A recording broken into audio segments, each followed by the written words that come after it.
In an alternate ancient dynasty, Su-Mo merges with a small world of beastmastery, and together they develop the Beastmaster civilization, strengthening the Great Xia dynasty and paving the way towards the Starry Seas. Beastmastery genre, daily life genre, development genre, farming genre. Chapter 1. All Spirits. Everyone knows that the current third prince is an oddity. What makes him odd?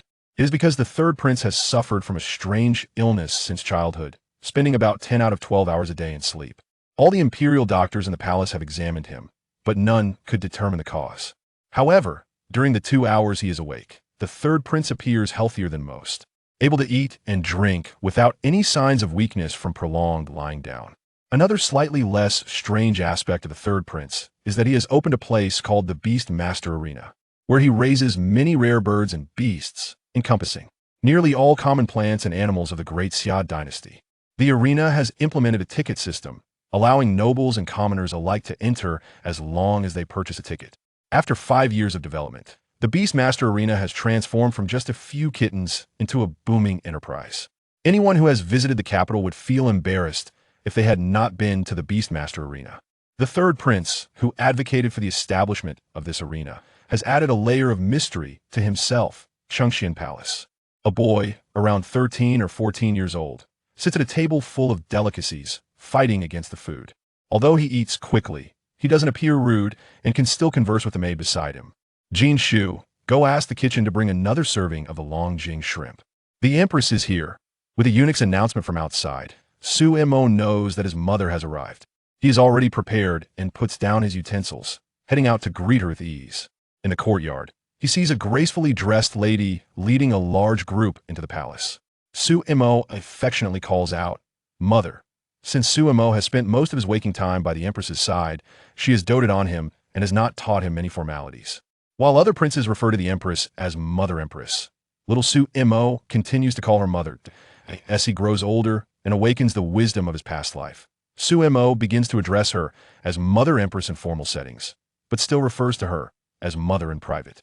This endears him even more to Li Qingwan, his mother. The elegant lady is the current Empress of Great Xia, Li Qingwan, who gently smiles and ruffles Su-Mo's hair. "Su-Mo, it seems you have grown a bit taller. I should inform the Ministry of Internal Affairs to get you some new clothes, T13 or 14. Su-Mo is actually slightly shorter than other princes of the same age, standing nearly 1.50 meters, but his mother sees only the good in him and does not notice his height. Upon entering the hall, Li Qingwan looks at the table full of dishes and chuckles. "It seems I've delayed my son's meal. And oh, mother, you know I mostly spend my waking hours eating," Su-Mo replies. Seeing the Empress's expression turn a bit worried, Su-Mo quickly changes the subject. "What good things has mother brought for me this time?" He rubs his hands together in anticipation. Noticing Su-Mo's expression of a little money grubber, Li Qingwan laughs and gently taps his forehead. She then retrieves a box from the tray held by a maid behind her and opens it, saying to Su-Mo, "This is some wild ginseng sent from below recently. The doctors in the Imperial Medical Institute say it is about 1,000 years old. Just brew a small slice every day, and you won't need to eat so much." Su-Mo pretends not to understand Li Qingwan's sarcasm towards the Imperial Medical Institute, saying, "Thank you, mother, this is really a big help." Qingwan stays in Chengxian Palace to have a meal with Su-Mo and accompanies him for a lesson in the side hall. Unlike the other princes who need to attend classes in the Chongqing Hall, the emperor has specially arranged for Su-Mo to have classes in Chengxian Palace. The teacher lecturing has gone from being nervous about the empress's presence to being calm and composed. After falling asleep, Su-Mo's consciousness arrives in a space filled with dim, starry lights, a place he has visited many times before. Each time he enters, different scenes appear to him, seemingly imparting knowledge about beast mastery. First, when he first entered at the age of 3 or 4, he thought he had crossed into an extraordinary world of beast mastery. However, after years of understanding, he finally recognized that this is just an ordinary world, remarkable yet unremarkable, similar to the one he came from.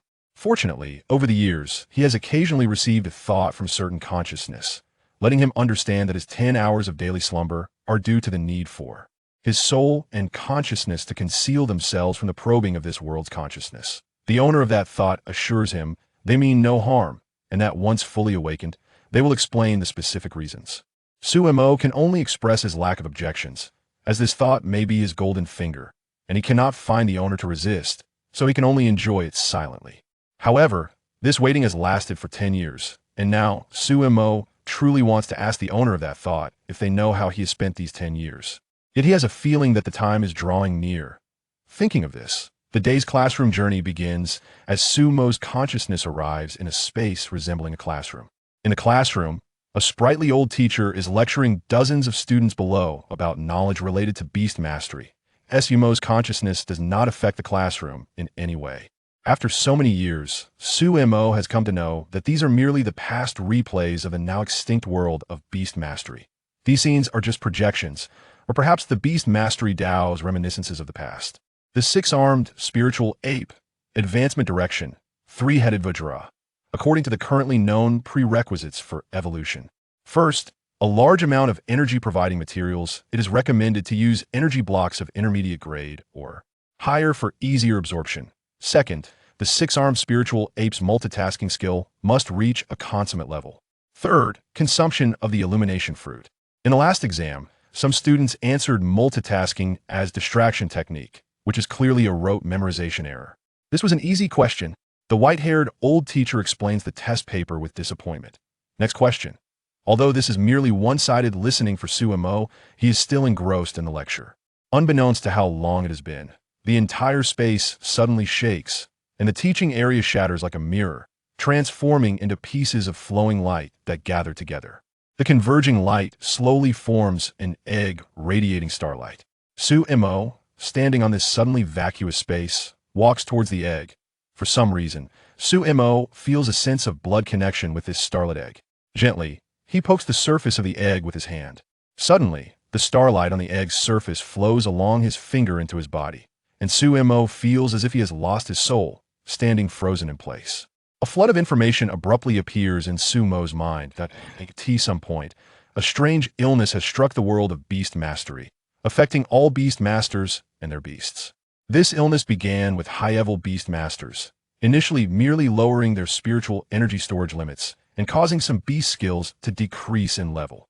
Over the next decade, it has developed to a point where the lifespan of beast masters begins to decline significantly, and beasts gradually forget their skills.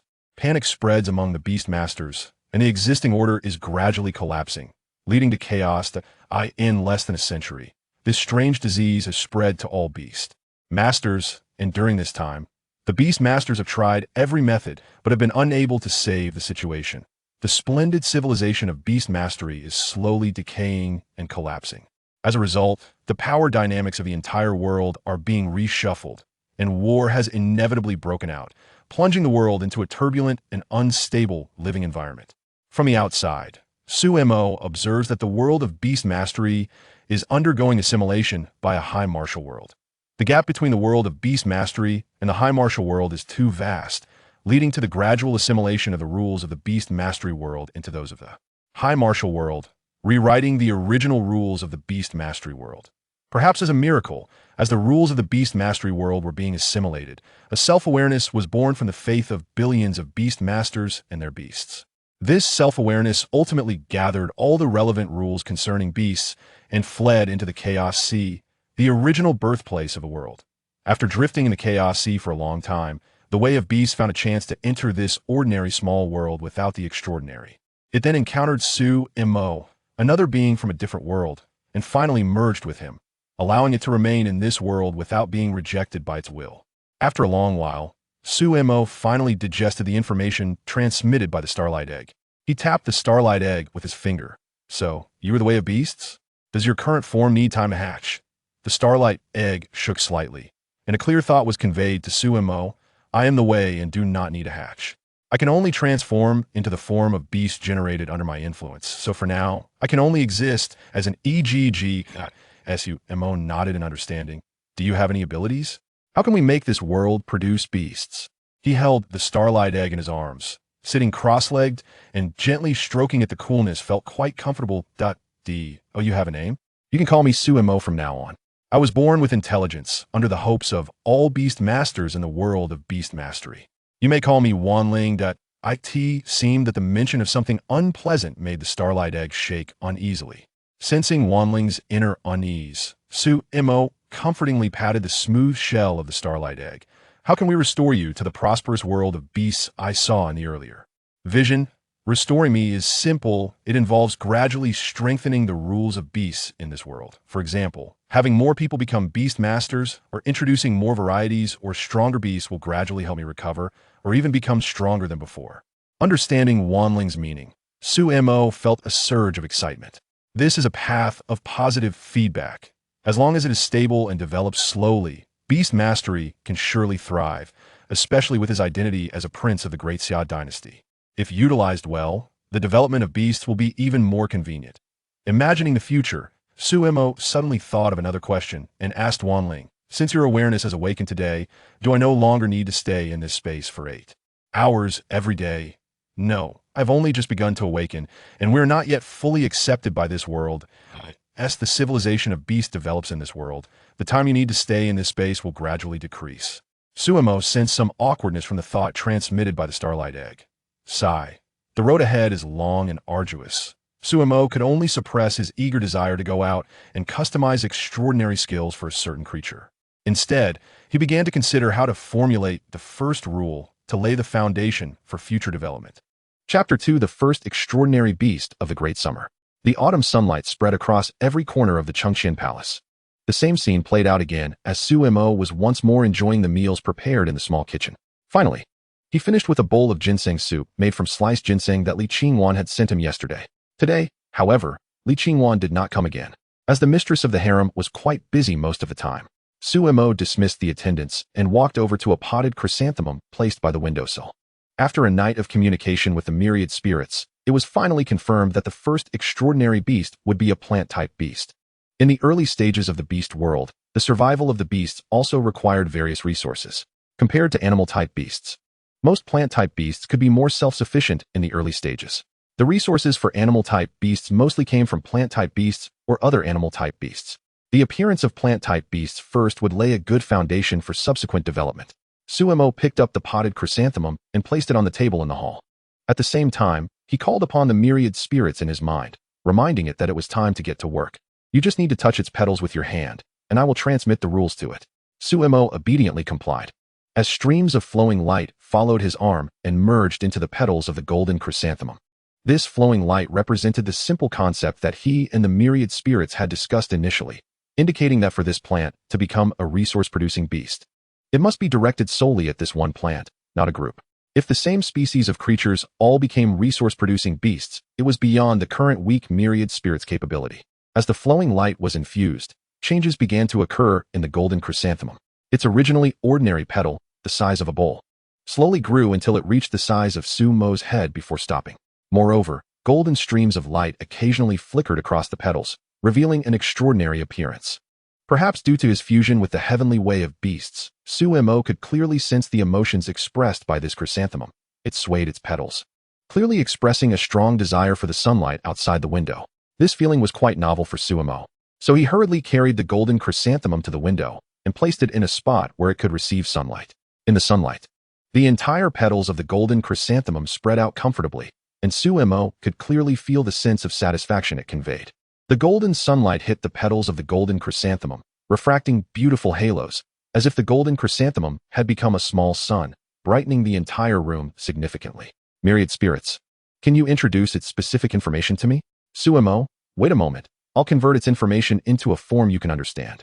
After a while, Su Mo felt a stream of information enter his mind. Name, sun-embracing chrysanthemum. Rank, extraordinary. Species, plant, chrysanthemum genus.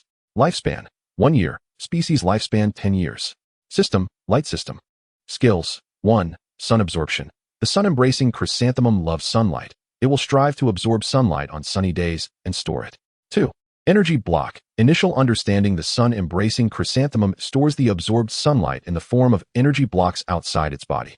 These energy blocks can provide energy for most beasts, sustaining their daily needs. 3. Flash. Initial understanding: the petals of the sun-embracing chrysanthemum emit a strong light to drive away enemies. The sun-embracing chrysanthemum truly deserves to be a resource-type beast. 2 of its 3 skills serve to produce resources, and the third one seems to have a low damage output. Myriad spirits. The first beast has appeared. Is it effective for your recovery? Yes, Su Mo. The first beast has appeared in this world, and I can feel my rules becoming active. Perhaps more beasts will emerge soon. The emotion conveyed by the myriad spirits was filled with excitement. Why does this beast's level seem different from what I learned in the space before? At this moment, the myriad spirits transformed into the appearance of the sun-embracing chrysanthemum. As the heavenly way of beasts, it could take on the form of all the beasts in this world, along with using all their abilities. The myriad spirits shook its vibrant green leaves, as if familiarizing itself with its new appearance, new world, and new beginning. As you say, no breaking, no standing. That's why I've changed the beast's rank. In reality, the differences between worlds and the heavenly way of beasts and the previous heavenly way of beasts were significant. It would be inappropriate to apply the previous model entirely, so everything has been renewed, marking a new beginning. What about the subsequent ranks? I haven't figured that out yet. I'll name them once beasts break through. I still need your strong support. Sumo, hearing the myriad spirits confidently push this responsibility onto him, Sumo felt somewhat helpless. However, thinking that the myriad spirits were also a newborn consciousness not long after its birth, he had no choice but to forgive it. Sumo touched the petals of the sun-embracing chrysanthemum. Due to its absorption of sunlight, the surface of the petals felt warm. Is this the external manifestation of the sun absorption skill? And what about that golden halo? I'm a bit worried about how to explain this sun-embracing chrysanthemum to others, as the external manifestation is too obvious.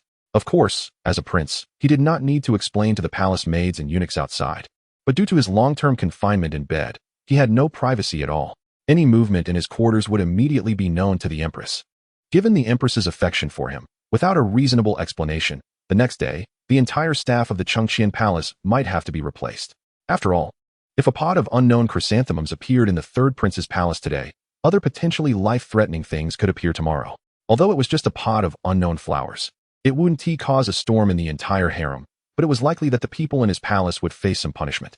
Sumo frowned, with a distressed expression on his 13-year-old face, looking quite awkward. Myriad spirits, how much longer do I have until I fall asleep? Half an hour, 1 hour. Sumo opened the palace door and called out to the head maid Jinshu waiting in the corridor. Jinshu, take that pot of chrysanthemums by the window. We are going to see mother. Jinshu curtsied yes. As they entered the palace, the 17 or 18-year-old maid Jinshu looked surprised at the sun-embracing chrysanthemum absorbing sunlight. However, she was not in the mood to be surprised by the chrysanthemum's strange appearance, but was instead curious about how this unknown object appeared in the third prince's palace. As the head maid of the Chengqian palace, she had to inspect the entire palace daily, and she had to check everything that came in and out. If there was an unknown object, it was evidently her dereliction of duty. However, she clearly remembered that there had previously been a golden peony there. And this chrysanthemum had taken a lot of effort from the imperial gardener to cultivate. It was named for its resemblance to the luxurious and noble peony. And there were only a few of them, with one being sent here by the empress, who adored the third prince. Now, this chrysanthemum by the window, aside from having the same color as the previous golden peony, was different in size and shape, and moreover, this golden chrysanthemum was glowing, clearly extraordinary. After hesitating for a moment, Jinshu suppressed her myriad thoughts.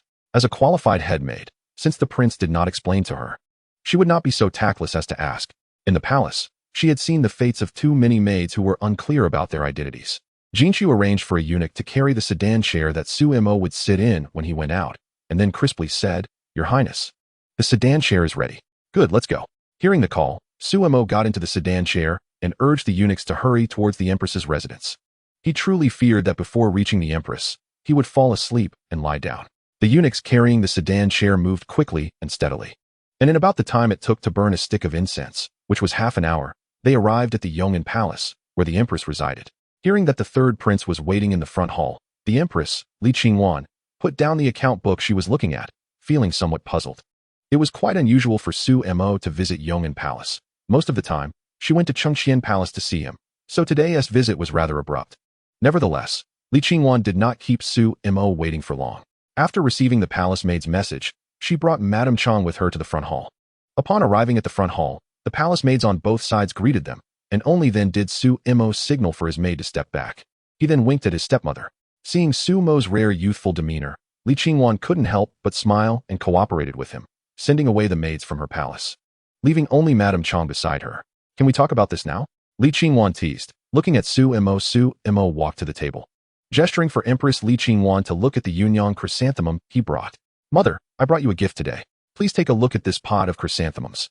In fact, Li Qingwan had noticed the pot of chrysanthemums on the table as soon as she entered the hall. Even though she was accustomed to various rare treasures, she was momentarily dazzled by this pot of chrysanthemums. The flowers were large, with petals that occasionally shimmered with golden light. surrounded by a faint golden halo that made it hard to look away. The beauty was extraordinary, and even her mother had never seen such a miraculous flower. It was simply not like anything ordinary. Li Qingwan gazed at it in wonder for a while before giving her evaluation. Mother, there's something even more amazing, Suemo said, pulling Li Qingwan's hand to let her touch the petals of the Yunyang chrysanthemum. Feeling the warm sensation that was slightly warmer than body temperature pass through her fingertips, Li Qingwan was suddenly startled when a heavy object fell into her palm. She dropped the unknown object in fright, and upon closer inspection, she realized it was something akin to a luminous pearl. Turning to Su Mo in confusion, Li Qingwan asked, "What is this?" "This is the main event I wanted to show you. This Yunyang chrysanthemum is a divine object. It can absorb solar energy and produce these pearls," he explained, raising the energy block in his hand. Seeing Li Qingwan still look puzzled, he added, "Just think of this pearl as its fruit." Li Qingwan, still bewildered, thought to herself, "What kind of chrysanthemums bear fruit?" It was even more absurd. "Are you trying to scare your mother by secretly placing the pearl in the flower?" Seeing Li Qingwan's disbelief, Suemo had no choice but to have the Yunyang chrysanthemum release the energy block's ability again. Watching as a pearl similar to the previous one appeared above the flower, Li Qingwan finally believed that Suemo had not secretly placed the pearl inside the flower to scare her. Suemo wanted to explain something else to Li Qingwan, but suddenly felt drowsy, hurriedly saying, "I'll explain in detail tomorrow," before falling into a deep sleep. Seeing Sumo's strange illness act up again, Madame Chong immediately called 2 palace maids to take Suemo to his sleeping quarters to rest. After arranging for Suemo, Li Qingwan looked at the 2 pearls emitting a faint glow in her hand and instructed Madame Chong, "Arrange the maids and eunuchs that Immerse brought to the side hall, and assign some capable hands to guard the gates of Chengxian Palace. No one is allowed to enter or leave until Immerse wakes up." She didn't know how many people had seen the miraculous Yunyang chrysanthemum, so it was better to control the situation first. Knowing that Suemo was usually lenient towards the palace maids and eunuchs, she did not interrogate them too harshly, only sending a few senior maids to ask questions and giving them a warning to prevent any unwanted thoughts. Glancing at Sumo's peaceful sleeping face, she thought, could the appearance of such a miraculous plant be related to Immerse's strange illness? Regardless of the Empress's thoughts, Suemo was currently in a space. Lamenting to the manifestation of Yunyang chrysanthemum, "Little Wansheng, I haven't finished explaining yet. Can't you let me sleep a bit longer?" Seeing Sumo's questioning expression, Wansheng awkwardly spoke up, "Our connection is not yet complete. The more time you spend awake, the greater the risk of being rejected by the world's will. Currently, you can only be awake for a maximum of 2 hours a day, but soon, you'll be able to stay awake longer." Hearing Wansheng's words, Suemo could only hope that day would come faster. He would have to explain the Yunyang chrysanthemum to his mother another day. Chapter 3, Redefining the Department. In the 16th year of Hanggu, Daxia calendar, on September 20th, the midday sun in September was still somewhat scorching. Inside Yong'an Palace, Li Qingwan waited for Suemo to finish eating before dismissing those around her. Looking at Li Qingwan sitting seriously in her seat, expressionless and observing him closely, he noticed the faint dark circles under her eyes. This little rascal had kept her tossing and turning all night. Even for someone who usually doted on Suemo, Li Qingwan showed him the power of her stern demeanor. Suemo gave the Empress a sheepish smile and said, "Mother, do you believe that some people in this world are born extraordinary? They possess magical abilities, such as granting creatures incredible skills and enabling them to evolve." Li Qingwan was taken aback for a moment, then sighed deeply after a long pause. "Immerse, how could I not believe? Haven't you shown your extraordinary nature over the past decade? Since you were 3, you needed about 10 hours of sleep a day. Yet lying in bed for long periods has made you stronger than the other princes. For instance, you can eat the same amount as 10 ordinary people in one meal." Rumors circulated that the emperor had committed fratricide in his early years, leading to a curse from heaven, causing her son to suffer from a strange illness. However, she always believed that her Immerse was favored by heaven, and now it had finally come to fruition. Seeing Li Qingwan's eyes glistening with tears as she spoke passionately, Suemo felt somewhat moved. He had always known she genuinely loved him over the years. "Mother, let me introduce the skills of the Yunyang chrysanthemum." Suemo skillfully shifted the topic. As long as Empress Li Qingwan believed in these things, it seemed unnecessary for him to explain or hide anything from others. Li Qingwan would handle it, which was the benefit of having a powerful backing. Suemo then detailed the skills of the Yunyang chrysanthemum and explained his fabricated abilities to her. He explained, "I can cause creatures to evolve and grant them some magical abilities, and I can also enable others to sign contracts with these extraordinary creatures and command them." He then allowed Li Qingwan to sign a contract with the Yunyang chrysanthemum. When Li Qingwan realized she could clearly sense the small emotions conveyed by the Yunyang chrysanthemum, she felt quite novel, almost like raising a dependent child. After signing the contract, Li Qingwan attempted to make the Yunyang chrysanthemum release its dazzling skill. The petals of the Yunyang chrysanthemum burst forth with brilliant golden light and caught off guard. Suemo was blinded by the dazzling light and had to quickly shut his eyes. Fortunately, the Yunyang chrysanthemum's dazzling skill was of a lower level and would not cause much harm to his eyes. In contrast to Suemo, who was pained and had to close his eyes, Li Qingwan was not affected at all.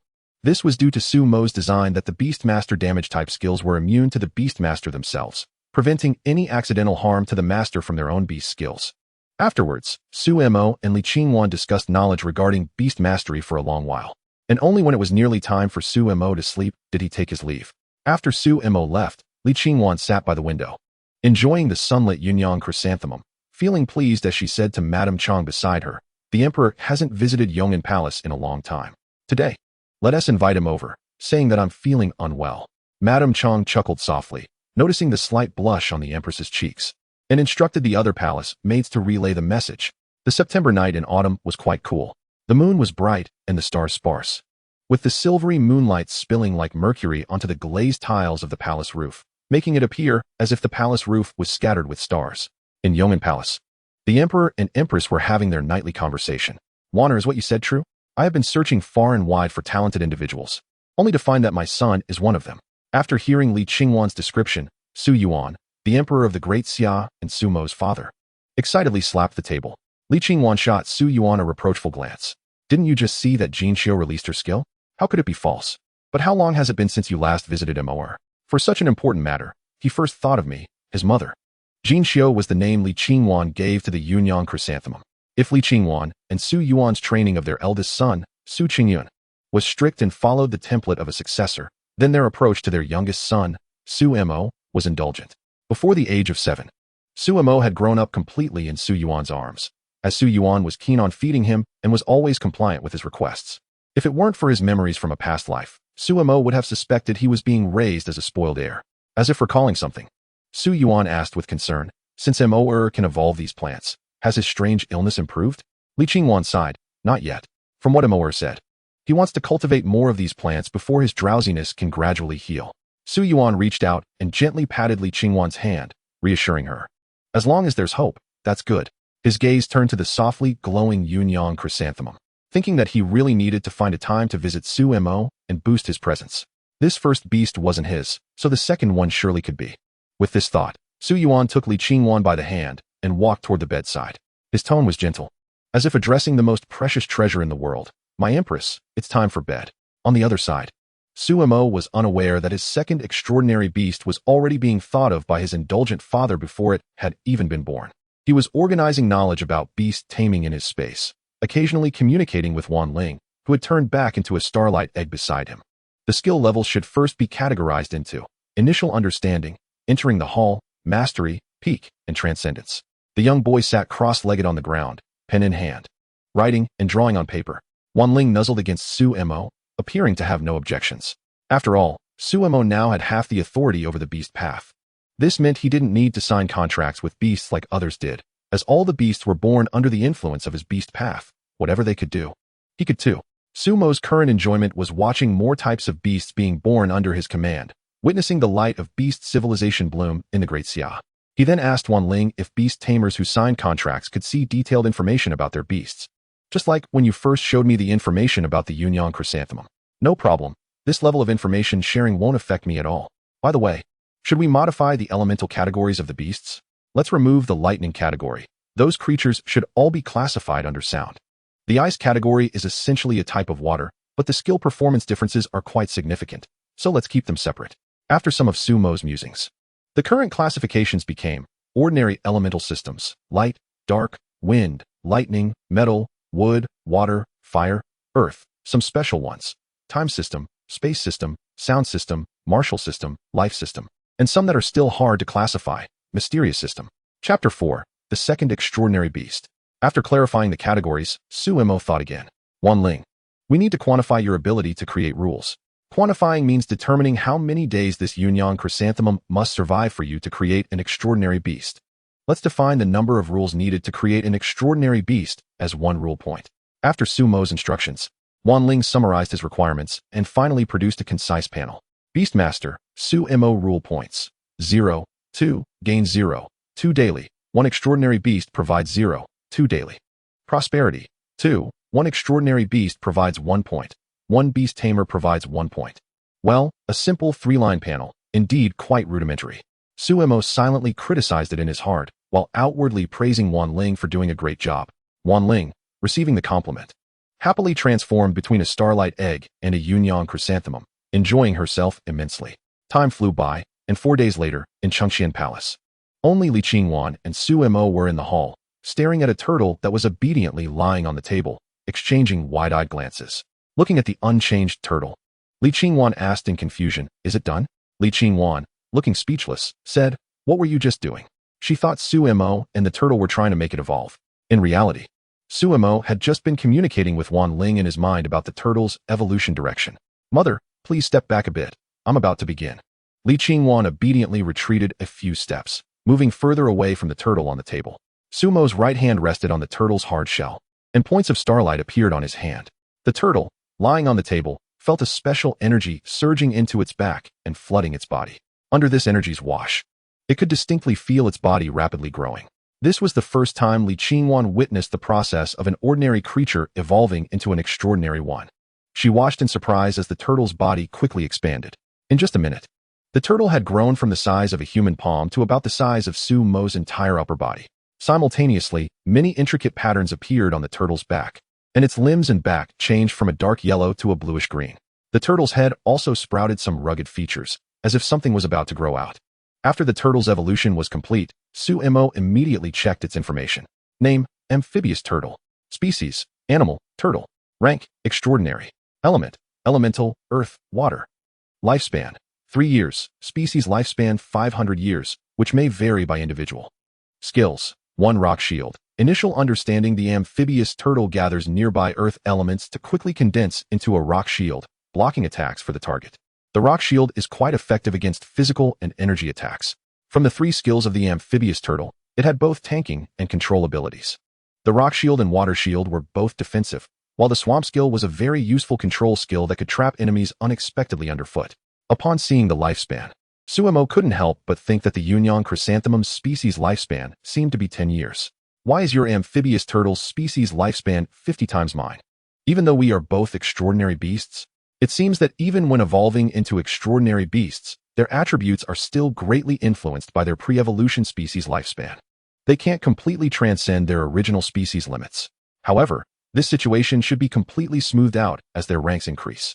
Because the rule Suemo set was that each beast tamer could only view the description of their contracted beasts. Seeing Li Qingwan's curious expression, Suemo had no choice but to let Wanling grant her access to view the amphibious turtle's information.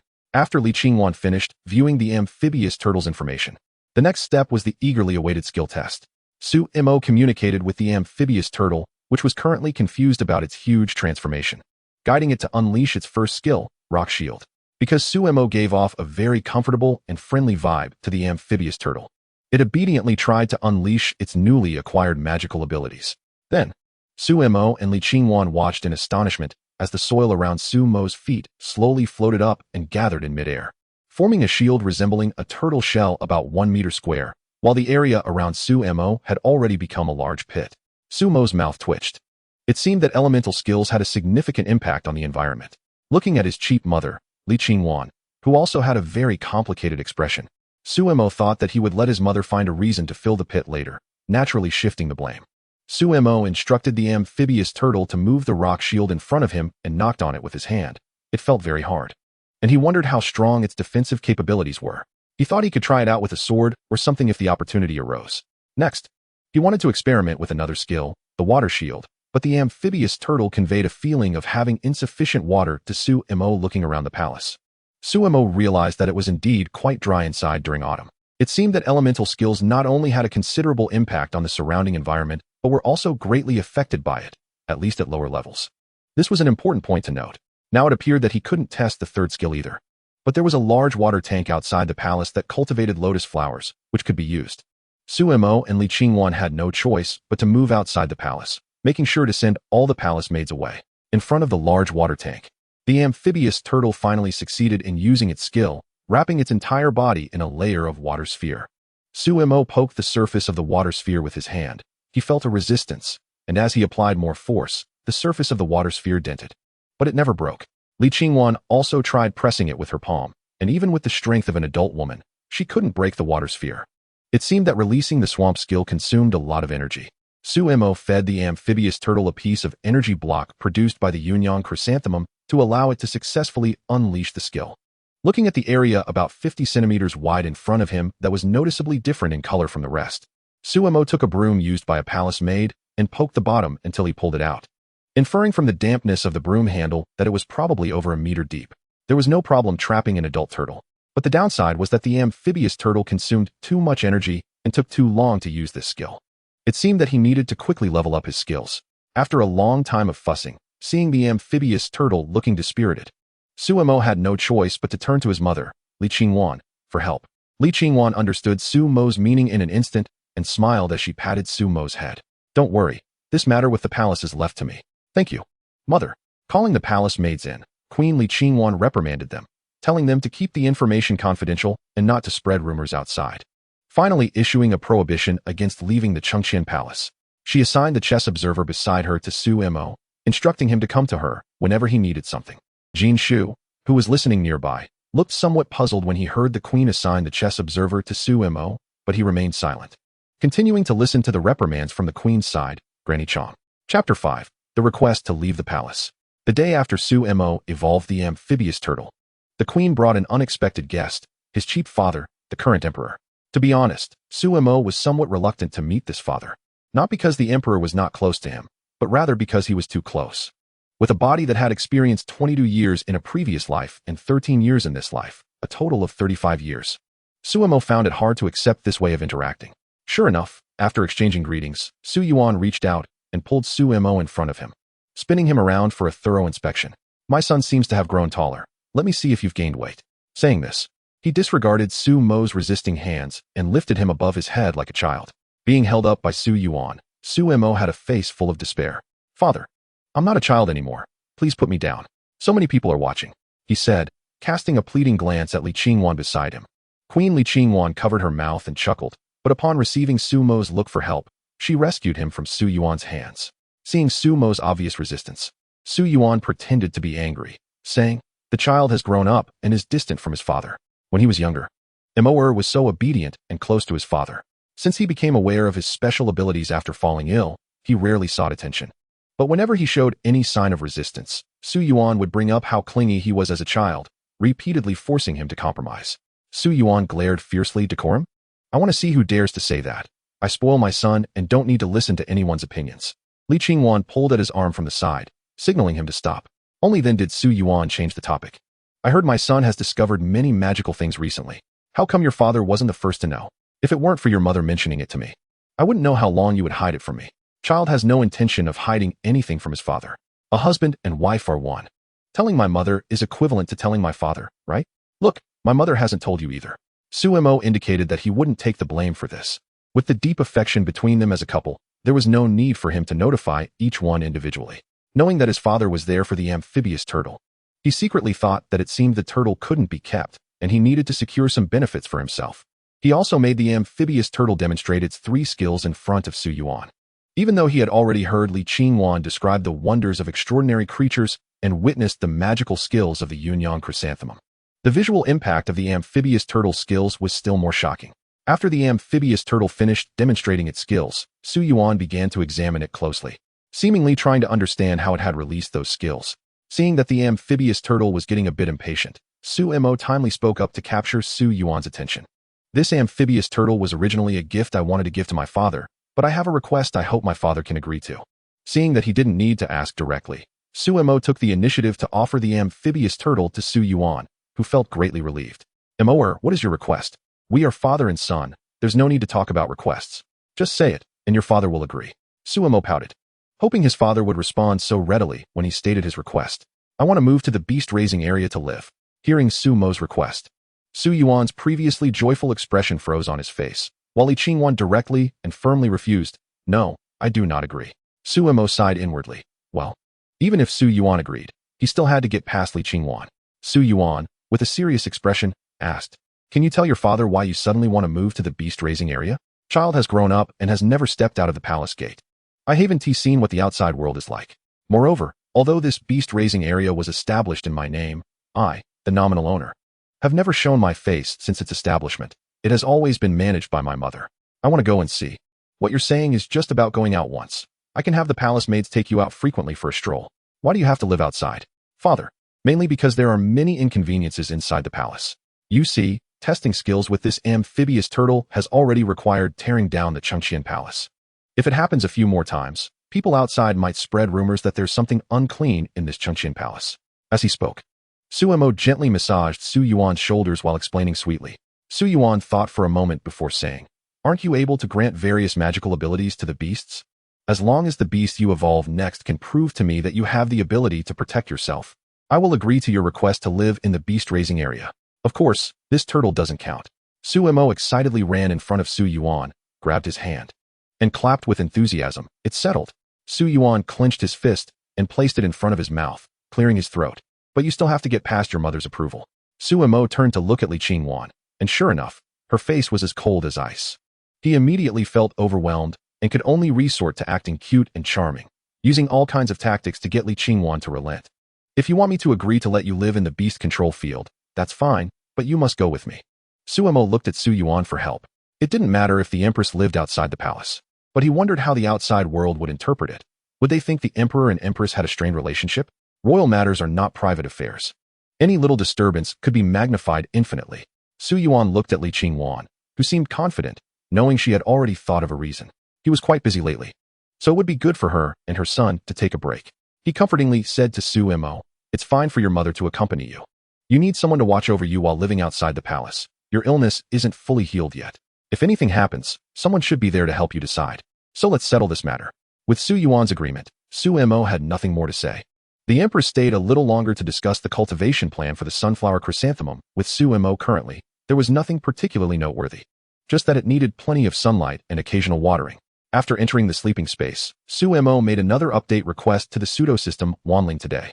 Quantifying life and health values isn't very easy, but the energy consumption of beast control skills could be quantified more easily. Su Mo instructed Wanling to quantify the total energy of beast control in the future and the energy consumption for each skill release, using a low-level energy block that provides 20 energy points as a reference. Su Mo named the current beast control pseudo-system Beast Control Heaven's Path version 11. After completing these tasks, Su Mo went to rest, feeling very satisfied with the daily progress. Chapter 6. The Assessment for Leaving the Palace. A month later, in a training ground within the palace, Su Yuan looked at the eager Su Mo and said with a smile, "Let's clarify the rules first. In a moment, I will have 3 skilled members of the Imperial Forest Army act as assassins. Your task is to have your beasts protect that little eunuch. If you can withstand the assault of the 3 Imperial Forest soldiers for 15 minutes, I'll consider you passed the assessment." To cope with the Emperor's assessment, the beast he recently evolved was kept secret even from Li Qingwan, fearing she would leak information to the Emperor, even when he was refused. Li Qingwan repeatedly promised not to disclose any information to Su Yuan, but Su Mo firmly rejected her. Su Yuan and Li Qingwan were very curious about what kind of beast Su Mo had evolved. They saw several palace servants pulling a super large wooden board with wheels, bringing in several strange beasts. The largest one, serving as the base, was an amphibious turtle that Su Yuan and Li Qingwan were familiar with. But this one was much larger than the one Su Mo had given Su Yuan. An adult could sit comfortably on its broad back. Name, amphibious turtle. Species, animal, turtle. Rank, extraordinary. System, elemental, water, earth. Lifespan, 5 years. The species has a lifespan of 500 years, but individual lifespans may vary. Energy, 3,940. Calculated based on the initial energy block, providing 20 energy points. 39 represents current energy, and 40 represents the body's maximum energy capacity. Skill, 1 rock shield, entry level. 5 energy points. The amphibious turtle gathers surrounding earth elements to quickly form a rock shield, protecting the target from attacks. The rock shield is quite effective against both physical and energy attacks. Sumo's amphibious turtle's rock shield skill had already reached the next level, indicating a significant improvement in both release speed and hardness. Standing on the back of the amphibious turtle was a proud bird-like creature resembling a canary. But this canary was 3 to 4 times larger than a regular one, entirely golden, with a long plume growing from its head, shimmering in the sunlight. It proudly lifted its head, seeming to look ahead like a princess who found no one worthy of its attention. Name: Clear Sound Sparrow. Species: animal, bird. Rank: extraordinary. System: sound. Lifespan: 3 years. The species has a lifespan of 20 years. Energy: 35. Skill: 1 sound wave. Entry level: 3 energy points attacks the target with sound waves, causing significant damage. Finally, following the cart was a spirited little pony, standing a little over 1.5 meters tall. Aside from occasionally shimmering with silver light under the sun, it looked quite similar to an ordinary pony. But who would know that just a few days ago, this little pony was a premature foal destined to be abandoned due to congenital deficiencies? Name: Gale Horse. Species: animal, horse. Rank: extraordinary. System: wind. Lifespan: 1 year. The species has a lifespan of 50 years. Energy value: 35. Skill: 1 wind run. Entry level. Consumes 1 energy point every 5 minutes. The Gale Horse attaches the power of wind elements to its hooves, increasing its speed by 50 and reducing its energy consumption while running. Seeing Su Yuan and Li Qingwan carefully examining the 2 newly appeared beasts, Su Mo secretly laughed. This time, he didn't share any information with them, so they could only speculate about the possible skills of the 2 beasts based on their appearances. He called the little eunuch named Qing Yu over and gently advised him, "In a moment, you'll sit on the back of this giant turtle. No matter what happens, don't get off." Qing Yu trembled and replied nervously. After calming Qing Yu, Su Mo waved to Su Yuan, indicating that he was ready. Su Yuan gestured for the Imperial Forest Army, who had been waiting nearby, to enter the training ground. 3 armored warriors standing there exuded an oppressive aura. The 3 were Zhang Zhao, Wang Hu, and Lu Li. They stood about 20 meters away from Qing Yu, and when the emperor signaled to start, the warrior named Zhang Zhao took a bow and arrow from his back, pulled it to half-moon shape, and shot at Qing Yu sitting on the turtle's back. Although the bow was not fully drawn, the arrow still created a gust of wind. The amphibious turtle beneath Qing Yu calmly activated the rock shield skill, causing the sand and soil beneath its feet to quickly gather into the shape of a turtle shell. The arrow struck the rock shield, making a soft sound before dropping to the ground, leaving only a slight scratch on the shield. Seeing the floating rock shield, the 3 warriors of the Imperial Forest Army were somewhat puzzled by this phenomenon. As they exchanged glances, unsure of what to do, Emperor Su Yuan ordered them to continue their attack. Upon receiving the emperor's command, the 3 immediately focused and began their normal assault on Qing Yu. This time, Zhang Zhao drew the bow to full moon shape, clearly indicating that the first shot was just a test. The second arrow, propelled by a more intense gust of wind, rushed towards Qing Yu, making him a sitting target since the amphibious turtle moved slowly. As Zhang Zhao released his second arrow, Wang Hu and Lu Li on either side tightened their grips on their machetes, quickly closing in on Qing Yu in a pincer formation. Although Zhang Zhao's second arrow was successfully blocked by the rock shield, it penetrated deeply into the shield, demonstrating the arrow's immense power. Standing on the back of the amphibious turtle, the Clear Sound Sparrow spread its wings and let out a sharp cry, activating its skill, Sound Wave, targeting Wang Hu and Lu Li. The 2 running warriors suddenly felt a piercing pain in their heads, forcing them to stop. In the midst of the excruciating pain, they sensed a sound approaching them, and their instincts kicked in, causing them to roll aside to avoid it. Seeing his wind blade easily dodged by the 2, the swift little pony snorted in frustration. Then he unleashed a gust of wind and charged at them.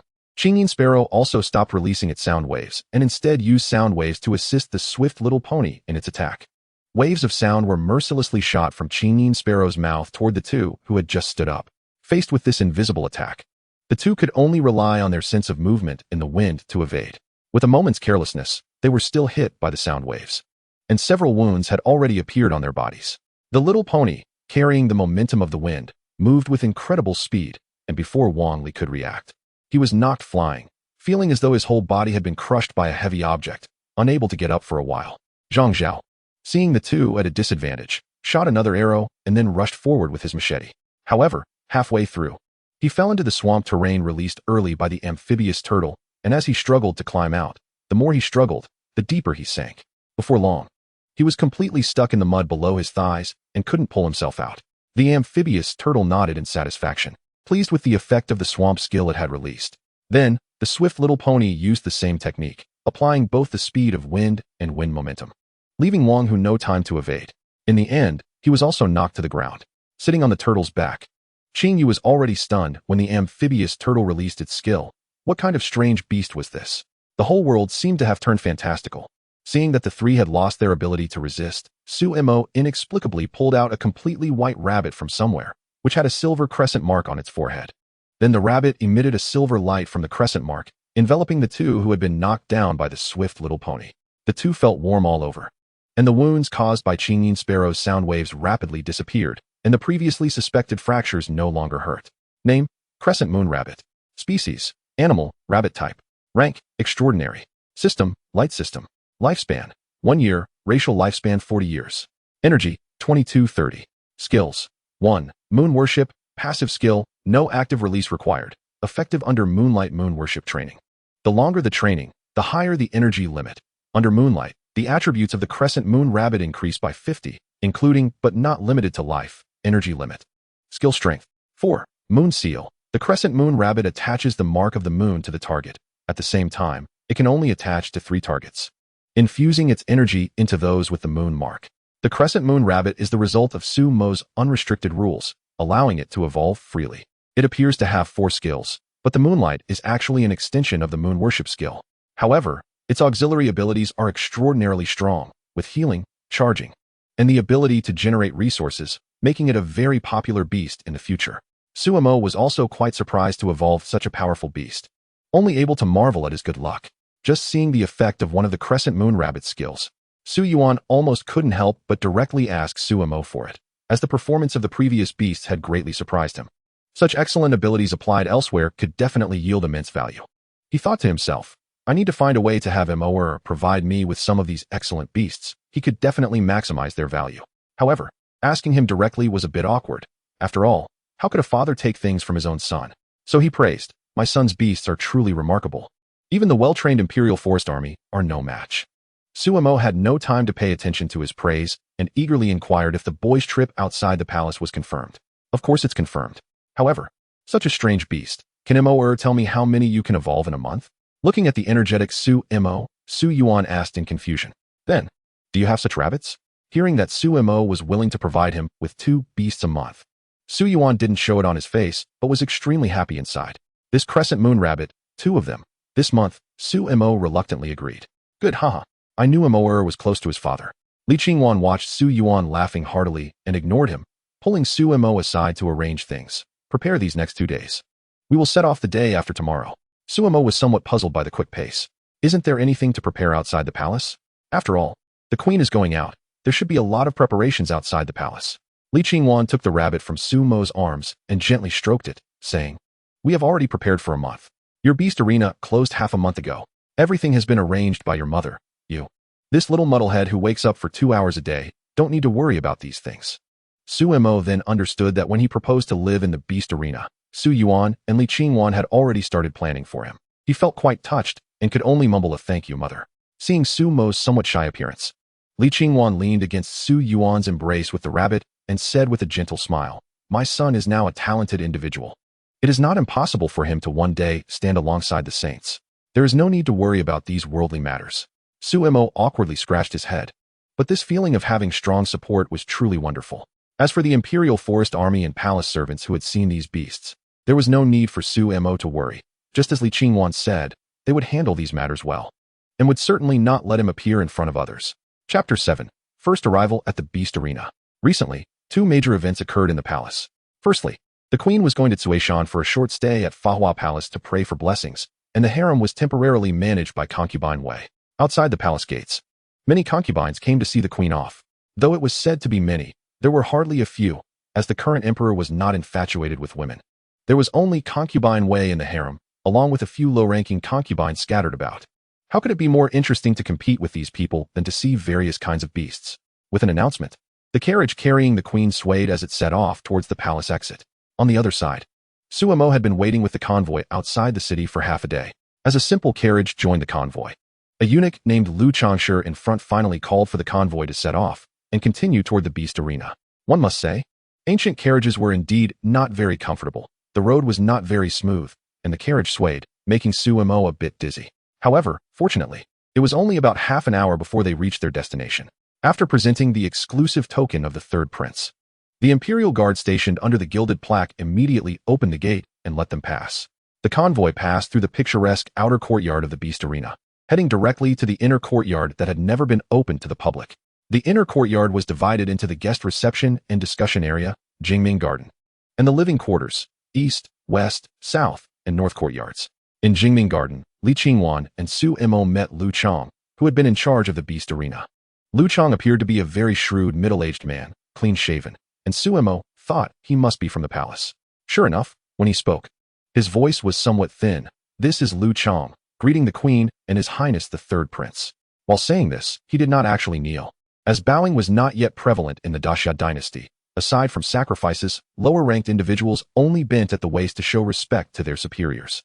Li Qingwan sat in the main seat and lightly told him to be excused from formalities, then picked up the account book he presented and began to flip through it.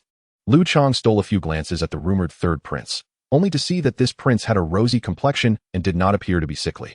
Could the rumors be false? Or had this prince already recovered? Su Mo pretended not to notice Lu Chang's furtive glances and continued to examine the list of existing flora and fauna in the beast arena. The beast arena had 365 types of animals and 236 types of plants. It is quite normal for there to be fewer animals. Aside from the common and easy-to-raise ones like chickens, ducks, fish, and geese, they don't really contribute much economic benefit to the Beast Taming Center. Only more exotic animals like tigers, peacocks, and white cranes, as well as some unusual ones like giant pythons, can attract the attention of wealthy patrons. Other common animals might even be seen as lowering their status. However, raising these exotic animals is quite costly.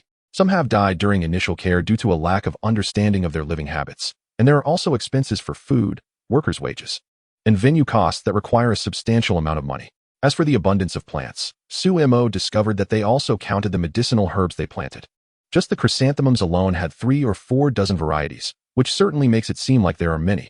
After reviewing it, Su Mo felt that the number of species in the Beast Taming Center was still too few, even less than some small zoos he had visited in his previous life. However, considering that this is ancient times, it is quite normal. Next to him, Li Qingwan only glanced through the account book briefly, seeing Su Mo in deep thought. She instructed Lu Chong to step back.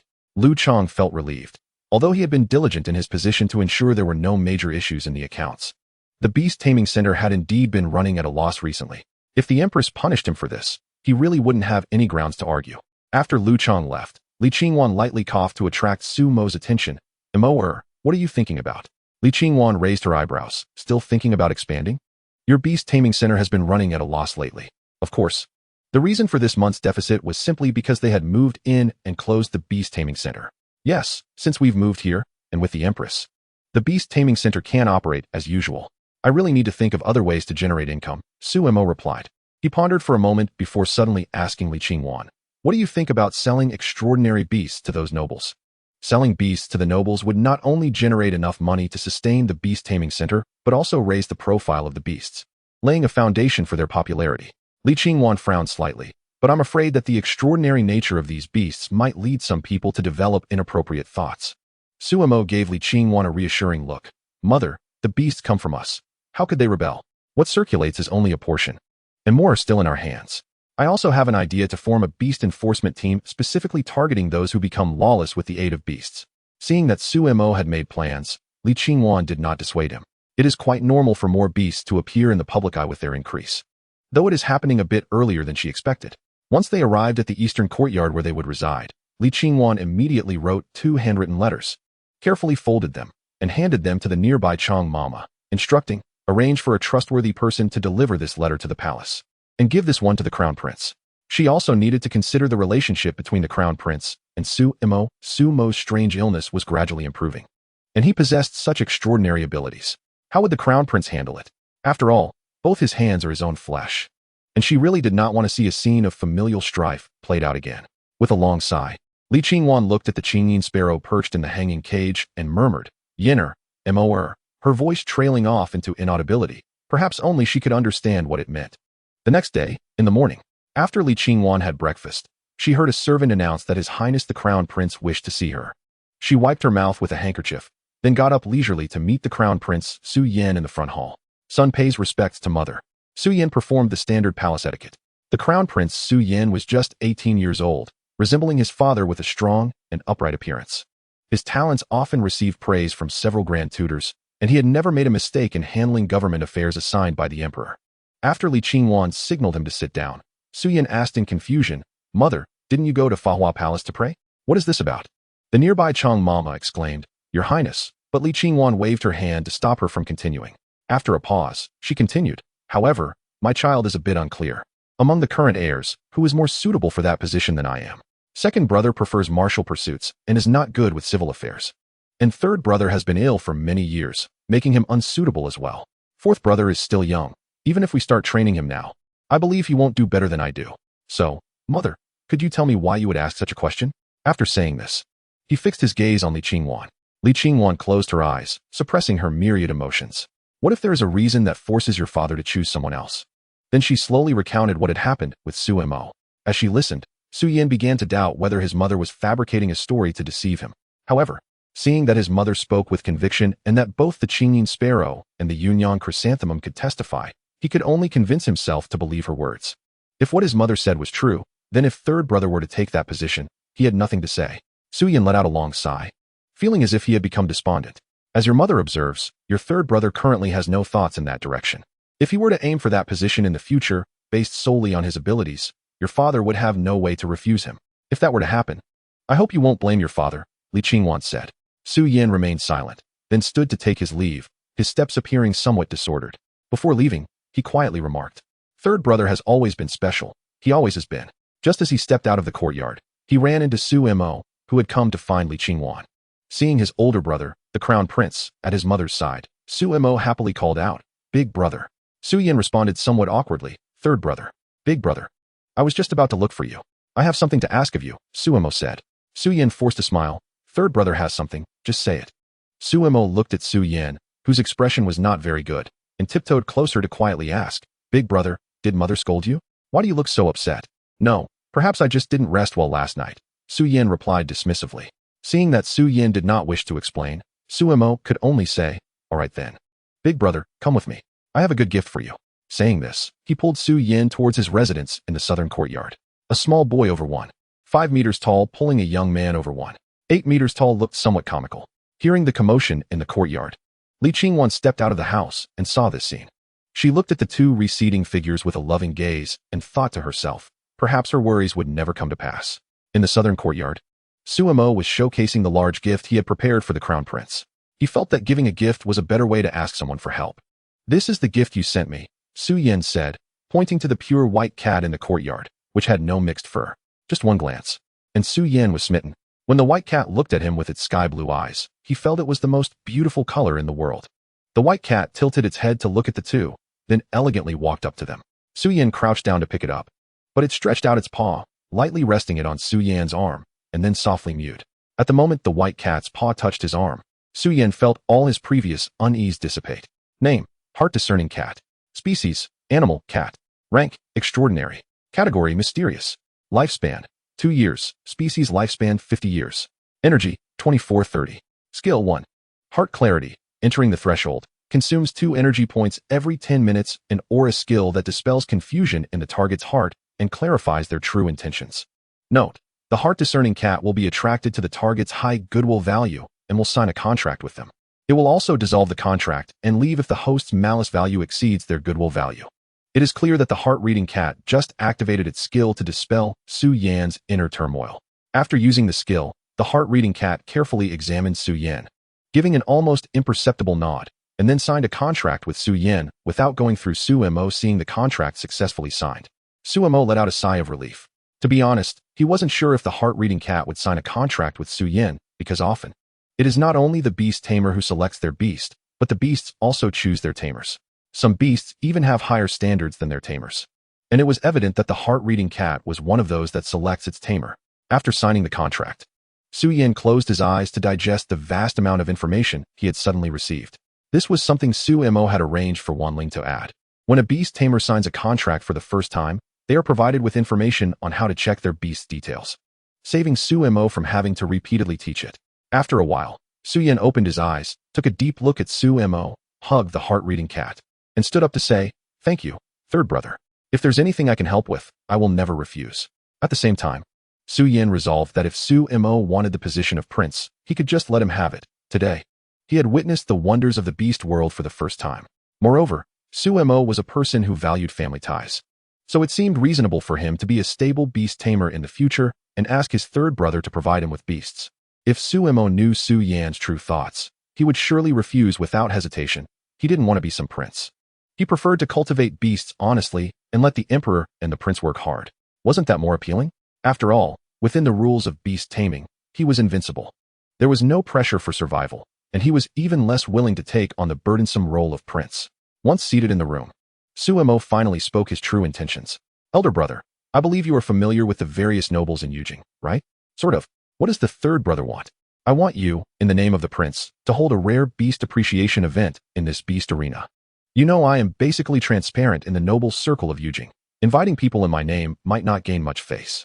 That's easy to handle. But does the third brother want them to just appreciate these marvelous beasts, or do you want them to become beast tamers like me? Suyin replied seriously. If such marvelous beasts can be sold, then I will do my best to invite more good guests to ensure the third brother gets a satisfactory price. Su Yan lightly tapped the table, emphasizing the term good guests. Seeing Su Yan's strong support, Suemo thought that sending gifts indeed made things easier. But he smiled and said, then let us set it for 10 days later, at the Baichao courtyard in the beast arena. Su Yan nodded in agreement. Suemo instructed someone to arrange the meals and asked Jin Shu to invite the queen to dine with them. Before long, the queen arrived at the southern courtyard with her attendants. As Su Yan and Suemo greeted her, Li Qingwan noticed Su Yan's calm demeanor and how well he interacted with Suemo, which relieved her. She smiled and said, what has my child obtained that you specially called me here for? Suemo mysteriously replied, you'll definitely be surprised soon. After saying that, he led the curious pair to the dining area. The table was laid with familiar delicacies, and the two looked at Suemo in confusion. Suemo clapped his hands, and a palace servant brought in the last dish. As the servant set it down, Suemo personally lifted the lid. The moment the lid was removed, a rich aroma burst into the air, and Li Qingwan and Su Yin were instantly tempted. Unable to even glance at the dish before their fingers began to urge them to taste it, as if every cell in their bodies was clamoring for this dish. Inside the dish was a white-cut chicken, which appeared to have been simply prepared without any seasoning, boiled in water and served directly. As the two stared eagerly at the white-cut chicken, Suemo instructed the palace servants to divide it into 3 portions and bring it to the 3 of them. The two could hardly wait to taste the chicken. As soon as it entered their mouths, even though they were accustomed to extravagant dishes, they couldn't find anything to criticize. After a few pieces of chicken, a warm current spread from their stomachs throughout their bodies, making them feel cozy. Not only that, the fatigue from staying up late the previous night disappeared completely. Before long, the chicken in front of the 3 was finished, while the other delicacies remained untouched. Seeing that the two had little interest in the remaining dishes, Suemo had to give the rest of the food to the palace servants nearby, telling them to eat freely without needing to serve them anymore. However, although the portion of chicken was small, it was exceptionally filling, leaving the 3 feeling warm and energized. Suemo then introduced this new dish from the Beast Arena, explaining that in the future, the Beast Arena would not only serve as an ancient zoo, but would also enter the dining industry. Suemo believed that just this 8 treasure chicken could keep customers coming to the Beast Arena. The name, 8 treasure chicken. Species, animal, chicken. Rank, extraordinary. System, mysterious. Lifespan, 20 years. Energy, 30. Skills, 1. Seek treasure. The 8 treasure chicken will seek out 8 different precious items to eat, and will only consume these 8 items for its entire life. Depending on the different treasures, its meat will have various effects, such as detoxification, growth, longevity, calming the fetus, nourishing the spirit, strengthening the body, and so on. The effects will depend on the rank of the consumed treasures. 2. 8 treasure fan. Made from the tail feathers of 10 8 treasure chickens. Food fanned by the 8 treasure fan will have some impurities affecting its taste removed, making the food even more delicious. 8 treasure fan. Effect lasts for 1 year. Although the 8 treasure fan was the first extraordinary item Suemo had created in this world, its effect didn't seem very significant. However, many restaurants would likely need such a fan, and it would be a good source of income.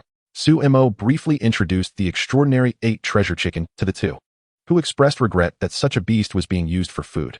Their disapproving glances seemed to blame him for wasting the opportunity to evolve such a marvelous beast on eating. Of course, while introducing it, Suemo omitted the function of the 8 treasure chicken's meat that could increase lifespan. Otherwise, the two would definitely not allow him to sell it in the market. However, the 8 treasure chicken that can increase lifespan must have truly consumed 8 extraordinary treasures. The one he just had them eat was merely an ordinary 8 treasure chicken that had only consumed 8 types of medicinal herbs. So the one that could increase lifespan was not suitable for public sale yet. Regarding their reproachful looks, Suemo pretended not to see them and said, for the rare beast appreciation event on November 15th, I will trouble you, elder brother. Suemo then entrusted Su Yen, saying, don't worry. A gift makes it easier to handle affairs. Your elder brother will definitely take care of it beautifully. After sitting for a while, Su Yan stood up to take his leave. Before leaving, he quietly had the heart-reading cat use the skill of good and evil will be rewarded on Sumo. Through the heart-reading cat's perspective, the white light representing goodwill shot up into the sky, almost blinding Su Yan. After leaving the beast arena, Su Yan hurriedly made his way to the palace. In the imperial study, after the eunuch reported, Su Yan entered the study where Emperor Su Yuan was meticulously handling memorials. However, Su Yan's attention was drawn to a white object on Su Yuan's desk, which, upon closer inspection, turned out to be a white rabbit with a crescent-shaped mark on its forehead. Su Yan immediately understood. Father, today I went to the beast arena and saw mother and third brother. Third brother talked about this and that. Su Yan briefly recounted the events. What do you think about immerse extraordinary beasts? Su Yuan stood up to stretch his muscles while asking Su Yan. Su Yan's eyes were filled with a different kind of brilliance. Although the child had only seen a few imperial beasts today, it was enough to glimpse their various miraculous abilities that could change our world, even allowing our dynasty to become an unprecedented one. Yes, for the first time. The crown prince did not express dissatisfaction towards Su Yuan for scolding his masters. Instead, he happily took his leave. It was still in Sumo's consciousness space. Sumo was carefully reviewing his personal information. Beastmaster, Sumo rule points, 6, gaining 72 daily. Prosperity, 39. Beasts, 7 types, 36 in total, 2 amphibious turtles, 10 yunyao chrysanthemums, 1 Xingyin sparrow, 1 Biware rabbit, 1 Gale horse, 20 Bazhen chickens, 1 heart-discerning cat. Can autonomously breed species. 1 type, Bazhen chicken. The yunyao chrysanthemum was evolved to cope with the increasing number of imperial beasts and to provide more energy blocks, as one alone could not sustain the consumption of so many beasts. As for why the yunyao chrysanthemum had not formed a breed that could reproduce, it was probably due to insufficient quantity. The lower limit for being judged as capable of independent reproduction seemed to be 20, and both genders were required, with no significant gender disparity allowed. Sumo found it really troublesome. On the first day at the Imperial Beast Arena, Sumo spent most of his saved rule points to evolve the Bazhen chicken, and eventually evolved 21 of them at once for future plans, one of which had already gone into the stomachs of a mother and her 2 children. The heart-discerning cat was specially prepared for the crown prince Su Yan, hoping he would discern right from wrong and stay away from treachery. Now, seeing the various skills of the heart-discerning cat was quite appropriate. There was also one thing. Sumo discovered that Wan Ling had actually raised prices. Yes, a real price increase. Originally, the cost of giving birth to an extraordinary imperial beast was 1 rule point. Now, for a custom skill for an extraordinary imperial beast, the first one would cost 58 rule points, while subsequent identical beasts would only cost 3 rule points. For example, the heart-discerning cat was of that custom type, costing him 8 rule points. If existing animals were allowed to evolve according to their nature, each would require 36 beast points, and subsequent evolutions of the same beast would only need 2 rule points. It was a comprehensive price hike. Wan Ling explained that when the first imperial beast was born, the rule points were not quantified, but with subsequent developments, Wan Ling found that the consumption of rule points for different customizations fluctuated, and now that it was quantified, it had to be followed accordingly. Wan Ling expressed that it felt wronged, being just a rookie on the job. Sumo had no choice but to silently accept it. He couldn't resist, so he just had to make do. Chapter 9, Exotic Beast Appreciation Conference, Part 2. Year 16 of Hongwu, November 6th. For some newly appointed nobles of lower rank, Su Yan only needed to send an invitation, as they still had to give face to the crown prince. It was better for a few old princes and dukes to visit in person. After breakfast, Su Yan set off early, as time was tight and tasks were heavy. He had to visit 3 families today and another 3 tomorrow. After the visits, he also needed to help his third brother oversee the organization of the Exotic Beast Appreciation Conference, reasoning that Sumo was still not fully recovered from his strange illness. And the official empress had gone to Fahua Palace to pray, so he had to take charge of the matter himself. Su Yan couldn't help but sigh that he was truly a busy person. However, it was fortunate that Sumo promised to give him 2 imperial beasts as a reward after the appreciation conference was over. On the other side, Sumo was also working hard for the Exotic Beast Appreciation Conference. Today, he called all the managers responsible for the Imperial Beast Arena to discuss an internal reform. Sumo sat in the main seat. To his left was the head butler of the entire Imperial Beast Arena, Lu Chong, whom he had met on his first visit. The second person on his left was a cheerful-looking fat man, Du Qingtai, who was responsible for the purchasing of the entire Imperial Beast Arena. The first person on his right was a young man with an ordinary appearance, Wu Jin, responsible for the security patrol of the entire Imperial Beast Arena, for now. He was only in charge of the outer area, as the inner area was taken over by the Imperial Forest Army. The second person on his right was a tall, thin man with a somewhat stern look, Great Xia, who was responsible for feeding the animals in the entire Imperial Beast Arena and managing all the caretakers. The plant area of the Imperial Beast Arena was managed by the head butler Lu Chong, who was primarily responsible for overseeing the inner Imperial Beast Arena. Besides Lu Chong, the other three managers were meeting their master, the third prince, for the first time. Since the third prince rarely showed himself in public, no one really knew what his personality was like. They just hoped he wouldn't be capricious. Once everyone had gathered, Su Mo spoke calmly.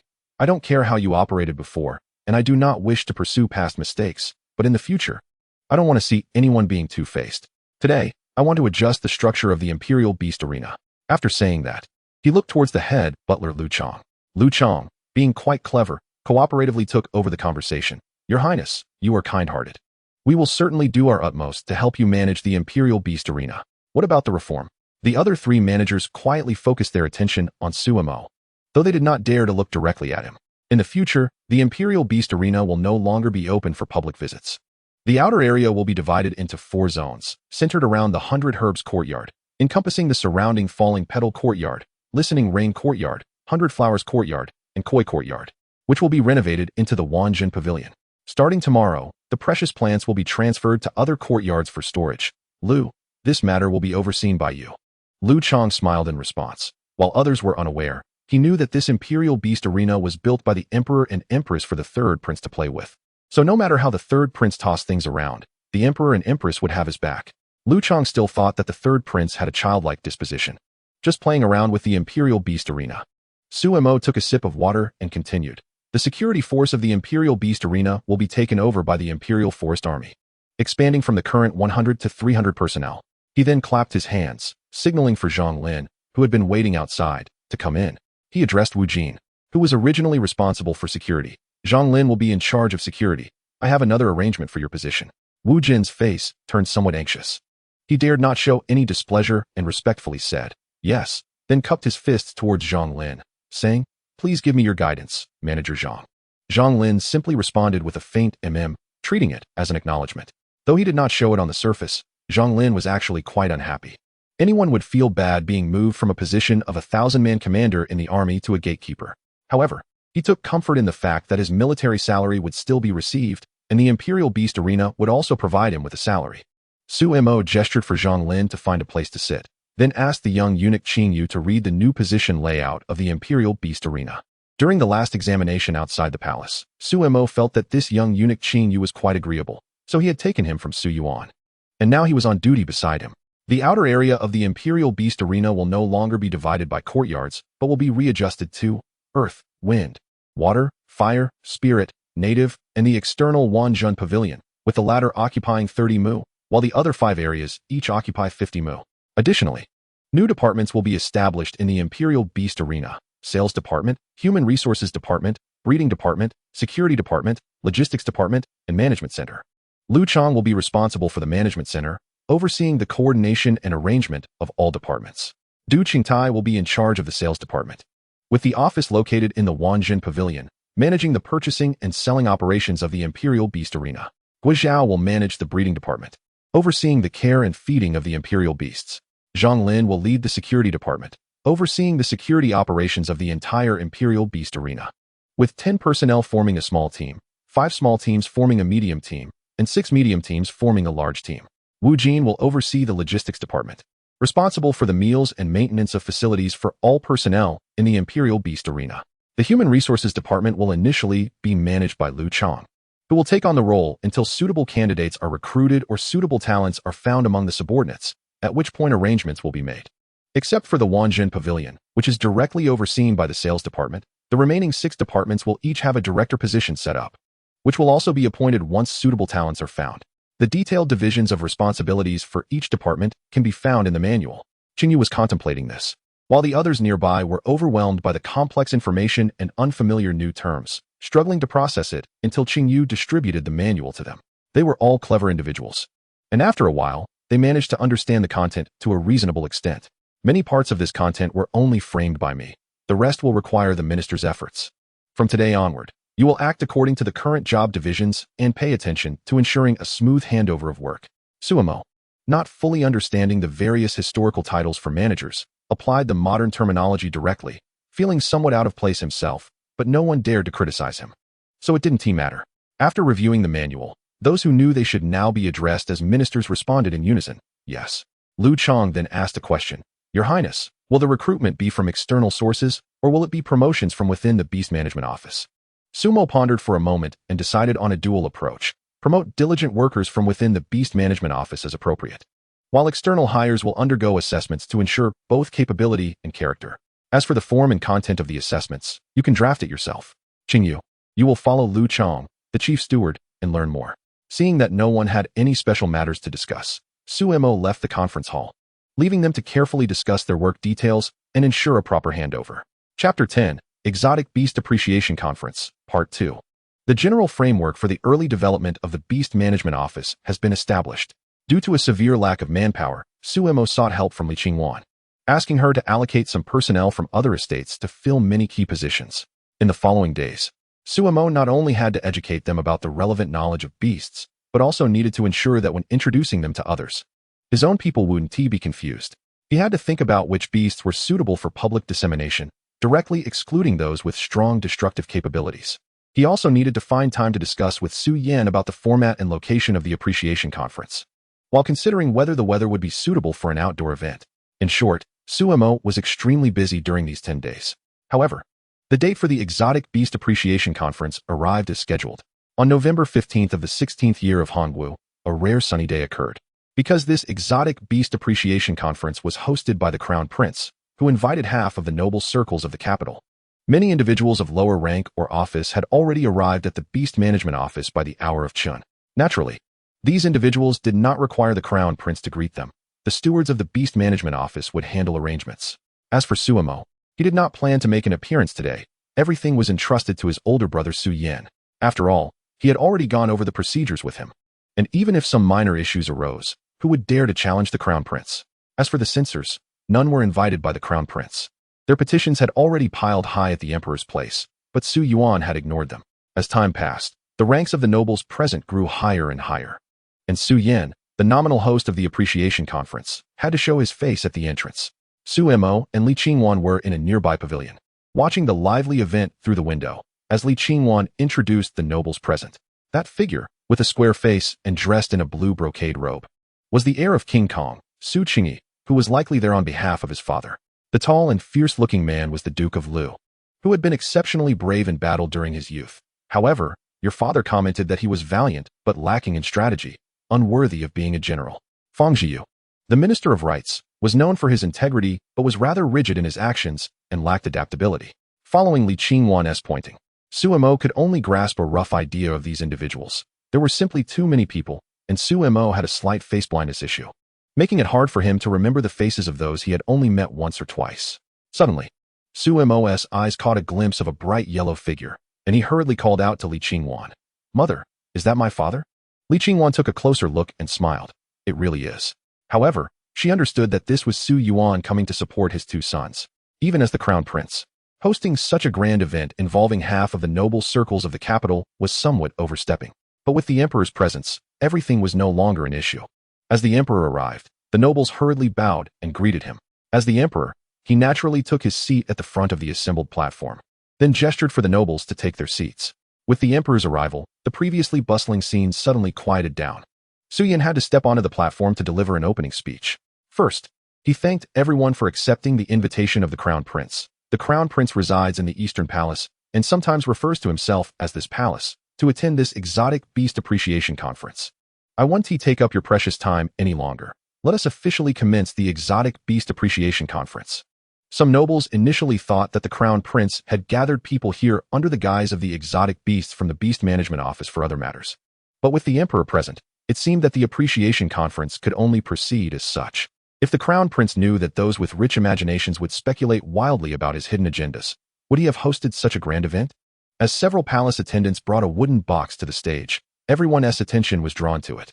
Under the sunlight, a dazzling halo radiated from the two pots of Yunyang chrysanthemums on the platform. Once the light dimmed, shimmering golden rays flickered on the petals of the Yunyang chrysanthemums, adding a touch of mystery to them. Upon seeing this scene, a few nobles couldn't help but exclaim in surprise, quickly covering their mouths. However, everyone was engrossed in admiring this rare beauty, and no one paid attention to their rudeness. Su Yuan glanced at Xikong Zhongwuwei, noticing his mesmerized expression. Although this guy usually had a contentious relationship with him, his position was irreplaceable. Su Yuan was not the kind of foolish tyrant who would act out of spite. But he still felt a bit irritated. Upon seeing Zhang's expression, he couldn't help but snort at the old fool's lack of insight. After everyone had admired it for a while, Su Yin smiled and said, "This is the first extraordinary beast we will appreciate today, the Yunyang chrysanthemum. The Yunyang chrysanthemum is also the easiest extraordinary beast to care for. It simply requires ample water and regular exposure to good sunlight to thrive." The impatient Duke of Lu was the first to ask, "Your Highness, what exactly is this extraordinary beast you mentioned?" Su Yin smiled slightly and replied, "As the name suggests, it transcends the ordinary. This type of beast can sign contracts with humans, allowing them to utilize its skills." As he spoke, he had the Yunyang chrysanthemum activate its skill, producing a dazzling flash of light that caught the unprepared audience off guard, momentarily blinding them. A flurry of confusion ensued among the crowd, but many quickly turned their eager gazes toward the Yunyang chrysanthemum on the platform. A divine object, it was definitely a divine object. For these nobility, who were obsessed with seeking the extraordinary, anything even remotely related to the remarkable would drive them to pursue it fervently. With a divine object like this chrysanthemum before them, how could they not desire to possess it? These 2 pots of chrysanthemums, might I ask if His Highness would be willing to part with them? I would be willing to offer 10,000 taels of silver in exchange. A young man clad in a deep purple python robe, whose face looked somewhat familiar, stood up to inquire. The young man in the purple python robe was none other than His Royal Highness, Prince Ning, the younger brother of the current emperor. Today, I initially intended to simply present this unique treasure for everyone to admire. However, I felt uneasy about keeping this divine object all to myself. So, I have decided to find a true admirer among those present to be its worthy owner. As for how to express their admiration, of course, it's through money. Everyone present understood the prince's meaning without needing to say it out loud, but they all praised the prince for his benevolence and generosity. Next to him, the heir of the Duke of Kong asked Prince Ning for permission and offered 3,000 taels of silver for the Yunyang chrysanthemum. Following that, several other nobles of similar status successively made bids, raising the price of the Yunyang chrysanthemum to 8,000 taels of silver. Seeing that the bidding momentum was slowing, Lord Xikong Zhongwuwei finally couldn't hold back any longer and offered a unique copy of the Yangjingzhu along with an additional 1,000 taels of silver in exchange. Under Zhongwuwei's gaze, even Su Yin felt immense pressure. A unique copy of Yangjingzhu is a priceless treasure in the eyes of those who appreciate it, but worthless to those who do not. Nonetheless, recalling Su Mo's request for real gold and silver, he spoke up. "Thank you, Lord Xikong, for your kind offer. I do not wish to be the one who takes away what others cherish. This unique copy deserves to be valued in your hands." Although Zhang Wuwei had anticipated this outcome, he still sighed internally. He was a lover of chrysanthemums, and these 2 pots of what could be called divine chrysanthemums were simply captivating, making him regret whether he had been too frugal in the past. Meanwhile, the emperor couldn't help but show a hint of schadenfreude at Lord Xikong's embarrassment. Su Yin scanned the crowd and, seeing that no one was willing to bid any further, announced, "These 2 pots of Yunyang chrysanthemum will belong to the Duke of Kang's heir." The loud voice of Duke Lu rang out, asking how many of these exotic beasts we would be evaluating today. Hearing Duke Lu's booming voice, Su Yin's lips twitched, and he could only respond helplessly. There are still 5 types, totaling 7 beasts. By stating the specific number, he was preparing them psychologically, so they would know to invest more if they found something suitable, lest they miss out on the exotic beasts thinking there were still more left. This instantly piqued the curiosity of the nobles present. Chapter 11, Exotic Beast Evaluation Meeting, End. When Su Yin pulled back the curtain, a half-squinting giant beast appeared before everyone. Name, Golden Tiger. Species, Animal, Tiger. Rank, Extraordinary. Element, Metal, Gold. Lifespan, for years. Species lifespan, 60 years. Energy, 4950. Skill, 1. Tear, Initial Glimpse. 3 energy points. The Golden Tiger applies the metal element to its claws, causing tearing damage to the target. This big cat, I truly adore it. I will offer 5,000 taels of gold plus 100 acres of arable land, which can be freely chosen from the unclaimed land 30 miles outside the capital. Su Yuan spoke indifferently. Seeing that the emperor had spoken first, the others knew this magnificent tiger had nothing to do with them, so no one else bid. Su Yin then announced that this golden tiger belonged to Su Yuan. Su Yuan nodded in satisfaction, not forgetting to glance sideways at Lord Xikong Zhongwuwei with a smug smile. Although Su Yuan loved this beast, He still couldn't sign a contract with the Golden Tiger because he learned from Su Mo that ordinary people could only sign contracts with two beasts. And he had already signed with the amphibious turtle and the moon-worshipping rabbit. The appearance of these two exotic beasts raised the excitement in the venue to a new height. Seizing the momentum, Su Yan brought the next exotic beast onto the stage. Su Yuan looked closely and realized it was the amphibious turtle. He felt a bit uncomfortable, but then recalled that the first beast sold, the Yunyan chrysanthemum, was the queen's contracted beast, and he felt much better. Coming back to his senses, Su Yan was already introducing the skills of the amphibious turtle and demonstrating its skill effects. A muscular warrior was swinging a large cleaver down onto the amphibious turtle's rock shield, leaving only a faint scratch. Duke Liu, observing this scene, expressed deep skepticism and suggested trying it himself. Seeing Duke Liu's reckless act, Li Qingwan from the loft spoke up, wondering if there would be any issues with Duke Liu stepping onto the stage. Su Yan agreed to Duke Liu's request, and Duke Liu walked onto the stage, took the cleaver from the warrior, tested the blade's hardness with his hand to confirm it was real, and then swung the cleaver at the amphibious turtle's rock shield. Duke Liu's swing was powerful, and when it struck the rock shield, it produced a sharp sound of metal clashing. The result was the same, but the white scratch left on the rock shield was more pronounced. Duke Liu rubbed his sore thumb and laughed heartily. It's truly an exotic beast. I, old chum, am convinced. I will offer 6,000 taels of silver. The others below would not let Duke Liu have the exotic turtle so easily and began to raise their bids. 6,500 taels of silver, said the Minister of War Fan Saga. 8,000 taels of silver, said the Prince of Wei. This was already the combined price of the 2 pots of Yunyan chrysanthemum, but the price continued to rise, until Duke Liu gritted his teeth and continued to raise the bid. 10,000 taels of silver, his face flushed, determined not to give up until he achieved his goal. Others still had the strength to continue bidding, but ultimately, considering the emperor was present, taking out so much money at once would surely displease him. Various thoughts flew through their minds, and they tacitly stopped bidding while secretly cursing Cheng Yichuan for not bothering to conceal anything in front of the emperor. As for how much envy and jealousy there was, only they themselves knew. Finally, Su Yan announced that the amphibious turtle belonged to Duke Liu. Duke Liu Cheng Yichuan grinned widely as he had the giant turtle brought to his side, fondly touching and examining it, while the surrounding nobles turned their heads in unison to avoid seeing him, to prevent annoyance. With Duke Liu acquiring this exotic beast, everyone calculated that 5 exotic beasts remained, and the competition was bound to become even fiercer, as there were too many nobles vying for too few beasts. By noon, after Su Yan had been speaking for so long, he finally expressed, "To be honest, I'm a bit hungry now. First, let me invite everyone to taste our newly launched 8 treasure chicken from the Beast Pavilion." The palace maids fluttered like butterflies, serving each noble present a bowl of soup. Some couldn't wait to lift the lid, and a delightful aroma rushed to everyone's nostrils, causing them to involuntarily swallow. The first noble to uncover the bowl looked at the slightly cloudy broth with a few strands of egg flour floating on top, puzzled, wondering if the enticing aroma came from this simple soup. Su Yuan caught the scent as well and lifted his own soup bowl. Indeed, while others had small bowls, Su Yuan's was a large bowl containing half an 8 treasure chicken. Although the chicken was chopped up, Su Yuan's common sense told him that this portion was half a chicken. Shaking his head with a smile, he thought, this is something Su Mo would do. Upon lifting the lid, the aroma in the air became even more intense. The 2 princes, along with the Duke of Kang's heir and 3 first-rank ministers, shared 1/8 treasure chicken, while Su Yuan's other half was chopped up to share with several elderly ministers. After the emperor took the first bite, the others began to taste it as well. Once they tasted it, everyone felt a miraculous warmth spreading throughout their bodies, even easing their old ailments. Moreover, the sensation of the food exploding on their tongues was an absolute delight. In the loft nearby, watching everyone's rapturous expressions, Su Mo nodded in satisfaction, feeling it was worth consuming 2 of his 8 treasure chickens along with 20 eggs. After everyone had finished tasting, Su Yan began to advertise. What you just tasted is the edible exotic beast launched by the Beastmaster Arena.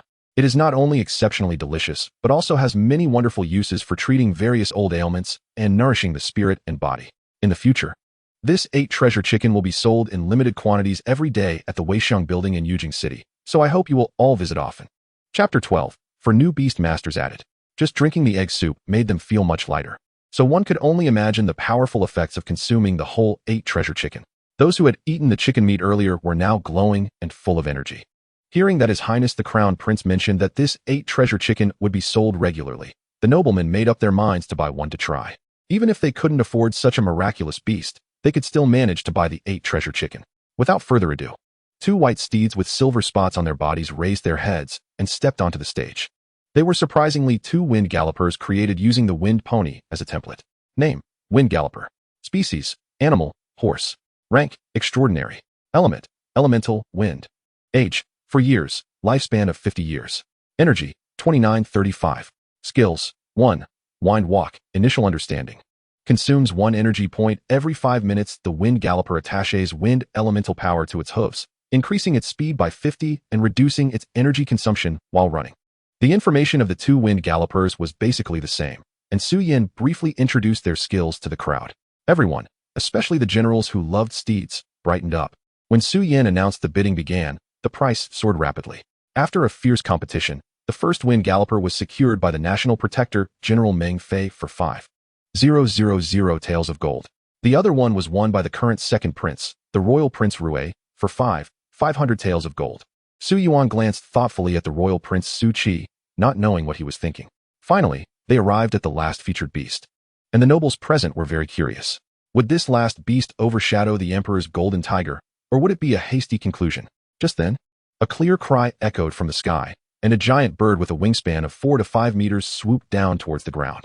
As it neared the ground, it performed a delicate emergency stop and landed gracefully, then elegantly began to groom its feathers with its beak. Name: Qingyun Crane. Species: Animal, Crane. Rank: Extraordinary. Element: Elemental, Wind. Water. Age: 5 years, lifespan of 60 years. Energy: 40-40. Skills: 1. Qingyun, Initial Understanding. Consumes 1 energy point every minute. The Qingyun Crane summons a cloud that can carry people and objects to the sky. Su Yin greeted the Qingyun Crane amicably, then instructed it to release its skill, Qingyun. 2 streams of green smoke emerged from the crane's wings, forming a green cloud. Su Yin calmly stepped onto the green cloud, which enveloped him in a translucent light film with a green halo. Under the astonished gaze of the crowd, the cloud slowly floated up, surprising everyone as it lifted Su Yin into the air, prompting a gasp from the audience. After floating approximately 4 to 5 meters off the ground, the green cloud gently descended. Su Mo stepped down from the cloud and had the Qingyun Crane use the rain cloud skill. The green cloud hovered in the air, and a light drizzle began to fall, which felt cool to the touch. Su Yin observed the crowd's eager expressions and then said apologetically, "For this last beast, we will not decide its ownership through auction. Instead, we will let it choose its preferred master." The crowd was taken aback. The original owner of these exotic beasts was indeed willful, doing everything according to its own wishes. However, they all turned their expectant gazes toward the Qingyun Crane, hoping it would choose them. After receiving Su Yan's signal to start the selection, the Qingyun Crane flew into the air, circling over everyone's heads, but stayed a little away from the golden tiger lying beside Su Yuan. Ultimately, it landed in front of Grand Minister Zhang Wuwei. The Qingyun Crane was slightly taller than Zhang Wuwei's 1.8 meters. Zhang Wuwei looked up at the Qingyun Crane in surprise that it would choose him. The crane lowered its head and rubbed its forehead against Zhang Wuwei's shoulder, expressing affection. Feeling the trust from the Qingyun Crane, Zhang Wuwei's eyes turned a bit red, and he gently patted the crane's wings, murmuring, "Good child, good child." Others saw that the Qingyun Crane had chosen Zhang Wuwei, and even though they were disappointed, they felt it was reasonable, as Zhang Wuwei had a good reputation, and it was understandable that such an elegant creature would favor him. However, it seemed that His Majesty the Emperor had coldly snorted, causing those nearby to suspect they might have misheard. Seeing that the Qingyun Crane had chosen Zhang Wuwei as its master, Su Yin concluded, "The last beast of today's exotic beast appreciation conference, the Qingyun Crane, belongs to Grand Minister Zhang.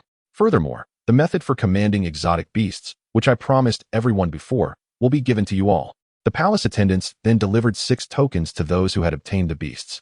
Each person simply needed to drop a drop of their blood on the token to connect their minds with the exotic beasts and command them to use their skills. After fully digesting this information, Cheng Yichuan opened his eyes and noticed everyone staring at him intensely. Not minding their gaze, he playfully had the nearby amphibious turtle release a rock shield skill, allowing the surrounding nobles to touch the shield, creating a lively scene. The others who had obtained exotic beasts, seeing that Duke Lu had succeeded, also dripped their blood on the tokens. Once several people successfully signed the contracts, Su Yin spoke again, inviting everyone to the opening of the Wanjin Pavilion at the Beastmaster Arena 10 days later, and stated that today's exotic beast appreciation conference was now over, encouraging everyone to leave. With that, he exited the stage. The attendees did not rush to leave, but rather gathered around those who had obtained exotic beasts to inquire about the specifics of these creatures. The few who had successfully auctioned beasts became quite popular. The Emperor and the Crown Prince had long slipped into the inner hall of the Beastmaster arena to see Su Mo and Li Qingwan, leaving a few managers to maintain order on site. At this moment, Su Mo, who was with Li Qingwan in the inner hall of the Beastmaster arena, glanced at his information. Beastmaster, Su Mo rule points, 10, gaining 28 points daily. Prosperity, 63. Exotic beasts, 10 types, 56 total, 3 amphibious turtles, 10 sun-infused chrysanthemums, 1 clear sound sparrow, 3 moon worship rabbits, 3 wind gallopers, 32, 8 treasure chickens, 1 heart discern cat, 1 golden tiger, 1 Xinyan crane, 1 ginseng baby. Can self-replicate species, 1 type, 8 treasure chicken. Chapter 13, Ginseng Baby. In the inner hall of the Beastmaster arena, in the conference room, Su Yuan, Li Qingwan, Su Yan, and Su Mo sat facing each other. Su Yuan began his routine display of paternal affection towards Su Mo, causing Su Yan to want to laugh but refrain from doing so. Moreover, this method of wanting to hug at the drop of a hat was overwhelming for ordinary teenagers, let alone the mature Su Mo, whose brows were practically furrowed into a shape. Su Yan chuckled and shook his head, thinking to himself, I wonder if father is doing this on purpose. Ignoring Su Yuan, Su Mo thanked Su Yan. Thank you very much, brother, for hosting today's Exotic Beast Appreciation Conference. Being brothers, there's no need for such formalities. Su Yan waved his hand dismissively. Moer, I also came to support you today. You see, they are all being well-behaved, Su Yuan said, seeking praise. All right, thank you, father. Su Mo rolled his eyes secretly. Su Mo signaled the palace attendants to bring out the gift he prepared for Su Yan. I heard that the Empress has good news. This is a congratulatory gift from your younger brother, so please don't be dismissive. Third brother, there's no need to be so polite. But when he saw the gifts on the tray from the palace maid, the words of refusal got stuck in his throat. On the tray was a chubby ginseng doll, with the limbs of the ginseng transformed into the limbs of the doll. At the upper part of the ginseng, there were the doll's facial features, and at that moment, it was blinking its big, innocent eyes, looking at the 4 people. Name, Ginseng Baby. Species, plant, ginseng type. Rank, extraordinary. System, elemental wood. Lifespan, 200, no racial lifespan. Energy, 60-60. Skills, 1 life domain. Consumes 2 energy points per minute in this domain. Life recovery effects are increased by 50, and growth speed is doubled. After Su Mo finished introducing the skills, he thought that this ginseng baby could take good care of the pregnant empress. Su Yuan curiously asked what the difference was between the ginseng baby's healing of all ailments and the moonlight rabbit's healing. Su Mo scratched his head and said, the difference is quite significant. Healing moonlight is for treating external injuries, while healing all ailments is for treating diseases, such as headaches, coughs, etc. In terms of suitable scenarios, healing moonlight is more suitable for battlefields, while healing all ailments is better suited for medical clinics. After listening to Su Mo's explanation, Su Yuan nodded in understanding. Speaking of this, Su Mo's urge to teach kicked in again, and he began to popularize some related knowledge about beast taming to them. You see, your tamed beasts currently have these skills, but in reality, the skills they can learn are not fixed. Many skills can be learned through practice, and when their skill proficiency reaches a master level, they can consume energy to produce skill crystals, allowing certain qualified tamed beasts to learn. Moreover, the most important thing is that you can choose one of the skills of your contracted beast to inherit, but when you use it yourself, it will only have half the effect compared to when the tamed beast uses it. You all need to be mentally prepared for this. Su Mo said a lot, and the 3 people beside him listened attentively, looking like good students. After a pause, he added, in a couple of days, my mother's Yunyan chrysanthemum will be able to break through, and then you can see it. Li Qingwan looked at Su Mo with surprise, secretly looking forward to the appearance of her Yunyan chrysanthemum after the breakthrough. Then, the 3 of them continued to pester Su Mo with many questions about beast taming, leaving Su Mo dry-mouthed, and many of the questions were things he had previously discussed with the 3 of them. He had no choice but to promise to create a small booklet on beast taming, which finally let the 3 of them off the hook. Back in the southern courtyard, Su Mo could only silently sigh, feeling that he was born to be a busybody. The renovation of the beast taming field was not yet complete, and now he had to compile a small booklet for them, which would take a toll on his brain cells. Suddenly, a flash of inspiration struck Su Mo. It seemed he could start a school. Teaching one person is the same as teaching, and by teaching more people, he could cultivate more talents and spread his beast taming culture. After all, this beast appreciation event had only raised awareness of beast taming among the noble class. Teaching more students and letting them enter various social classes would allow the culture of beast taming to spread more widely. He never wanted to treat beast taming as something exclusive to the nobility. Although he had a tiring day, Su Yan now felt no fatigue at all, and walked energetically to the Crown Princess's palace, where the Crown Princess was reading in the courtyard to pass the time. The nearby heart-identifying cat was half squinting, lying on the table next to the Crown Princess, as the orange candlelight fell on both of them, creating a warm atmosphere. Watching this scene, Su Yan felt an indescribable sense of satisfaction. The Crown Princess, named Meng Qingyue, had a father who was a third-rank national scholar, which meant that in the noble city of Yujing, where the aristocracy was everywhere, her power and reputation were not prominent.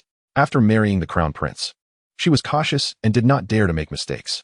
Fortunately, the Empress was not harsh on her and often took care of her. The Crown Prince and she also shared a deep affection, and their life was relatively smooth.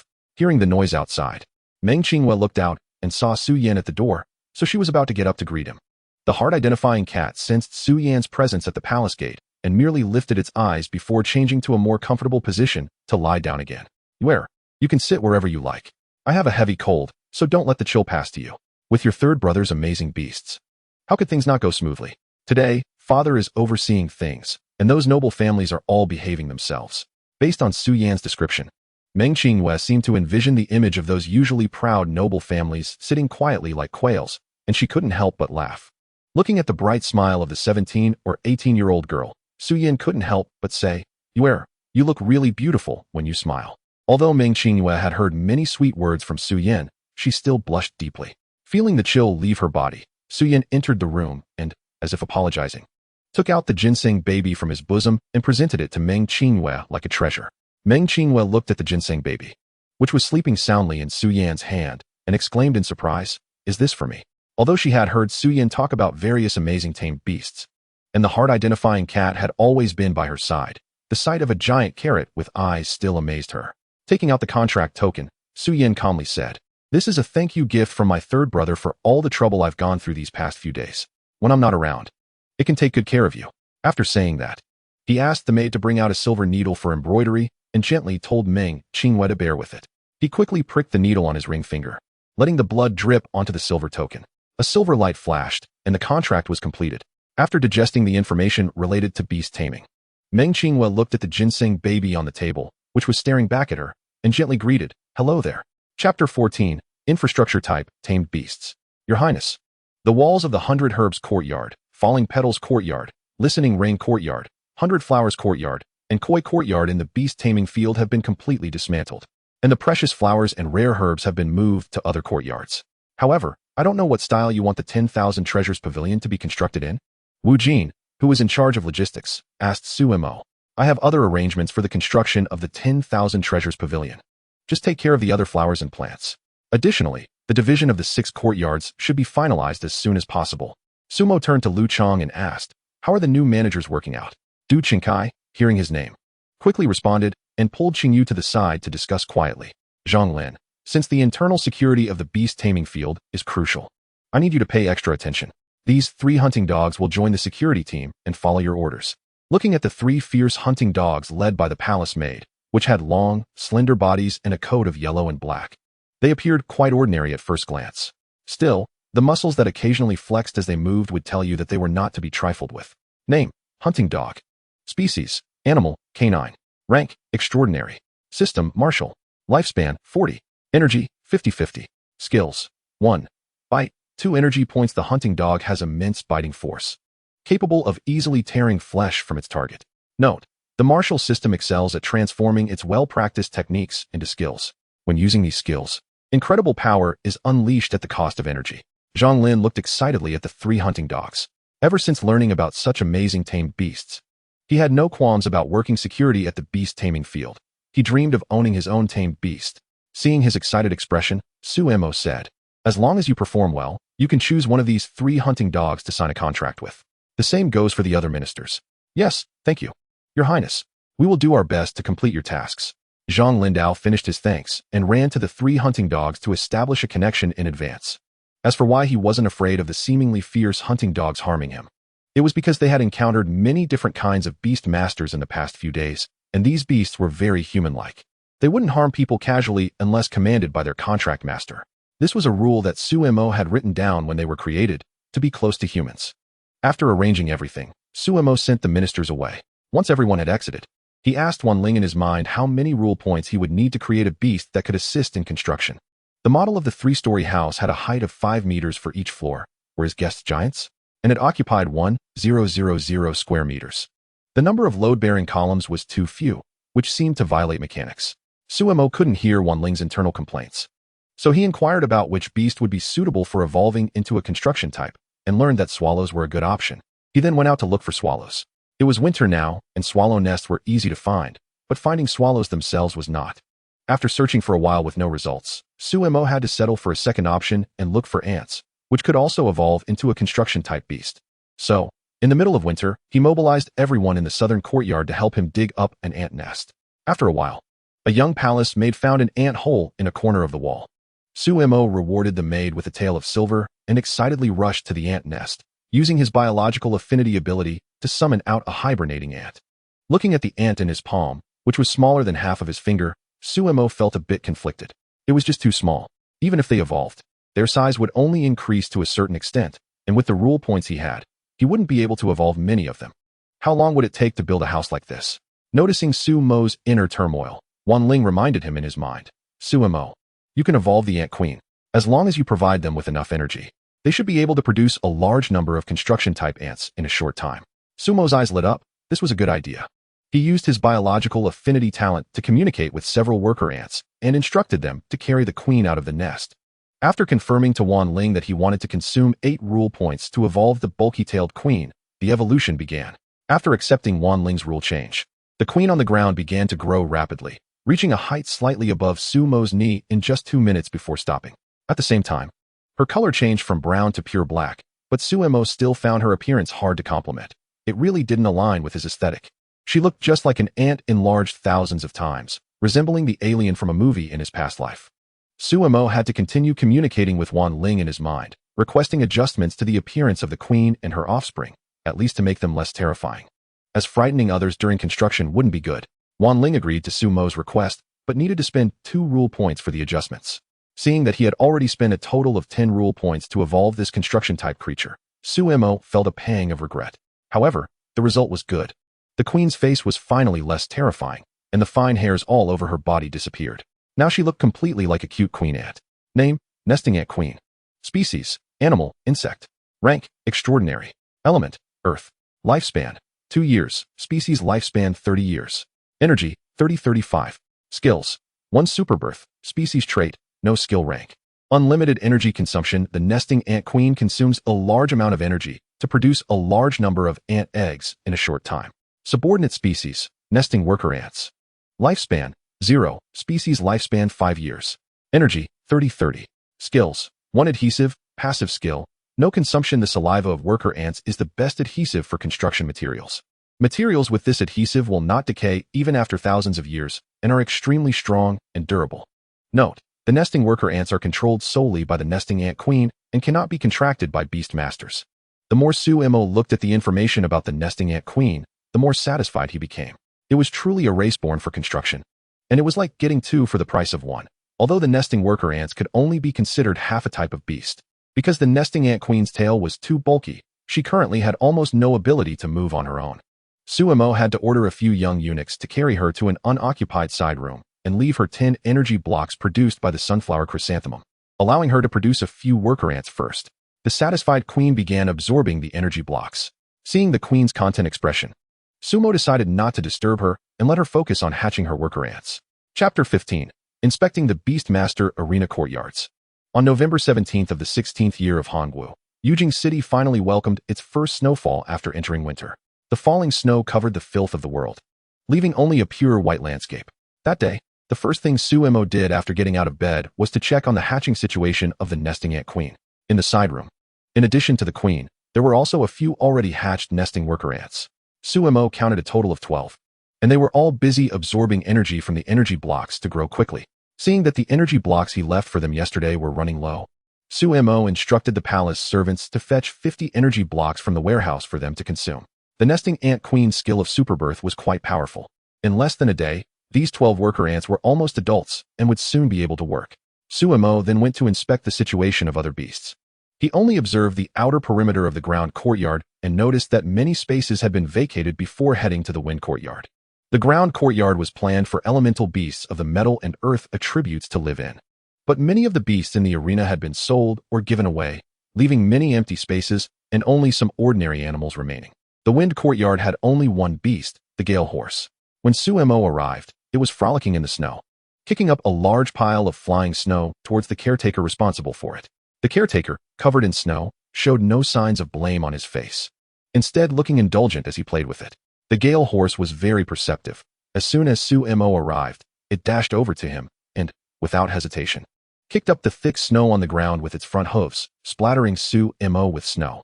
The caretaker, who had just been watching the gale horse, immediately ran over to apologize to Sumo. Sumo waved his hand, indicating he didn't mind, and said to the gale horse with a sly smile, "Oh, you want to have a snowball fight, huh? Come on, let's throw some snow." The last sentence was directed at the 4 palace maids behind him. The 4 palace maids exchanged glances, unsure of what to do. Seeing that the prince had already started rolling snowballs and throwing them at the gale horse, they had no choice but to join in. Otherwise, their prince would definitely be at a disadvantage against the extraordinary gale horse. As it turned out, even with the help of the 4 palace maids, they could only manage to tie with the gale horse, leaving them all sweating. Sumo patted the gale horse on the head, left it 10 energy blocks, and said he would come back another day. The next target was the water courtyard, which housed amphibious turtles. Sumo searched around but couldn't find any turtles, considering that the turtles were likely resting at the bottom of the lake. He called for someone to drill a small hole in the ice on the lake's surface and dropped a few energy blocks down. The fire courtyard currently housed 8 sunflower chrysanthemums and 2 moon bunnies, making it relatively lively compared to the other courtyards. When Sumo arrived, he found Li Qingwan there, playing with the bunnies inside the room. After greeting Li Qingwan, he asked, "Why did you come all the way here in such heavy snow, mother?" Li Qingwan's hands were busy, and the day was passing quickly. She was really worried, so she simply came to take a look. Sumo thought to himself that her concern was just a facade, and what she was really thinking about was playing with the rabbit.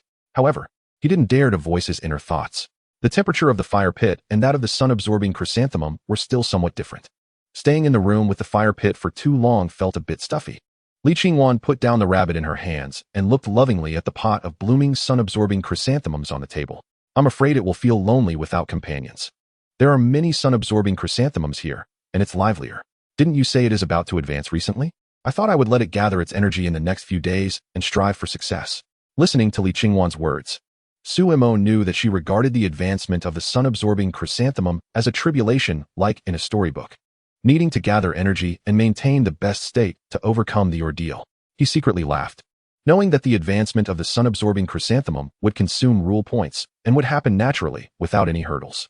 Name, sun-absorbing chrysanthemum. Species, plant, chrysanthemum family. Rank, extraordinary. System, elemental system, light. Lifespan, 1 year, racial lifespan 10 years. Energy, 30-30. Skills, 1. Sun absorption, passive skill, no cost. The sun-absorbing chrysanthemum loves sunlight. It will strive to absorb sunlight and store it on sunny days.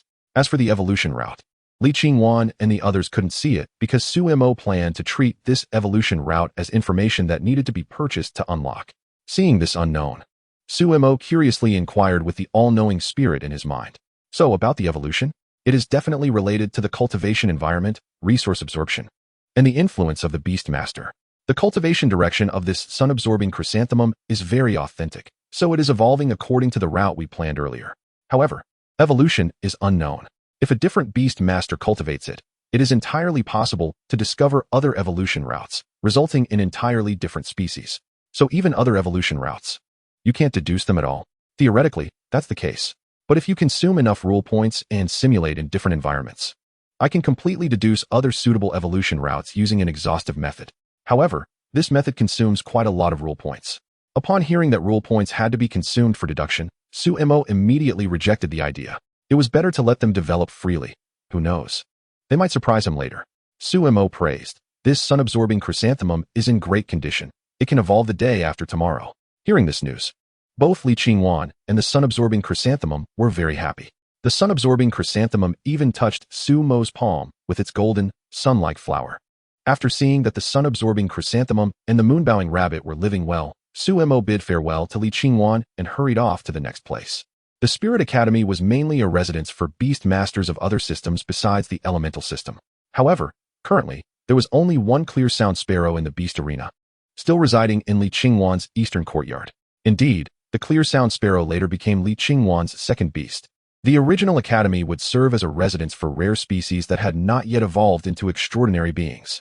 Since there were still quite a few ordinary creatures in the beast arena, they hadn't completely moved there and kept other courtyards for later gradual cleanup. So the other courtyards without beast inhabitants didn't seem too desolate. Sumo simply passed by and checked the Spirit Academy and the original academy before heading straight to the planned site of Wanjin Pavilion. The last stop of the day? At this time, the planned site of Wanjin Pavilion was still a vast empty space, which Sumo had hurriedly cleared with Wu Jin. When Sumo arrived, there wasn't a single person there. It was snowing lightly, and if one expected people to work in this weather, the host would indeed be a bit harsh. Chapter 16, Backstab. On November 18th, the 16th year of Hanwu. After a day of snow, it finally stopped, but the sky was still gray, making one feel a bit depressed. Inside the Zhaohua Palace, where concubine Wei resided, son pays respects to mother. The king of Rui performed a bow to concubine Wei, his own mother. Concubine Wei pulled the king of Rui up, saying, "My son, you haven't come to the palace to visit your mother for a long time. It's a bit unfamiliar now." The king of Rui thought nothing of it. "Mother, you have been managing the harem recently, so I assumed you must be busy, so I didn't dare to disturb you often." Concubine Wei's eyes revealed joy. "I heard that you attended the exotic beast appraisal meeting hosted by the crown prince a few days ago and spent 5,500 taels of gold to buy one. Are these exotic beasts really that miraculous? Don't let others trick you into giving them money." Her tone became serious by the end. The king of Rui thought to himself, sure enough, he didn't dare to deceive his mother. He had never seen such an exotic beast, so it was indeed difficult to believe, but he could only say that the gold spent was worth it.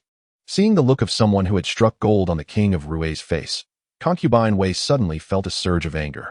Even if it is really that miraculous, it doesn't justify spending such an amount of gold and silver. With this gold and silver, how many followers could you support? How many connections could you establish? Su Qi seemed to not understand. "Mother, why do you say that? I'm just a small prince. What would I do with so many followers? Establishing connections is even more out of the question. Who in this world, besides a few, is worth my effort to curry favor with? Those few are certainly not something that mere gold and silver can win over." "Su Qi," concubine Wei shouted his name. "Don't tell me you've never thought about that position." Concubine Wei's tone softened. "As long as you want it, your mother and your uncle will support you." Su Qi sneered. "Is that so? Mother, perhaps I thought about that position when I was young, but that was just to make you happy. As I grew older, I understood what that position truly means. I know my abilities are limited and cannot support this world. It's better if you don't say such things about supporting me in the future." Concubine Wei's delicate face turned cold. "What? The legendary brave and unparalleled Prince Rui is now actually a coward? You don't even have the courage to fight for it?" This kind of provoking tactic was useless against him. Father has already established the crown prince position. I think mother understands my father's intentions better than I do. Su Qi adjusted his sleeves. "Let me tell you one more thing. Someone reported that Wei Zhu Liang was involved in the trade of official positions, embezzlement, and bribery, among other charges. I believe this will reach father's ears today." Disregarding concubine Wei's pale face, Su Qi strode towards the palace gates. Upon reaching the palace gates, Su Qi paused for a moment and said something that made concubine Wei feel as if she had fallen into a cold abyss. "By the way, the person who reported it was arranged by me." Then he stepped out of the palace, listening to the sound of porcelain bowls shattering from within. And Su Qi smiled silently. From now on, he was no longer concubine Wei's son, Su Qi. He was merely Prince Rui, Su Qi, the unparalleled warrior of the Great Xia. It felt as if he had shed a heavy burden, and his steps became lighter. On his way out of the palace, Su Qi happened to run into Su Yan, who was heading to the beast arena, and they decided to go together. "Big brother, I heard that Wei Xiang Lu is opening today. To be honest, after eating the 8 treasures chicken last time, the hidden injuries I sustained in military affairs have actually somewhat recovered. Second brother is treating today. How about a small gathering?" Su Qi enthusiastically invited Su Yan. Thinking that there wasn't anything urgent to do at the beast arena today, and that it wouldn't affect anything to eat first, Su Yan agreed. "Second brother, if we go to Wei Xiang Lu now, we probably won't be able to get the 8 treasures chicken. From what I know, they only have one available per day, and it's sold in 2 portions. I bet the buyers have already lined up for 2 months." Su Yan laughed, hearing that the 8 treasures chicken was already sold out. Su Qi exclaimed in regret, "What a pity. I must hurry to reserve one, or I might not even be able to reserve it. Big brother, hurry up." Watching Su Qi galloping ahead on horseback, Su Yan felt that something had changed in him, but he couldn't quite pinpoint what it was. Shaking his head without thinking too much, Su Yan followed along. Su Yan shook his head, feeling a bit helpless, and didn't say much. Although the meal was simple, it tasted quite good, comparable to the skills of the royal chefs in the palace, and in some cases, even better. After finishing the meal, Su Qi exclaimed how satisfying it was. Finally, Su Qi spoke up to request something. The third princess, Su Mingyu, was the third child of concubine Wei and Su Qi's biological sister. As for concubine Wei's second child, Su Linger, she passed away at the age of 6. Yua, why would you have such a request, second brother? Mother won't snatch someone else's child without a justifiable reason, Su Yin said, puzzled. Eldest brother, do you still remember the early deceased Lingu? Of course, I remember. What does that have to do with it? Mentioning Su Ling made Su Yin a bit sad. Su Qi's expression was conflicted and heavy as he finally said, Linger also had a weak constitution since childhood, but apart from a few times when she was truly ill, most of her sicknesses were man-made. It was just that during one of those manipulations, she lost control, and Linger's frail body couldn't withstand it, leading to an accident in the end. In recent years, I haven't stayed in the palace, so I can't be sure if Yue is genuinely weak and sickly, or if she is repeating Linger's fate. Therefore, I can only ask the Empress to save Yue. Su Yin was shocked by these words and stood up, looking somewhat displeased. Second brother, don't worry, I will quickly relay this news to Mother. I believe Mother won't allow such things to happen under her nose. After saying this, Su Yin hurriedly ended the meal and parted ways with Su Qi at the entrance of the Flavor Fragrance building, rushing towards the beast training grounds. Seeing Su Yan's anxious demeanor, Su Qi felt relieved. At the same time, he murmured, Linger, will you bless your sister? At the beast training grounds, hearing Su Yan's words, Li Qingwan's face turned red with anger. How could Wei Rian be so cruel? That was her own daughter. Rubbing her brow. In order to prevent the Empress from discovering the lie about going to Chui Mountain to pray, she had to suppress her urge to immediately go to the palace and slap concubine Wei a few times. Yenner, you go to the palace and visit the Empress Dowager in Chonghua Palace, saying that in order for the Empress Dowager to enjoy family happiness, all princes and princesses in the palace under the age of 10 must go to Chonghua Palace for a few days. All right, Mother, I will go right away. Su Yin hurriedly left, moving quickly once more. Chapter 17. The successful evolution of the Yunyang chrysanthemum.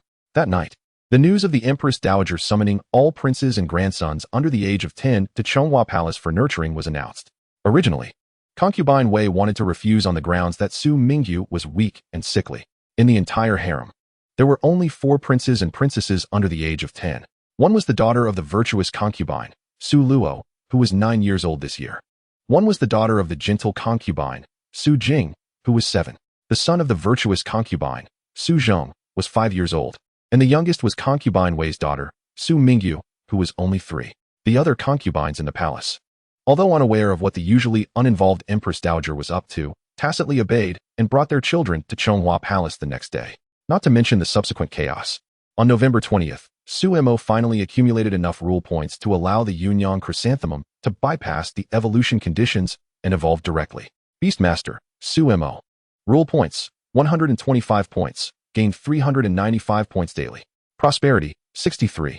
Beasts, 12 types, 135 individuals, 3 amphibious turtles, 10 Yunyang chrysanthemums, 1 clear sound sparrow, 3 moon worship rabbits, 3 gale horses, 48 treasures chickens, 1 heart identifying cat, 1 golden tiger, 1 azure cloud crane, 1 ginseng doll, 1 nest building ant queen, 70 nest building worker ants. Capable of independent reproduction, 2 types, 8 treasures chicken, nest building ant queen. It is possible that the nest building worker ants do not count as completely independent beasts, as each produces only 0.1 rule points per day, because the number of nest building worker ants owned by the nest building ant queen was too large. Su Mo had them build their own nests in the open space next to the Wanjin Pavilion, possibly influenced by the 3-dimensional model of the Wanjin Pavilion that Su Mo shared. The nest built by the nest building ant queen turned out to be an underground structure, a miniature version of the Wanjin Pavilion. However, the speed at which dozens of nest-building worker ants built their homes was astonishingly fast. In just 2 days, they had completely constructed the nest-building ant queen's nest. From today, the construction of the Wanjin Pavilion officially began. With 70 nest-building worker ants, it might not be possible to complete the construction within 5 days. But if the nest-building ant queen continued to produce, there would be 100 nest-building worker ants available tomorrow, making it entirely feasible to finish within 5 days. First, he went to the beast training grounds to check on the work of the nest-building ant queen and to ensure that Lu Chong and Wu Jin, along with several other ministers, coordinated with her efforts, and if necessary, had the original workers of the beast training grounds assist the nest-building worker ants. Now, the Yunyang chrysanthemum was eagerly anticipating its evolution on the table, as all species have an instinctual craving for more perfect genes and higher realms. When Su Mo arrived at the east courtyard, seeing that they were all ready, he didn't hold back. He sat down and directly began the evolution of the Yin-Yang chrysanthemum, consuming 110 rule points. The power of rules was slowly transmitted to the Yin-Yang chrysanthemum through Sumo's body. As the power of rules was transmitted, the appearance of the Yin-Yang chrysanthemum underwent a tremendous change. The petals of the Yin-Yang chrysanthemum transformed from being slender to broad, and the green leaves on the stem fell away, leaving only 2 longer ones. Originally 50 centimeters tall, the Yin-Yang chrysanthemum now surged to over a meter in height. And at this moment, it no longer resembled a chrysanthemum at all. Seeing the changes in the Yin-Yang chrysanthemum, Li Qingwan immediately checked its detailed information. Name: Sunlight Golden Chrysanthemum. Species: Plant, Chrysanthemum family. Rank: Spirit Beast. System: Elemental System, Light. Lifespan: 1 year. Species lifespan 70 years. Energy: 100100. Skills: 1. Sun absorption, passive skill. No consumption. The Yin-Yang chrysanthemum loves sunlight. It strives to absorb sunlight and store it on sunny days. 2. Sunlight simulation, initial insight. 30 energy points. The sunlight golden chrysanthemum simulates the sun. With the sunlight, it produces applying healing and growth acceleration effects to the creatures in the area. And it provides double healing effects to light-loving creatures. Initial insight stage, duration half an hour. Various basic effects are doubled. 3. Rooting, plant category. Common skill for spirit beasts. Plant type spirit beasts in the spirit beast stage do not need to root deeply in the soil for long. They gain the ability to move freely and can choose to root themselves when they encounter attractive soil. The sunlight golden chrysanthemum wriggled its body in the pot to familiarize itself with its changes, then pulled its roots from the pot, intertwining the small rootlets to form 3 sturdier root stems as legs for movement, and then swayed towards Li Qingwan. Feeling the emotions of the sunlight golden chrysanthemum in her mind, Li Qingwan spread her slender hand in front of it. The sunlight golden chrysanthemum extended one of its 2 remaining leaves and gently tapped on Li Qingwan's palm. Golden light gathered at the tip of the leaf, then radiated brilliantly, enveloping Li Qingwan entirely. Although the Beastmaster's skills only had half the effect of the actual beast, it enabled the Beastmaster to have self-defense and combat capabilities in battles between beasts. About 15 minutes later, the golden light on Li Qingwan finally dissipated. Sumo looked over and found that the small wrinkles on Li Qingwan's face had disappeared, as if she had regained the youthful vitality of her 20s. Her entire being exuding a radiant demeanor. The skill chosen by Mother? Sumo asked curiously. Solar Rain. Can I really release that magical skill? Li Qingwan was both excited and a bit worried. Sumo gave her a supportive look. Mother can give it a try. Li Qingwan closed her eyes anxiously, feeling the skill light cluster that represented the blazing sun and rain in her consciousness. She tried to trigger it with her mind, and after successfully activating it, she chose a target for deployment. Opening her eyes, Li Qingwan aimed at the upper center of the table, and a portion of the energy within her body was drawn out. A few golden light spots gathered above the table, and after forming around 7 or 8 droplets in size, they slowly fell. Upon contacting the tabletop, they emitted a sizzling sound like oil poured onto a raging fire, instantly burning several large holes into the surface. Li Qingwan stared wide-eyed at the scene before her, unable to believe this was something she could achieve. Beside her, the sunflower gold chrysanthemum waved its 2 slender leaves, as if congratulating its Beastmaster for successfully releasing a skill for the first time, or perhaps seeking praise for the power of its skill. Li Qingwan gently patted her chest a few times to calm her excited heart. Gaining such a miraculous ability was far more thrilling than any change in her appearance. When Yin evolves, will I be able to gain its skills too? Li Qingwan looked at Sumo with anticipation. Yin referred to the Qingyin sparrow. Yes, but the effect of your skill will only be half of what the sunflower gold chrysanthemum can achieve. So don't lose sight of the main goal. Training your beasts is the priority. Sumo reminded Li Qingwan not to focus all her energy on practicing her skills while neglecting her beasts. The energy consumption of your skill is the same as that of Jin Yang, but your body's energy limit is only half of theirs. Even if Yin evolves in the future, you will only gain half of the energy of the one with the highest energy among them. So you must plan your skill usage carefully. Sumo reiterated the basics of beast training to Li Qingwan, not wanting her to overlook this important aspect. Seeing Li Qingwan's overwhelmed expression, Sumo realized she wasn't in the mood to hear his lecturing and ceased speaking. Until the afternoon. While compiling the beast manual in his courtyard, Sumo was called by Granny Chong to Li Qingwan's yard. He initially thought there was a problem with the sunflower gold chrysanthemum, but upon seeing Su Yuan and Su Yin, along with several obvious large holes in the table caused by the blazing sun and rain, and looking at Li Qingwan's self-satisfied expression in front of them, Sumo quickly understood what had happened. You know that father has always favored you the most. At the same time, He looked at Sumo with big, pitiful eyes. When will father's beast evolve? A handsome middle-aged man in his 30s spoke in a somewhat spoiled tone to Sumo. And since this man was his father in this life, Sumo felt goosebumps all over and hurriedly replied, soon, very soon, just 10 days from now. Sumo really didn't want Su Yuan to ask him this every day, as it would drive him insane, because Su Yuan was likely to do just that. Su Yin could only regretfully stop his failed attempt at acting spoiled, feeling disappointed that he couldn't see his third brother's embarrassed expression. Moer, have you heard? Heroes break the rules with martial arts. I don't know if the evolution of these beasts to the next level requires you to facilitate it, or if they can naturally evolve on their own. When ordinary people also gain this ability, I fear they might not be able to control certain thoughts, leading to chaos among the people. Su Yuan sighed before continuing. I know I can't stop your determination to promote beast training. And I don't want to stop you because I also want to see what miraculous changes these beasts can bring to this country. However, the process of forming a new order is unpredictable and may involve a lot of bloodshed and sacrifices. Are you prepared for that? Oh, how about from the bottom up? And how about from the top down? Su Yuan asked curiously. From the bottom up, the change is the most thorough. It represents a complete reshuffling of all powers. Although the sacrifices are great, the effect is the best. After a pause, from the top down, it is subtle and quiet. This kind of reform is not so thorough because the authorities will encounter strong resistance from the old power holders. If the authorities can be resolute and heal through scraping bones, they can succeed in reform. But if they are indecisive or lose to established powers, the reform is not even a topic of discussion. So, does Moer believe that Father, as the authority, can achieve this reform? Su Yuan asked seriously. Father is in his prime and at the height of his power. Naturally, I believe Father can do it. However, the power of these beasts is not ordinary. With this power to assist, those short-sighted individuals who covet immediate benefits will be insignificant. Sumo replied calmly. Seeing Sumo's confident demeanor, Su Yuan laughed heartily. Good. I will team up with Moer to bring about a thorough reform in Xia. Beside them, Su Yin suppressed his disappointment and noticed Li Qingwan sighing inwardly at this scene.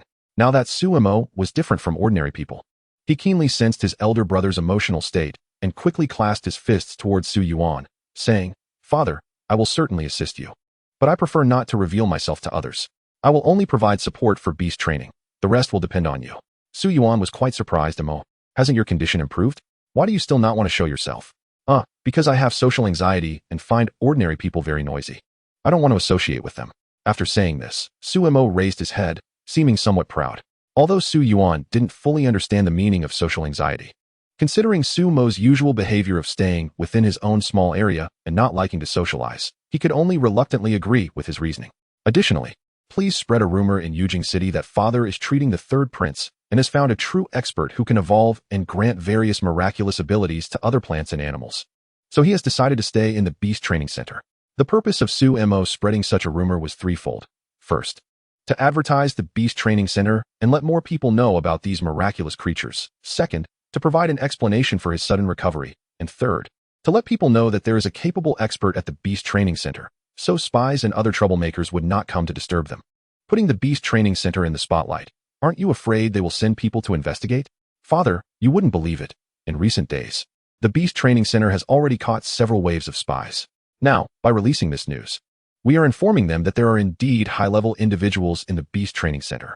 As long as they are not afraid of angering these high-level individuals, they can continue to send people to investigate. But once the high-level individual gets angry and traces back to the main families, whatever happens then won't be under their control. With the presence of hunting dogs, it is virtually impossible for anyone to investigate the internal situation of the Beast Training Center. Moer, you are truly. Li Qingwan listened to this and momentarily didn't know what to say. Su Yuan and Su Yin both nodded in agreement with Sumo's words, thinking that once they cut off the spy's claws, they would learn their lesson and would naturally behave. Chapter 18, The Promised Beast. Outside the main gate of the palace, the emperor had already arrived with a group of concubines from the harem, putting on a show. When Li Qingwan got off the carriage, Su Yuan affectionately said to her, Empress, you must be tired from the journey. Li Qingwan gracefully bowed and replied, Praying for Xia's prosperity is merely my duty. How could I say it was tiring? The concubines who bowed to Li Qingwan keenly noticed that she seemed to have aged a few years, and her complexion didn't resemble that of someone who had traveled a long way to pray. Rather, she looked like someone who had simply taken a break in the countryside.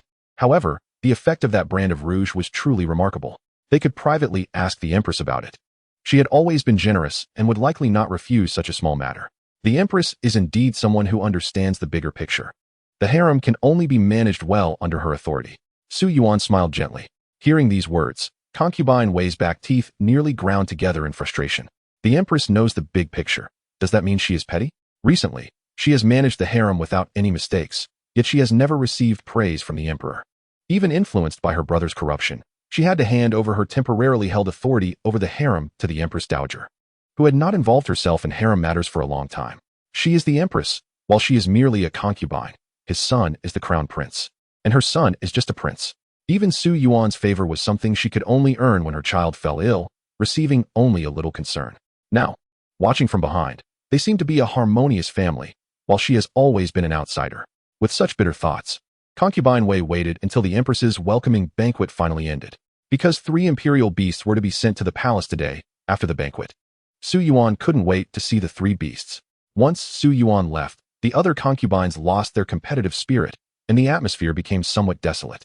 Li Qingwan sat at the head, observing the disinterested expressions of the concubines, and scoffed inwardly before finally looking at concubine Wei, who had been out of sorts all day. Has anything significant happened in the palace during this time away? Concubine Wei, hearing Li Qingwan's question, finally stopped her wandering thoughts and forced a smile, saying, "Nothing important has happened. Everything is just as usual." As soon as concubine Wei finished speaking, a melodious voice chimed in. "Nothing has happened? Concubine, you really are a noble who forgets things easily." Li Qingwan turned to see the source of the voice was Liang Fei, the mother of the 4th prince. She sneered and continued, "If losing the temporary power to manage the harem is a small matter for you, then other matters must indeed be trivial." Li Qingwan pretended not to know about this and asked with feigned confusion, "Why is that? Did Wei's sister make any mistakes in managing the harem? But it can be forgiven. After all, it's her first time managing the harem. It's normal to have some oversights. If it weren't a major error, the emperor wouldn't have taken away her authority. With a brother of questionable character, how would His Majesty dare let a sinner's sister manage the harem?" Liang Fei said with a half-smile. Concubine Wei's expression twisted slightly, but her usual assertiveness led her to retort fiercely. "I had no idea that Liang Fei was so well informed about the affairs of the previous dynasty while being in the harem." Liang Fei was momentarily speechless. The virtuous concubine Xian, who had been pretending to be invisible, slowly spoke up. "Concubine Wei's brother's situation is currently causing quite a stir. The palace maids gossip. So it's normal for Liang Fei to hear some news." After helping Liang Fei out, concubine Xian turned to Li Qingwan and said, "The authority to manage the harem has been handed over to the Empress Dowager by His Majesty, but she has not been involved in palace affairs for many years. Suddenly taking over now might be a bit overwhelming, so I hope the Empress continues to manage the harem." Li Qingwan scoffed inwardly. It wasn't he that the Empress Dowager was overwhelmed, but rather that she likely managed the harem quite strictly, and many concubines had already suffered quite a bit. Now, they were reminiscing about the good times. In the past, Li Qingwan would find it somewhat interesting to watch them fight for power. But now she had no interest at all, feeling quite disheartened. She simply instructed them to visit the Empress Dowager in Chonghua Palace the next day and let them disperse. Meanwhile, Su Yuan left the Annal Palace, where Li Qingwan resided, and arrived at a training ground in the palace. At this moment, the head of security, Zhang Lin, who was responsible for delivering the imperial beasts to the emperor, had been waiting there for a long time. Seeing His Majesty in person for the first time, Zhang Lin was so excited that he bent down and performed a deep bow. "Greetings, Your Majesty. No need for formalities. Did immerse send you to deliver the beasts?" The first imperial beast was a hunting dog that Su Yuan had seen once at the beast farm. The second was a small calf, only about half a meter tall, looking even smaller than a newborn calf. Su Yuan suspected that it might be a calf that hadn't been weaned yet, sent by Su Mo. Name, calf. Species, animal. Cattle. Rank, extraordinary. Type, elemental, earth, wood. Lifespan, 2 years. Species lifespan 60 years. Energy, 50-50. Skill, 1 spring step. Initial understanding, 5 energy points wherever the calf steps. Vitality bursts forth, increasing the growth efficiency of wood-type plants by 300. The second beast, which Zhang Lin personally brought down, was surprisingly an orchid growing in a pot, with a few light purple flowers quietly blooming among the green leaves. Name, medicinal orchid. Species, plant, orchid. Rank, extraordinary. Type, life. Lifespan, 1 year. Species lifespan 40 years. Energy, 50-50. Skill, 1 orchid fragrance. Passive skill, no consumption. The fragrance of the medicinal orchid has the effect of calming anxiety. Regular inhalation has a healing effect on mental illnesses. Clearly, the last 2 beasts had never appeared before. Zhang Lin also timely presented a letter that Su Mo had handed to him. Su Yuan looked at the letter, which had to the beloved emperor written in crooked characters. and was quite speechless. He needed to remind Immerse to practice her writing. Chapter 19. The Establishment of the Imperial Beast Department. The 3 Imperial Beasts are the standard Imperial Beasts that the child plans to provide for the court in the future. I asked Father Emperor to prepare early for the popularization of these beasts. The calf is intended for agriculture, and its appearance in Daxia will certainly increase food production many times over. The medicinal orchid is for medicine, which can reduce the cost of illness and treatment for the people. Widespread use of the medicinal orchid will significantly increase the average lifespan of the population. The hunting dog is intended for law enforcement, as it can enhance case resolution efficiency and effectively combat crime. All 3 of these imperial beasts can effectively enhance the national strength of Daxia. I hope Father Emperor will carefully select the individuals to contract with them. Starting next month, 3 of each type of imperial beast. After reading the letter, Su Yuan let out a long sigh. Su Immerse had given him a great gift. Choosing beast masters for them indeed needed to be done with caution. He couldn't let them become private tools. Su Yuan was also aware that the collusion and factionalism among officials was quite serious. He didn't mind this too much. He was confident he could control the situation. However, the emergence of these magical imperial beasts would disrupt the peaceful atmosphere in the court. In Yujing City, Su Yuan was confident that no one would dare to cause trouble under his watchful eye. But what about outside the capital where the emperor's reach was limited? Those local tyrants were quite difficult to manage, and sometimes he had to turn a blind eye to their actions. Once these imperial beasts were promoted to the localities, Su Yuan couldn't guarantee that they wouldn't become the private property of those wealthy families. Tomorrow at noon, I want to see all the imperial physicians at the Tai hospital. I want to see them, he commanded. An accompanying eunuch received the order and headed straight to the Tai hospital. Su Yuan then instructed another eunuch, have the crown prince, the Rui Wang, the Grand Minister, the Duke of Lu, the Kong Wang, and Meng Fei come to the study to see me. After saying this, he took the 3 imperial beasts and walked towards the study. Since the contract tokens for the 3 imperial beasts were in Su Yuan's hands, they didn't cause any fuss. The calf and the hunting dog obediently followed Su Yuan, while the medicinal orchid was cradled in his arms. When Kong Wang arrived last at the study, the others had already gathered. Seeing so many people, he was momentarily taken aback, then realized he might have arrived late. Although he apologized to Su Yuan, his actions seemed rather perfunctory. Su Yuan didn't mind. After all, he was his brother, and their feelings were still quite good. Once everyone was present, Su Yuan pointed to the 3 imperial beasts resting on one side of the study and said, everyone, please look. These are the 3 imperial beasts gifted to me by the esteemed one from the beast farm. Beasts like these will surely increase in number in Daxia. And I wish to establish an imperial beast department in addition to the 6 ministries. What do you all think? The Grand Minister Zhang Wuwei stroked his beard thoughtfully. Based on his understanding of Su Yuan, this was likely not a request for opinions, but merely a notification.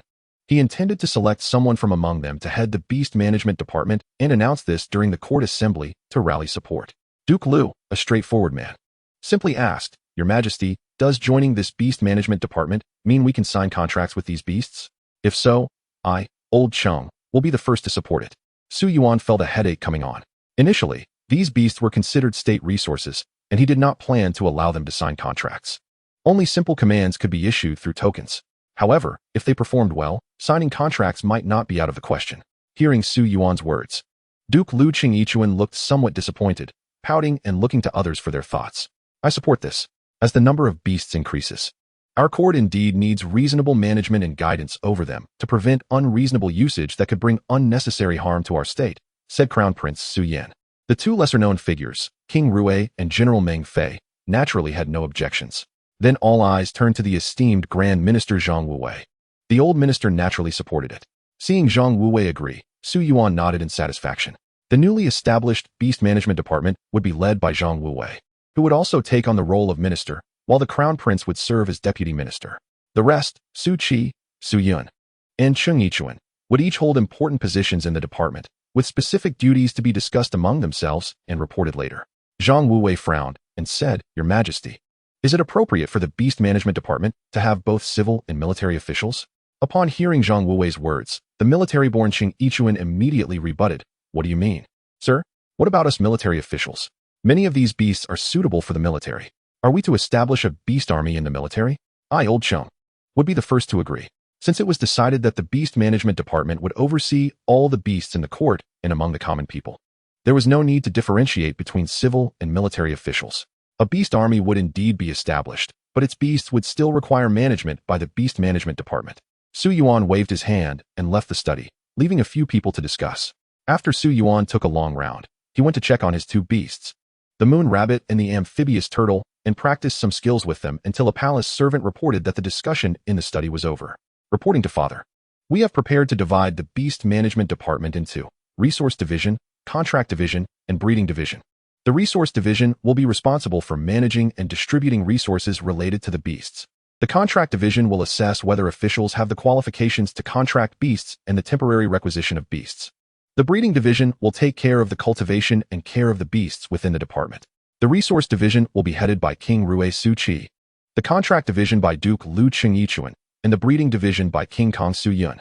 Additionally, we suggest establishing the Beast Management Department near the Beast Arena outside the city for easy transfer of beasts and to facilitate inquiries regarding beast-related issues.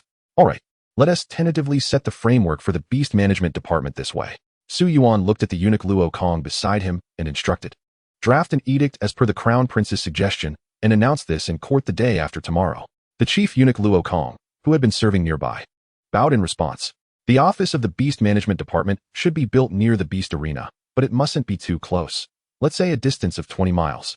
Su Yuan said after some contemplation. Others thought it was to avoid offending the experts at the Beast Arena, but only Su Yin understood it was to leave space for the expansion of the Beast Arena, as he had heard his brother complain about the small space. On the second day, Su Yuan took Yao Lan to the Imperial Medical Bureau, allowing the doctors to pass by Yao Lan in turn so she could choose someone she liked. Although the doctors were unsure of what the emperor was up to, they complied obediently.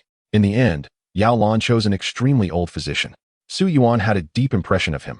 This physician, Lu Tongji, had been at the age of retirement 2 years ago, but due to his exceptional medical skills, he had never been let go. Su Yuan handed Yao Lan's beast token to him, instructing him to take good care of Yao Lan. While Lu Tongji still looked confused, Luo Kong, who remained, explained the matters of the beasts and Yao Lan's skills to him, urging him to keep the beast token safe and care for Yao Lan. The other staff at the Imperial Medical Bureau, aware of the beast news, were envious, while those who were not in the know were somewhat dismissive. During the routine court assembly 3 days later, Su Yuan announced the establishment of the Beast Management Department, with the support of Grand Minister Zhang Wuwei and the Crown Prince. The other officials realized it was a done deal and, as it was not a matter affecting their interests, they raised no objections. The establishment of the Beast Management Department outside the 6 ministries allowed information about beasts, previously circulated among half of the noble families in Yujing City, to quietly spread to the other half who had not participated in the exotic beast appraisal meeting. Hearing the conditions for entering the Beast Management Department, the ailing King Ning, who had been feigning illness, entered the palace that afternoon to ask the emperor for a favor regarding signing a contract with the Yunyang Chrysanthemum for his son. King Ning Su Yunhe was, after all, Su Yuan's uncle and rarely asked Su Yuan for anything. So Su Yuan agreed to arrange a position for Prince Su Yibai in the Beast Management Department. After receiving Su Yuan's affirmative response, Su Yunhe left in high spirits, his demeanor completely unlike that of someone who had been bedridden for a long time. Su Yuan suddenly realized, today he wanted to eat 8 treasure chicken. Send someone to the Beast Arena to fetch one for me. Yes, Your Majesty. Chapter 20, The Opening of Wanjin Pavilion. On December 1st of the 16th year of Hongguo, today marked the opening day of Wanjin Pavilion at the Beast Arena.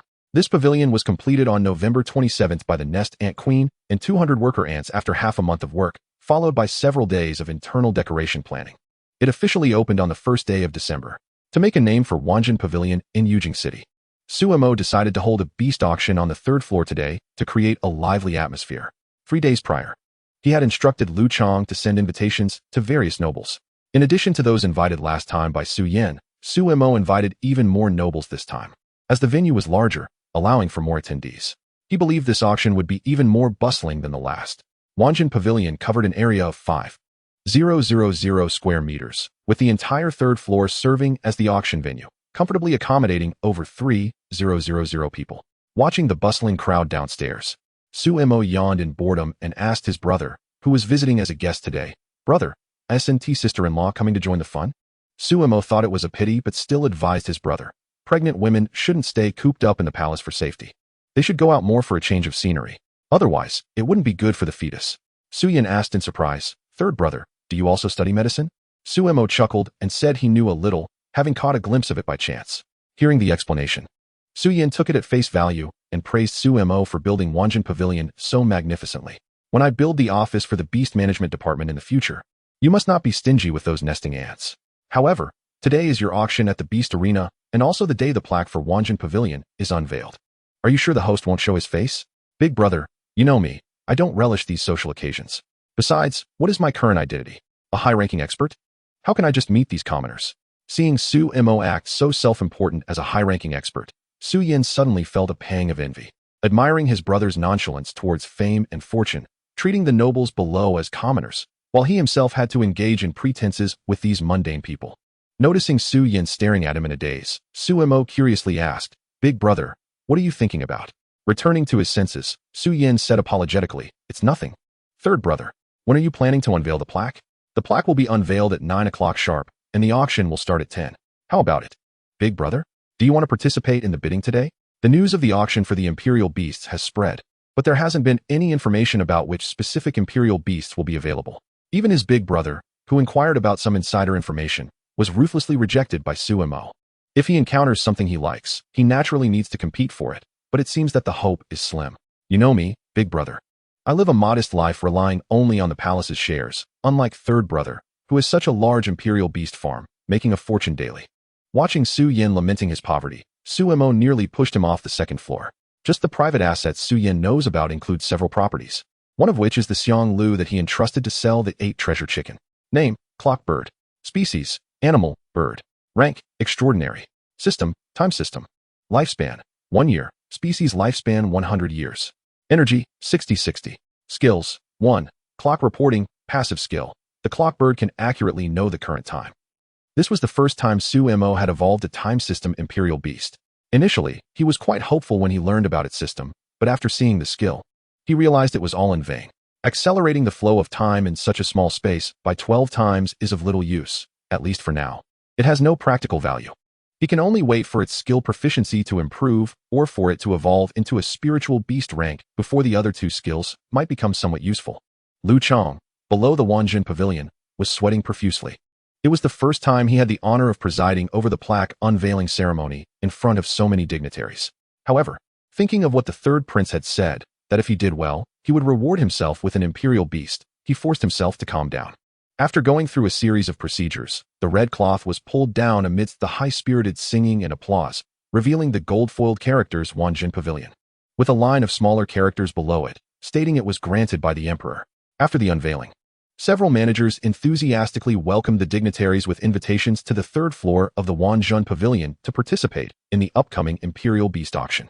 Those without invitations could only wander the 1st floor, looking at the new and interesting items for sale at the Imperial Beast farm. Among them, Rui Wang's Su Qi and Ning Wang's heir Su Yibai were on a mission to the 1st floor of the Wanjin Pavilion. They needed to see if there were any supplies on the 1st floor that could be useful to their Imperial Beast department to replenish their warehouse. For this, Lord Xikong Zhang Wuwei requested a special fund of 10,000 taels from the Emperor for the first time.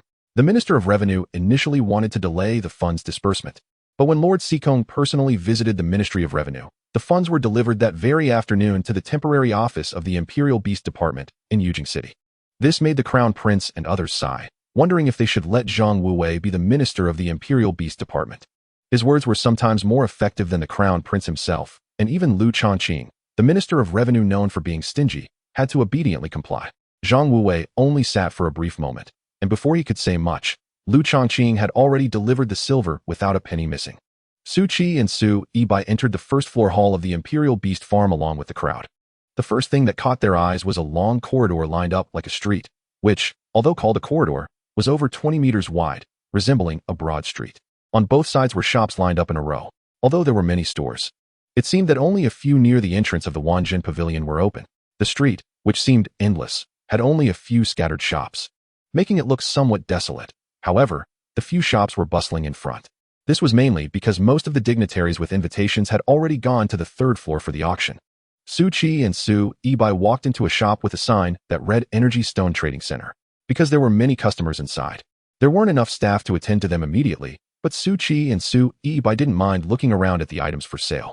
Fortunately, the shop owner had anticipated the shortage of staff and had posted a sales description around the counter. Looking at the energy stones in the cabinet, Su Yibai recognized that they were one of the products of the sunflower skill. His family had already stored many crescent-shaped energy stones. It turned out that these energy stones could be exchanged for gold and silver at the Imperial Beast farm, but as the heir of the Ning Wang, he didn't need to. Chapter 21. Su Qi's Novel Experience. Su Qi considered internally that the Imperial Beast Department might need a large quantity of these energy stones in the future. So the two headed to the front desk to order a batch of energy stones. The cashier was a girl of about 16 or 17, who, after warmly serving the previous customer, greeted the two with enthusiasm. "Gentlemen, how can I assist you today? We would like to reserve 100 energy stones and pick them up after the auction," Su Qi said to the girl. "All right, sir. You will need to pay a deposit of 50 taels, and we will reserve 100 energy stones for you." Su Qi took out a handful of gold leaves from his pocket and handed them to the girl, thinking this should be enough. The girl took the handful of gold leaves and weighed them. It came to 15 taels. In the Daxia currency exchange rate, 1 tael of gold is equivalent to 5 taels of silver, so 15 taels of gold is equivalent to 75 taels of silver, which is 25 taels more than the deposit. "You two are first-time customers at our Wanjin Pavilion, right? I suggest you apply for a VIP card with us," the girl suggested. Su Qi became interested. "Oh, what is this VIP card about?" "This VIP card is designed for the convenience of our customers' transactions. It combines trading and saving. You can deposit the required amount of money in advance, and when you come to Wanjin Pavilion again, you can directly deduct the amount from the VIP card, which is very convenient." "And what if our card is lost?" Sui Bai, the heir of Ning Wang, asked. "Please rest assured. When you use the VIP card for transactions, you need to set a password in advance. Without the password, others cannot use it.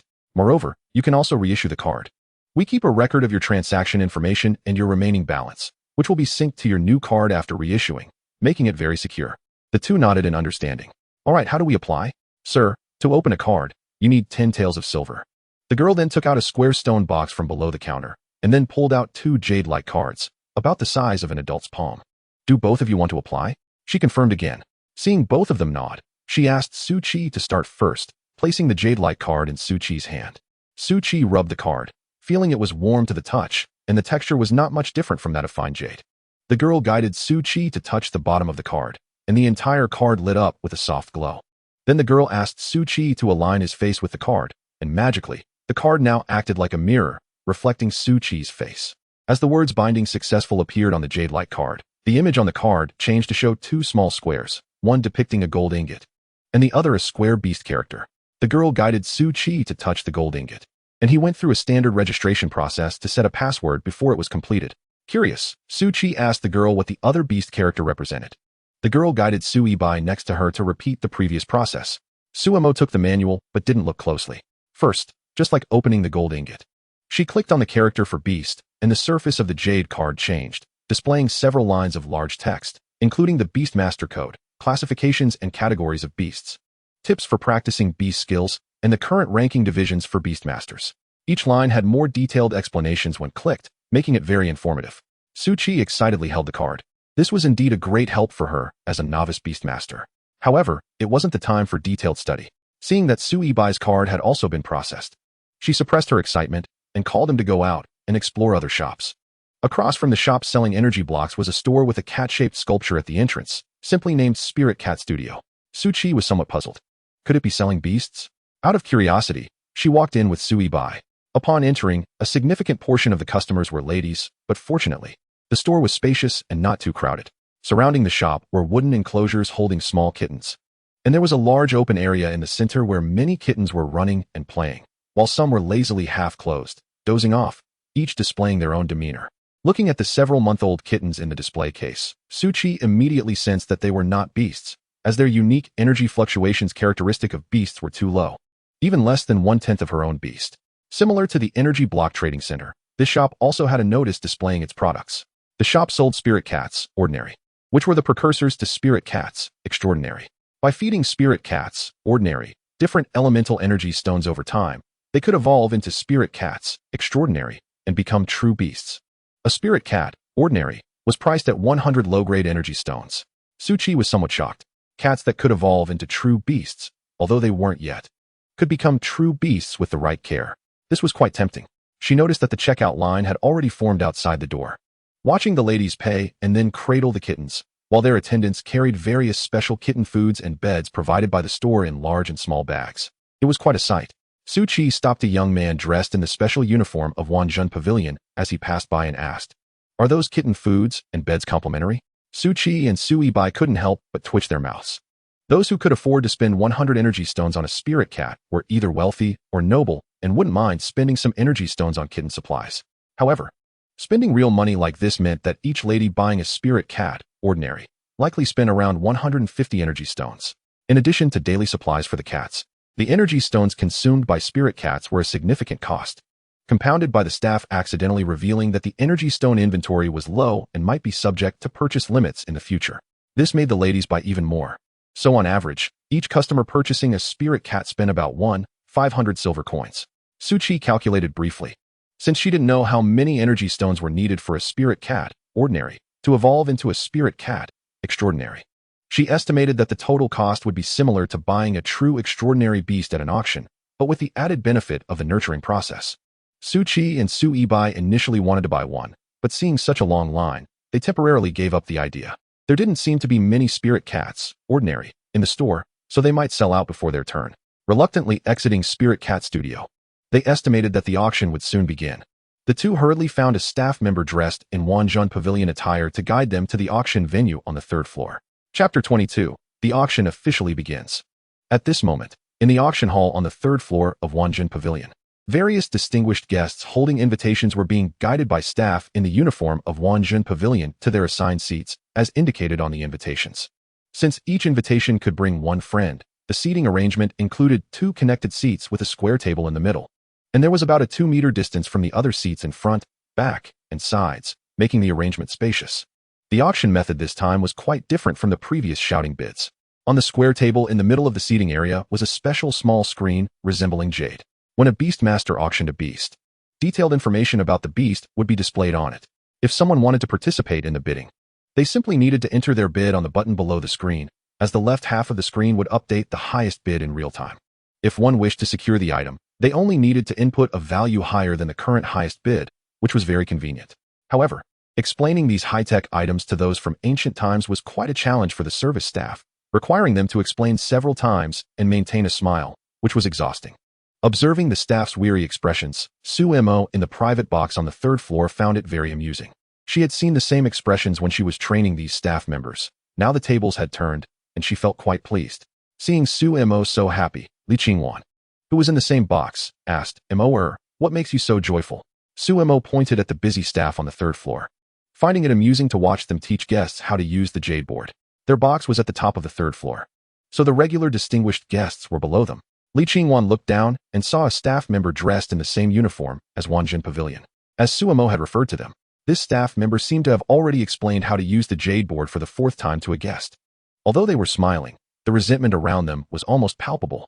Li Qingwan frowned slightly, feeling displeased with the staff member, but since they were currently Su Mo's subordinates, she didn't want to reprimand them directly. However, she reminded Su Mo, perhaps you are a bit too lenient with your subordinates. Don't let them forget their identity. Su Mo was taken aback and then realized that this was ancient times, and the staff members in the Beast Arena could be considered her subordinates. In the eyes of Empress Li Qingwan, they shouldn't harbor any dissatisfaction due to their jobs. The staff members' heavy resentment could reflect poorly on the host if it displeased the guests. In modern times, this might only lead to a deduction in wages. But in this era, it could mean being punished or assigned to more arduous tasks. To Su Mo, this wasn't a big deal, as she planned to abolish the slave system in her future vision of the Beast era. It wasn't appropriate to discuss this with the Empress now, so she just laughed it off.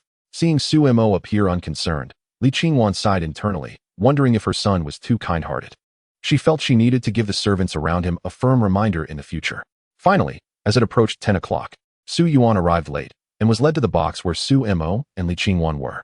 Before Su Yuan could exchange pleasantries with Su Mo and Li Qingwan, a piercing chime resonated throughout the venue, instantly capturing everyone's attention, and the previously noisy auction hall fell silent.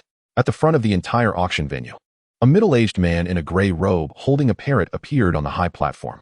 As he opened his mouth, everyone in the venue felt as if his voice was ringing in their ears. King Kong, Su Yun, stared at the parrot on the man's arm, convinced that it was the magical skill of that parrot.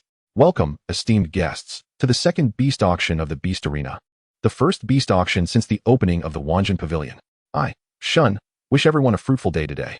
Today's auction will no longer use silver as the price benchmark, but will instead use energy stones, with the exchange rate being 1 energy stone equal to 10 taels of silver.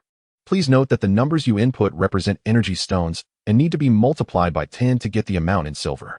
Without further ado, let us start the bidding for the first item, the Yunyang chrysanthemum, which I believe is not unfamiliar to everyone. The auctioneer, Shen Kuo, scanned the audience and added mysteriously, "Let me reveal an insider tip. The Yunyang chrysanthemum has successfully evolved into its next form, which possesses a powerful area damage skill." Seeing that the audience was intrigued, Shen Kuo directly began the bidding for the Yunyang chrysanthemum. This time, 10 Yunyang chrysanthemums would be auctioned off in 2 groups, starting with the first group. The starting price was set at 100 energy stones, with each bid needing to increase by no less than 20 energy stones, due to the requirement for minimum bid increments. Any input below the current highest price plus 20 would not be accepted.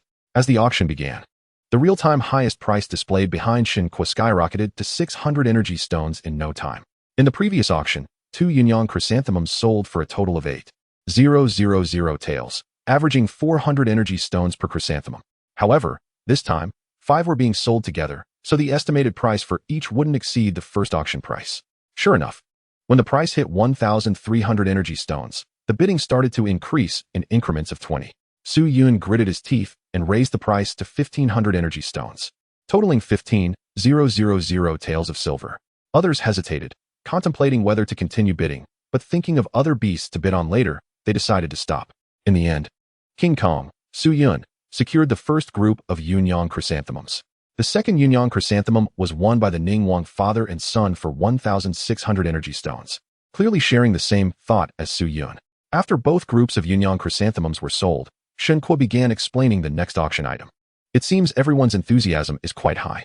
The next beast not only has an elegant and beautiful form, but also possesses powerful skills. Please don't hesitate to open your wallets. Then, information about the beast appeared on the jade board before everyone. Name, Spirit Cat. Species, Animal, Cat. Rank, Extraordinary. Element, Elemental System, Fire. Lifespan, 2 years. Racial lifespan, 50 years. Energy, 40-40. Skills, 1. Fire Breath, Initial Understanding. For energy points, the Spirit Cat gathers energy in its mouth to breathe fire. After everyone took a look at the detailed information of the Spirit Cat, Shen Kuo spoke again. The starting price for the Spirit Cat is 100 energy stones, with each bid needing to increase by no less than 20 energy stones. A new round of bidding began, and seeing the Spirit Cat's adorable appearance on the jade board, Li Qingwan felt a little tempted. Since her Yunyang chrysanthemum had evolved into the Ingri golden chrysanthemum, she could now contract a third beast. So she immediately input a price of 600 energy stones on the jade board, raising the price. However, it wasn't long before someone outbid her. Just as Li Qingwan was about to raise her bid again, Su Mo timely stopped her, saying, "Mother, I have already prepared a beast for you. Just waiting for you to come to the beast arena to contract it." Hearing that Su Mo had prepared a beast for her, Li Qingwan felt quite happy and asked, "Is it more beautiful than this Spirit Cat?" Not expecting Li Qingwan to care so much about looks, Su Mo assured her, "I guarantee it will be even more to your liking than the Spirit Cat."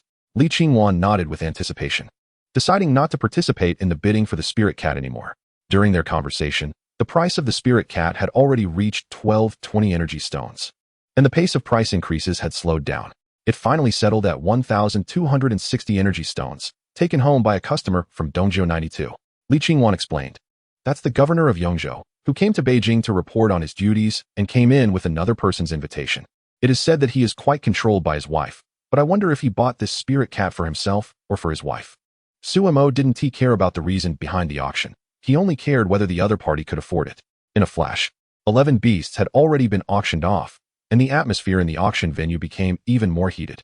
Shen Kuo understood that he didn't need to explain much more, and quickly showcased the third auction item to everyone. Chapter 23, Unexpected Price. This time, the jade board displayed a pair of koi fish shimmering with golden light. Their large tails and fins spread out as if birds were spreading their wings. Name, Koi. Species, Animal, Fish. Rank, Extraordinary. Element, Elemental System, Water. Lifespan, 2 years. Racial lifespan, 40 years. Energy, 33-35. Skills, 1. Tail Whip, Initial Understanding. For energy points, the koi swings its tail to deal damage to the target. Note, the evolution of koi has strong instability. Even under the same cultivation conditions, there is a high probability of evolving into completely different species. The koi, based on its skill description, does not seem particularly outstanding, but its completely unpredictable evolution pattern gives a sense of drawing a blind box. Of course, the people present at the auction wouldn't consider so much. Being able to bid on a beast was enough for them to smile secretly. So why would they nitpick its evolution stability? Beasts undergo tremendous changes in form and skills, and some beasts can evolve into completely different forms under different conditions. becoming entirely different species. However, koi are special compared to other beasts. Even under the same cultivation conditions, they can evolve into completely different beasts. After Shun Kuo finished speaking, he noticed that most people still looked puzzled and didn't waste more words explaining further, directly starting the auction for the pair of koi, with a starting price of 200 energy stones and a minimum bid increment of 20 energy stones. Although very few people understood Shun Kuo's previous explanation, it did not affect the crowd's enthusiasm for purchasing beasts, and the price competition remained fierce. 400 energy stones, 600 energy stones, 780 energy stones, 1300 energy stones, 1345 energy stones. The price kept updating. Sumo could see the back end and noticed an interesting phenomenon. The customer at position 6 was always able to quickly push down the prices of others, and each time it wasn't by much. The speed at which they input data made Sumo feel that it was a pity not to play games. Sumo turned to look at the customer at table 6 and found that the person was not the young man he imagined, but rather a handsome middle-aged man with a robust physique. Though he was dressed in casual clothes, he exuded an aura that could be described as intimidating without anger. Sumo couldn't help but glance at him a few more times, thinking this uncle seemed to have more charisma than his own father. If Su Yuan, who was studying various beast skills nearby, knew Sumo's inner thoughts, he would surely cry out in injustice. As he only acted unrefined in front of Li Qingwan and Sumo, everyone else saw him as someone to be cautious of. Although Li Qingwan did not express it in her words, there was always a strange tone in her voice that Sumo, being simple-minded, found hard to grasp. After pondering for a long time, he decided not to delve into these matters that had nothing to do with him and quickly cast them aside. In the end, this pair of koi was auctioned off by the Tai Weiqi that Li Qingwan mentioned for the price of 1410 energy stones. Following that, various types of beast-taming creatures took turns to appear, dazzling the nobles present at the beast-taming venue. The increasingly high auction prices made people marvel at how discreetly wealthy the people of Yujing City were. By now, even with the assistance of the parrot on his arm, Shen Kuo's voice had become somewhat hoarse. However, upon thinking of the last auction item, an unusual flush appeared on his face. Esteemed guests, the next item is the final beast auction of today. Please refer to the Jade board for specific information. As Shen Kuo's voice fell, the detailed information about the last beast appeared on the Jade board. Name, longevity pine. Species, plant, pine type. Rank, extraordinary. System, life system. Lifespan, 5 years. Racial lifespan, 1,000 years. Energy, 50-50. Skill 1. Longevity increase. Consumes 100 years of its own lifespan, can only be cast on the Beastmaster contracted with it. The longevity pine doubles the lifespan limit of the Beastmaster. After seeing the information about this last beast, the entire auction hall suddenly fell into an eerie silence.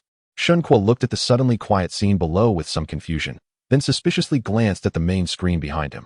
Yes, it was indeed the longevity pine. What was wrong with everyone? Just as he was about to speak to uplift the atmosphere, a sharp voice suddenly echoed from somewhere, questioning whether the information about this beast could be trusted. Shun Kuo confidently replied, "Of course it is true.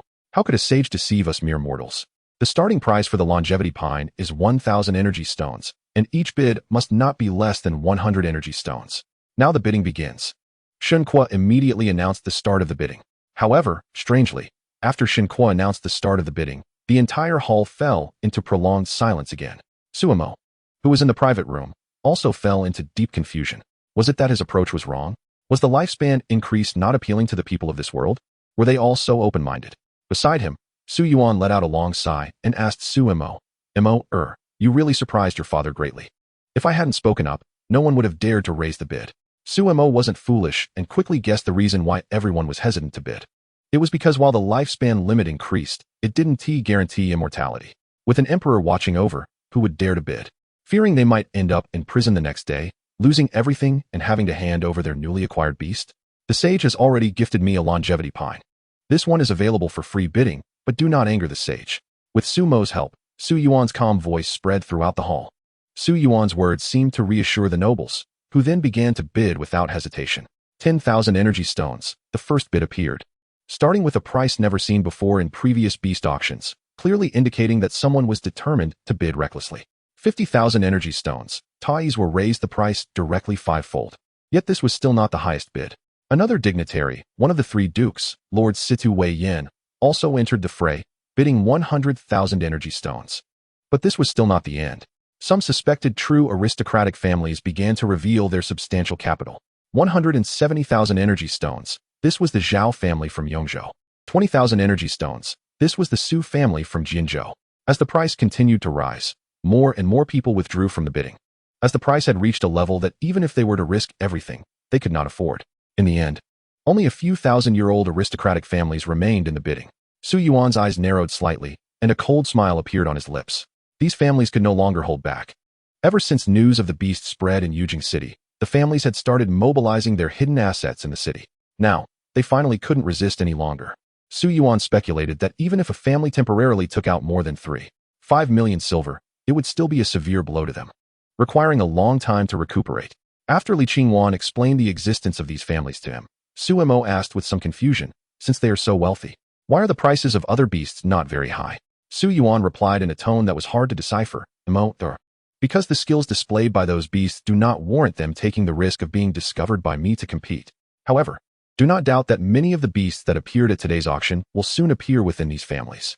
It was precisely because the benefits generated by the longevity pine skills were enough for them to risk having some of their hidden assets removed that they were eager to compete. Never doubt the importance that aristocratic families place on their family's interests. Su Mo suddenly found the actions of these families somewhat terrifying. Was family honor truly that important? Enough to make living beings willingly risk their lives like moths to a flame? Shaking his head, Su Mo temporarily pushed aside thoughts of the families. After all, he had made substantial gains today, and with today's earnings, he would have the funds to do many things in the future. Su Yuan's deep eyes looked at Su Mo. Are there really many longevity pines in this beast taming venue? With me here, you need not worry about lacking lifespan. Su Yuan chuckled and reached to hug Su Mo, but Su Mo quickly dodged and retreated towards the exit. The auction is about to end. I'll go check on the sales situation below. Father and mother, you can take your time. If you need anything arranged, just let Jinshu know. Jinshu, who had been serving nearby, bowed to Su Yuan and Li Qingwan, indicating she would follow their arrangements. Su Yuan waved his hand, signaling her to get up, and ultimately did not pursue Su Mo further. On the auction stage, Shun Kuo delivered his closing remarks. Thank you all for attending today. This beast auction has come to an end. Those in need can visit the first floor of the Wanjin Pavilion to browse and purchase some items they may need, such as jade boards to learn various beast taming knowledge, energy stones needed for daily beast care, and special mundane beasts that can evolve into beast taming creatures. After speaking, Shin Kuo did not elaborate further, and his figure disappeared from the stage. The remaining nobles either discussed the various marvelous beasts of the day in small groups or agreed to visit the first floor of the Wanjin Pavilion, thinking that if they hadn't bought anything at the auction, surely they could afford something on the first floor of the pavilion. With the auction concluded, Su Qi and Su Yibai could only leave empty-handed, having bought nothing. The young master of Ning Wang was fortunate, as his father, Prince Ning Wang, had managed to bid for 5 Yunyang chrysanthemums, which could be considered a gain. Poor Su Qi, however, couldn't afford to bid for anything. Before long, the two appeared on the first floor, starting their exploration at the Spirit Cat Studio, next to which was a shop dedicated to selling jade boards. Since they had already made a purchase, they bypassed it and headed straight for the next shop, Skill Crystal Stone Specialty Store. The large characters caught their attention as they entered the spacious shop, and fortunately, there were not many customers at the moment. As soon as they entered, a staff member greeted them. Welcome, young masters. The staff member smiled, perfectly balancing warmth and professionalism, making them feel both welcomed and comfortable. Could you please explain the function of these skill crystal stones? Are you saying that our beasts can learn skills they wouldn't normally be able to learn from these skill crystal stones? Yes, young master. But you need to pay attention to compatibility. Just like some skills can only be learned by plants, animals will never be able to learn them no matter how hard they try. Moreover, even with compatible attributes, success is not guaranteed, the young girl patiently explained. Su nodded in understanding, while Su Yibai, who was beside him, eagerly asked, "What skill crystals do you have available right now?" The girl led them to the counter, pointing at a hexagonal stone glowing with green light, saying, "This is the Qing Yun crystal. The prerequisite for learning it is that you must have both wind and rain attributes. It costs 100 energy stones." She then pointed to another red glowing skill crystal. "This is the flame body, and you must have the fire elemental attribute to learn it. It costs 90 energy stones. This is the falling snow, and the prerequisite for learning it is having an ice attribute beast. It costs 110 energy stones. These 3 are all the skill crystals we currently have in the shop. Do you have any needs, young masters?" The girl, who was enthusiastically promoting the crystals to Su and Su Yibai, looked at them with expectation. If she successfully sold the skill crystals, she would earn a commission. Under the gaze of the girl's sincere eyes, Su Yibai, who had a scholarly demeanor, felt a bit shy to refuse, and since he genuinely wanted to buy them, he decided to get one of each. To be honest, Su also wanted to purchase skill crystals, but it seemed his wallet wouldn't allow it. Suddenly, he felt a bit envious of Prince Ning, who had been a noble for many years. Now, as the sole son of Prince Ning, Suibai had more spending money than he did. He thought he needed to earn some money quickly, or he wouldn't even be able to afford to raise a beast. After leaving the skill crystal specialty store, the two noticed there was a branch of Weixiang building nearby. Since it was lunchtime, they decided to eat a bit before continuing to shop. The owner of Weixiang building was Prince Su Yan, and they were well aware of this. So the fact that a branch of Weixiang building could open in Wanjin Pavilion showed that the relationship between the prince and Wanjin Pavilion was quite deep. As for the original owner of the Beast Arena, His Highness the Third Prince Su Mo, he seemed to have a rather weak presence. But that was exactly the effect Su Mo wanted to achieve.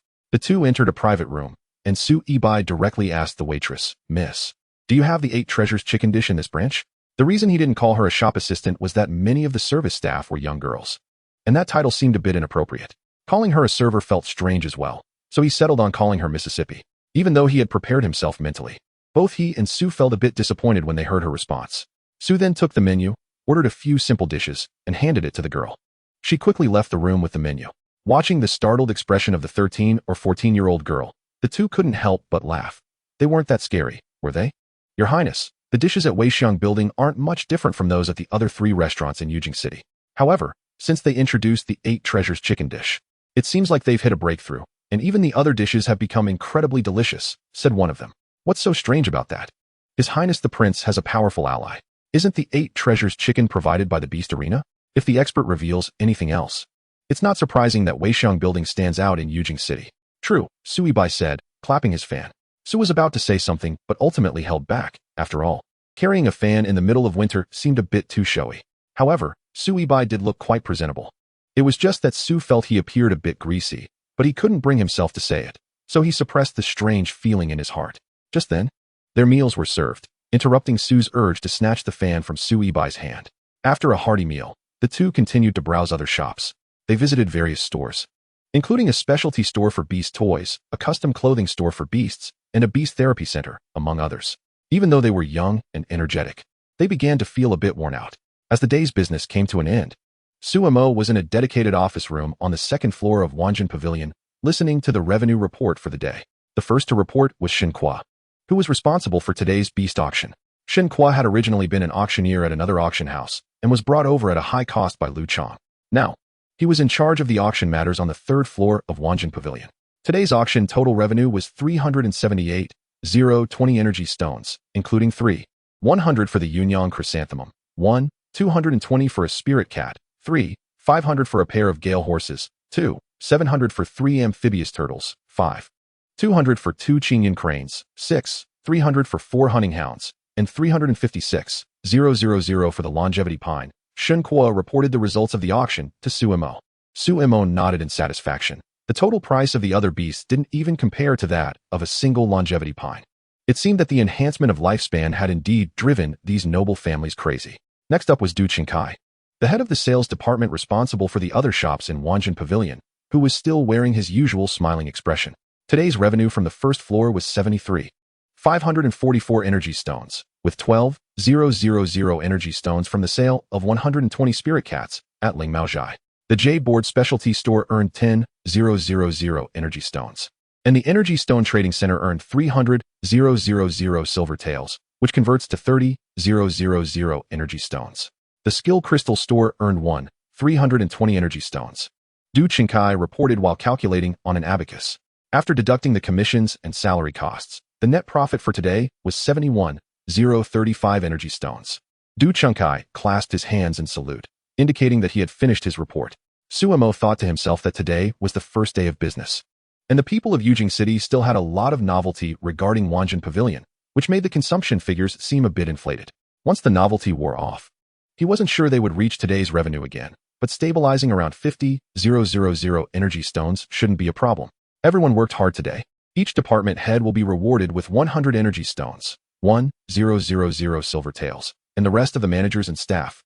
You can arrange the rewards as you see fit, Su Mo said in a good mood, deciding to reward his employees. Thank you, Your Highness, the managers replied in unison.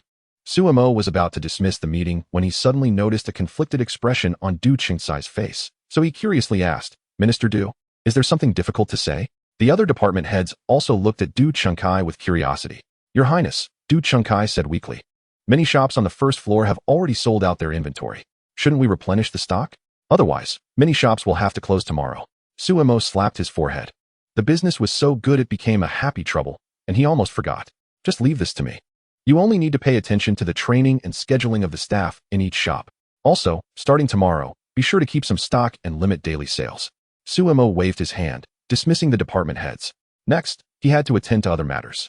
Ever since he didn't need to sleep for a full amount of time every day, he now had endless tasks to complete. And he missed the days when he could sleep for 10 hours. He took some palace attendants to the fire courtyard, and upon arrival, he looked at the neatly arranged chrysanthemums in the courtyard and nodded in satisfaction. He then directly communicated with Wanling to let these chrysanthemums evolve into Yunyang chrysanthemums. During the interval of this batch of Yunyang chrysanthemums evolving, Suemo calculated in his heart that he had been continuously evolving Yunyang chrysanthemums in bulk these past few days. Today's batch was the last one he had planned, and with this batch, the total number of Yunyang chrysanthemums had reached 400, making it the largest beast group after the 8 treasures chicken. Now, the energy stones produced daily by the Yunyang chrysanthemum have reached around 2,800, which should be barely enough. Chapter 25, Self-Information.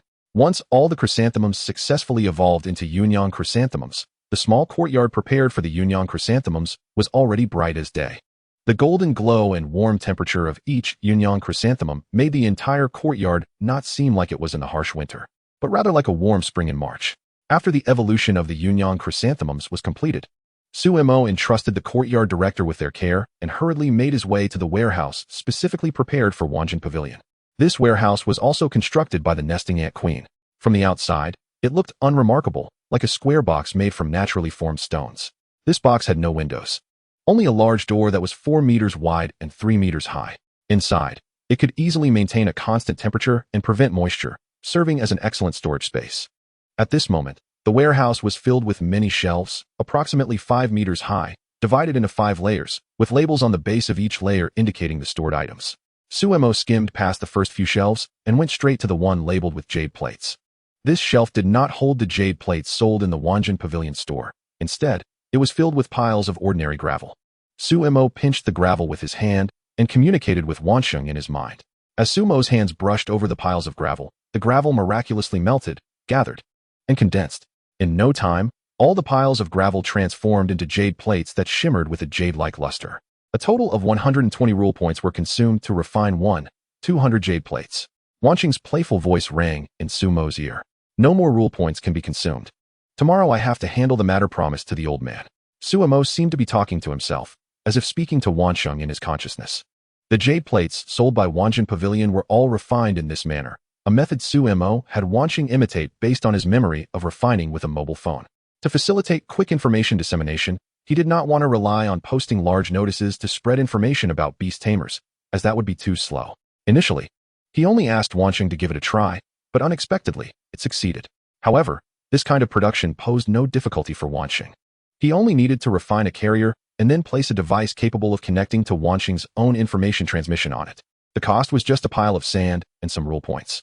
The current release is version 10 of the jade plates, which contains only 2 applications, one for payment using gold ingots and the other for a manual on beast tamer knowledge. In the future, any additions can be updated online directly, which is very convenient. Wansheng, show me my current information. Wansheng transformed into the form of a spirit cat in his consciousness and licked its paw. Good. Beast tamer, Suemo. Rule points, 68 points, 125 points can be obtained daily. Prosperity, 270. Beasts, 21 types, 743 total, 6 amphibious turtles, 400 Yunyang chrysanthemums, 1 Qingyin sparrow, 3 moonbowing rabbits, 5 gale horses, 108 treasure chickens, 1 heart identifying cat, 1 golden tiger, 1 Qingyin crane, 1 ginseng doll, 1 nesting ant queen, 200 nesting worker ants, 2 spirit cats, 10 hunting dogs, 3 Qingyin cranes, 1 longevity pine, 1 sun mirror golden chrysanthemum, 1 calf, 1 medicine orchid, 3 clockbell birds, 1 illusion fox. Self-reproducing species, 3 types, 8 treasure chicken. Nesting ant queen, Yunyang chrysanthemum. Hearing Sumo's words, Wansheng paused in his consciousness for a few minutes before saying, like this? Beast tamer, Suemo. Rule points, 68 points, 125 points can be obtained daily. Prosperity, 270. Self-reproducing beasts, 3 types, 8 treasure chicken, Nesting Ant Queen, Yin Chrysanthemum. Su Mo glanced over the panel that Wansheng had recustomized and found it much simpler. He nodded in satisfaction and decided to leave it like this for now. The supply of jade plates was completed, and there were no more spirit cats from the Spirit Cat Studio. Fortunately, he had left himself a backup, having evolved 120 spirit cats, ordinary, in advance at the Spirit Academy. Limiting to 20 per day, they should last for at least 6 days. The spirit cats, ordinary, which are in a state between ordinary animals and extraordinary beasts, were evolved by Su Mo in a chance experiment, attempting to use one rule point to evolve 10 wildcats at once to see if there would be any peculiar effects. In the end, he obtained a beast in an intermediate state, perhaps due to their innate deficiencies. They required a large amount of energy stones to nurture them back to the state of spirit cats, extraordinary. Name, spirit cat, ordinary. Species, animal, cat. Rank, extraordinary pseudo. System, elemental, unknown. Lifespan, 50 years. Energy, skills, not unlocked. Note, uncompleted evolved beast requires a large amount of energy stones for nurturing. Specific system and skills will be unlocked after complete evolution. The final evolution level is affected by the environment and absorption of energy stones. Originally, Su Mo had a good idea. He planned to consume a small number of rule points to evolve a large number of these intermediate state beasts.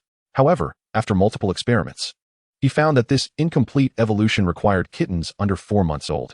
In this era, searching for cats was already quite difficult, let alone kittens under 4 months old. Therefore, even with people searching and purchasing with full effort, only about 220 spirit cats, ordinary, appeared. At this time, in the Emperor's study in the palace, Emperor Su Yuan, who was being nagged by Su Mo, was diligently handling memorials. Since he attended the Beast Tamer auction in the morning, the memorials that were supposed to be processed in the morning were pushed to the evening. As a responsible emperor, Su Yuan had to read them. After finishing the last memorial, Su Yuan let out a long sigh of relief. Daban, bring me the gift that Emperor sent today. The chief eunuch who had been standing by responded affirmatively. He walked to a small table nearby and presented the jade plate that shimmered with a jade-like luster to Su Yuan, along with the user manual that Su Mo had thoughtfully prepared. Unlike the ordinary version, this one was inlaid with some golden threads as embellishments. But the functionality was actually no different. Su Yuan then followed the user manual step by step, first opening his account with the gold ingot, preparing to transfer some money tomorrow to show his support for Su Mo. Then he clicked into the Beast Tamer knowledge manual, and once he entered, he became fascinated, only coming back to his senses when the chief eunuch reminded him to take a break. The jade plate interface displayed a message indicating insufficient energy, and Su Yuan was puzzled. He quickly flipped through the user manual, which stated that energy stones were needed to replenish the energy of the jade plate. The chief eunuch then brought Su Yuan energy stones and placed them beside the jade plate. The small box in the upper right corner of the jade plate changed from red to green light, and the manual indicated that this was the jade plate replenishing energy. Su Yuan reluctantly set down the jade plate to rest, knowing he needed to maintain sufficient energy for tomorrow when he would visit the Beast Tamer area to have Su Mo evolve a beast for him. Chapter 26, The Second Spirit Beast. On December 2nd, the 16th year of Hongwu, it was sunny. Today, Su Mo also got up early, first going to Wanjin Pavilion to inspect, observing the mental state of the staff, seeing that they were all full of energy. Su Mo instructed Du Chengkai to keep a close watch and then left. The staff responsible for service at Wanjin Pavilion were either the children of managers or workers from other courtyards of the Beast Tamer arena or children from nearby villages. Working here not only provided them with food and lodging, but also paid wages. Initially, some commoners were afraid they were signing a contract for enslavement, so they had to find a literate scholar in the village to confirm that it was not a contract of enslavement, but rather a simple work contract outlining rights and obligations before they dared to sign. However, boys and girls around 13 or 14 years old are at an age where they learn things quickly. What seems incomprehensible to adults with established worldviews, they accept well, and now they can work without issues. Su Mo arrived at the second floor of the Wanjin Pavilion, which he had planned to be a beast battle arena. However, there are still too few people with beasts, and this industry has not yet risen, but the venue can be planned in advance. The entire second floor is divided into 5 parts, with 4 sub-venues in the east, west, south, and north, and a main venue in the center. Each sub-venue can accommodate 1,000 spectators, while the main venue can accommodate 5,000 spectators. Between each venue, there are also lounges, practice rooms, and various offices. At this moment, Su Mo was inspecting the competition area in the east venue. Looking at the area the size of a football field from his previous life, he thought it was quite acceptable. Suddenly, Su Mo seemed to think of something and furrowed his brows, communicating with Wan Ling in his mind. Wan Ling, is there a way to simulate different environmental changes in the competition area? The reason Sumo asked this was that he suddenly realized that if all the matches were held on this stone floor, it seemed fair. But for some plant-type beasts or water-type beasts, it would be the greatest unfairness. Therefore, being able to randomly generate different terrains before each match would maximize fairness. Let me think. Wan Ling, in the form of a Cheongyun crane, seemed to be struggling as it flapped its wings against its head in Sumo's mind. Got it. What is the method? Sumo asked curiously. Sumo weakly inquired. A full set of elemental energy stones. Does this full set also include time-space types? Wan Ling in his mind scratched its head awkwardly. It doesn't have to be mandatory, but the more complete the types, the better. This way, the simulated environment will be more realistic and provide effective feedback. But the elemental types must be complete as well. Wan Ling's tone subtly expressed disdain for inferior versions. Sumo helplessly retorted. Then I'll try to evolve beasts that can produce energy stones of other elements in the next few days. It seemed that this point of regulation couldn't be preserved at all. Just as he was thinking about which plants and animals would be suitable to evolve into beasts that could produce energy stones, he heard the voice of his father. Su Yuan. What's the purpose of building this hall? For watching performances? Su Yuan, accompanied by Li Qingwan and Little Radish Head, walked down the steps toward the competition area. Since the steps were designed for adults, the 3-year-old Radish Head couldn't reach the bottom and had to cling to Su Yuan's thigh, asking him to carry her down. Su Yuan laughed and complied with Little Radish Head's wishes, carrying her down. Once they reached the bottom of the steps, Su Yuan set down the squirming Little Radish Head. As the saying goes, a chivalrous person violates the ban with martial arts. Having a place for them to release their energy is also a good method. What is the deal with this battle? Competition? It seems everything has already been planned out. I will wait and see. The curious Little Radish Head also stared at Sumo, spinning around him continuously. We still have to wait until there are more Beastmasters with beasts before this competition can be held. But what's up with this little one? Sumo pointed at Radish Head, who was clinging to his pants, and asked Li Qingwan. She is your youngest sister, Su Mingyu. As for the matter concerning Wei Guifei making Su Mingyu fall ill, he did not explain it to Sumo. Sumo leaned closer to Li Qingwan's ear. Biological sister? Li Qingwan's eyes widened in surprise. Then she reached out towards Sumo's ear. Fortunately, Sumo sensed the impending danger and dodged just in time. Li Qingwan shot him a fierce glare.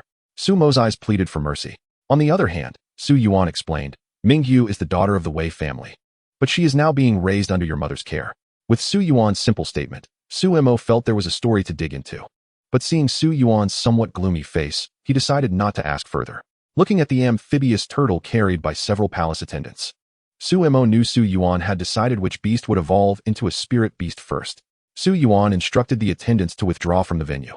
When only Sumo and the 3 others remained in the venue, Sumo first checked the detailed information about the amphibious turtle. Name, amphibious turtle. Species, animal, turtle. Rank, extraordinary. Element, elemental, water, earth. Lifespan, 2 years. Species lifespan 500 years. Energy, 50-50. Skills, 1 rock shield, mastery, perfect. 5 energy points. The amphibious turtle gathers surrounding earth elements to quickly condense into a rock shield, shielding the target from attacks. The rock shield is quite effective against both physical and energy attacks. Evolution direction, 1 spiked shell turtle. Evolve upon mastering the rock shield skill to perfection and learning the earth spike skill to perfection.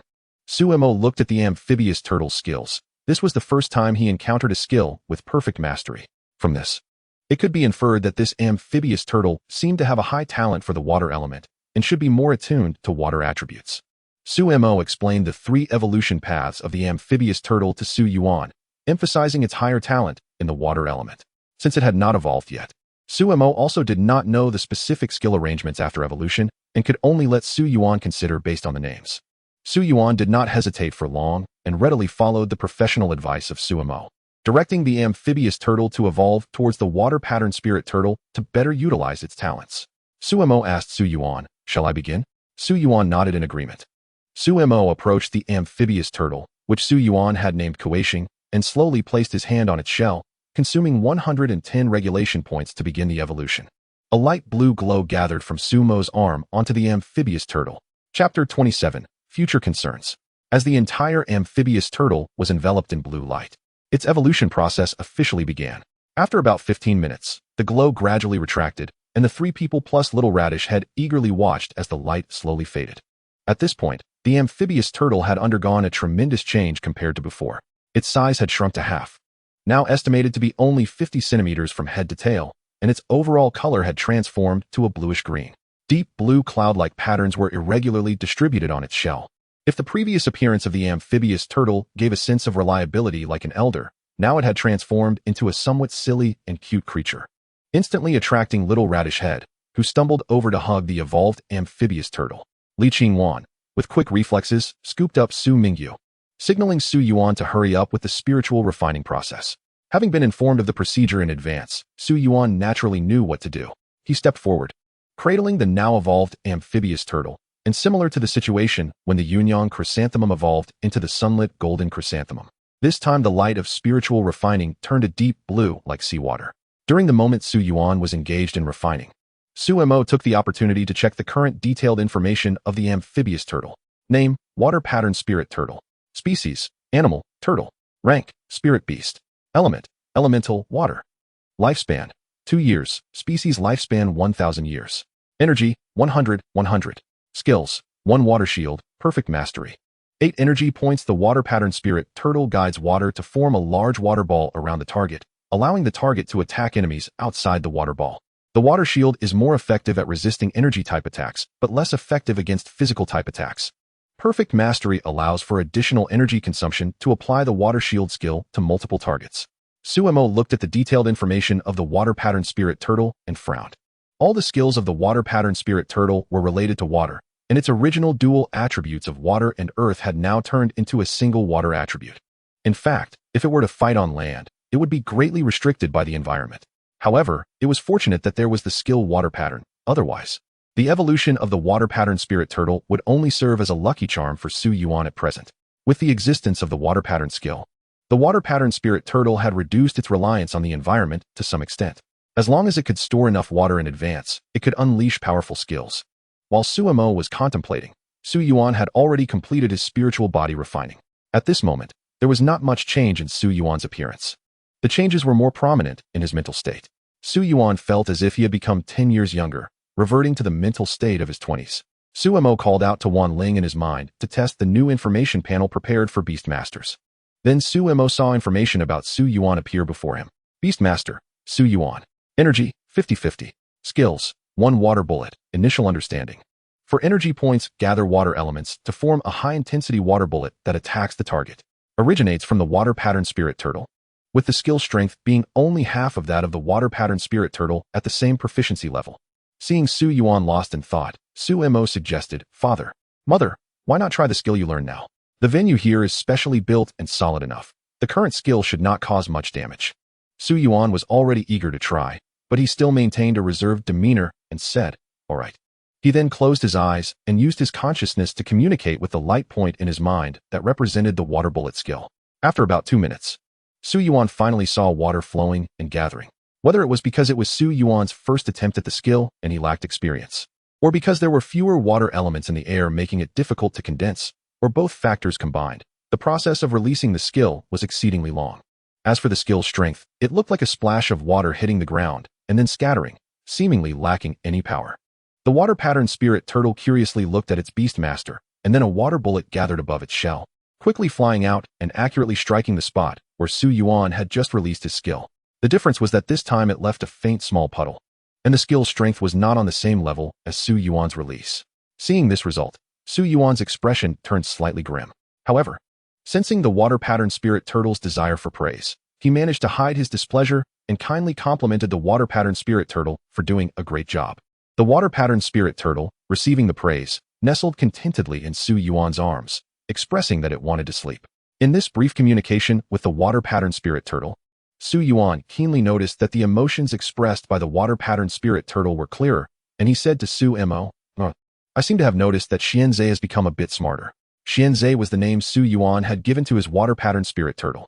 Following Su Mo's line of thought, Su Yuan continued, so, as they continue to evolve, their intelligence will keep increasing. Will their IQ surpass ours?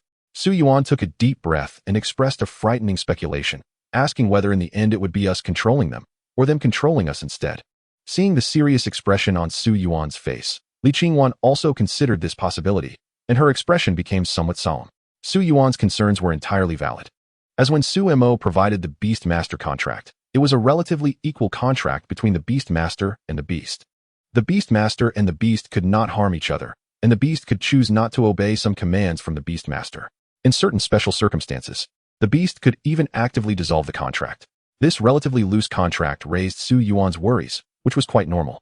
Su Mo looked at the expressions of the two and smiled as he said, "Father, Mother, your concerns are not without reason, but during the evolution of the beasts, we humans will also evolve continuously.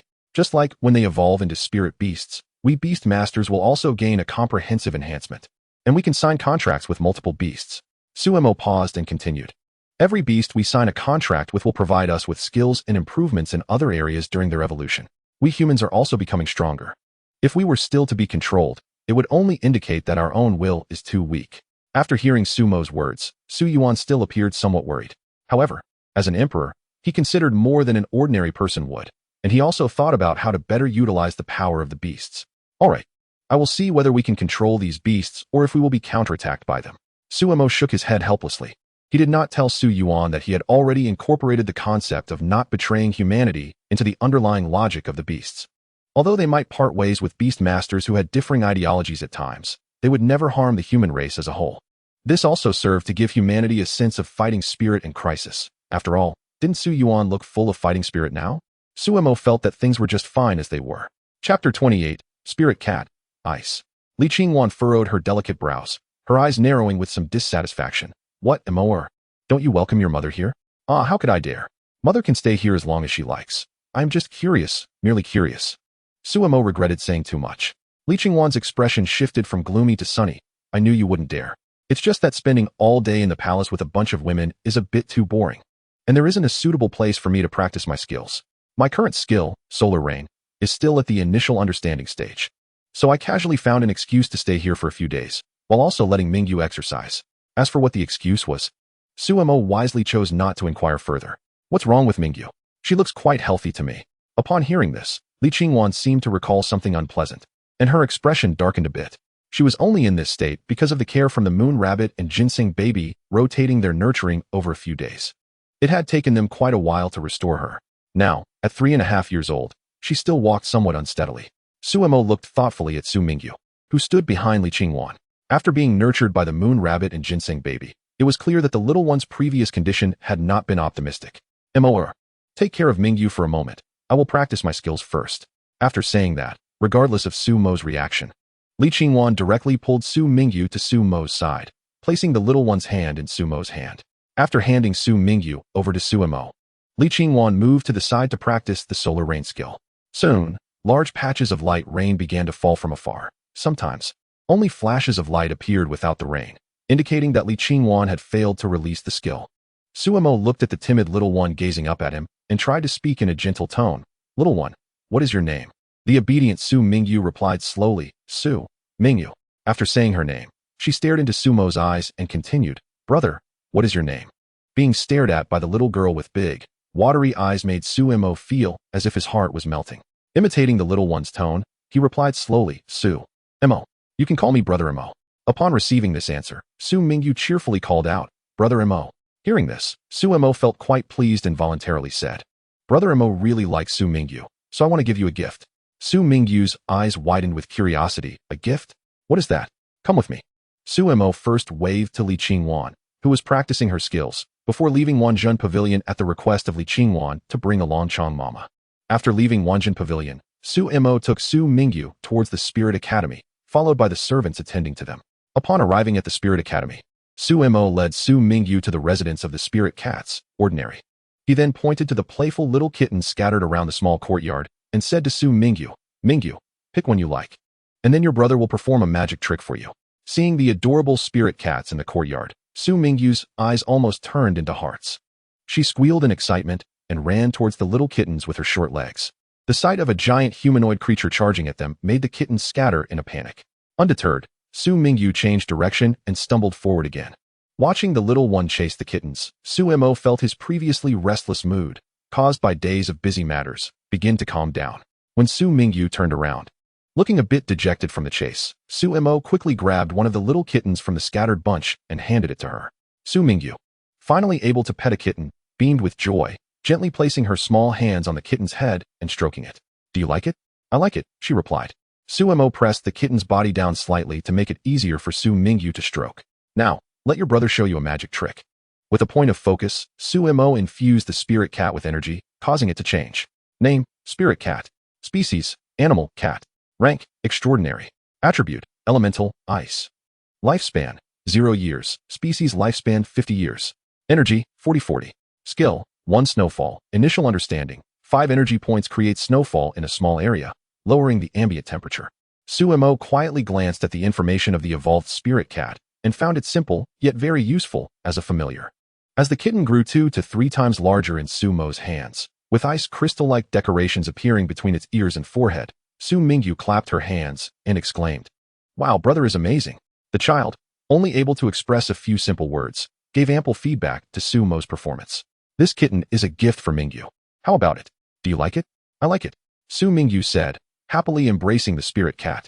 While Sumo guided the spirit cat to actively sign a contract with Su Mingyu under his suggestion.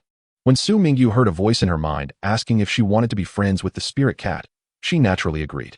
Seeing the contract completed, Sumo nodded in satisfaction. However, he secretly reminded the spirit cat not to use its skills casually, as Su Mingyu was still at an age without independent opinions. Inappropriate use of skills could harm herself or others. After signing the contract, Su Mingyu now had a companion to talk to. Watching Su Mingyu play joyfully with the spirit cat, Sumo felt this was a true representation of peaceful times. After playing with the little one for a while, noticing she was getting tired and thinking that Li Qingwan's skill training should also be over by now, he picked up Su Mingyu and walked while answering her curious and strange questions, with the spirit cat following behind. In Zhangzhou, the Hua family owned a vast complex of buildings. Thousands of household servants catered to the luxurious lifestyle of the main branch of the Hua family.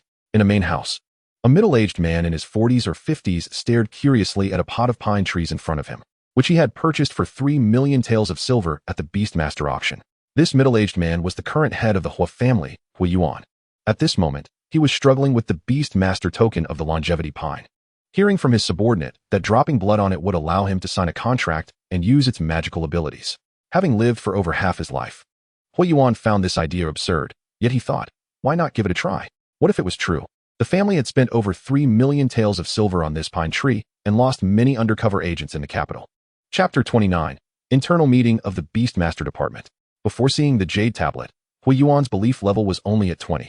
After witnessing the mysterious Jade Tablet, which seemed otherworldly, his belief level in the beast was now at 90. Hui Yuan sat for a long time staring at the longevity pine before finally dropping his blood onto the token. He couldn't describe the feeling after his blood touched the token. He could sense a direct connection to its consciousness, experiencing its emotions. Staring at the longevity pine, Hui Yuan slowly said, "Is it you?" Although his tone was questioning, he knew it was definitely the longevity pine. Sensing Hui Yuan speaking to it, the longevity pine joyfully shook its tips.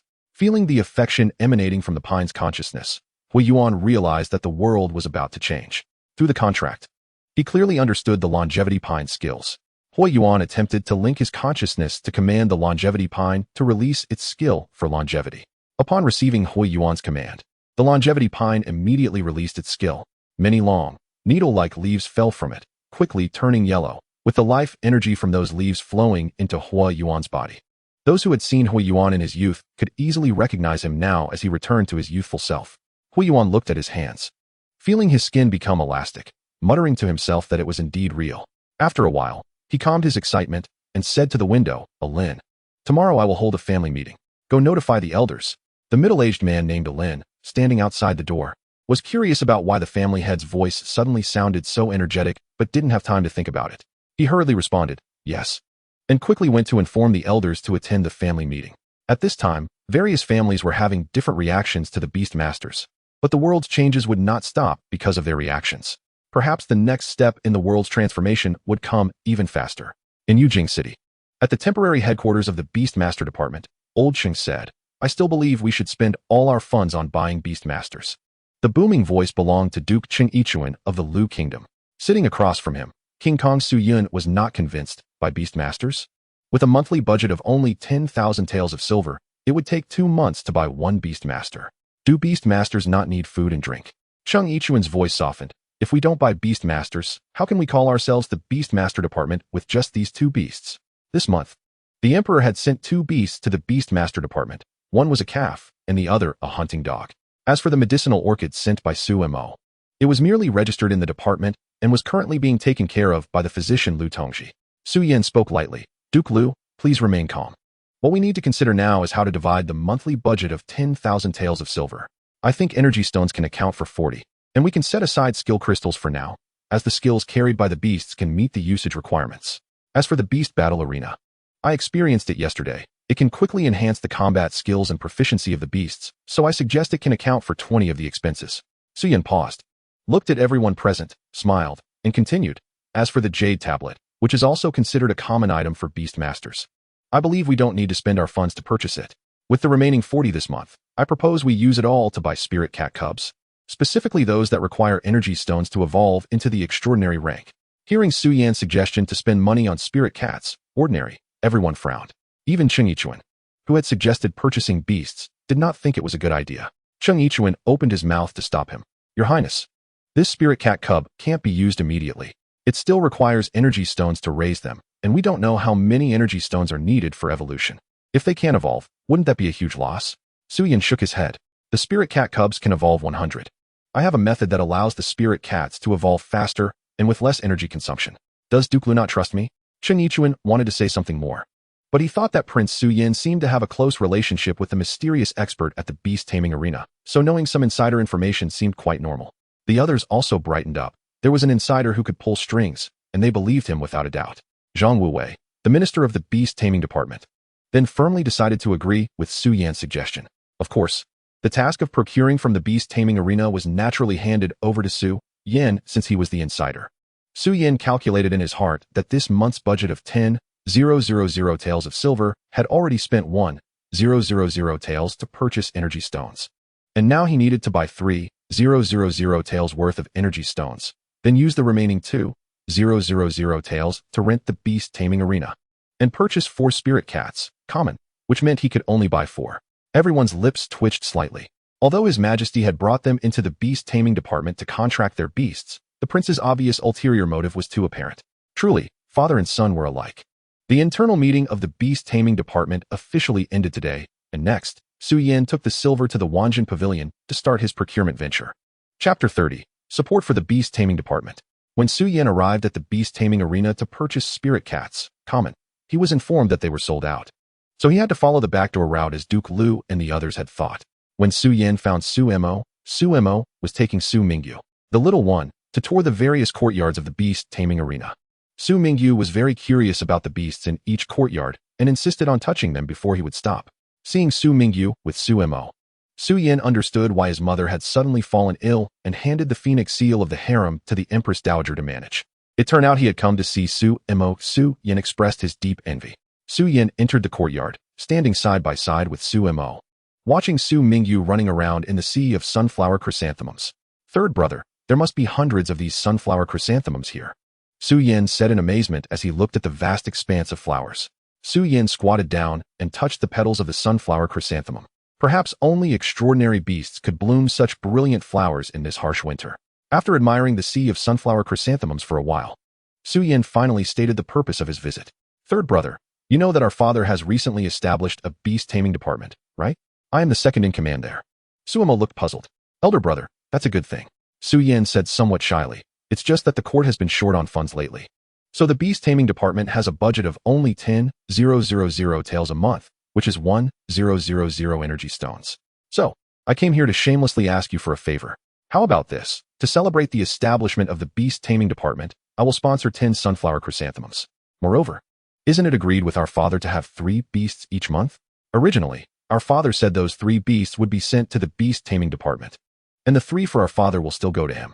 The beast taming department can come to me for an additional 5 beasts each month. Hearing Su Mo's words, Su Yan's face flushed with excitement. Then thank you very much, third brother. If you need any help in the future, I will never refuse. Su Mo didn't feel that this way of giving beasts to himself was a loss because his goal had never been to make money but to promote more beasts into the world.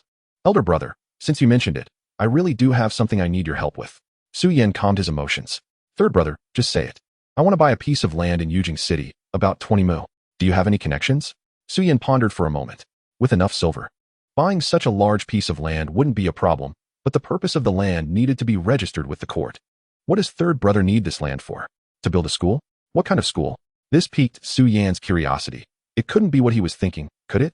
Su Mo carefully explained to Su Yan. Of course it's for a beast taming academy, which will teach knowledge related to beast taming, including beast cultivation, combat skills, and evolution methods, etc. Seeing that Su Yan was preparing to leave with great enthusiasm, Su Mo called out to him, "Elder brother, don't be in a hurry. Since you're planning to provide beasts to the beast taming department, let's start this month." Su Mo turned to Qingyu beside him and said, "Qingyu, pick out 5 of the hunting dogs I evolved yesterday and let elder brother take them." Qingyu bowed and nodded in response. Hearing that Su Mo wanted him to take the beasts, Su Yan immediately lost his urgency to leave and continued to admire the sunflower chrysanthemums. "Third brother, what are the requirements for enrolling students in this beast taming academy?" Su Yan continued to ask about the academy. "Our academy doesn't have specific enrollment requirements, regardless of wealth. As long as they pass an assessment, they can come to the academy to study. In fact, the academy won't charge them any tuition fees. As elder brother knows, I have always hoped that in the future, everyone in Daxia can have their own beast." As Su Mo spoke, there was a special light in his eyes. Su Yan silently thought, "An assessment, huh? That assessment will definitely eliminate a large portion of people. Then I wish for third brother's vision to come true. No, it will definitely come true. In the future, everyone in Daxia will have a beast, and this country will be how prosperous and thriving." Su Yan was also looking forward to the grand scene described by Su Mo. Su Mingyu seemed to have run out of energy in the flower bushes, and Su Mo had someone take her out and brought her inside to eat snacks to replenish her energy. After knowing everyone's whereabouts and suppressing his disappointment at not being able to show off his powerful backdoor in front of them, Su Yan took the cart transporting the beasts to the courtyard prepared specifically for the beasts. After sending Su Yan away, Su Mo was called by his mother to the beast taming arena. Looking at Li Qingwan, who was eager to try, Su Mo internally rejected the idea. He already knew the final result without even fighting. He would possess all the skills that his beasts had, and with unlimited energy. Li Qingwan would not be able to compete against him even with her 2 beasts. Su Mo handed Su Mingyu, who was following him, to Mama Chong, then entered the beast taming arena. The beast taming arena was located on the first floor of Wanjin Pavilion, covering an area of about 500 square meters. They were currently in one of the 4 rooms of the beast taming arena. Aside from the resting area, the entire simulated combat arena was 30 meters long and 15 meters wide. The arena itself was just an ordinary space. Su Mo had only added a layer of energy shield outside the combat arena to prevent skills from flying out of the competition area and injuring the spectators. At this moment, Li Qingwan was dressed in a fitted combat outfit, adding a touch of elegance to her demeanor. 3 golden chrysanthemums formed roots and stood on her left side, while a clear sound sparrow hovered behind her in midair, and finally, on her right side was the newly contracted beast, the illusion fox. Name, illusion fox. Species, animal, fox. Rank, extraordinary. System, mysterious, illusion. Lifespan, 3 years. Species lifespan, 60 years. Energy, 55-55. Skills, 1. Mutual existence, initial understanding. 6 energy points. The illusion fox modifies the surrounding environment to create visual deceptions for others. What attracts people most about the illusion fox is its fluffy big tail, which appears very smooth just from the outside. Its eyes also have a unique charm, as if they could draw a person's heart and mind in when gazed upon. From the perspective of skill effects, the illusion fox is also an excellent control-type beast. Seeing a person with 3 beasts ready to go, Su Mo smiled slightly and said, "Ready? Then I'll begin." Chapter 31, Beast Battle. In the simulation battle arena of the Beast Battle Hall, Su Mo faced Li Qingwan and her 3 beasts alone. Upon hearing Su Mo say start, the energy barrier that enveloped the entire arena activated, enclosing the entire area. Li Qingwan did not hesitate and immediately communicated with the sounding sparrow to let it release sound waves to probe Su Mo. The distance between Su Mo and Li Qingwan was only a few meters, and the sound waves reached Su Mo in an instant. Su Mo displayed unparalleled speed, dodging the sound wave attack, and then raised his hand to cast a rock shield. The earth elements on the ground quickly formed 3 half-meter-sized shields, one hovering above Su Mo's head and the other 2 spinning at his sides, blocking the subsequent sound wave attacks from the sounding sparrow. However, even though the sounding sparrow's sound waves were at a superb level, they only left faint white marks on the rock shield and could not break through its defense. Li Qingwan instructed the sounding sparrow to stop releasing sound waves and instead combined with the sunflower to unleash the blazing sun rain, creating 2 golden light clouds above Su Mo's head. During the gathering of the light rain, Su Mo did not dodge to the side because he knew that the characteristic of the blazing sun rain was that the light rain could be controlled by consciousness, changing direction to track the target. Li Qingwan's idea was correct. During the protection of the rock shield, there would be gaps left, and only area of effect skills could pass through these gaps to damage the target. Sumo's hand flickered with blue light, and a layer of water curtain unfolded around him, forming a water shield that protected him in all directions. At that moment, the blazing sun rain that had been brewing for a long time fell from above Sumo's head. A portion of the light rain was blocked by the rock shield, but many droplets also fell through the gaps on either side of the rock shield, as sizzling sounds echoed. Although the water shield released by Sumo was burned through with many large holes, it still managed to block the light rain. Suddenly, Sumo realized something was wrong. According to logic, once the light rain had fallen, the light clouds above should disappear, but they still remained. Another wave of light rain came crashing down. The already pockmarked rock shield, unable to bear the load, shattered, allowing more light rain to pass through the previous large holes and drift towards Sumo. Sumo had no choice but to retreat with his utmost speed, first creating distance from the light rain, then quickly casting 3 layers of water shields to block all the relentless light rain chasing him. Only then did Sumo have time to glance at the illusion fox on Li Qingwan's right, which had remained still. The illusion fox had just used the skill reality and illusion coexist, creating the illusion that it had released the sunflower skill while Li Qingwan was unleashing the blazing sun rain. In reality, the blazing sun rain had been accumulating power and had not truly been released. If it weren't for him encountering another Beastmaster of similar level to Li Qingwan, he might have been deceived and injured under the real blazing sun rain. Seeing her strategy fail, Li Qingwan quickly shouted, "Inin, Aling." Inin referred to the sounding sparrow, while Aling referred to the illusion fox. The sounding sparrow immediately understood Li Qingwan's meaning, flying forward to emit a piercing cry. Upon hearing this sound, Sumo felt his spirit momentarily dazed, while the illusion fox, called Aling, took the opportunity to quickly approach Sumo. In his dazed state, Sumo heard a gentle female voice calling him. Sumo, Sumo. Sumo opened his eyes to look in the direction of the voice, only to see a pair of uniquely captivating eyes, as if they were trying to draw his entire mind in. The owner of those eyes was the illusion fox, and the skill it was using was hard enchantment. Seeing that her skill was effective, the illusion fox anthropomorphically curled the corners of her mouth and reached out her claws towards Sumo, then flicked his hand, sending the illusion fox towards Li Qingwan, while the nearby sunflower used its resilient leaves to cushion the impact, preventing her from falling too hard. Sumo clapped his hands and reminded Li Qingwan, "Mother, I'm going to start my attack." Hearing Sumo's reminder, Li Qingwan's heart tightened. After all, she had no defensive-type beasts on her side. How would she block Sumo's skills? Sumo decided to return the favor, first launching a series of sound waves. The sounding sparrow was very sensitive to sound waves. Before Li Qingwan could issue a command, it directly fired sound waves to counter Sumo's. The two types of sound waves collided, producing a sharp screech. Seeing that his attack was blocked, Sumo immediately released his next skill, Blazing Sun Rain, with the same light clouds gathering in the air, but this time above Li Qingwan's head. Knowing she had no way to block this skill, Li Qingwan straightforwardly said, "I concede." Upon hearing Li Qingwan concede, Sumo canceled the release of the Blazing Sun Rain skill, and the light clouds that had gathered above the asphalt tiles disappeared in an instant. "Brother is so awesome." This voice came from the little one, Su Mingyu, who had just finished watching the match. Li Qingwan stepped off the field and lightly patted Su Mingyu on the bottom, threatening, "Isn't Mother impressive?" Sensing the danger, Su Mingyu wisely replied, "Mother is also impressive. Mother is also impressive." Li Qingwan then nodded in satisfaction. She turned to Sumo, who had just stepped off the field, and suspiciously said, "Why do I feel like you cheated?" Sumo awkwardly smiled, realizing that Li Qingwan had indeed hit the nail on the head as the Beastmaster. He naturally knew all the skills of the beasts, and his energy usage was limitless. Compared to Li Qingwan, wasn't that cheating? "Mother, all the beasts are ones I cultivated myself. Isn't it reasonable that I'm a bit stronger?" Li Qingwan stared at Sumo's unnatural expression but did not ask further, reluctantly accepting Sumo's explanation. Sumo, wanting to avoid dampening Li Qingwan's enthusiasm, said, "Mother is already very impressive. In just 2 days of contracting with the illusion fox, you can skillfully utilize its skills in combat. You could be said to be a genius beastmaster." Hearing Sumo's comfort, Li Qingwan, however, was not swayed, saying, "You haven't even touched me." "Oh, Mother, don't say that. Right now, you can definitely beat up my father." Sumo's words seemed to open up Li Qingwan's thoughts.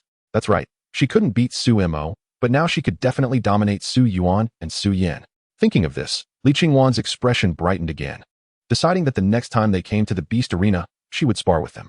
Sumo looked at Li Qingwan's sudden excitement and felt a bit uneasy. It seemed that his mother had awakened a combative nature. Chapter 32, The Location of the Beast Academy. On December 10th of the 16th year of Hongwu, It was a light snow day. This winter's snow seemed to be more than in previous years, Suyin thought as he looked out at the swirling snowflakes. A knock sounded at the door. Suyin gently said, "Come in." Tiny snowflakes floated into the warm room with the newcomer, turning to rainwater that dampened the entrance. The visitor removed a cloak that shielded him from the wind and snow and handed it to a servant following behind. Suyin focused and saw that the newcomer was King Kong, Suyun. He quickly stood up and poured a cup of hot tea for Suyun, placing it across from him. Suyun sat down unceremoniously across from Suyin, finishing the hot tea in one gulp and then exhaling a long breath of warmth. I've been discussing the beast laws with the Ministry of Justice these past few days, but when I went today, they directly overturned everything we had discussed before, saying they would use this version instead. Suyin was somewhat curious. Did the emperor agree directly? Based on Suyun's understanding of Suyun, if they did not have a suitable reason, directly overturning Suyun's previous achievements and daring to belittle him would definitely provoke a huge uproar from Suyun. Now seeing Suyun's calm demeanor, it is clear that there is a reason for Suyun to lower his head. Hee, I'm not that petty of a person. If they present better terms, I will definitely agree. Saying this, Suyun took a wooden box from a nearby servant, opened it, and took out a stack of rolled papers. Suyun glanced at Suyun suspiciously. He didn't believe the words of this little prince who was only 4 years older than him. Without a reason, he had no way to respond. So he carefully read the contents on the rolled paper. 7. Beast tamers are not allowed to release damage or control type skills in public living areas of the city without cause. 32. No organization or individual may use beast tamers for illegal experiments. Refer to Article 3 for penalties. 33. A released beast that wishes to remain at home must be provided with daily living necessities. If unable to provide for it, it can be turned over to the court for unified support. As Suyin read these regulations, he pondered their content, taking about 15 minutes to finish. However, he felt that the writing style of these 33 articles concerning beast tamers was somewhat similar to that of his third brother. No wonder Suyun said nothing. The old fellows in the Ministry of Justice probably didn't want Suyun to cause trouble, so they told him this document was provided by an expert from the Beast Tamer Academy. Therefore, Suyun could discuss these regulations with him calmly here. This set of regulations regarding beast tamers was already quite detailed as a major framework, and it would be presented in court tomorrow. As for the subsequent details and applications, that would be up to the Ministry of Justice, and it had little to do with their beast tamer department. Suyun decisively shifted the responsibility. He had now learned to keep work that did not belong to him at arm's length. Suyun took out another document from the wooden box and handed it to Suyin, saying, "I found the place you asked me to look for." This was originally a royal mansion from the previous dynasty, which was later awarded to the only foreign prince of Daxia, Prince Jing. It is indeed a pity that His Highness Prince Jing passed away due to injury in the 3rd year after being granted the title, as the late emperor stipulated that Prince Jing's title could not be reduced for 3 generations. Upon hearing this, Suyin's brows furrowed. Was the prince trying to get him to buy their royal mansion? Setting aside whether they would be willing to sell, the law prohibited it. Moreover, humiliating the royal family was a major crime. Who would dare to bully them, even if they were orphans and widows? Suyin looked at Suyin meaningfully. On the surface, they would naturally not dare, but children are prone to early death. If Prince Jing's only son were to die young, to preserve the title of Prince Jing, do you think the princess would need to adopt a child from the clan to inherit the title? Suyin also considered this possibility. He was well aware of how dirty people could be for their own interests. Suyin continued, "As for the legal restrictions, that's easy to handle. We can have the princess say that in support of the development of the Beast Tamer cause, they voluntarily provide the royal mansion as a venue for the Beast Tamer Academy. Others can use their land however they wish. Even the Ministry of Revenue cannot interfere." Suyin was still a bit conflicted. Would the princess agree? Suyin smiled slightly. "Your Highness, why not pay a visit to the princess and ask her opinion directly?" So it had to be done. That afternoon, Suyin went to Prince Jing's mansion with a visiting card. He was warmly welcomed into the reception room by the butler and, after about a quarter of an hour, met the princess. Dressed in white mourning attire, the princess had a lingering sorrow in her expression, and her voice was soft and weak. "I apologize for not welcoming your Highness properly upon your visit." Suyin cupped his fist slightly. "It is my fault for visiting unannounced. Please do not think it bothersome, your Highness." After a graceful bow, the princess sat down in front of Suyin, casually sizing him up. "I wonder what brings your Highness here today. The Jing Royal Mansion will certainly not refuse to help if we can."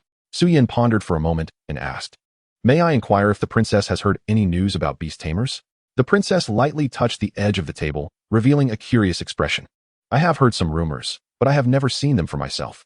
I wonder if they are truly as miraculous as the legends say." Suyin smiled. "I don't know what rumors the princess has heard, but if you trust my words, I can assure you that those beast tamers indeed possess many miraculous skills. The princess forced a smile. I naturally believe your highness, but I truly wish to see such miraculous beast tamers. Seeing that the princess was following along with his conversation, Suyin shifted the topic. I believe the princess understands the situation of the Jing royal mansion. I have come to discuss a potential collaboration. The princess was a very clever woman. She knew her current situation and that her son's life was constantly under threat. Collaboration? I think the Jing royal mansion is quite suitable, and with the protection of a powerful expert, I believe no one would dare to target the Jing royal mansion. The princess showed an expression of conflict and, after a long pause, said, the Jing royal mansion is willing to provide the venue for the Beast Tamer Academy without charging any fees, as long as we can keep our ancestral shrine and a place for me and my son to live. However, I request your highness to grant me one request. What request? Could you allow my son to enter the Beast Tamer Academy as one of the first students? Upon hearing this, it was Su Yin who felt conflicted. He could only speak the truth. The powerful expert mentioned that all students must undergo an assessment, and only those who pass can enroll. The princess, however, seemed unconcerned, even smiling slightly. As long as your highness mentions it in front of the expert, whether it succeeds or not. The Jing royal mansion is willing to serve as the venue for the Beast Tamer Academy. Gently stroking a plate of Yunyan chrysanthemums on the table, she contemplated. Just as Su Yun had said, the prince would come to ask for her opinion. She only hoped that this gamble would allow the Jing royal mansion to survive. However, seeing that the prince did not dare to easily decide on matters for the expert, she suddenly felt a surge of confidence. Chapter 33. Cultivating Superior Grain Varieties. In this era, the north sows in spring and harvests in autumn, which is quite different from the autumn sowing and summer harvesting of my previous life. In recent days, Suemo had been contemplating how to increase the grain yield in this era. Only by improving grain production could more people be supported, allowing them to pursue things beyond mere survival, which would benefit the development of beast tamers. Looking at the 3 bags of strange wheat he had evolved in front of him, Suemo felt a bit helpless. The first bag of wheat cost him 1 rule point, which only added a drought-resistant trait to the information section. The other attributes were no different from ordinary wheat. The second bag of wheat cost him 2 rule points, enhancing the fragrance of the wheat, but the yield remained unchanged. The third bag of wheat fared slightly better. It cost Suemo 3 rule points, adding a 20 increase in growth speed to the attributes. As for why Suemo did not conduct customized evolution toward high yield and rapid growth for the wheat, it was simply because his customization could only be applied to beast tamers. However, he could not let the wheat become a beast tamer. If it were to become a beast tamer, mass production would not be realistic, as he currently did not have enough rule points to support it. He could only imitate the process of the birth of the spirit cat, common, and hope to use a small number of rule points to produce a large quantity of wheat that exists between extraordinary beast tamers and ordinary plants, which could be widely disseminated in Daxia. Suemo calmly began the cultivation experiment for the 4th bag of wheat seeds, this time changing the environmental conditions. He used the skill spring treading from the childlike bull on this bag of wheat. Spring treading, where the childlike bull treads, vitality bursts forth, and the growth efficiency of wood-type plants is increased by 300. This is a halo skill. Suemo limits the release range of this skill to the area around this bag of wheat, and then consumes 1 rule point to evolve the wheat. The process of evolution is quick, and Suemo eagerly checks the detailed information of the wheat. Name, fast-growing wheat, common.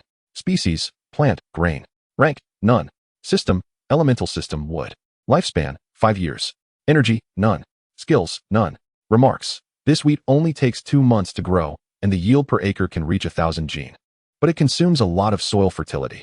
Wanling kindly provided Suemo with a note to help him understand some information he wanted.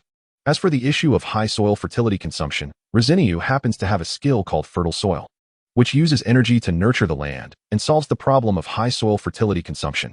This is considered the first selected grain variety cultivated. Next, there will be rice, corn, and millet, but it seems there is no corn at the moment. However, this is not a big problem. Suemo has now found a direction for grain breeding. Under the influence of different skill effects, the cultivation direction can be determined to some extent. Suemo stretched lazily and then realized it was already noon. So he prepared to take a break and continue cultivating other grain varieties in the afternoon. After leaving the laboratory specially built by the nesting ant queen, Suemo found that Jinshu seemed to have been waiting outside for a long time. But what happened at Wanjin Pavilion? Suemo asked. After Jinshu bowed, he relaxedly said, Your Highness, it's not like that. Today, His Majesty came to the Beast Arena, and the Queen asked me to inform you to go to her place for lunch. Does such a small matter still require you to come? Suemo knew that Wanjin Pavilion had a large flow of people recently and needed to handle many affairs, so he was puzzled. His Majesty ordered all of our Ling Miao Zhai sales quota for 5 consecutive days, so he wanted your highness to know that you need to restock in advance. Jin Shu looked a bit helpless. In fact, Wanzhen Pavilion has never lacked customers. Rather, due to insufficient stock, they maintain a daily limited sales situation. Ling Miao Zhai currently sells 20 units daily, and his father directly bought 100 units as a reward. It must be said that the emperor is wealthy. Su Mo silently sighed. I understand this matter. We will continue to sell as before. There is no need to worry about stock. After receiving Su Mo's affirmative reply, a bright smile blossomed on Jin Shu's delicate face. Su Mo always felt that since Jin Shu became involved in Wanzhen Pavilion's affairs, she seemed to have become much more cheerful. Without thinking too much, Su Mo followed Jin Shu to the inner courtyard of the Beast Arena, which is not open to outsiders. In the east courtyard, the temporary residence of Queen Li Qingwan had already prepared the meal. One of the dishes was the 8 Treasures chicken, which has recently been very popular in Yujing City.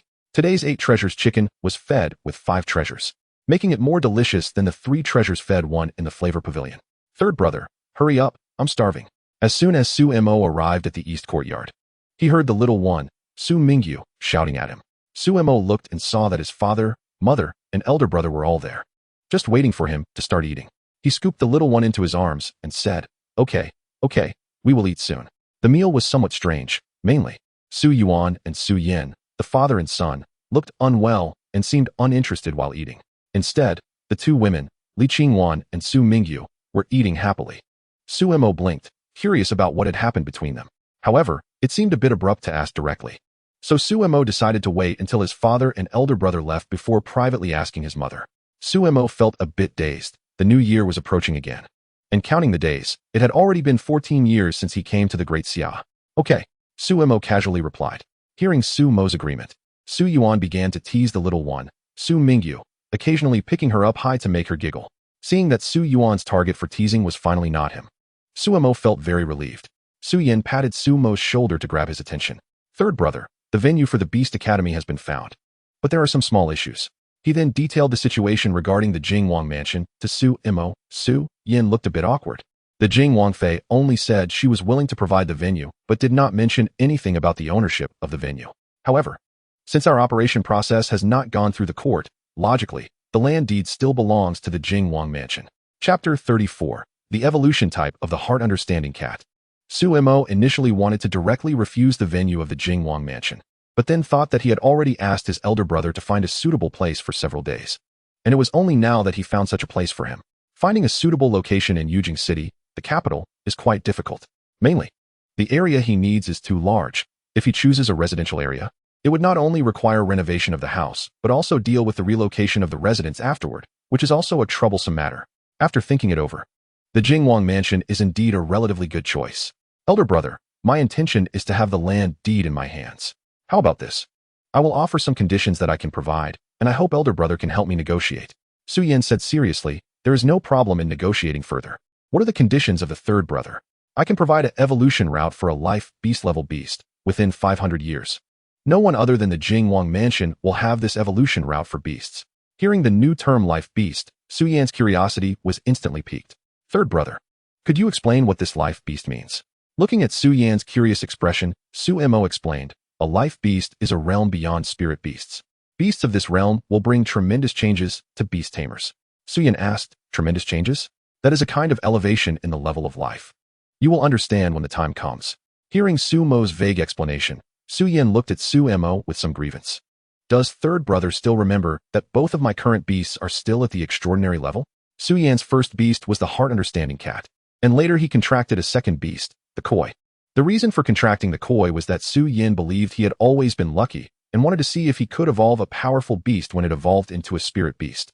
Su Mo felt a bit guilty and glanced at his rule point balance, 532 points, and said generously, there's no better day than today. How about we evolve it for elder brother now? Su Yin initially just wanted to tease a bit, but unexpectedly, Su Mo directly agreed, and he said with some surprise, really? Can the younger brother deceive the elder brother? Su Yin was so happy that he forgot to mention the evolution route of the Jingwang mansion and quickly ran to another courtyard to bring his Heart Understanding Cat over. As if he feared Su Mo would change his mind, Su Yin shoved the completely hairless Heart Understanding Cat into Su Mo's arms and said, third brother here.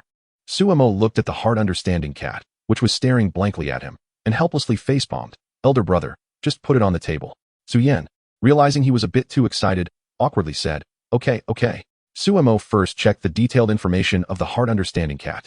Name, Heart Understanding Cat, Howren. Species, animal, cat. Rank, extraordinary. System, mysterious system. Lifespan, 2 years. Racial lifespan, 50 years. Energy, 30-30. Skills, 1. Clear Heart, mastered. Consumes 2 energy points every 10 minutes. Halo skill. Dispels confusion in the target's heart and clarifies their true intentions. If the malice value is higher than the goodwill value, it adds negative status to the target, including dizziness, poisoning, weakness, etc. Note, the Heart Discernment Cat will be attracted to the target's high benevolence value, signing a contract with it, and will also dissolve the contract and leave when the host's malice value exceeds the benevolence value. Evolution Route 10,000 Judgment Spirit Cats. All skill levels must reach a masterful level, and a reasonable judgment of 100 individuals is required for evolution. Unlike the previous amphibious turtle of Su Yuan, which had multiple evolution routes to choose from, the Heart Discernment Cat currently has only one unlocked evolution route. Therefore, Su Mo did not ask Su Yan for advice. Anyway, regardless of how the Heart Discernment Cat evolves, Su Yan probably wouldn't have any objections. Su Mo then began the evolution process of the Heart Discernment Cat, as per the usual procedure. Su Yuan and the others, who were enjoying family time outside, curiously came over to watch. As the starlight enveloping its body faded, the Heart Discernment Cat grew short, antler-like horns above its head, while the rest of its appearance remained largely unchanged. Name, Judgment Spirit Cat. Species, animal, cat. Rank, Spirit Beast. System, mysterious. Lifespan, 2 years. Species lifespan, 150 years. Energy, 115120. Skills, 1. Clear Heart, mastery level. Consumes 2 energy points every 10 minutes or a skill. Dispels confusion in the target's heart, clarifying their true intentions. Note, the Heart Discernment Cat will be attracted by the target's high benevolence value, signing a contract with it, and will also dissolve the contract and leave when the host's malice value exceeds the benevolence value. While the Judgment Spirit Cat was performing spiritual refining on Su Yan, Su Mo carefully examined its information and found that it leaned towards a supportive type overall. If we say control, it can barely be considered so. If the opponent's benevolence value is higher than the malice value, the concept of reward and punishment for good and evil becomes meaningless. The only skill that can effectively attack according to one's will is a judgment, making it a qualified grand judge, Su Mo thought. Meanwhile, Su Yan's spiritual refining also came to an end. For this young man, there was no visible change in appearance, but his spirit felt more ample. Although Su Mo sensed that his spiritual refining had concluded, Su Yan did not open his eyes. A mysterious wave emanated from his body, spreading outward.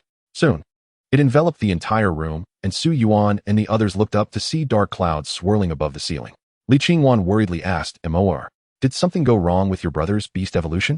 Su Mo already understood the situation and turned to comfort the worried Li Qingwan, saying, don't worry, mother, it's fine.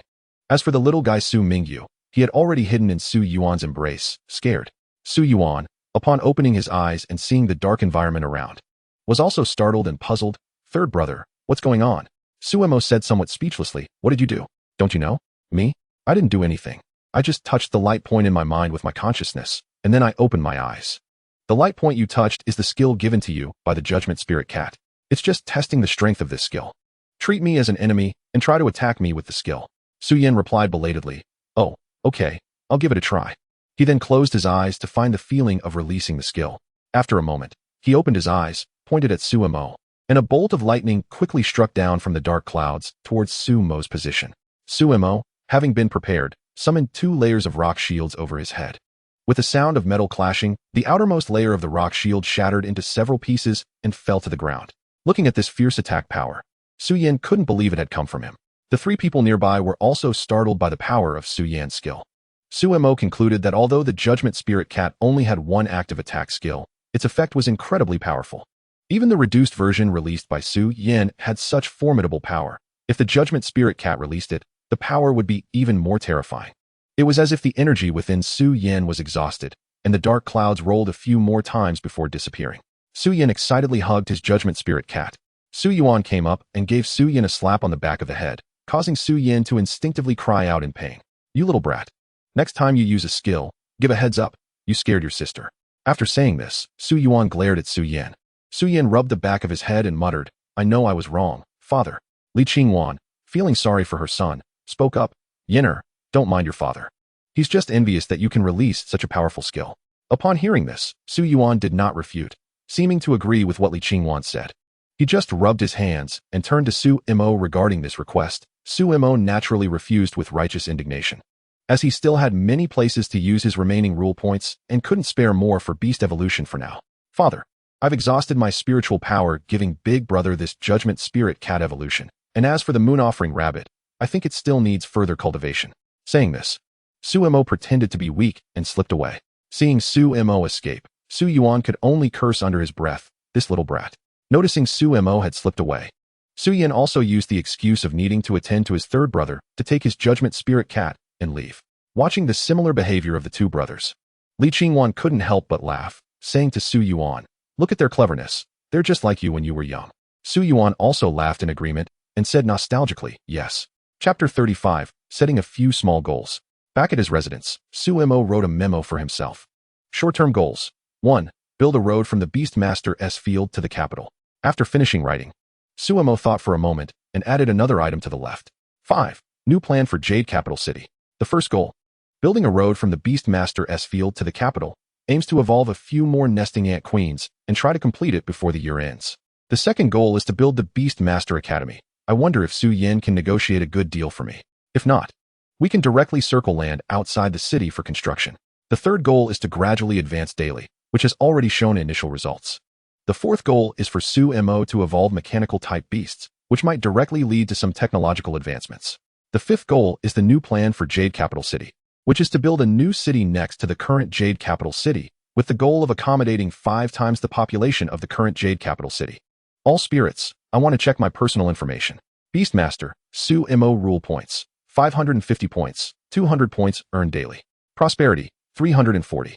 Can self-reproduce beasts, 3 types, 8 treasure chicken. Nesting ant queen, sun-yielding chrysanthemum. It seems like he has taken a small step towards his goal of universal beast mastery. A night without incident. On December 16th, when Su Yin came to find Su Mo was in the process of evolving the nesting ant queen, seeing the nest filled with numerous nesting worker ants. Su Yin felt a bit uncomfortable inside and hurriedly told Su Mo he would wait for him in the courtyard, then fled in a hurry. Su Mo shook his head and smiled, not bothering about him, and turned to check the detailed information of the nesting ant queen. Name, nesting ant queen. Species, animal, insect. Rank, extraordinary. System, elemental, earth. Lifespan, 2 years. Species lifespan 30 years. Energy, 30-35. Skills, 1. Super birth. Species characteristic with no skill rank. No energy consumption limit. The nesting ant queen consumes a large amount of energy to give birth to a massive number of ant eggs in a short time. Subordinate species, nesting worker ant lifespan, 0. Species lifespan 5 years. Energy, 30-30. Skills, 1. Adhesive, passive skill. No consumption. The saliva of the worker ants is the best adhesive for construction materials. Construction materials with this adhesive added will not decay even after thousands of years of wind and frost, and are incredibly sturdy and durable. Note, the nesting worker ants are controlled by the unique nesting ant queen and cannot be contracted by beast tamers. Evolution direction, 1. Legion ant queen. The skill resonance reaches the pinnacle level and absorbs a large amount of energy stones with gold elemental attributes to complete evolution. The nesting ant queen has built a large nest for herself, modeled after the Wanjin Pavilion, approximately half the size of the Wanjin Pavilion. Inside, many large and small rooms have been constructed for the nesting worker ants to rest daily, with a height of about 3 meters. So Su Mo does not feel cramped at all while walking inside. The nesting ant queen occupies the central position of the entire building, and a skylight has been opened above her head so that she can bask in sunlight and moonlight while resting, which is quite comfortable. Unaware of Su Mo's purpose for visiting, the nesting ant queen affectionately rubbed against Su Mo's arm, expressing her happiness at his arrival through her actions. Starlight gathered around the nesting ant queen, enveloping her in a giant cocoon. At that moment, the other nesting worker ants in the nest seemed to be affected by something and fell into a sleeping state. For a time, the entire space fell into a strange silence, and Su Mo carefully observed the state of the nesting ant queen. Nesting ant queen in evolution. Another quarter of an hour passed, and the brilliance on the nesting ant queen's body receded, revealing her complete form. The originally black exterior had faded, now replaced with a silvery white skin that shimmered with metallic luster, and the antennae on her head had grown significantly. Looking at the newly transformed nesting ant queen, Su Mo finally checked her specific information after evolution. Name, Legion ant queen. Species, animal, insect. Rank, spirit beast. System, elemental, gold, earth. Lifespan, 2 years. Species lifespan 100 years. Energy, 90-90. Skills, 1. Super birth. Species characteristic, no skill rank. Unlimited energy consumption. The Legion ant queen consumes a large amount of energy to give birth to a large number of ant eggs and hatch them in a short time. Affiliated species 1. Nesting worker ant. Affiliated species 2.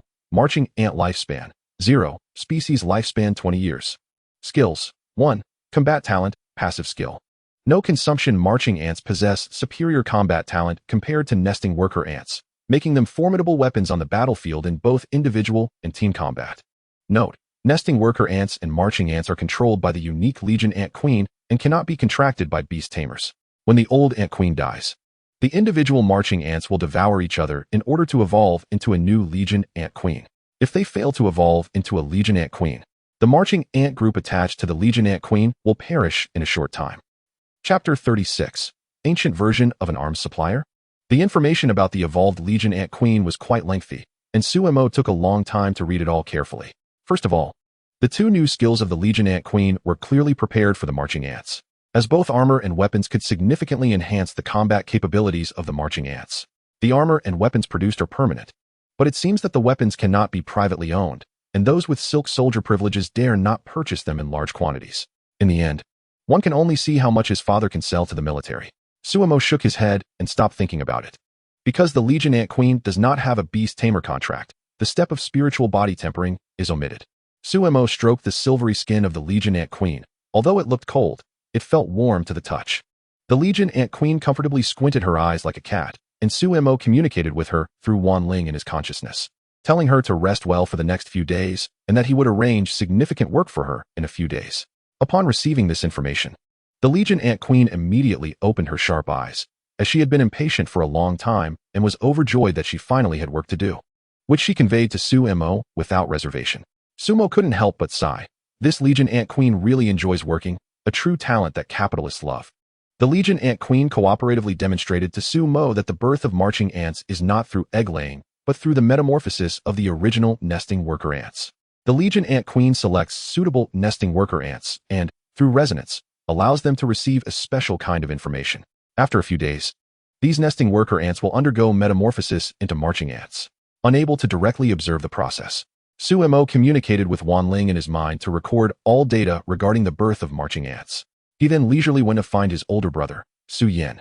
At this time, the somewhat impatient Prince Su Yan, waiting in the conference hall, saw Suemo finally arrive and exaggeratedly exclaimed, "My good brother.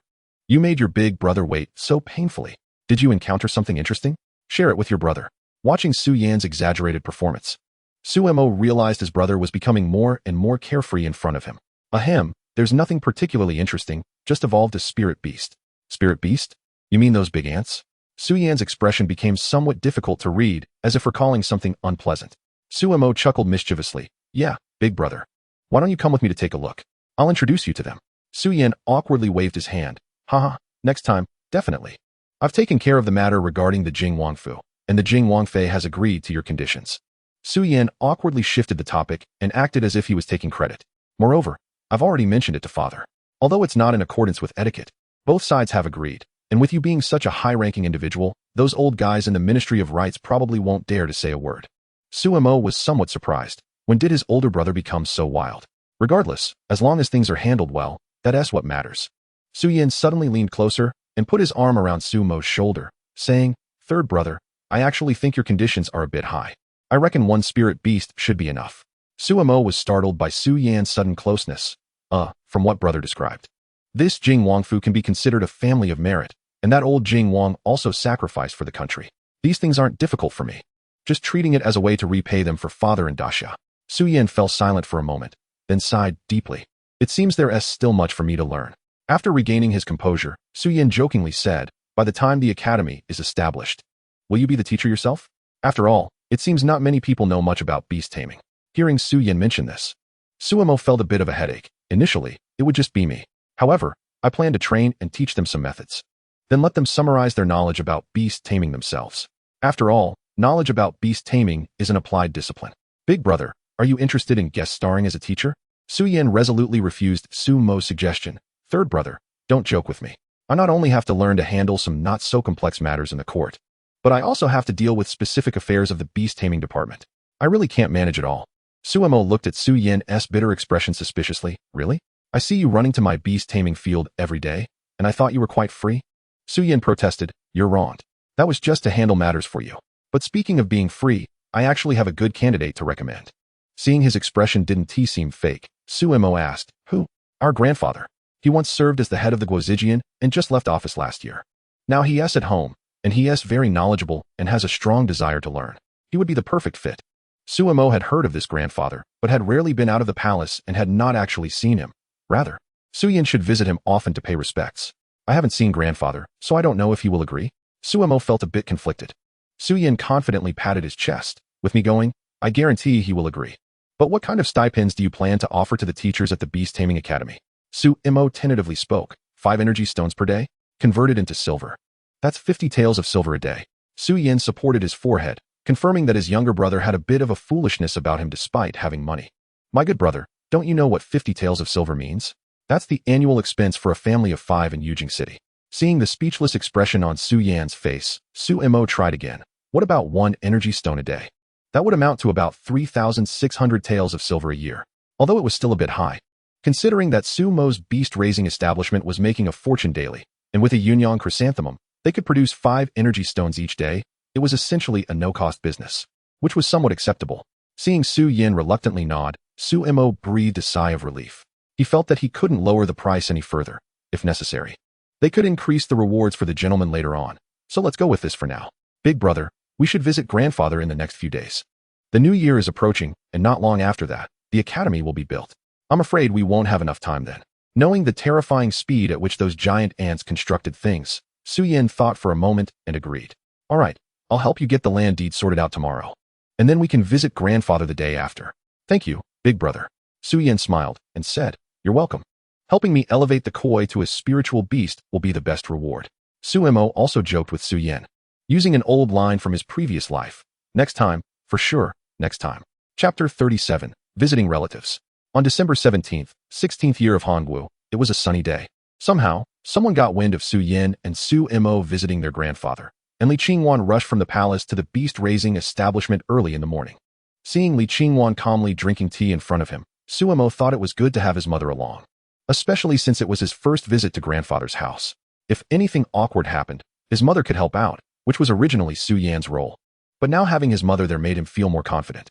Li Qingwan saw that Suemo was ready and directly said, Since you're ready, let's set off now. Shouldn't we wait for big brother? Li Qingwan placed the teacup on the table. Your big brother left directly from the palace. If he comes to the beast-raising establishment to find us, and then we all go to your grandfather's house together, it would be a bit of a detour. Suemo nodded in understanding and asked Qing Yu to double-check the gifts prepared for his grandfather's family. After confirming everything was in order, Qing Yu reported, Your Highness, everything is ready. Everyone boarded the carriage, with dozens of guards and a dozen hunting dogs escorting 7 carriages as they set off towards Yujing City. The security team at the beast-raising establishment had expanded to 500 people, plus 50 hunting dogs. In this era, it was indeed rare for anyone to sneak into the beast-raising establishment without the owner's permission. Although the convoy was long, it was not slow. Apart from the fierce appearance of the hunting dogs attracting the curiosity of the citizens along the streets of Yujing City, such a convoy appeared rather ordinary under the emperor's reign. With the precise timing of the reporting clock bird, Suemo accurately knew that they spent 1 hour and 12 minutes traveling from the beast-raising establishment to the Li residence. The Li residence was already informed, and the servants had prepared everything. Upon arrival, after confirming their identities, they entered through the main gate. Li Qingwan and Suemo got off the carriage, bringing only a few palace attendants holding gifts, while the rest of the guards went to rest. After passing through the porch, Li Qingwan and Suemo arrived at the main hall, where 3 people were already present. One of them was the Crown Prince Su Yin, who had come directly from the palace to the Li residence. The other 2 were presumably his grandfather and grandmother, Suemo thought. As soon as they stepped into the hall, a kindly elderly lady stood up and quickly walked to Li Qingwan, taking her hand and examining her closely. Fortunately, this era placed great importance on filial piety, so there was no tradition for parents to bow to their daughters. Noticing this situation, Suemo felt relieved. Li Qingwan affectionately linked arms with the old lady and called out, Mother, her demeanor resembling that of an unmarried young girl. The old lady turned to see Suemo following closely behind Li Qingwan and smiled. This must be Mo heir, right? Noticing the old lady's attention, Suemo awkwardly greeted. Good day, old lady. Hearing Su Mo's address, Li Qingwan chuckled. Silly child, that's your grandmother. Why call her old lady? Realizing his mistake, Su Mo quickly remedied. Gee, grandmother, hello. This child is really handsome. Look at those eyes, just like your mother, the old lady said. Hey, you old woman, why are you blocking someone at the door? It's cold outside, come in and talk. Su Mo's grandfather, Li Yong, urged from the hall. Got it, old man, replied Su Mo's grandmother, Fan Yunyao. Come in quickly and warm up with your grandmother. Saying this, she affectionately took Li Qingwan's hand with one hand and Su Mo's hand with the other, leading them into the main hall. At this moment, Su Mo finally saw his grandfather mentioned by his brother. He was a sprightly old man with hair neatly tied in a crown, although he was somewhat older. His eyes were bright and held a depth that came from experiencing the world. Li Yong sat in the left position, looking at the two being led by Fan Yunyao with a smile. Su Yin sat in the right position and immediately stood up to greet them as they entered. Fan Yunyao guided Su Mo to sit in the second position on the left, while she took the third position, effectively placing Su Mo between his grandfather and grandmother. Li Qingwan released her mother's arm and sat in the position opposite Su Yin, who occupied the second position on the right. Seated, Su Mo obediently greeted his grandfather on his left. Grandfather, is your health good? Haha, seeing my obedient Mo heir, your grandfather feels healthier than those young people. The wise old man seemed to sense Su Mo's awkwardness and made a small joke. Then Li Yong continued to express concern. So, how is it? That strange illness of yours has mostly healed, right? Su Mo nodded. Grandfather, with the help of my master, it has improved significantly. That's why I'm here to visit you. As for the master, it was naturally the renowned expert in beast raising in the capital, and it shouldn't be a problem to claim him as his master. Li Yong stroked his goatee. That's good to hear, Mo heir. As long as you have this intention, it's fine. Now that you're healed, it's not easy to move around. So you should rest more. You're right, grandfather. However, I came this time because my master has assigned me a task. Li Yong became interested. Oh, what task is that? The capital has been buzzing about it. How could your grandfather not know? I've even seen your big brother's Beast, that marvelous cat. Su Mo scratched his head, pretending to be innocent. It's just that my master thinks that the knowledge about beast raising in Yujing City is too disorganized. So he plans to establish a beast raising academy and is looking for some knowledgeable and capable teachers. That's why I thought of you, grandfather. Li Yong frowned in confusion. But the knowledge we have doesn't really help with beast raising, right? That's something beyond our understanding. That's not the case, grandfather. Your life experience and profound knowledge can help you better understand the characteristics and skills of beasts. Plus, my master will prepare teaching materials. So all you need to do is follow the script. It's quite simple. Su Mo still had one thing left unsaid. After all, for the richer evolutionary forms of beasts, more intelligent people needed to join the research on beasts. It would be a shame to leave so many talented individuals idle. Contributing to the development of beast civilization was the right path. Chapter 38, Extending Lifespan. Hearing Su Mo's words, Li Yong relaxed his brow, but Fan Yunyao, who had been listening carefully beside him, was not having it. Why are you so nagging, old man? Mo invited you, so just go directly. Look at you. Lounging around at home all day, be satisfied with having something to do. Li Yong's expression stiffened. You unreasonable old woman. Fan Yunyao glared, ready to say something. But seeing the situation was not good, Su Mo quickly spoke to divert the attention of the two elders. Grandpa, Grandma, I brought you some small gifts today.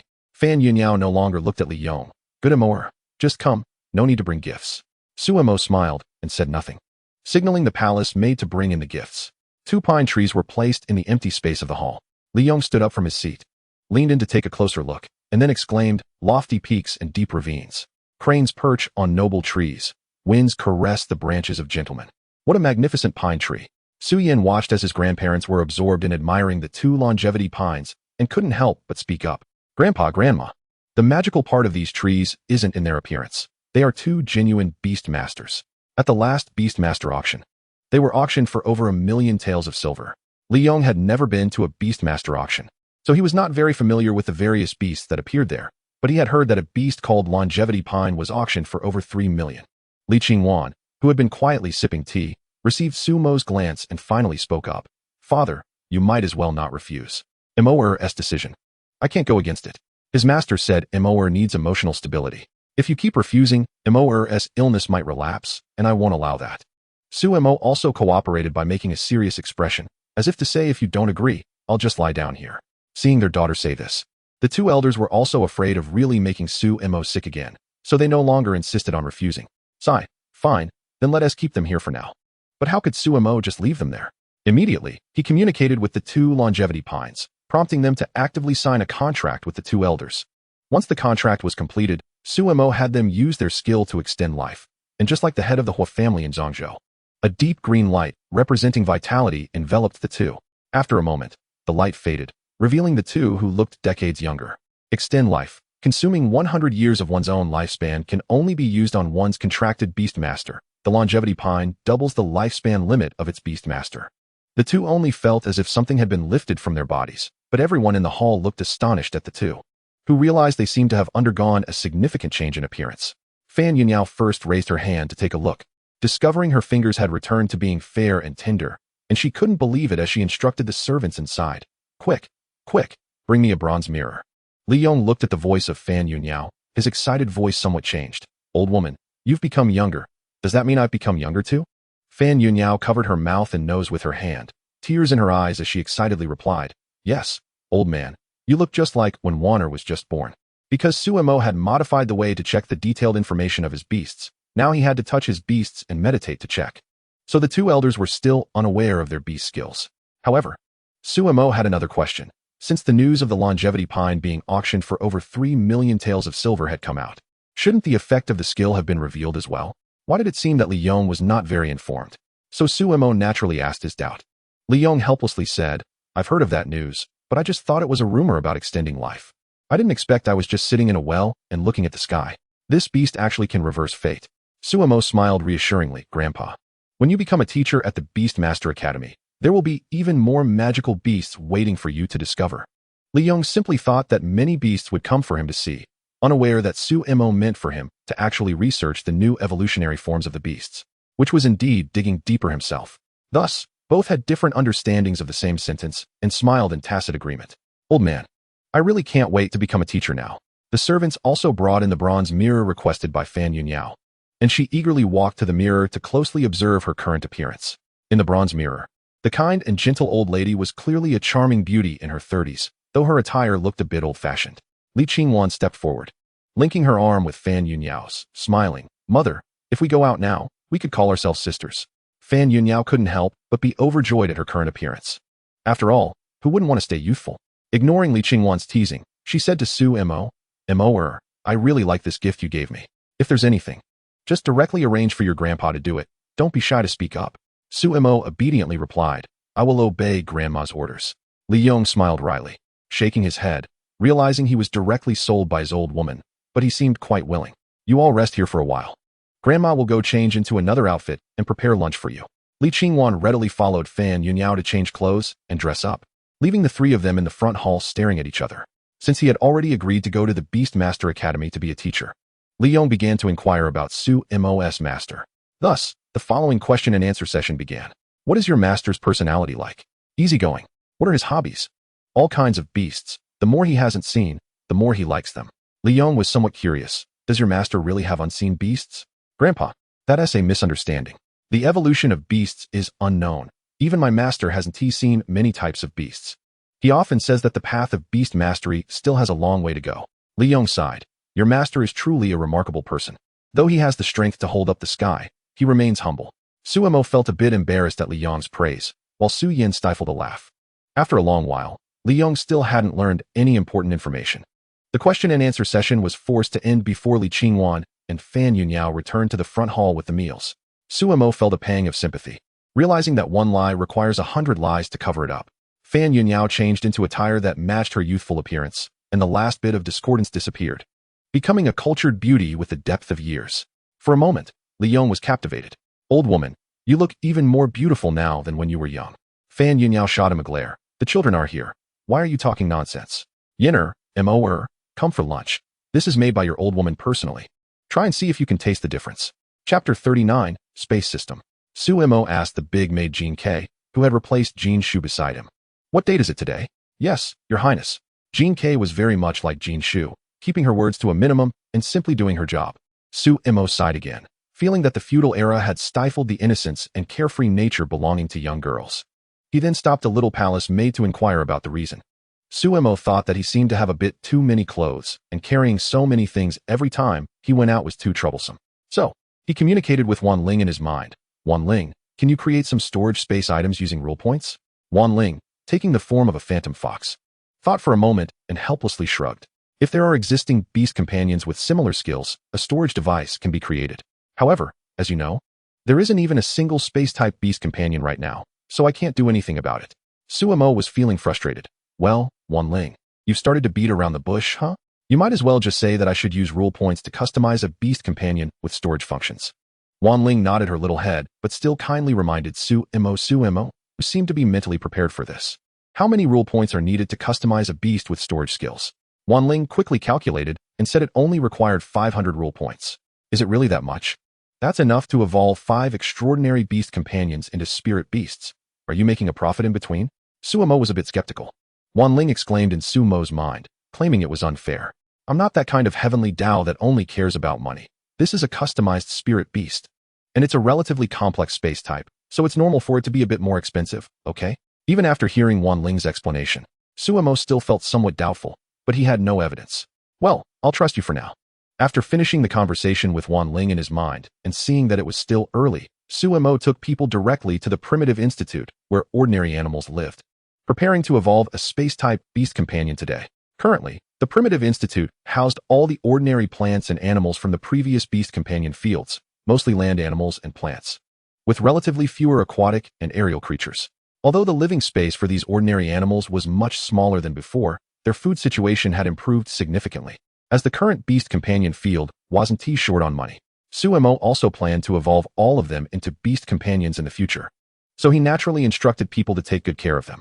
While wandering around the Primitive Institute looking for suitable plants and animals to evolve into space-type beast companions, Suemo felt that the tigers, monkeys, and pythons he had seen were not very suitable, and pigs, cows, and sheep were even less so.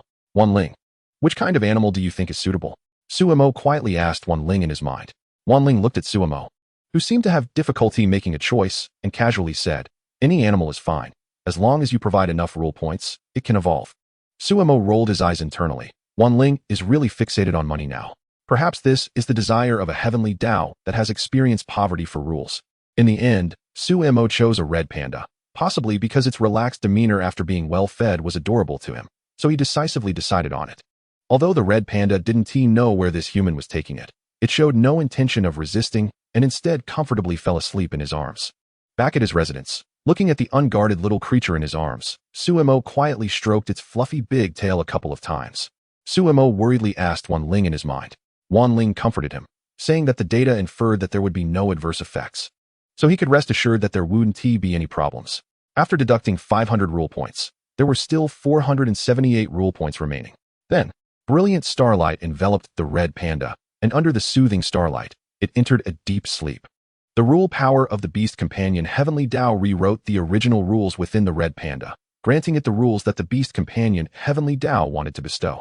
Throughout the process, the red panda's attributes were gradually enhanced. This evolution process for the red panda seemed much longer than those of other beast companions, during which Suemo even had lunch. The red panda's evolution lasted about an hour, and the starlight enveloping it gradually faded, revealing its current form. Overall, the red panda didn't change much, except for a deep red diamond-shaped gem that appeared on its forehead. Suemo timely checked the information of the red panda. Name, treasure-hiding red panda. Species, animal, red panda category. Rank, spirit beast. System, space type. Lifespan, 3 years. Species lifespan, 120 years. Energy, 110110. Skills, 1. Treasure space, exclusive skill. No consumption. The treasure-hiding red panda has a special space of 4 cubic meters where it hides its treasures. The space will increase as the red panda's rank increases and as it consumes treasures related to that space. After seeing the red panda's first skill, Suemo knew that his goal had been accomplished. He looked at the red panda still sweetly sleeping. In his mind, he communicated with Wanling, asking if she could create a storage device based on the treasure space skill. Suemo looked at the jade pendant at his waist, indicating for Wanling to bestow storage space functionality to it. After consuming 10 rule points, Suemo's jade pendant finally acquired the desired storage space function. Suemo attempted to spread his consciousness into the space. He found that the space was similar in size to the treasure space of the red panda. He placed the furniture and tea bowls within his line of sight into the space. He discovered that all the items were placed in a messy manner within the space, which was a problem. Once the storage space expanded in the future, he could consider dividing the space to categorize and store items. Suddenly, Suemo thought that his Beastmasters seemed to lack dedicated beast spaces. if there were particularly large beast companions or in situations where carrying beasts was inconvenient. The placement of the beast companions would become an issue. Thus, creating a dedicated beast space for beastmasters became an urgent matter. 1 Ling. Can you create relevant skills for a dedicated beast space for the survival of beast companions? However, it only needs to be a space that can upgrade, and one day it can hold living beings. Let me think carefully. Got it. We can reference the skill crystal model. Consuming rule points to produce a space skill that can sustain beast companions, based on the treasure space. Sumo hesitantly spoke. This is indeed a good idea. But how many rule points would it cost to create such a beast space skill? If it's too much, I can't afford it. The first such skill crystal would consume 500 energy points, and for future creations of such skill crystals, each would only require 50 rule points. However, the storage space device can currently only be used by beastmasters. Ordinary people cannot use it at the moment. The red walls and glazed tiles, the palace courtyard deep. All the facilities were almost identical to when he left 2 months ago. The coffee table was clean and clearly had been well cared for. The only change was that the palace maid serving in the courtyard had been replaced, and the maid who used to serve him had been replaced by Jean K. While Jean Shu had taken on a different important role, the palace attendants were busy storing the items Sumo had brought, putting everything in its place. Among the hurried palace attendants, Sumo and Jean K appeared somewhat out of place. Sumo had no interest in going out for a stroll, so he carefully comforted the treasure-hiding red panda, who was quite anxious after waking up in an unfamiliar place. Sumo's identity as the third prince was not so important right now. His status as a disciple of a Taoist master attracted the attention of most of the powerful figures in Yujing City. It was said that the Taoist master preferred tranquility, so they naturally did not dare to disturb him casually. However, as the direct disciple of the third prince, he could, to some extent, make contact with them. If he could build a good relationship, that would be even better. At the very least, if he could learn about the Taoist master's preferences, it would be beneficial in the future. However, unlike the second prince, who had been conferred a title early and lived outside the palace, the third prince had always lived in the palace.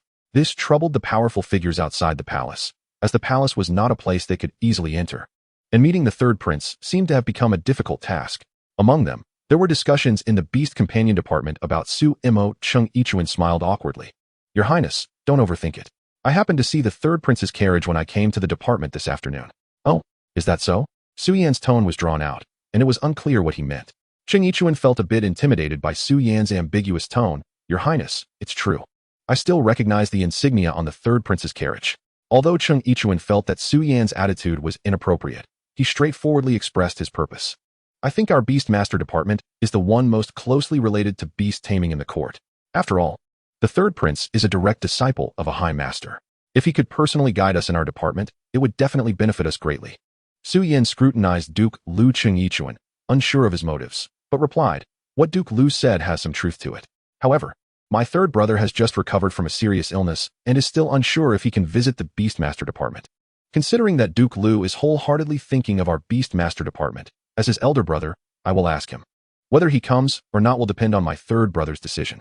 As straightforward as Chung Ichuan was, he also caught the veiled hints in Su Yan's words and wiped the cold sweat from his forehead. Then I shall rely on your highness. After saying that, Chung Ichuan left Su Yan's room in a dejected manner, silently thinking to himself, Lord Taiwei, I have done my best. Whether it succeeds or not is no longer my concern. I owe you no favors from now on. After Chung Ichuan left, Su Yan's brow furrowed. Based on Chung Ichuan's past behavior, it was unlikely that he would take the initiative to inquire about his third brother. There must be something behind this. Chapter 40. Visiting the Beastmaster department. There were quite a few people like Duke Lu who subtly inquired about the third prince. But very few had the status to speak with Su Yan, and their invitations had some pretext. As the sky gradually darkened, the brilliant sunset hung low in the sky. After hearing that many people wanted to meet him, Sumo was filled with confusion. Why do these people suddenly want to see me? Su Yan took a sip of tea and said lightly, Third brother, you underestimate your identity as a high master's disciple. Now these people have no channels to befriend high masters, so they can only focus their attention on you. They are like cats that smell blood. They won't give up until they achieve their goal. But if they focus their attention on me, doesn't that mean this identity of a high master is fabricated? Su Yan shook his head. Not at all. The attention received by the high master himself and that of his disciple is different. However, third brother, your strength is already unparalleled in the world. Why bother with this false identity? The reasons? First, I don't want excessive attention on myself. Having the identity of a high master attracts the public's gaze. Second, some unpleasant matters can be left for the high master to deal with. After all, the world can't find him, and all the blame can fall on him. Su Yin suddenly realized, you want to make the identity of the High Master appear capricious? Suemo looked at Su Yin with an appreciative gaze. You are indeed teachable. As long as the persona of the High Master is established, some inconvenient matters can be handled by him. All right, I will visit the Beastmaster department tomorrow as a High Master's disciple and see what their intentions are. Su Yin felt somewhat helpless about Sumo's gaze. In that case, I will come to find you tomorrow, and we will go to the Beastmaster department together. However, I suspect they are merely probing for information or trying to curry favor with you. Don't take it too seriously. As if aware of his third brother's social anxiety, Su Yin still offered some comforting words in the end. This statement went unheard, dissipating into the night air with the evening breeze. On the second day, Su Yin woke up early, had breakfast at Sumo's place, and then they headed to the temporary office of the Beastmaster department together. Our Beastmaster department is still a temporary structure. After the new year, personnel will gradually be supplemented, and all beasts will be sent to relevant departments based on their skills and effects. Su Yin enthusiastically introduced this to Suemo as they walked. Suemo occasionally chimed in, and soon they arrived at the temporary office of the Beastmaster department. Although Su Yin woke up early, he spent a long time at Sumo's place, so by the time they arrived at the Beastmaster department, all personnel had already reported for duty. Upon hearing that Su Yin really brought His Highness the Third Prince to visit the Beastmaster department, Lord Xikong and the head of the Beastmaster department, Zhang Wuwei, immediately gathered everyone in the conference hall, named after the Beast Arena by Su Yin, to welcome them. They aimed to perform well in front of the Third Prince and hope for more support from the High Master. When Su Yin and Suemo arrived at the conference hall, they noticed that several key members of the Beastmaster department appeared momentarily stunned. Suemo wondered why he hadn't notified them in advance. He had originally planned to have the clerks inform them one by one, but now that wasn't necessary. Suemo quietly observed the few individuals in the conference hall, while they also secretly assessed Suemo. Outsiders rarely saw the Third Prince, Suemo. And even though he appeared to be just a young boy, royal children mature early. Underestimating him because of his age might lead to being secretly scolded for foolishness. He immediately introduced, these individuals are the head and attendants of the Beastmaster department, which means the department leaders you mentioned. Su Yin thoughtfully explained in terms that Suemo could understand. As soon as Suemo entered, the serious-looking individual stood up to greet him with warm expressions. His social anxiety flared up a bit, and he awkwardly smiled at them to show friendliness. Su Yin first introduced the current head of the Beastmaster department, Zhang Wuwei. This is our head of the Beastmaster department, which is equivalent to the minister. He is originally Lord Xikong, who holds the highest position among the three dukes, and now concurrently serves in our department.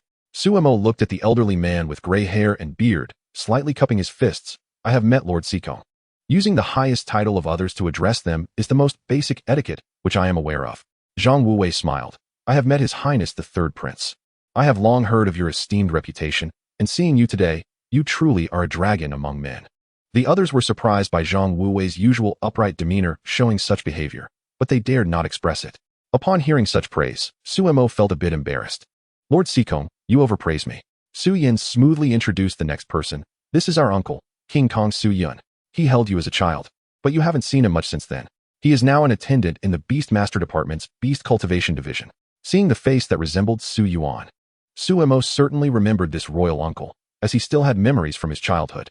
He only remembered that this royal uncle was a mischievous half-grown child who loved to play pranks, and had now grown into a 25 or 26-year-old adult.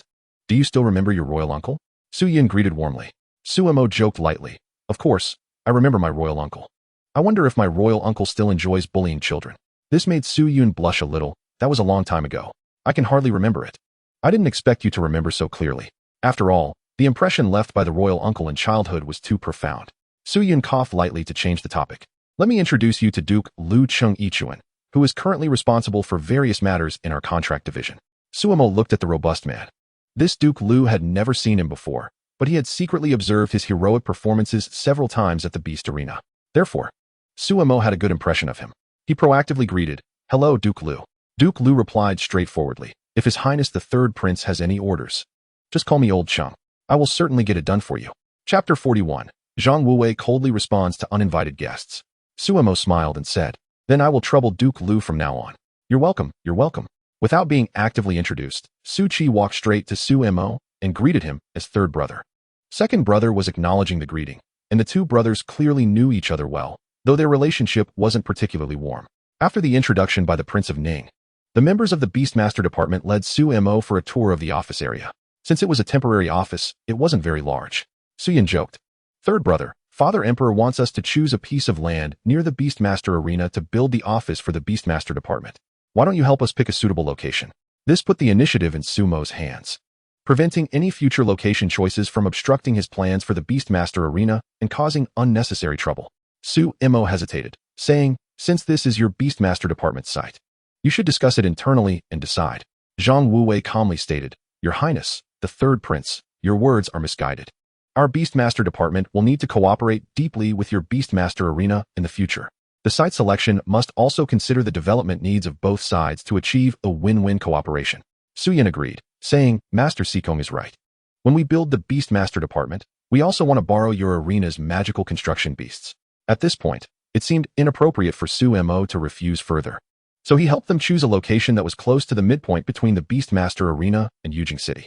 This location was neither too far nor too close to the arena, allowing enough development space for the arena while still being convenient for back-and-forth trips between the arena and Yujing City. The members of the Beastmaster department had previously favored this location, but had hesitated to finalize it due to the high-ranking individuals at the Beastmaster arena. Now that the third prince had taken the initiative to choose this location, the others honestly felt a sense of relief. After selecting the headquarters location for the Beastmaster department, everyone led Sumo to the area where the beasts were cared for. It was quite a distance from the office.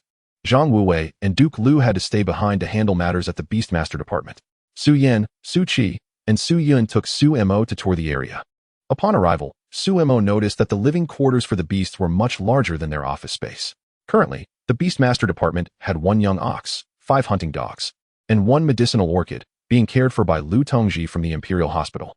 Seeing that the beasts were well cared for and even received more energy stones daily than they did at the arena, Sumo kindly suggested to his elder brother, Big brother, you should let them exercise more and practice their skills. Too comfortable a life isn't necessarily a good thing. Su Yan smiled wryly and shook his head. We only have these few treasures in the Beastmaster department, so we naturally spoil them a bit. Moreover, we aren't professionals and don't know how to train them. After pondering for a moment, Sumo proposed, how about this? Our security captain at the Beastmaster arena has contracted with the hunting dogs. I can have him teach you their daily training methods. As for the young ox's training, we can unify management with the arena during the new year. Su Yan's eyes lit up. It was indeed beneficial to have Sumo visit the Beastmaster department more often. While Sumo was touring the Beastmaster department, an uninvited guest arrived at the office. Zhang Wuwei looked calmly at the unexpected visitor. Lord Taiwei, may I ask what brings you to the Beastmaster department today? Seemingly unfazed by Zhang Wuwei's polite, yet insincere demeanor, Taiwei's Wujing calmly replied, Master Sikong, I am quite curious about the recently established Beastmaster department. So I thought I'd come for a visit today. You wouldn't mind, would you? Zhang Wuwei thought to himself. You chose to come today, of all days. When the third prince is here, if you have no ulterior motives, who would believe it? Despite his thoughts, Zhang Wuwei maintained a neutral expression, saying, Today might not be very convenient. We have a distinguished guest visiting the Beastmaster department. It would be better for unrelated individuals to come another day to avoid disturbing the noble guest. Zhuo Jing's face showed curiosity. A noble guest? Can there be anyone more distinguished than Master Sikong, one of the 3 dukes? Is it His Majesty? He then quickly dismissed the thought. No. If His Majesty were to come to the Beastmaster department, he wouldn't be so reserved about being a noble guest. This truly piques my curiosity. Would Master Sikong consider introducing me, given our years of service together? Zhang Wuwei's words were almost an accusation of Zhuo Jing's hypocrisy, making Cheng Yichuan, who was caught between the two, sweat nervously. One was his current superior, while the other was a former benefactor. He could only try to diminish his presence to avoid being caught in the crossfire. Zhuo Jing secretly cursed the old fossil but maintained a cheerful facade, saying, How does Master Sikong know that the noble guest does not wish to meet me? Or are you unilaterally deciding for the noble guest? One might think you are acting with bias. Seeing that Zhang Wuwei was impervious to soft and hard tactics, Zhuo Jing clenched his fingers under his robe. Realizing he wouldn't succeed in meeting Sumo today, he could only keep up appearances and softly say, Since Master Sikong does not welcome me today to inquire about the construction work of the Beastmaster department, I shall come another day. After saying this, he clasped his hands and walked toward the door. Zhang Wuwei unceremoniously gestured for him to leave, too lazy to say a word of farewell. On the other side, after touring the various parts of the Beastmaster department, Su Yan asked Sumo for some suggestions for improvement, hoping to facilitate better development for the Beastmaster department. Sumo pondered for a long time, looking at the paper detailing the current organizational structure of the Beastmaster department, and said, Your Beastmaster department is currently just a comprehensive department. This means that in the future, any use of the young ox will require an application from the Agricultural Bureau, which you will review, and then temporarily allocate the beasts for them to use. This process seems fine on the surface. But if the young ox needs to stay in the fields for an extended period, it becomes less useful. Since the grain species I have developed are mostly cold-resistant and require the young ox to stay in the fields year-round, having the Agricultural Bureau apply for it year after year doesn't seem reasonable. Besides, their daily growth requires the young ox's care. So are you planning to have the Agricultural Bureau apply for the use of the beasts year after year? Third brother, are you serious? Even Su Qi and Su Yun showed incredulous expressions, but recalling the recent performances of the high-ranking individuals at the Beastmaster arena, they felt somewhat relieved. After all, there had been many outrageous incidents recently, and this could still be accepted. Suemo nodded seriously, of course. He didn't mention that the yield would be 3 times higher than now, fearing it would excite them too much. It would be more stimulating for them to see it for themselves later. Chapter 42, Proposal. Su Yin was excitedly pacing in front of Suemo, wanting to confirm something else. However, Suemo had no intention of revealing more information. He merely stated, once the new year arrives and we start formal farming, witnessing the actual grain yield will be more convincing. Observing the distracted expressions of the three, Suemo had to knock on the table to draw their attention back. We are currently discussing improvements to your Beastmaster department's internal system. Please don't get off topic. The three quickly reined in their thoughts and displayed attentive expressions. Here's what I think. You should establish a joint office together with the various departments and offices that require the use of beasts, such as forming a Tunshin Beast Management Office together with the Agricultural Bureau's Tunshin Division. You will provide personnel to manage the daily care and ownership of the beasts, while they will handle the specific agricultural matters, like harvesting and planting times. Suyin hesitated, but if we establish many such joint offices, the demand for manpower will greatly increase, which will raise official salaries. Suemo felt somewhat frustrated, thinking that with the increase in grain production, there was no need to worry about not being able to pay salaries. Just boldly hire people. In the future, the grain can support more people. Su Yin smiled bitterly and shook his head. I haven't seen the specific grain production yet, so I still feel a bit uneasy. Suemo could understand Su Yan's mindset, so he didn't directly suggest they change things right away. In that case, you should first make such plans. When improvements are needed, you can use them directly. Suemo felt that everything else was fine, so he didn't offer any other suggestions. Noticing that it was getting late, Su Yun suggested that he treat them to a meal at the best restaurant in the capital, Weixianglu, but was refused by Suemo on the grounds that he had important matters to attend to in the afternoon. This left those waiting outside the beast department wondering why they had waited for half a day. After returning to the palace, Suemo first had lunch and then took a short nap. Once he felt refreshed, he took his plan book and asked a palace servant to lead him to the study to see Su Yuan. Upon hearing the chief eunuch announce that Suemo was seeking an audience outside the study, Su Yuan, who was handling state affairs, put down his memorial and ordered someone to let him in quickly. He then instructed the chief eunuch beside him, from now on, the third prince does not need to be announced when he comes to the study. The chief eunuch, suppressing his surprise, realized that this was a privilege not even the crown prince had, indicating that the third prince would need to be well treated in the future. Yes, your majesty. He quickly walked out to meet Suemo, his attitude much warmer than before. Your highness, by the emperor's decree, you no longer need to be announced when you come to the study. You may enter freely. Please come in. To others, this was a supreme honor. But Suemo felt neither excited nor grateful. He simply thought it would make it much easier to find Su Yuan in the future. Since it was his first time in the study, Suemo carefully observed the surroundings, wanting to see what was remarkable about it. The study gave Suemo a feeling of being large, with a warming incense burner inside that was currently making a faint popping sound as the smokeless charcoal burned. Walking a few more steps forward, he reached the desk where Su Yuan handled state affairs. The red desk was about 4 meters long and 2 meters wide, currently covered with memorials that Su Yuan needed to handle today. Seeing the number of memorials, Suemo couldn't help but shudder. The emperor was definitely not someone who could just lie flat like him. On either side of the room were bookshelves made of sandalwood, about 2.5 meters high, filled with thick ancient books, which Su Yuan likely read when he had time. After Suemo finished surveying the study, Su Yuan smiled and asked, Emperor, what brings you to see your father today? Someone, grant the third prince a seat. Suemo placed the plan book in front of Su Yuan before sitting down on the chair brought by the servant. Looking at the large characters on the plan book, Su Yuan's mouth twitched slightly. Emperor, I have a small suggestion for you. You really need to practice your writing. Suemo felt a bit embarrassed. His writing in his past life was neat and beautiful, but using a brush was quite exhausting. Father, please look at the content inside first. Seeing that Suemo didn't take his words to heart, Su Yuan sighed and opened the paper to carefully examine the plans Suemo had brought him. The first page read, New Yujing City Construction Plan.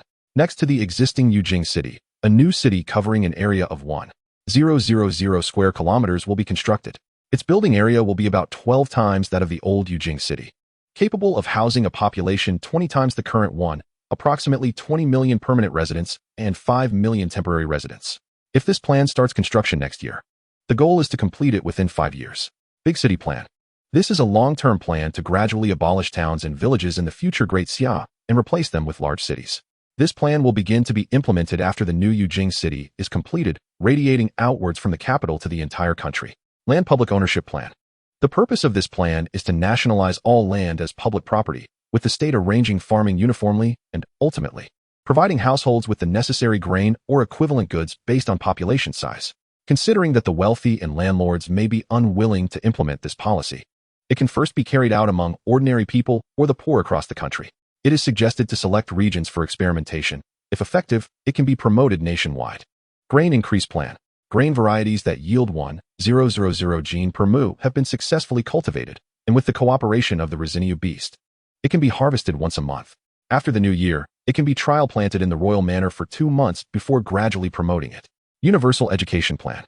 Knowledge is the ladder of human progress. Improving the quality of the people is the key to enhancing the quality of Great Xia. Therefore, education in Chinese characters should first be promoted among children aged 5 to 12 nationwide, then expanded to all citizens of Great Xia. And finally, various specialized knowledge education should be developed. National Teleportation Array Construction Plan. Based on the space teleportation technology relying on the Treasure Panda skill, it has been successfully developed, although currently, the number of people that can be teleported at once is limited. It only supports the teleportation of 10 people over 30 kilometers at a time. But this also means that the Great Xia Court can exercise more effective control over local areas, effectively avoiding situations where some remote areas do not heed the court's orders. Yujing City Universal Beast Plan. Within the next 10 years, all permanent residents of Yujing City should learn about beast knowledge, and each person should possess at least one extraordinary level beast. Chapter 43, Conditions. Social System Reform Plan. To promote social transformation, we cannot allow farmers' sons to only become farmers, and carpenters' sons to only become carpenters. We must provide citizens with more choices in their professions. We should vigorously promote the active development of industries, entertainment, commerce, and enhance the development potential of various sectors in Great Xia. Conclusion. The implementation of the above 8 plans will receive full technical support from the Beast Department. Looking at the specific content of the plan book, Su Yuan's expression changed several times, and after a long time, he rubbed his forehead and said to Su Mor, the content involved in this plan is too extensive. If all of this is to be implemented, it would probably turn Great Xia upside down. Su Mo placed the memorials he had randomly flipped through earlier aside and said, Father, reform is not something that can be accomplished overnight. You can start by implementing a few of the easier ones. How about starting with these few? Su Mo looked at the plans, which were the new Yujing City Plan, Grain Increase Plan, National Teleportation Array Construction Plan, and Yujing City Universal Beast Plan. After reviewing them, Su Mo nodded and continued, Father, as the saying goes, a father and son should settle accounts clearly. The construction of the new Yujing City will fully utilize the beasts from the Beast Department, and we may also hire nearby citizens. None of this requires funding from the court. We only have one small request. The blueprints will be provided in 3 different copies by our Beast Department for the court to choose from. And once the construction is successful, the designated uses of the buildings marked on the blueprints cannot be easily changed by the court. Su Yuan shook his head and laughed. You little rascal. But upon hearing that he wouldn't need to provide manpower or funds, he readily agreed. Su Mo then said, for the Grain Increase Plan, since most of the beasts need to be provided by our Beast Department, we need to take a 5 commission from the harvest. Su Yuan calculated in his mind, if, as Su Mo said, the yield was 3 times the current production and could be harvested monthly, this price was indeed quite low. However, instinctively he wanted to negotiate a bit. Mo, you know that it's not easy for your father to support this country, so can you give your father a little discount? But Su Mo looked at him with wide, innocent eyes, and in the end, Su Yuan changed his words. All right, listen to you, it'll be a 5 commission. As for the construction of the teleportation array, the energy stone as the formation I requires a mid-level energy stone, which can currently only be stably produced by the Mother Queen's sunlight chrysanthemum. This needs to be discussed by Father Emperor himself, so I will not participate. Moreover, the energy stones needed for daily activation must also be provided by the court. Our Beast Control Center is only responsible for technical shares, with the Beast Control Center holding 50 and the court holding 50. The operating income will be distributed according to this ratio. Father Emperor has no objections, right? Although a lot of fresh vocabulary came out of Su Mo's mouth, Su Yuan, with his intelligence, understood most of it. Moer, your technology is too valuable. Not only do I need to invest money and effort, but I also need to provide people for maintenance. And you want to take half of the profits? Su Mo calmly waved his hand, saying that technology like this is unique and has no competitors. But have you forgotten one thing? You should at least explain the effects of the spatial teleportation array to me. I find your explanation in the plan a bit vague. Su Mo felt that it was necessary to demonstrate and stabilize the partner's confidence in the product since the partner did not have a clear understanding of it. Father Emperor, don't blink. I'm right in front of the desk. Then Su Mo's voice came from the doorway. I am now at the door. In just a moment, Su Mo, appearing like a reflection in the water, rippled the surface, and then he seemed to cross over from another time and space, appearing at the door of the Imperial study. Su Yuan's eyes widened, and then a sense of crisis suddenly arose. With this spatial teleportation skill, the originally impenetrable palace would instantly become like a sieve. Moer, if others acquire this spatial teleportation skill, wouldn't they be able to enter anywhere as if it were an unguarded territory? In an instant, Su Mo understood Su Yuan's meaning. This skill was somewhat beyond the norm. If someone had malicious intentions and wanted to capture people, it would indeed be quite difficult. Or if they were just robbers, it would cause great social unrest. Su Mo scratched his head and decided that the teleportation skill should not be circulated among the public for now. Once I research and develop skills to restrict spatial teleportation, I will then open this skill to the public. Although there are many unstable factors with spatial teleportation skills, Su Mo would never give up on this skill entirely.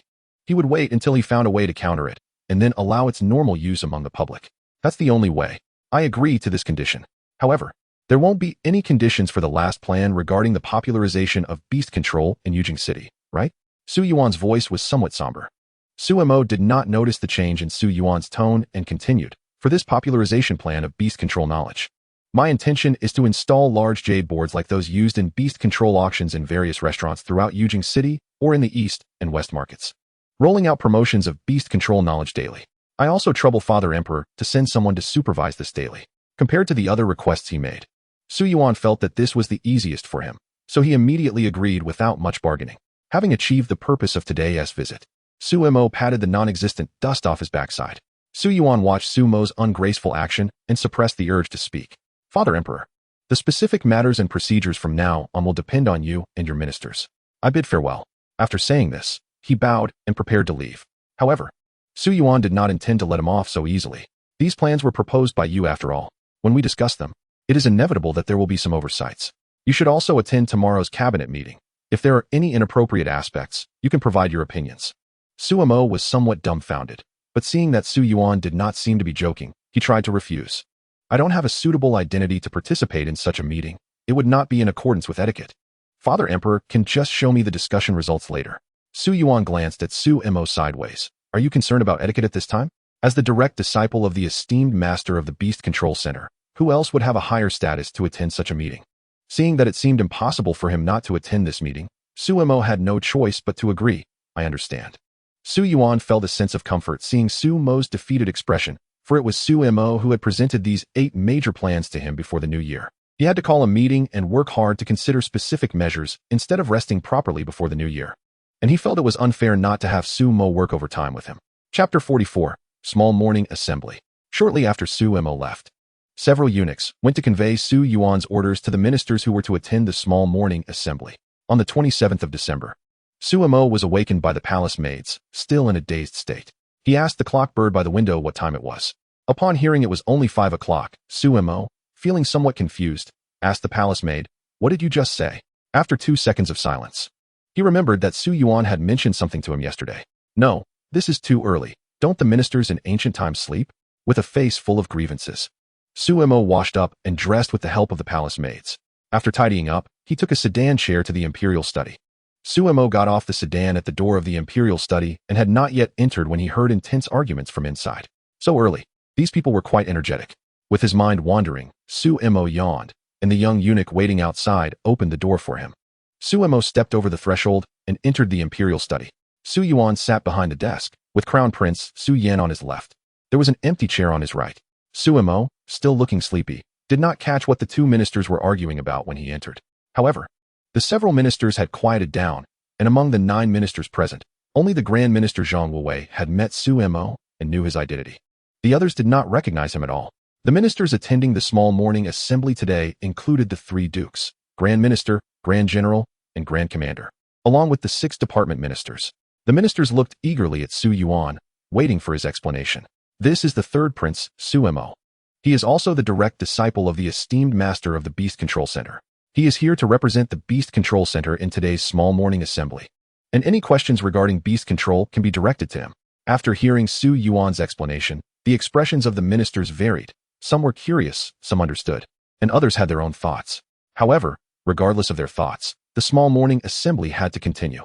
What were we discussing before? Let's continue. Su Mo rubbed his temples, trying to focus, preparing to listen carefully to their discussion. The Minister of Revenue clasped his hands and said, "Your Majesty, we were discussing the site selection for the new Yujing city. I still believe it would be best to locate it to the west of the current Yujing city. The south has a lot of farmland and villages, and the west has high mountains, which are really not suitable for a new city site. As for why we are not considering the east, it is naturally because the Beast Control Center, where the esteemed master resides, is located there. If we choose the east and anger the esteemed master, they might not want to work with us anymore, and we would have nowhere to reason with them." Su Yuan nodded, agreeing with the Minister of Revenue's point. The west has a large area of forests, the royal hunting grounds, and large military camps. Grand Commanders Wu Jing, being from a military background, asked how to arrange the soldiers and where to select a new location for the military camp. The west is large enough. We can start by building in areas that are not military camps and provide housing for the military camp after part of it is completed. Suddenly, a youthful and inexperienced voice spoke up. It was Su Mo's. Wu Jing carefully looked at Su Mo a few times and then nodded with a smile. "What your highness said makes sense. I have no objections." Su Mo was a bit curious as to why their debate was focused not on the construction of the new Yujing city being labor-intensive and costly, but rather on discussing the site selection. However, it is possible that they had already discussed and reached an agreement before I arrived, or they were more than happy to proceed without the court's funding. Su Yuan instructed the eunuch accompanying him to distribute the documents regarding the second plan for increasing grain production to the ministers one by one. As the ministers reviewed the contents of the papers, the atmosphere in the study became tense. Zhang Wuwei, the Grand Minister of Works and concurrently the Minister of the Beast Department, trembled as he spoke. "Your Majesty, is this grain truly real?" Su Yuan dismissively waved his hand and pointed to Su Mo, the representative from the Beast Department. "You can ask him." Seeing the hopeful gaze of the elderly Zhang Wuwei seeking a definitive answer, Su Mo stiffly nodded.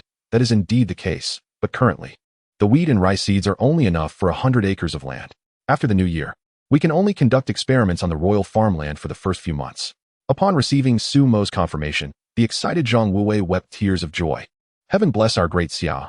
I, an old minister, have no regrets at all."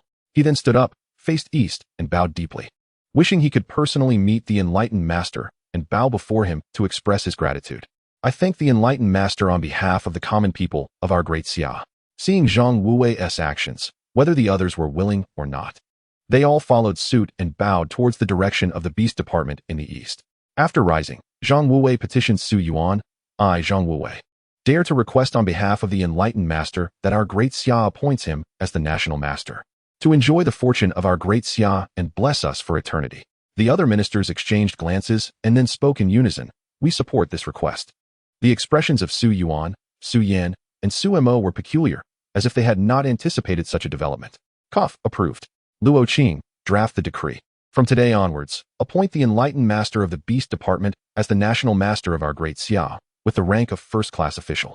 All citizens of our Great Xia shall treat him with the respect due to a master and must not be negligent. A eunuch at the side who was drafting the decree bowed and replied, "Understood."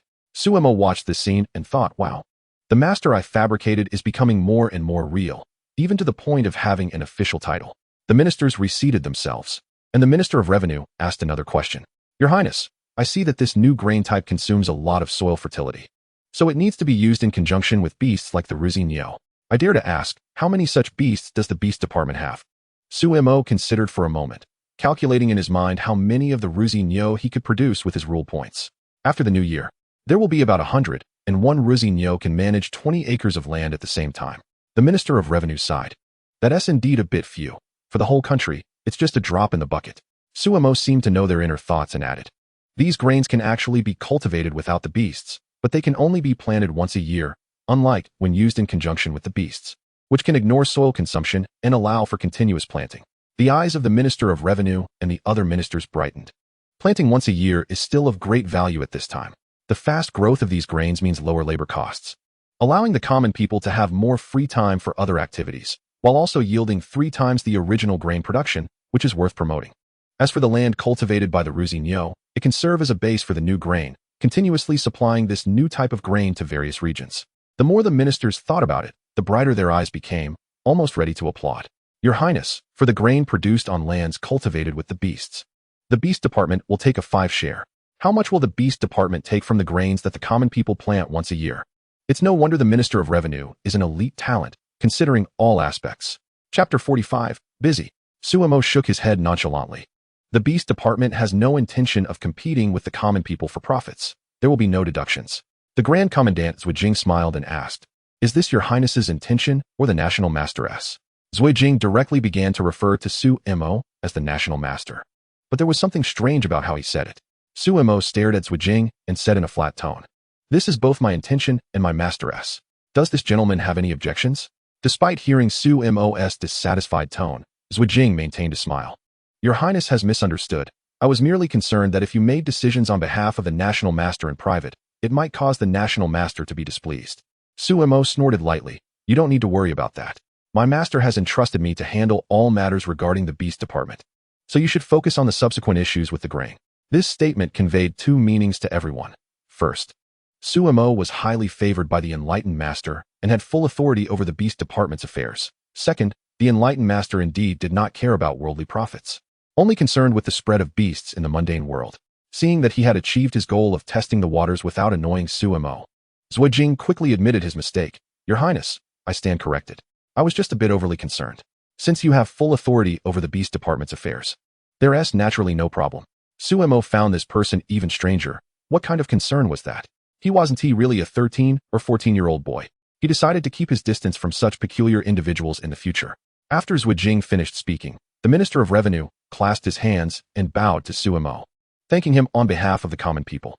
Suemo, however, had no intention of accepting his gratitude and added with a smirk, "As long as you don't add the portion that should go to the Beast Department to the common people's taxes, I would actually like to thank you." This sarcasm caused the face of the Minister of Revenue to flush, but under Su Yuan's stern gaze, he could only mumble, "Your Highness need not worry. We will never do such a foolish thing." Suemo didn't say anything on the surface, but inwardly he sneered. Just because they wouldn't do it didn't mean that the lower level officials wouldn't. Having studied history, he was aware of the issues of big fights going in and small fights coming out. It seemed he really needed to set up a system for reviewing officials with his excess rule points. There wasn't much to discuss regarding this plan, as it was entirely the responsibility of the Beast Department and the Beast Bureau. Now, they were merely notifying the ministers that this matter had been approved by Su Yuan, and they could coordinate with whichever department was needed in the future.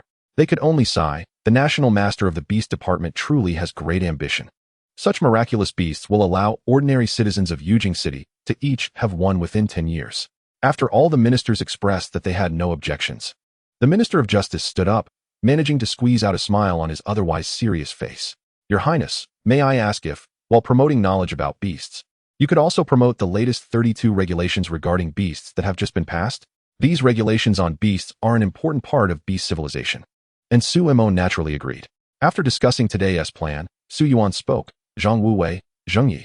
You 2 departments must work together to prepare for the arrival of the Ruzinyo and the new grain after the new year, and make all the necessary arrangements. I do not wish to see any oversights." Grand Minister Zhang Wuwei and Minister of Works Zheng Yi stood up, clasped their fists, and bowed slightly. "We obey your command. Dong Jiaqing, after the grain is harvested, you will personally deliver the share owed to the Beast Department. Ensure that the statistical work is done properly." The Minister of Revenue Dong Jiaqing stood up and similarly said, "I obey your command. To the rest of you, please actively cooperate with the Beast Department and other departments. If there are any issues, you may report to me at any time. We obey your command." After Su Yuan finished giving his orders, he dismissed the ministers, leaving Su Yin and Su Mo in the study, as if there were other matters to discuss. Once the eunuchs removed the seats of the 9 ministers, Su Yuan sent the accompanying eunuchs out as well. Then he took out the last plan and handed it to Su Yin. The document clearly states, "National Teleportation Array Construction Plan." After Su Yin finished reading the entire plan in shock, Su Yuan finally spoke up. "Yinner, your father hopes that you will personally handle this matter, and it must be done in secret. without leaking any information. Su Yan, a bit curious, asked, "Father? What is this?" Su Yuan closed his eyes briefly, his tone filled with killing intent. "You must build a teleportation passage to Liangzhou in the northwest as quickly as possible. I have received confidential reports that the Liang King has intentions of rebellion." Su Yan exclaimed in surprise, "What?" Su Yan was shocked to learn that the Liang King was Su Yuan's own uncle, but this seemed normal in the royal family. Su Yan quickly accepted this news. Su Mo looked at Su Yuan with excitement on his face, eager to witness the power struggles of the royal family. Seeing Su Mo's expectant expression, Su Yuan's serious demeanor softened slightly as he rubbed the top of Su Mo's ponytail. He then turned to Su Yan and said, "I will give you a Jingwei.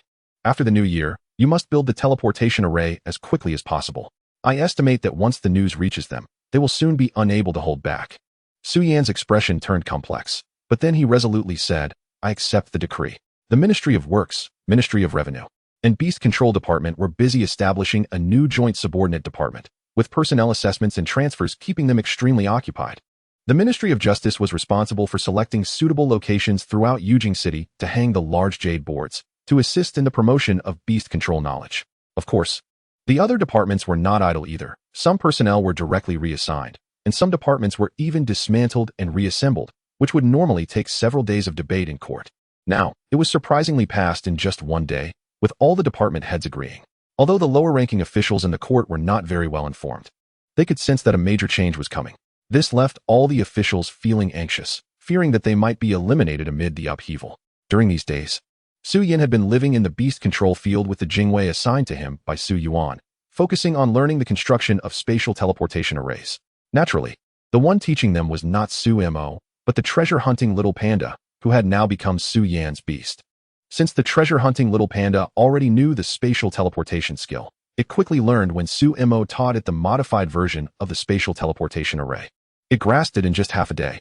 However, when it came to teaching Su Yan and the others, it became quite a challenge, as they made countless mistakes while drawing the array patterns and placing the energy stones. Life was not easy, and the little panda sighed. Chapter 46, Start of Promotion. No matter how busy it was, most people took the day off on New Year's Eve.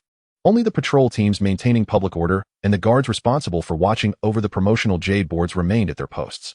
Walking through the streets and alleys of Yujing City, there was a large jade board hanging on the wall almost every few kilometers. Many curious citizens were already speculating about its purpose while the officials were installing them, and soon attracted a crowd of onlookers. Some bolder citizens would even approach the officials who seemed approachable to ask about the function of the large jade stones. Whenever this happened, these minor officials, perhaps having tasks to attend to, would give simple explanations, saying it was a display for all the citizens to watch. The citizens didn't understand what a display meant, but the idea of being able to watch something piqued their curiosity. The jade stones looked quite beautiful, but was it just for decoration? Was the emperor really that wealthy this year? However, the number of people attracted continued to grow, but fortunately, the jade boards were placed high enough that everyone could see them without blocking each other. Since these jade boards were essentially avatars of the Tao of all spirits, even if Su Mo was inside the palace, he could still observe from a third-party perspective whether the jade boards were properly installed. At 9 a.m., 500 jade boards had been installed throughout Yujing City, and dozens of boards were also placed in various court institutions and the palace. Su Mo timely had the All Spirits release the promotional video onto the boards. The promotional video was, of course, produced entirely by the All Spirits, ensuring smooth visuals and high-quality content. All the jade boards in Yujing City lit up simultaneously, and the first to notice were those who hurriedly called others to look at the boards. In no time, everyone's attention was captivated by the scenes displayed on the boards. When the boards lit up, the first image that appeared was a chrysanthemum with petals glowing with golden light. Although the petals were much larger than a normal chrysanthemum, people instinctively recognized it as such. The scene shifted, and it was still the same chrysanthemum, but now set against a nighttime backdrop, with the petals glowing a warm golden light, illuminating the entire room as bright as day. Under the glow of the chrysanthemum petals, there were scenes of students studying, families enjoying meals together, and weavers mending clothes. However, what was the purpose of the court displaying these jade boards on the streets for everyone to see? And the fact that these boards could display images seemed quite abnormal. Before the onlooking citizens could figure out what was happening, the boards began to play the next video. With the sound of a long moo, a much smaller calf than an old yellow cow walked into the frame. Its horns gleamed with the luster of jade, and its entire body was brown, the color of the earth. The calf walked along a small path through the fields, arriving at a piece of uncultivated land. As if reaching its destination, the calf stopped, and an old farmer appeared beside it, placing a bag of seeds on its back. The watching citizens were curious, wondering what was about to happen. They saw the calf step into the uncultivated land, and wherever its hooves touched, invisible waves spread out, causing all the weeds and stones to instantly disintegrate, as if melting into the soil. The soil's color immediately changed to a deep brown, and an experienced old farmer could tell at a glance that this land had transformed from uncultivated wasteland into fertile, high-quality farmland. But that wasn't the end. The calf's horns glowed again, and the seeds from the bag on its back flew out on their own, obediently burying themselves in the soil, with even spacing down to the millimeter. All the citizens who depended on farming stared at the calf, their envy turning them green with jealousy. It was truly a farmer's dream cow. The next scene made many people want to rush into the screen and claim the calf for themselves. The calf reached the end of the uncultivated land, and behind it, about an acre of land had been plowed and planted. It then turned back along the same path, letting out another long moo. With the sound, something miraculous happened. The seeds that had just been planted instantly sprouted from the soil. The scene was vibrant with life, completely different from the previous wasteland. This evoked gasps of amazement from the onlookers and sparked a flurry of discussions. Was this the farming cow used by immortals? If I had such a cow, I would definitely treat it like an ancestor. Nearby, someone familiar mocked, "Do we really deserve to use such a miraculous immortal cow? Stop daydreaming. Wow, what would this calf eat to grow up? Gold and jade."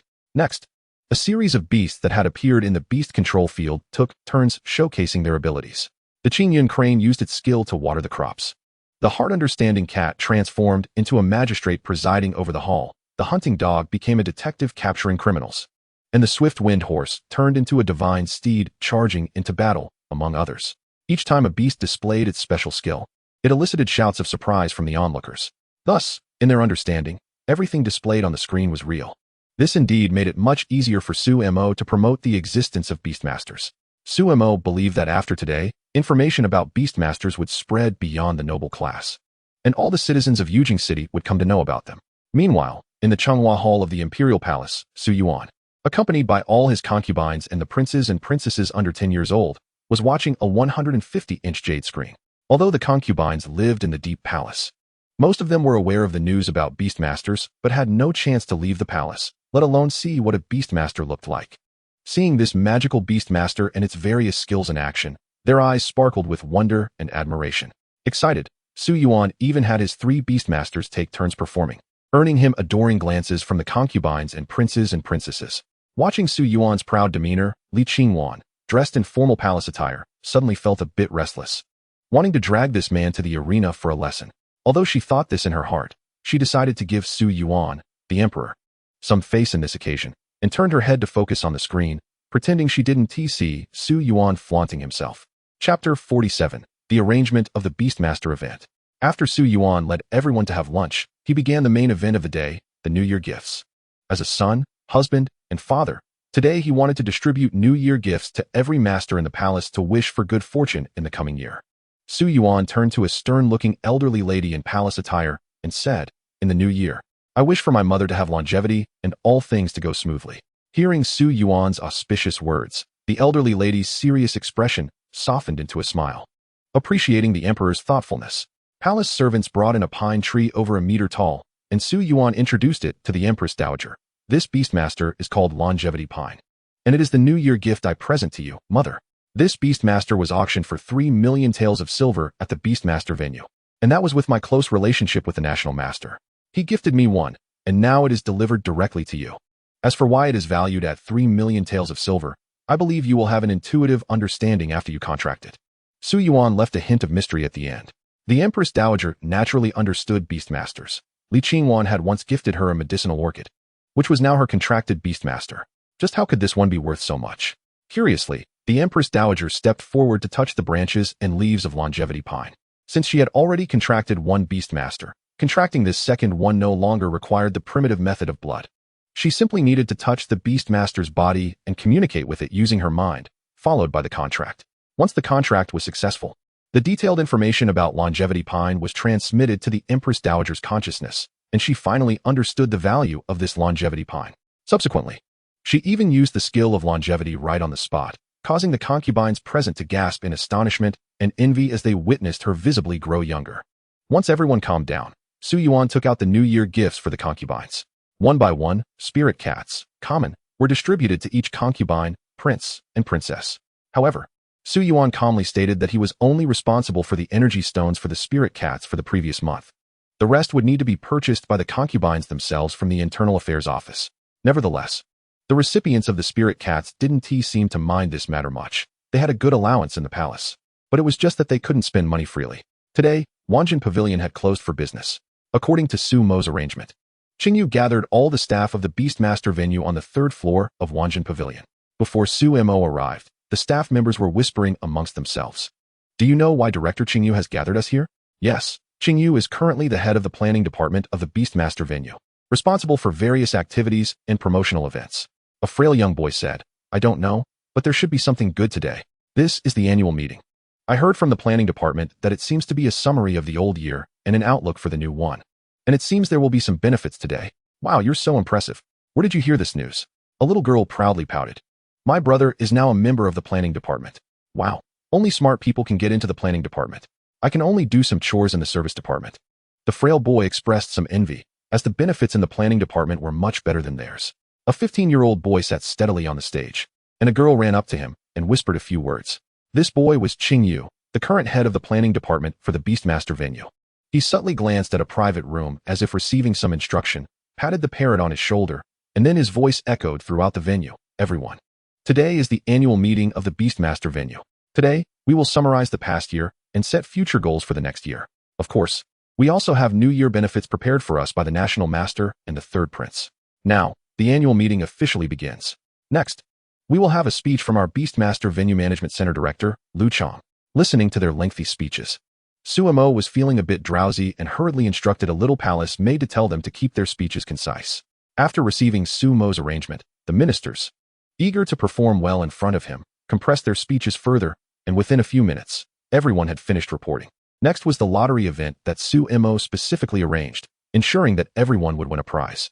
Qingyu's contracted Beastmaster, the mimicry parrot, continued to use its amplification skill, making Qingyu's voice clearly audible throughout the venue.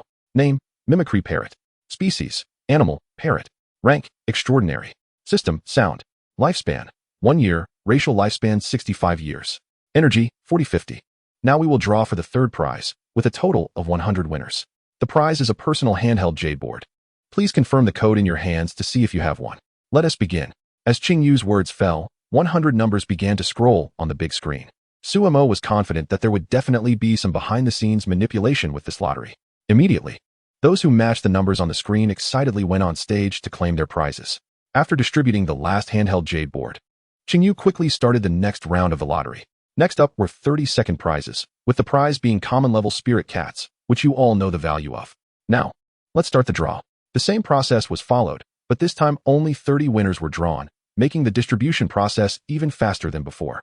The entire venue became lively due to the second prize, and everyone was very eager to know if the first prize would be a true Beastmaster. Without prolonging the suspense, Qingyu directly announced the first prize. Next is the highly anticipated first prize, which is the Nurturing Chrysanthemum, a true Beastmaster, with a total of 5 available. Now let us begin the draw. As the numbers rolled on the screen, Su Mo had set the rule that regardless of whether a number won or lost, everyone could draw multiple times, so everyone in the venue held their breath. After about 2 minutes, the 5 winning numbers were confirmed. There was Du Qingkai, the overall head of Wanjin Pavilion, and the remaining 4 were grassroots employees, clearly reflecting that this lottery had no manipulation behind it. With the first prize drawn, the entire annual meeting was nearing its conclusion. Those who did not win a prize should not be disappointed. We still have participation prizes. Each person will receive a red envelope with 8 energy stones. But of course, if you prefer, you can also choose to receive 80 taels of silver. Qingyu made a small joke before continuing. According to the arrangement of His Highness the Third Prince, starting today, everyone can take a holiday until the 7th day of the new year, and of course, salaries during the holiday will be paid as usual. I wish everyone a happy new year. The meeting is adjourned. Please leave in an orderly manner. After all the grassroots employees left, Qingyu brought the middle-level leaders of the Beast Control Center to the private room where Su Mo was. Knock, knock. It was the sound of the private room door being knocked. Come in. The palace maid inside opened the door to the private room. Lu Chong, Qingyu, Du Qingkai, Jin Shu, Zhang Lin, and Wu Jin entered one after another. Please be seated, Your Highness. After the formalities, Su Mo invited them to take their seats, and then smiled as he said. Hearing Su Mo's words, the few who were originally anxious relaxed and began to feel excited. Lu Chong rewarded a beast, the Qingyun crane. Qing Yu rewarded a koi. Jin Shu rewarded a Qingyun sparrow. Zhang Lin and Wu Jin each rewarded a gale horse. As for Du Qingkai, Sumo's expression showed some hesitation. Du Qingkai looked at Sumo's face and suddenly became nervous inside, thinking that since he had just drawn a sunflower chrysanthemum, would His Highness no longer plan to reward him with a beast? I originally wanted to reward you with a sunflower chrysanthemum, but unexpectedly you drew one yourself. However, since you are lucky, you can additionally receive a Qingyun crane. Du Qingkai was excited and immediately thanked. Thank you for your grace, Your Highness. Qingyu, you will directly take them to each courtyard to claim their beasts. And then you can take your leave. Yes, Your Highness. Su Mo then turned to Wu Jin and said, during these days off, we will rely on your security department to keep the entire Beast Control Center safe. Arrange the work schedule for the Beast Department to ensure that everyone has time to rest. Also, to better carry out our security work, let your 10 captains each claim a hunting dog contract. Wu Jin quickly stood up to thank Su Mo on behalf of his subordinates. Thank you for your grace. Your Highness, my subordinates will certainly take good care of the security work of the entire Beast Control Center during the new year. Although the security department has always had dozens of hunting dogs patrolling the Beast Control Center, those are the property of the Beast Control Center. Now allowing the security captains to contract the beasts means they belong to them, which is entirely different, and there is no worry about them not working hard. Lunch can be cancelled, but the reunion dinner cannot be declined. Chapter 48, After the New Year. Su Mo walked out from a side hall in Chengxian Palace where the teleportation array was placed, and Jin Xiao, who had been waiting outside for a long time, hurriedly welcomed him.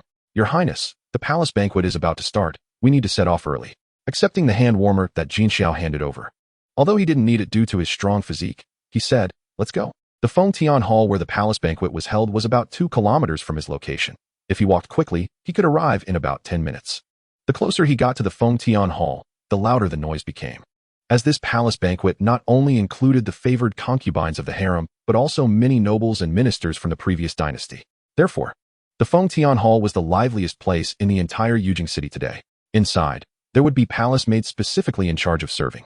As Su Mo stepped over the threshold of the Fengtian Hall, he was met with a wave of heat and the incessant noise. A clever little eunuch by the door glanced at the token around Su Mo's waist that indicated his identity and said, Your Highness the Third Prince, please come this way. Seeing that Su Mo's attention was captured, he proactively walked to the right front, guiding Su Mo through the noisy crowd to his designated seat. Su Mo took out a handful of silver coins from his pocket and gave them as a tip to the guiding eunuch.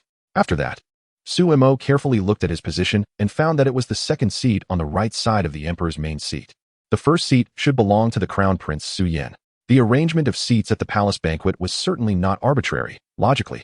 Given Su Mo's identity as the third prince, he should be seated relatively forward, but not necessarily in the second position.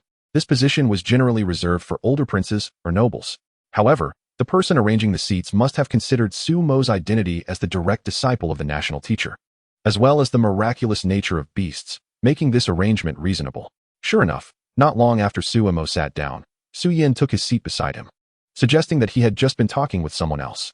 The palace maids serving them brought a pot of hot tea for the two, and noticing that Su Mo was still holding a hand warmer, Su Yan curiously asked, Third brother, just arrived?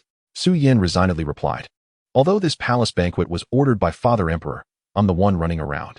I also need to represent the royal family to visit those elderly princes and ministers before the banquet starts. My older brother is now working as if he were 2 people. Indeed, those in high positions have their share of burdens. The glamorous crown prince also has a side that is exhausting. Fortunately, he had delegated most of the work to others, so it wasn't too tiring. Since this was Su Mo's first time attending the palace banquet at the Fengtian Hall in the past, he had only attended the palace banquets hosted by the empress for the noble consorts in the rear hall. After glancing around the hall, seeing this scene, Su Mo curiously asked Su Yan, What's that empty seat across from us? Why isn't anyone sitting there? Su Yan's expression became strange as he leaned closer to Su Mo and whispered, That's the national teacher's seat. After all, the show must be complete. After hearing this, Su Mo also found it strange. Well, it seems that the palace is indeed professional in staging things, considering every detail. Halfway through the banquet, Su Mo felt quite full. To be honest, he was really missing the big appetite he had when he was sick, quietly telling Su Yan beside him that he was going to withdraw first. His original purpose for coming today was to witness the palace banquet, and both Su Yuan and Su Yan wanted him to make an appearance in front of the court officials.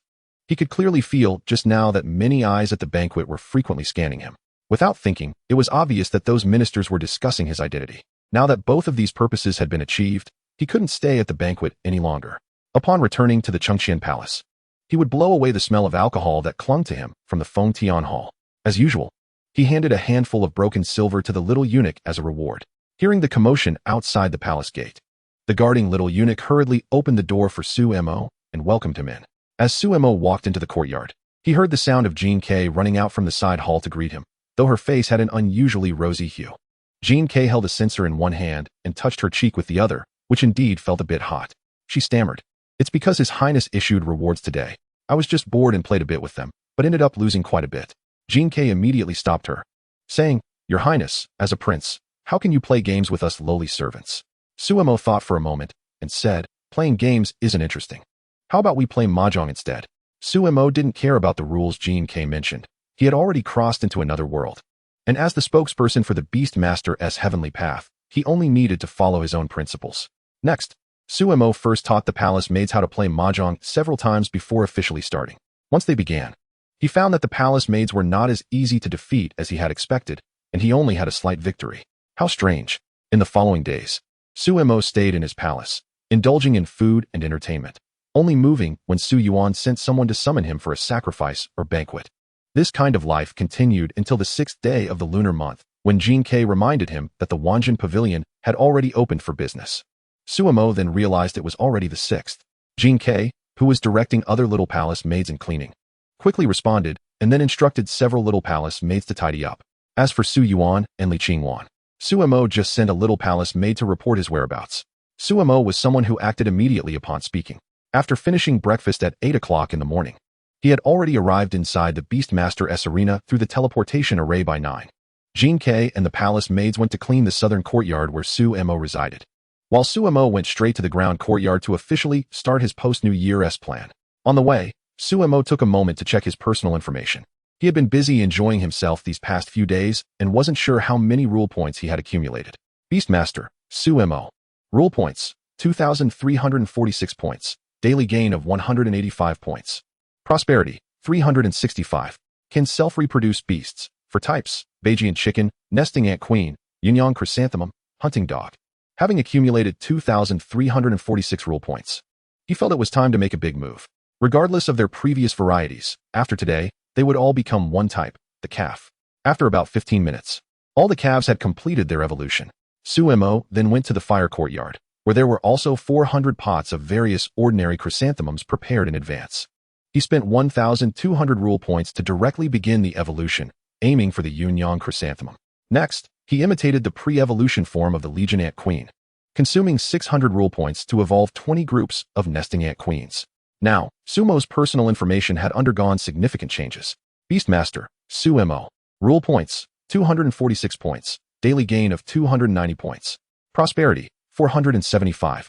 Can self-reproduce beasts. 5 types, Beijing chicken, nesting ant queen, yin-yang chrysanthemum, hunting dog, calf.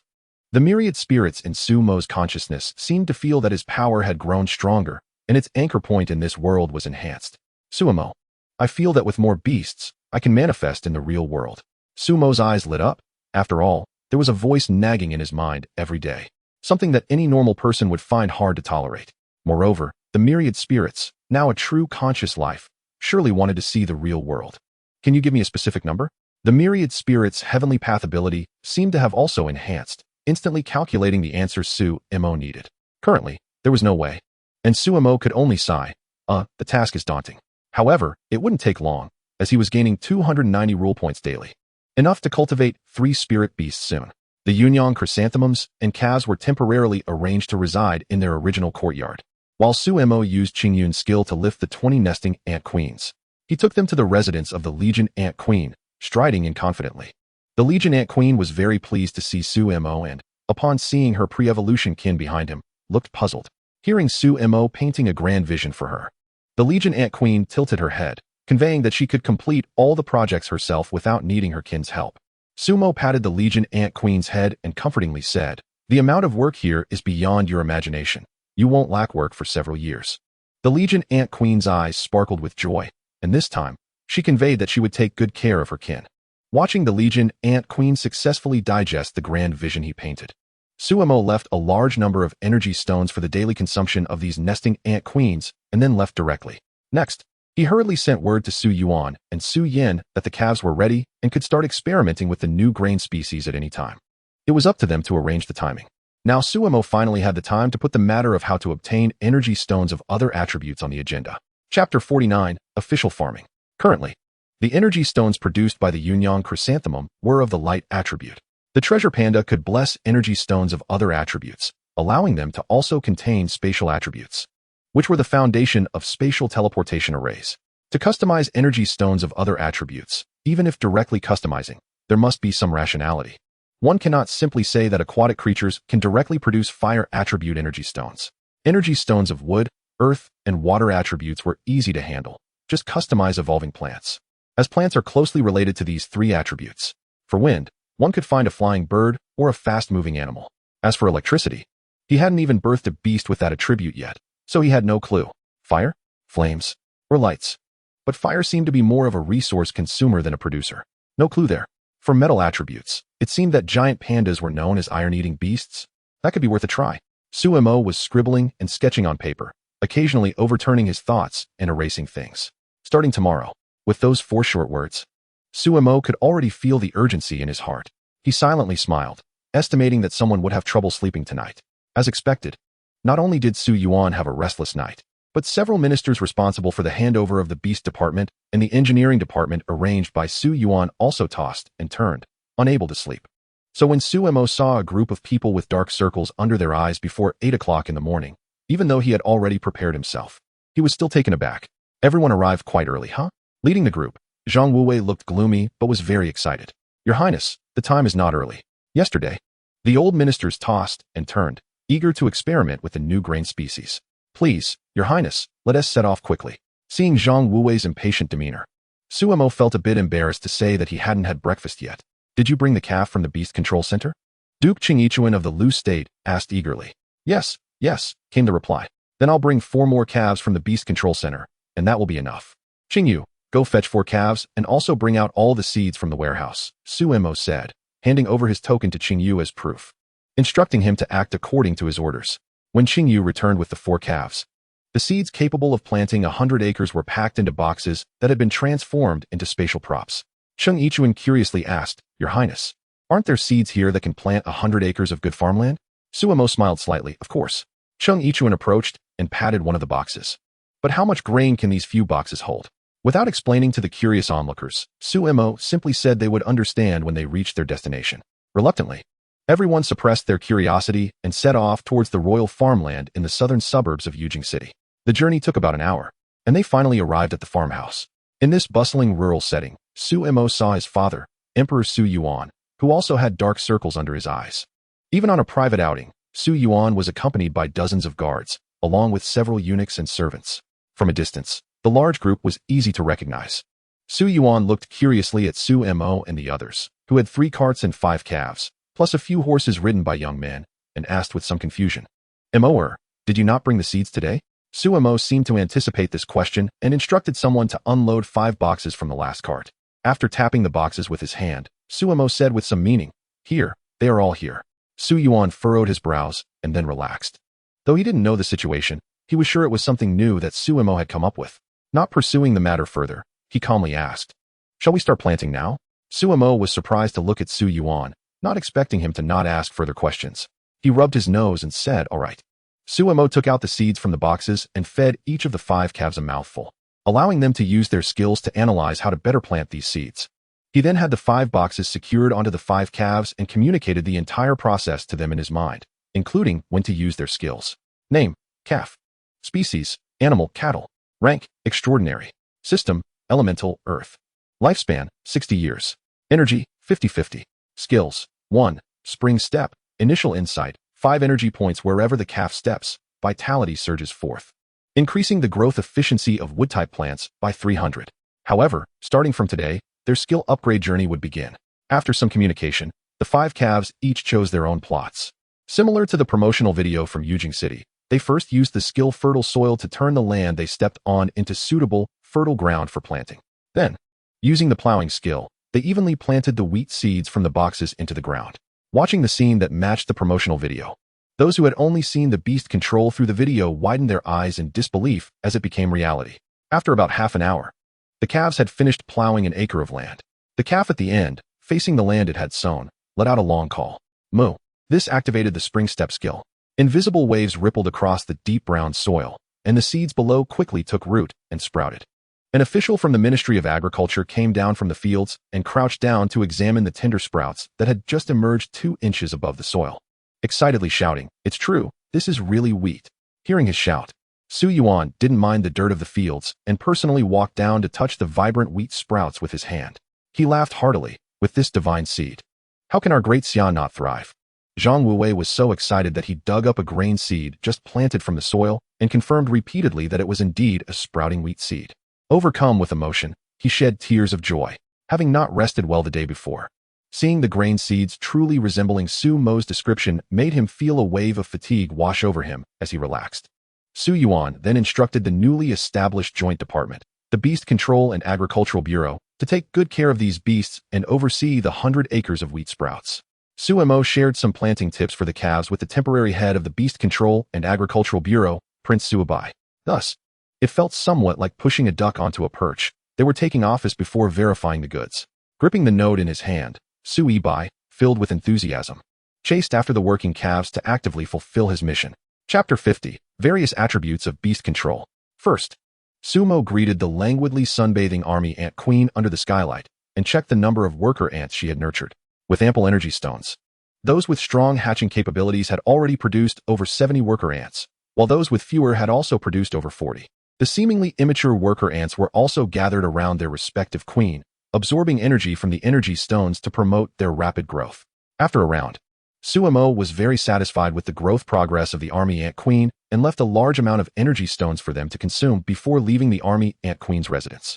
Upon arriving at various courtyards of the Beast Control Center, Suemo officially began the evolution and production of beasts with various attribute energy stones. The first to evolve was an ordinary catfish in the water, evolving into a beast with ice and water dual attribute energy stones. Following the same method as nurturing the chrysanthemum for evolution, the catfish began its evolution after consuming 7 rule points.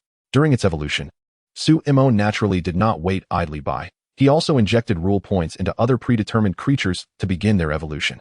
The fire attribute energy stone beast was a beautifully feathered golden pheasant. The electric and wood dual attribute energy stone was a peach tree that survived being struck by lightning. The wind attribute energy stone was an ordinary-looking swallow. The gold attribute energy stone was a somewhat frail mouse. The earth attribute energy stone was a little yellow snake curled up. The last one was a newly added dark elemental attribute, a bat hanging upside down on the roof. After about 15 minutes, all the beasts began to complete their evolution one after another. The first to start evolving was the catfish. Name: cold water catfish. Species: animal, fish. Rank: extraordinary. System: elemental, water, ice. Lifespan: 2 years. Species lifespan: 50 years. Energy: 55-55. Skills: seeing that the first skill of the cold water catfish perfectly met his requirements, Suemo turned his gaze to the next beast, the beautiful golden pheasant. Name: Fire Crown Golden Pheasant. Species: animal, chicken. Rank: extraordinary. System: elemental, fire. Lifespan: 1 year. Species lifespan: 60 years. Energy: 50-50. Skills: the Fire Crown Golden Pheasant, true to its name, had small flames burning on its red comb, and its vibrant feathers occasionally flickered with flames. The first skill of the Fire Crown Golden Pheasant also achieved the desired effect, and Suemo continued to look at the other completed beasts: Thunder Peach Tree, Wind Chasing Swallow, Gold Swallowing Mouse, Earth Drilling Rock Snake, Shadow Bat.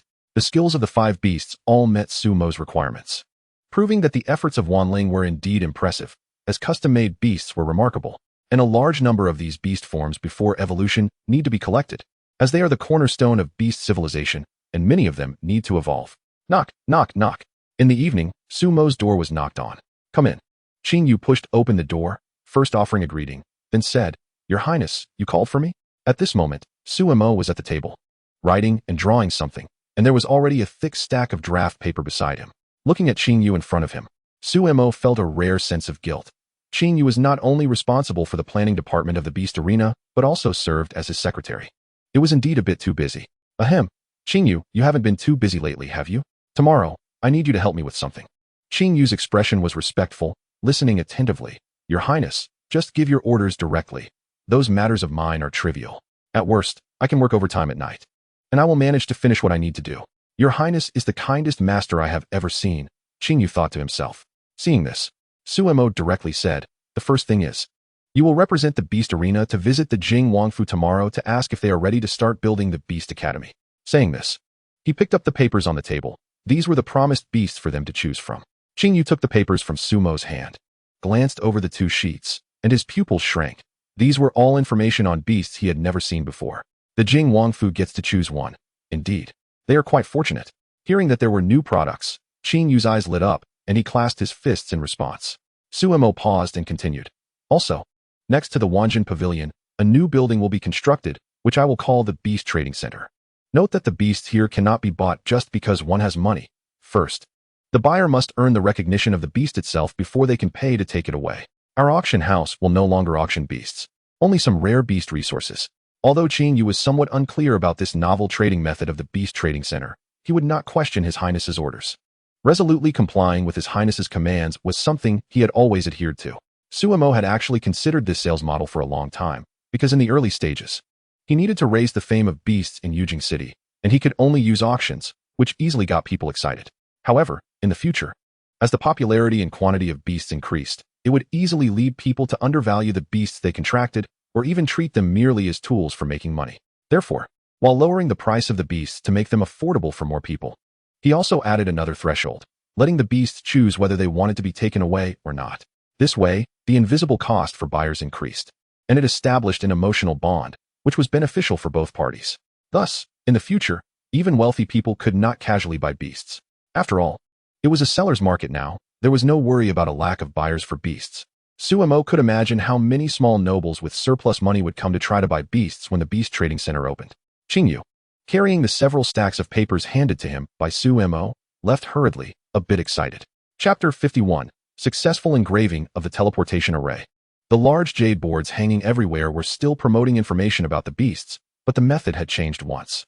Now these large jade boards were fully managed by Wanjing, and the content displayed had shifted from functional videos promoting the beasts to videos of beast battles, unable to appear in the real world for the time being. Wanjing devoted all its energy to video production, updating the videos on the jade boards every 2 days.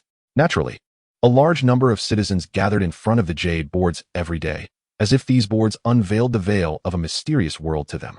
The content of the videos was so interesting. Even if they had watched the video once, they still enjoyed it on the second viewing, occasionally discussing it with familiar people nearby.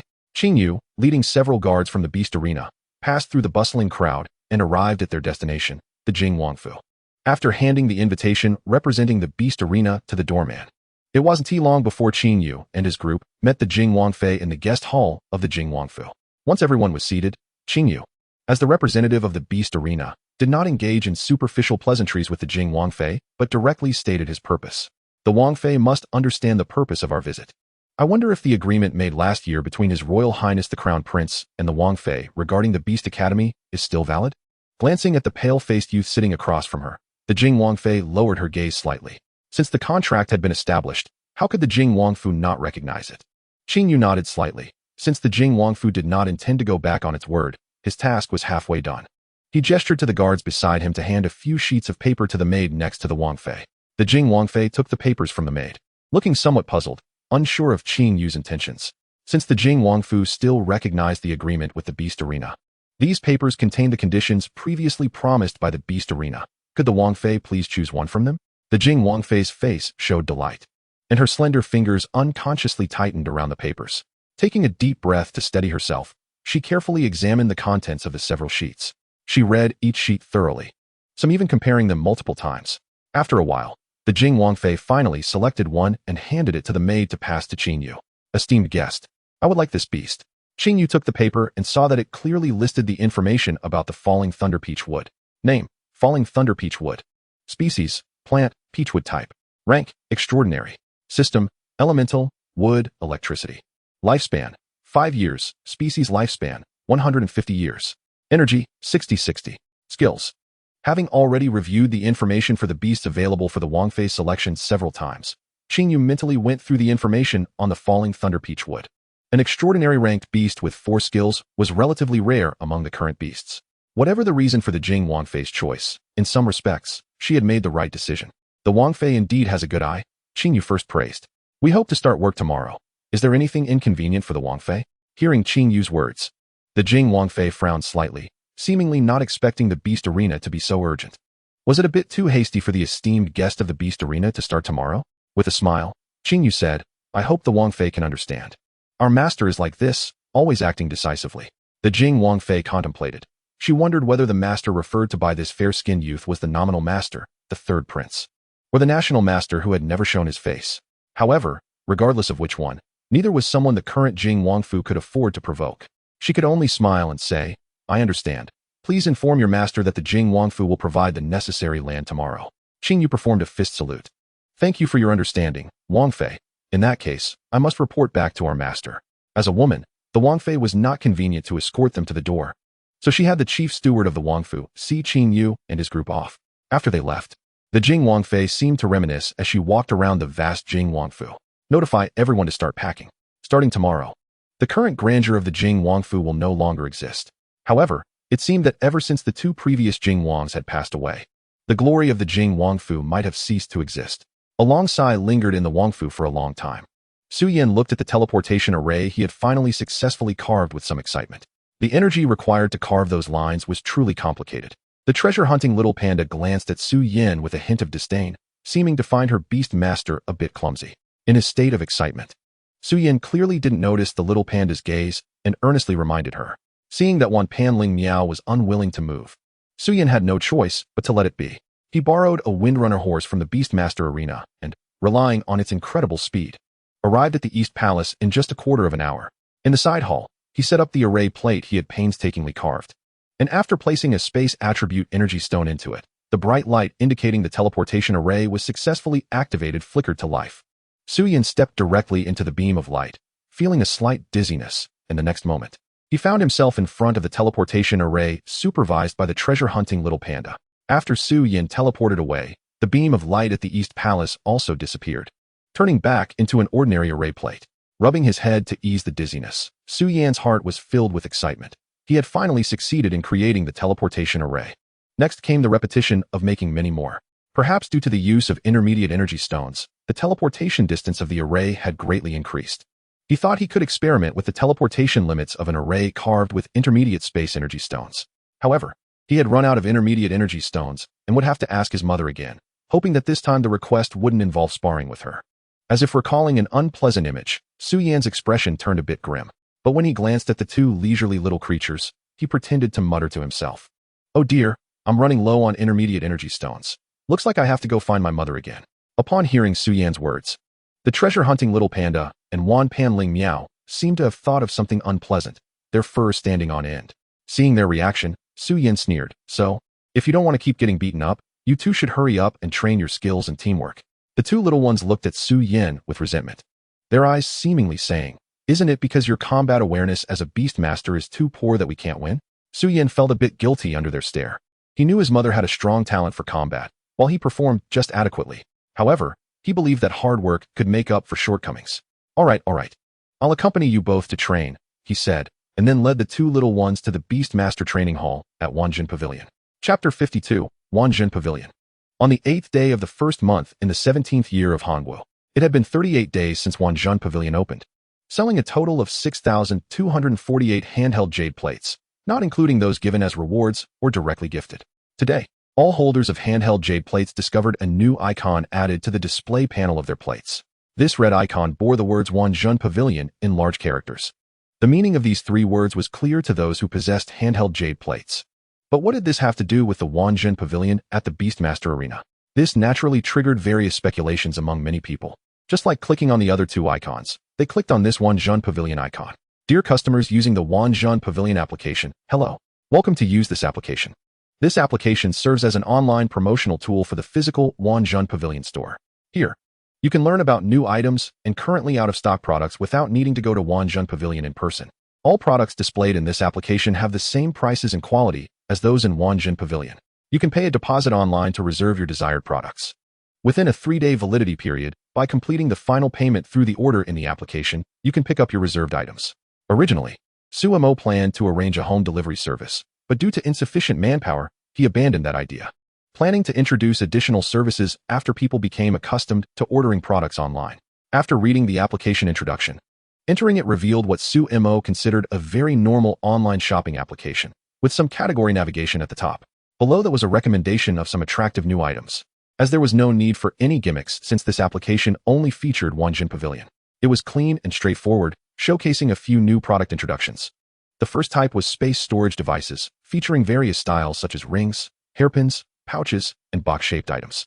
Because box-shaped storage devices had larger internal spaces, their prices were slightly higher, selling for up to 300 energy stones. However, smaller storage devices with more exquisite appearances varied in price, ranging from 100 to 280 energy stones. The second type of item related to space was skill crystal stones for Beastmaster space. The introduction of this skill crystal stone stated that it could create a dedicated Beastmaster space in one's consciousness for contracted beasts to live in, solving the problem of not being able to carry beasts around at times. Below the skill crystal stone for Beastmaster space was a genuine promotional advertisement. Beneath the title was a short video showing various beasts living in a paradise-like setting. Those who came here could sign contracts with the beasts if they gained their approval and take them away. It was a simple video, but it clearly conveyed what Sumo wanted to express, and he was very satisfied. While all holders of handheld jade plates in Yujing City eagerly learned how to use the new application, Qingyu led a massive army from the Beastmaster arena towards Yujing City. After meeting the officials responsible for welcoming them at the city gate, they headed towards the Jingwang mansion. Since construction officially began today, Qingyu brought along 10 nest-building queen ants and their worker ants, totaling over 1,000 beasts. This was indeed a grand procession, if it weren't for prior notifications and the court dispatching special officials to welcome and guide them. The guards at the gate might have thought a monster was attacking the city. The citizens of Yujing City, seeing such large ants for the first time, over 1,000 of them, watched from a distance, speculating whether these were the magical beasts advertised by the jade plates. Some brave souls, seeing that these large ants appeared calm and disciplined, followed closely behind the procession, wanting to see what the purpose of these beasts was. Qingyu, riding on the back of a windrunner horse, paid no mind to the onlookers. The third prince had said that this was the first step for the citizens of Yujing City to have direct contact with magical beasts. As long as it didn't affect the construction progress, they could watch to their heart's content. The one responsible for reception was a deputy minister from the Ministry of Rights, Zhou Kuang, who complexly addressed Qingyu beside him. "May I ask how this young man is addressed?" Qingyu slightly cupped his fist and replied, "You can just call me Qingyu, my lord." Although Qingyu asked him to call his name directly, the people coming from the Beastmaster arena were not to be trifled with. Even Zhou Kuang, a fourth-ranked deputy minister. "Lord Qing, are these at the back all responsible for building the academy?" Zhou Kuang asked. Qingyu smiled slightly, revealing his white teeth. "Lord Zhou, this is just part of it. In a few days, another batch of magical beasts will arrive. After all, my master said he wants to complete the academy's construction as quickly as possible. We, as subordinates, can only push a bit harder." Upon learning that more magical beasts were coming, Zhou Kuang's expression was one of shock. The Beastmaster arena truly is enchanting.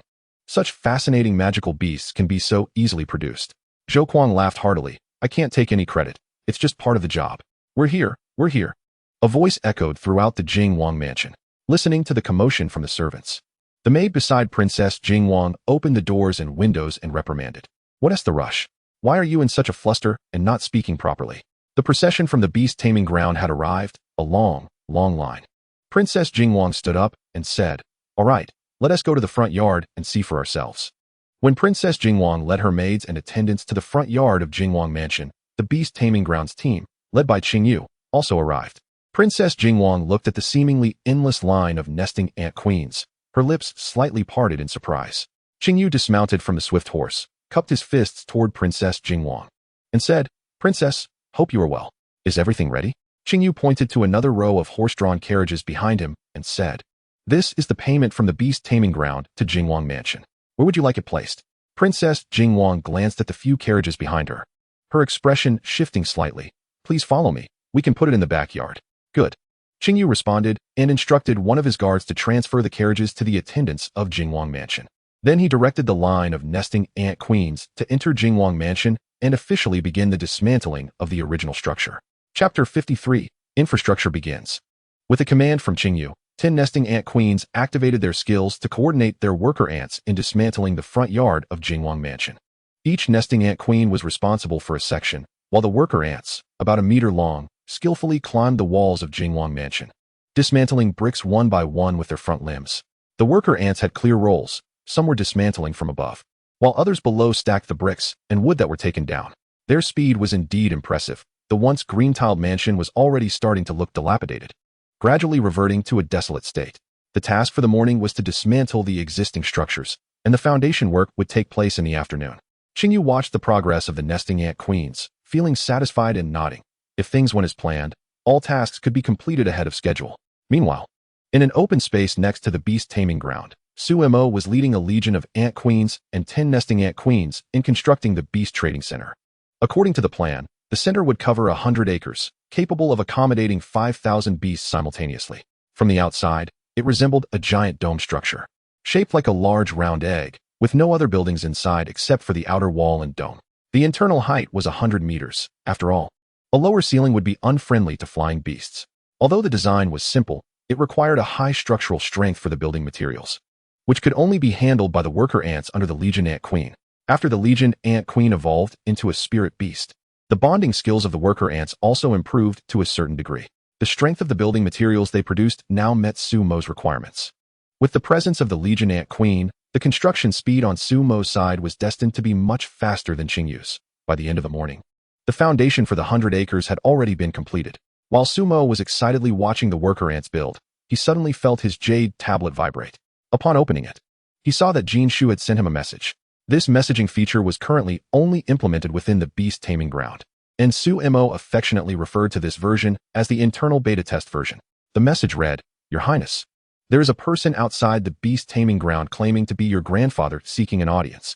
Su Mo seemed to see the small head of Jin Shu filled with big doubts from this sentence, as he had never truly witnessed the skill of the Changshu Pine.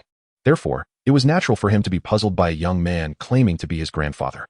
Su Mo inputted via voice. Indeed, this messaging function currently only supported two input methods, voice input and handwriting input, without the commonly used pinyin input from his previous life. The reason was that Su Mo felt it would be too slow to have them relearn pinyin now, with the more convenient voice input. The absence of pinyin input became less important. Su Mo turned to arrange for Wu Jin, the logistics minister who had been following him, to oversee the construction of the Beast Trading Center, ensuring that outsiders wouldn't disrupt the work schedule. On the second floor of Wanjin Pavilion, in a room designated as his office, Su Mo met his grandfather Li Yong, whom he hadn't seen for over 10 days. Now rejuvenated, Li Yong appeared much more lively than when they first met. Perhaps being younger had also changed his mindset. "Grandfather, sorry to keep you waiting. I was away from the beast taming ground handling some matters." Hearing Su Mo actually refer to the young man as his grandfather, Jin Shu's eyes widened in surprise. It turned out that this person was indeed the prince's grandfather. Fortunately, she had not been negligent earlier, but this grandfather was truly skilled at maintaining his appearance. Li Yong set down his teacup and said, "No worries, no worries. I came to visit suddenly today," which was a bit abrupt. Su Mo sat down next to Li Yong and asked, "What brings you here today?" This question made Li Yong smile and gaze at him. "You told me to go to the beast taming ground as a teacher, and until now, I still don't know what I need to do. Is it to teach the skill information of the beasts on the jade tablets?" Now, he could not recite it verbatim, but he could mention any beast and describe its information fairly well. Su Mo's expression shifted. It turned out it was for this. "Grandfather, since you're here, I actually have a new idea, but it depends on whether you're willing to do it." Seeing Su Mo's enigmatic expression, Li Yong felt uncertain. He wondered what kind of trap this kid was trying to set for him. After a brief internal struggle, Li Yong said cautiously, "As long as it doesn't violate the laws of the Great Xia, what is there to worry about?"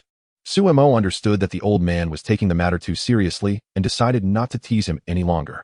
"Ahem. What I mean is that knowledge gained from books can only be superficial. To truly understand, one must practice it. You need to personally interact with various beasts to learn about their specific living habits." "Oh, how do we go about this?" Upon hearing Su Mo's words, Li Yong let out a sigh of relief. It turned out to be this simple, and he agreed without hesitation. Su Mo was surprised to see Li Yong agree so easily. He had expected him to be reluctant due to his scholarly pride and unwilling to engage in something he deemed beneath him. "Since you've agreed, how about we officially start working tomorrow?" Su Mo turned to Jin Shu, now the Human Resources Minister, and said, "Jin Shu, prepare an identity token for grandfather that allows him access to all the courtyards in the beast taming ground." Shu replied earnestly, understood, knowing what Sumo meant. She wouldn't actually arrange tasks for Li Yong, but would simply give him an identity to move around the courtyards. However, how Li Yong would work with that identity was not her concern. That was something Sumo needed to pay attention to. Chapter 54. Inside the Beast Trading Center. It was unclear where he found such skilled craftsmen, but most of these lanterns were modeled after various beasts from the beast taming ground, and their designs were remarkably lifelike. There were not only large lanterns hanging from the buildings, but also various small handheld lanterns, all exquisitely crafted and filled with unique charm. As the highlight of today's opening, the Beast Trading Center was completed early under the construction of the Legion at Queen. This uniquely shaped building could be clearly seen even from 40 miles away in Yujing City. When the construction was underway, Sumo had arranged for people to promote the origin of this building on large jade tablets throughout the capital to avoid causing panic. Now, a long queue had formed at the entrance of this peculiar egg-shaped building. The prices of the beast contracts at the Beast Trading Center have been announced, and they have nearly halved compared to the auction prices. However, that was for a complete contract, and now it's not. Everything depends on one's personal charm to attract a beast. As a fervent enthusiast of beasts, Duke Lu's Cheng Yichuan brought his whole family today, hoping to successfully contract a beast. Cheng Yichuan, looking at the seemingly endless line behind him, smugly said to his wife beside him, "See, I had foresight. If we had come a little later, we probably wouldn't be able to enter the trading center today." Duke Lu's wife rolled her eyes at him, supporting the elderly Duke Lu's mother, and complained, "It's fine for us young ones to queue up early, but why did you bring my mother, at her age, to suffer this?" Cheng Yichuan disagreed with her, saying, "What do you know, woman? This is an opportunity given to us mortals by the National Master. If we can contract a beast here, extending our lifespan will definitely not be a problem." The elderly Duke Lu's wife, slightly impatient, coldly scolded, "You too.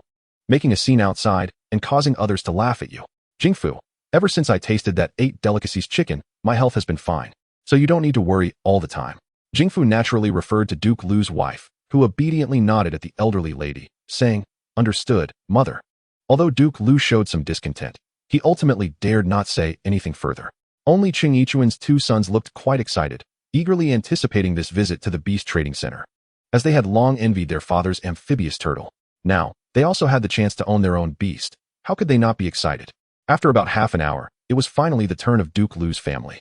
The staff at the entrance greeted them with polite smiles, stating that each person needed to pay 1 energy stone to purchase a ticket. They mentioned that the beasts inside would not be inclined to harm anyone, but not to provoke them actively. Additionally, the esteemed guests only had 3 hours to communicate with the beasts, so they should make good use of their time. Cheng Yichuan took out his jade tablet and swiped 5 energy stones on the staff's charging device, leading his family through the tall entrance that was over 10 meters high. Upon entering, Cheng Yichuan's family felt as if they had stepped into another world. Outside was the chilly spring, while inside was the warmth of March. Not only that, they looked up in astonishment. This building had clearly been closed from the outside, but inside, it felt completely different, as if there was a sun above. With glossy walls all around, and ahead was a scene of lush green trees, with small beasts occasionally running about. After the initial shock, Cheng Yichuan's 7-year-old son pointed at several shop-like structures nearby and asked, "Father, what is that?" Cheng Yichuan stopped a young man who had just walked out of one of the shops and asked, "Excuse me, what is going on inside?" The young man, seeing Cheng Yichuan's family dressed in fine clothes, patiently explained that the shops sold toys or food that beasts liked, and according to those buying things, it could increase the probability of successfully contracting a beast. After a moment of thought, he added, "But the items are quite expensive." Hearing that it could increase the probability of contracting a beast, Cheng Yichuan's eyes lit up, and he let the young man go. He asked his mother and wife to wait outside while he took his 13-year-old eldest son and 7-year-old son into the shop. Due to the large crowd, no one attended to them at the moment, but he didn't mind and walked towards the shelves to browse. Each type of merchandise had a sign with a brief introduction. Water Essence Pearl, the most favorite food of water attribute beasts, priced at 6 energy stones. Gale Grass, a food that wind attribute beasts particularly like, priced at 5 energy stones. Warm Sunstone, a toy that light and fire attribute beasts love to rest on, priced at 15 energy stones. As he continued to look, he found the classification of species quite complex, and Cheng Yichuan selected some items of each attribute, stuffing them into the storage jade pendant he had purchased. The family officially entered a small patch of dense forest ahead, where some people had already begun to communicate with vine-like beasts. Not wanting to disturb the friendly interactions between the humans and beasts, they passed by and continued forward. In this forest environment, they encountered many small animals, some of which they recognized as beasts, while many were unfamiliar to them. not knowing if these were newly born beasts from the beast arena. They also wanted to communicate amicably with the beasts they met, but those beasts seemed uninterested in them. After several rejections, even presenting food that was said to be favored by wood attribute beasts did not win them any favor. Chung Yichuan and his two sons gradually recognized the reality. Their family seemed to have no connection with the beasts in this small forest and had to move on to the next area. Chung Yichuan knew that they had probably arrived at the habitat of water attribute beasts, as his amphibious turtle had both water and earth attributes. Perhaps their family had a connection with water attribute beasts. Thinking this filled him with confidence again. However, unlike Chung Yichuan's serious desire for success, the elderly lady maintained a balanced mindset, coming with the intention of experiencing new things. The various marvelous beasts along the way felt completely different from watching videos on the Jade tablet. At her age, she felt she had witnessed wonders she had never encountered in her life. Chunner, don't be too anxious about gain and loss. Didn't those videos say that contracting a beast relies on the bond between you and the beast? Keep a calm mindset. Perhaps fate will come to you. Otherwise, the beasts that are meant for you might be scared away by you. Hearing his mother's words, Chung Yichuan forced a smile. He believed he couldn't achieve his mother's calm mindset, but heeded her advice and was no longer so eager. If it didn't work out today, he could always come back a few more times. Eventually, he would surely stumble upon his destined beast. Chapter 55, Golden Mouse. Chung Yichuan's family, in what was clearly a habitat for water attribute beasts, encountered the amphibious turtles they were very familiar with. Chung Yichuan's two sons excitedly took out the water essence pearls, hoping to attract the attention of the turtles. This method indeed caught the attention of a few amphibious turtles, which crawled over to them. After consuming the water essence pearls, one amphibious turtle, however, scrutinized Chung Yichuan's two sons with its wise little eyes before finally crawling towards Chung Yichuan's eldest son. Chung Yichuan's eldest son looked at the amphibious turtle with delight, realizing he had been recognized. He quickly crouched down and cradled the turtle in his arms, fearing it might change its mind. Seeing his brother gain the recognition of the amphibious turtle, Chung Yichuan's younger son appeared quite dejected, and the elderly Duke Lu's wife comfortingly patted his head. Suddenly, the elderly lady felt a surge of excitement. She seemed to have just seen a flash of golden light, and then felt something moving on her shoulder. Turning to look, she was surprised to find a small mouse with golden patterns on its fur. The elderly lady was puzzled, unsure when this little mouse had climbed onto her. However, she opened her palm, signaling the little fellow to come to her hand. The little mouse obediently ran into the elderly lady's palm, allowing her to see its full appearance. Unlike ordinary mice, this little mouse had oversized ears, with a gilded-like mark running from its head to its tail, and its tail was completely golden. The old lady hurriedly called out to Chung Yichuan, who was trying to attract other beasts ahead, asking if this little mouse was a beast. Although Chung Yichuan was curious about why there was such a little mouse in his mother's hand, he didn't recognize it from its appearance and had to open the Jade tablet to check. Just as Chung Yichuan was seriously searching for any information about this little mouse on the Jade tablet, a refined and gentle voice came from behind. The guest didn't need to search on the Jade tablet. It hadn't been updated with information about this golden-eating mouse yet. Looking at the suddenly appearing scholarly man, Chung Yichuan curiously asked, "Who are you?" The guest introduced himself. "I am Li Yong, currently considered a staff member of this trading center." Chung Yichuan silently repeated the name Li Yong in his heart. It sounded somewhat familiar. "Could you explain to us the information about this golden-eating mouse?" Li Yong didn't refuse and said, "Since this golden-eating mouse has chosen the old lady as its Beastmaster, I will introduce it to you. Name, golden-eating mouse. Species, animal, rodent. Rank, extraordinary. System, elemental, gold. Lifespan, 2 years. Racial lifespan, 45 years. Energy, 50-50. Skills, 1 golden pearl, initial insight. 3 energy points. The golden-eating mouse gathers gold elemental energy into a golden pearl. Golden pearl contains rich metallic elements." Li Yong first introduced the skills of the golden-eating mouse, and then carefully reminded, the golden-eating mouse can eat a maximum of a palm-sized piece of metal each day, including gold, silver, iron, and copper, but it must not overeat, otherwise it may suffer from indigestion. The old lady listened carefully to Li Yong's introduction about the golden-eating mouse, smiling as she said, "Thank you for your kindness, sir. My Lu Gongfu will certainly not exploit it and will treat it well." She then gently stroked the little mouse in her hand. Seeing this, Li Yong didn't want to disturb them any further. Originally, today's observation target was this little mouse, but given the current situation, he could only change his observation target. This Li Yong was naturally Su Mo's maternal grandfather, as most of the beasts from various beast-keeping academies had already moved to the pre-sale trading center. Besides the Lu Guogong family, other customers at the Beast Trading Center not only saw the beasts they had only seen on the Jade tablet, but also witnessed many beasts that had never appeared on the tablet. Even those who had not successfully contracted with a beast regarded it as a feast for the eyes. What? You want me to go to your beast academy to be a teacher? Li Qingwan looked at Su Mo, who didn't seem to be joking, and nearly choked on her dessert. She took a sip of tea to clear her throat and calm her nerves. Su Mo was somewhat puzzled by Li Qingwan's strong reaction.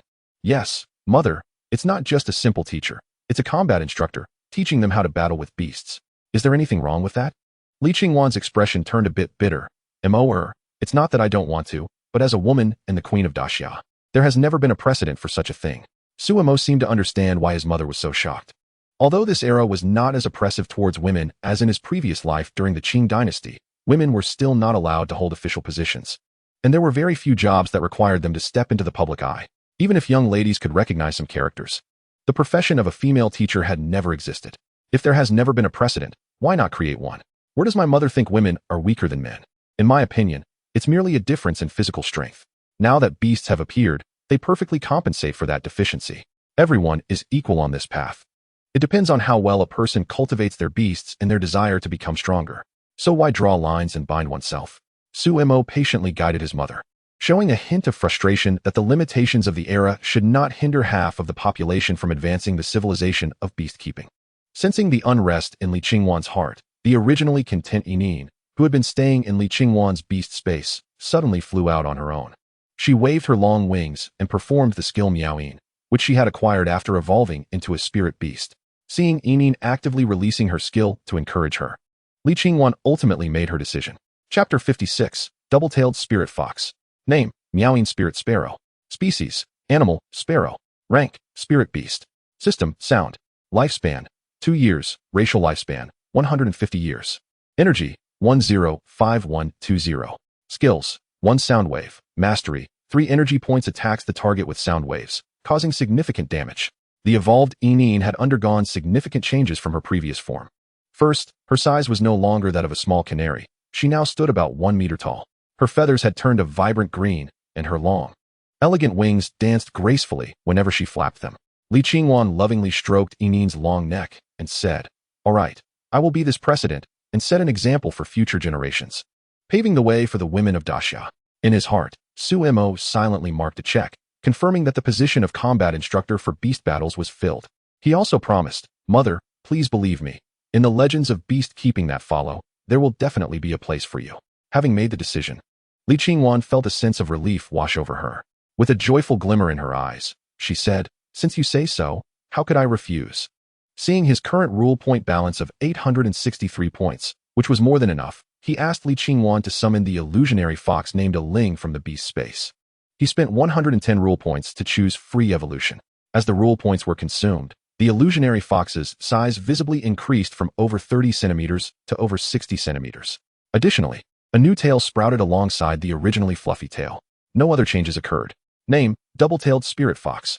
Species, Animal, Fox. Rank, Spirit Beast. System, Mysterious. Lifespan, 1 year. Racial lifespan, 180 years. Energy, 130130. Skills, 1 virtual reality, initial insight. 6 energy points. The double-tailed spirit fox decorates the surrounding environment to create visual illusions for others. Note, the illusionary fox evolves into the double-tailed spirit fox by daily consuming beneficial grass, not yet appeared. It can evolve into the double-tailed spirit fox when energy is sufficient. Seeing the skill introduction of the double-tailed spirit fox, Su Mo exclaimed that a divine skill had appeared.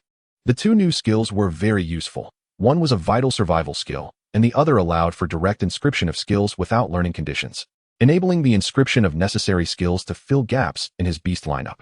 If he lacked control, he could add control. If he lacked output, he could add output. It was truly a versatile and extremely useful skill. As Su Mo had anticipated, when Li Qingwan chose to inherit skills from the double-tailed spirit fox Ling, she decisively selected the skill inscription. However, when the Beastmaster chose this skill, the same content did not appear. The Beast Heaven's Way had its own correction function. Firstly, the skills inscribed by the double-tailed spirit fox's 2 tails could be learned and used by the Beastmaster, but only at half the effectiveness of the beast's performance. Secondly, when the double-tailed spirit fox forgot this skill, the Beastmaster would also forget it simultaneously. However, this was still a divine skill for the Beastmaster. Having one more skill than others at the same rank would significantly impact combat strength. Li Qingwan had a smile on her face. clearly pleased with the skills of the double-tailed spirit fox, as she affectionately held a ling in her arms. However, Sumo, who was nearby, was curious about what the description would be if Li Qingwan chose the skill of tail severance for survival on a human. Would it be described as hair cutting for survival? After all, the double-tailed spirit fox could regrow its lost tails, and human hair could do the same. So Sumo found this arrangement quite reasonable. Mother, should I talk to father about the recruitment? For instance, when to start, how many students to recruit, and how to conduct the recruitment. Thinking that recruitment would start soon, he figured it wouldn't hurt to reveal some information in advance. The Beastmaster Academy should be completed in about a month, so he tentatively set the recruitment date for February 2nd. The first batch of students would be a trial run, so he decided not to recruit too many, starting with 20. Sumo frowned a bit regarding the recruitment criteria, stating that only students aged 10 to 25 would be accepted, regardless of gender, and those who passed the assessment would be eligible to become students of the Beastmaster Academy. Then Li Qingwan opened her handheld jade tablet and asked Sumo, do you have any good skills to recommend? Let me see if there are any new skill crystals available at the Wanjin Pavilion. Sumo rubbed his nose and quietly suggested, there will be many new skills appearing, but mother should choose the ones that suit her best. Let's go out together tonight. Disguised, to enjoy the lanterns. Chapter 57, Early Promotion. Beastmaster, Sumo Rule Points, 685 points. Daily gain of 347 points. Prosperity, 521. Available to breed spirit beasts, 20 types. 8 treasure chicken, nesting ant queen, sun-yielding chrysanthemum, hunting dog, lightning peach wood, azure cloud crane, gale horse, heart-reading cat. With the daily increase in rule points, the cultivation process of the spirit beasts finally got on track. Sumo would evolve about 150 spirit beasts each day, leading to a rapid increase in their total number. Since the Spirit Beast Trading Center also contracted out over 100 beasts daily, it was just about maintaining the total at around 2,000. Today was the 22nd day of the first lunar month. Sumo spent 450 rule points to evolve today's spirit beasts, then instructed Wu Jing to take them to the Spirit Beast Trading Center. Qingyu, how is the construction progress of the Beastmaster Academy? Although Qingyu's face still had a hint of youthfulness, his demeanor now seemed mature and steady. Sumo nodded in satisfaction. Well done. We need to quickly procure the furniture and everything else, ideally ready before February 2nd. Qingyu respectfully replied, Yes, Your Highness. After sending off Qingyu, Sumo personally went to the Spirit Beast Yard to bring out 20 heart-reading cats, one of the few spirit beasts not yet appearing at the trading center. The divisions of the Spirit Beast Yard had basically become a formality, as almost all the spirit beasts had been moved to the trading center, along with the staff. Therefore, taking away the remaining heart-reading cats meant the end of an era for the divisions that had just flourished for over a month. Sumo felt no regret, as he believed that with each passing day, his pace of development would only quicken. Sumo lined up the 20 heart-reading cats into 2 rows, having them obediently follow him. To others, it looked like a 14 or 15-year-old young man in splendid attire, followed by a line of small white fluffballs, with the occasional mischievous one straying from the line. The purpose of bringing these heart-reading cats along was to train them as part of the assessment for the Beastmaster Academy's recruitment. However, due to their free-spirited and laid-back nature, Sumo needed to conduct special training to ensure they could complete the assessment properly. The large jade tablets spread throughout the city of Yujing had new content updated again. The citizens were most curious about what new information would be presented, as it brought color to their otherwise dull daily lives. As soon as they heard that the large jade tablet had new updates, some people rushed over, not even stopping for breakfast, eager to learn the latest information. The current display showcased several high-rise buildings resembling those in Yujing City, fitting the aesthetic of the era. However, the difference was that these buildings were over 20 meters tall and comprised 5 floors. This height no longer surprised the citizens of Yujing City, as they could clearly see the hundreds of meter-high Spirit Beast Trading Center in the distance to the east. Now, this 20-plus story building was more acceptable, but most people were curious about its purpose. Then a voice from the large jade tablet explained, The Beastmaster Academy is a specialized institution located in the northeast of Yujing City, built on the former site of the Jingwang Mansion, dedicated to training spirit beast masters. Here, you can learn various professional knowledge about spirit beasts, meet more amazing spirit beasts, and hone your spirit beast combat skills. You will have good teachers and friends, and gain better development opportunities. Whether you aspire to become a researcher in spirit beasts or a professional spirit beast combat master, there is always a path suitable for you. With good employment prospects, you need not worry about your career after entering our academy. Upon successful completion of your studies, the academy will provide numerous career paths for you to choose from. On February 2nd, the recruitment for the Beastmaster Academy will officially begin. We look forward to your joining. I know about this. I even went to watch when the Jingwang Mansion was being rebuilt a few days ago. But what are the recruitment criteria for this academy? Can my child attend? Some people spoke pessimistically. How could such an opportunity fall into the hands of us common folk? But in the eyes of the immortal establishing the Beastmaster Academy, weren't we just as good as those officials? Someone sighed, who knows? We'll find out when we go take a look. But let's not get our hopes up too high. Suddenly, someone reminded, wait, look quickly. Sure enough, another update appeared on the large jade tablet. A refined man in his 30s appeared on screen, sitting in a chair. Good day, citizens of Yujing City. I am the director of the Beastmaster Academy, what you might refer to as a teacher. Here, I would like to share the recruitment criteria for the academy. The first criterion is that we currently only accept young people aged 10 to 30, regardless of gender. Please spread the word. The second criterion is that to enter the academy, one must undergo an assessment. Here, I can reveal a bit of insider information. The academy does not accept evil individuals, meaning those who have done more bad than good should not come to make a fuss. Of course, this is just part of the assessment, and I can only reveal so much. Lastly, the Beastmaster Academy will treat people from all walks of life equally. Whether you are a commoner or a noble, you will not face discrimination or bias. So please remember February 2nd and come to try your luck. After saying this, the video ended. After watching the video, the gathered citizens were not entirely convinced, but were certainly more inclined to give it a try. However, another point of concern arose. If gender was not an issue, did that mean that in the eyes of the immortal, everyone was indeed treated equally? This sparked even greater discussions among the citizens, with some suggesting sending their daughters to give it a try, as they might succeed. Of course, there were also some traditionalists who would rather not take this opportunity than allow their female family members to go out, feeling that regardless of success or failure, it would be a shameful matter. Chapter 58, Children of Noble Families. Your Majesty, the scions of aristocratic families have entered the capital. Su Yuan, who was reviewing memorials, frowned slightly at the words of the eunuch beside him, feeling somewhat displeased. This morning, the announcement about the enrollment of the Beastmaster Academy was just made. And by this afternoon, news of the aristocratic scions entering the capital follows closely. What a coincidence. The eunuch, noticing Su Yuan's displeasure, reported that these families had set off just after the new year and at that time should not have known about the Beastmaster Academy. Su Yuan was of course aware of this situation, but he still felt somewhat unhappy. It was just a case of a blind cat stumbling upon a dead mouse. However, even aristocratic scions might not be able to enter the Beastmaster Academy. Even I have been rejected when trying to place someone there. So tell me, which families have come? The eunuch glanced at Su Yuan's expression before clearly adding, the Hua family from Zhangzhou, the Su family from Jincheng, the Lu family from Liuzhou, the Jin family from Qingcheng, and the Zhao family from Yongzhou. Among them, the scion from Zhangzhou is of the main lineage, while the other four are collateral branches.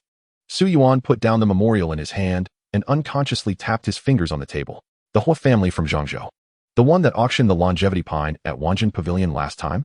The head of the Hua family is indeed a clever man. That longevity pine must have prompted him to make such a bold decision.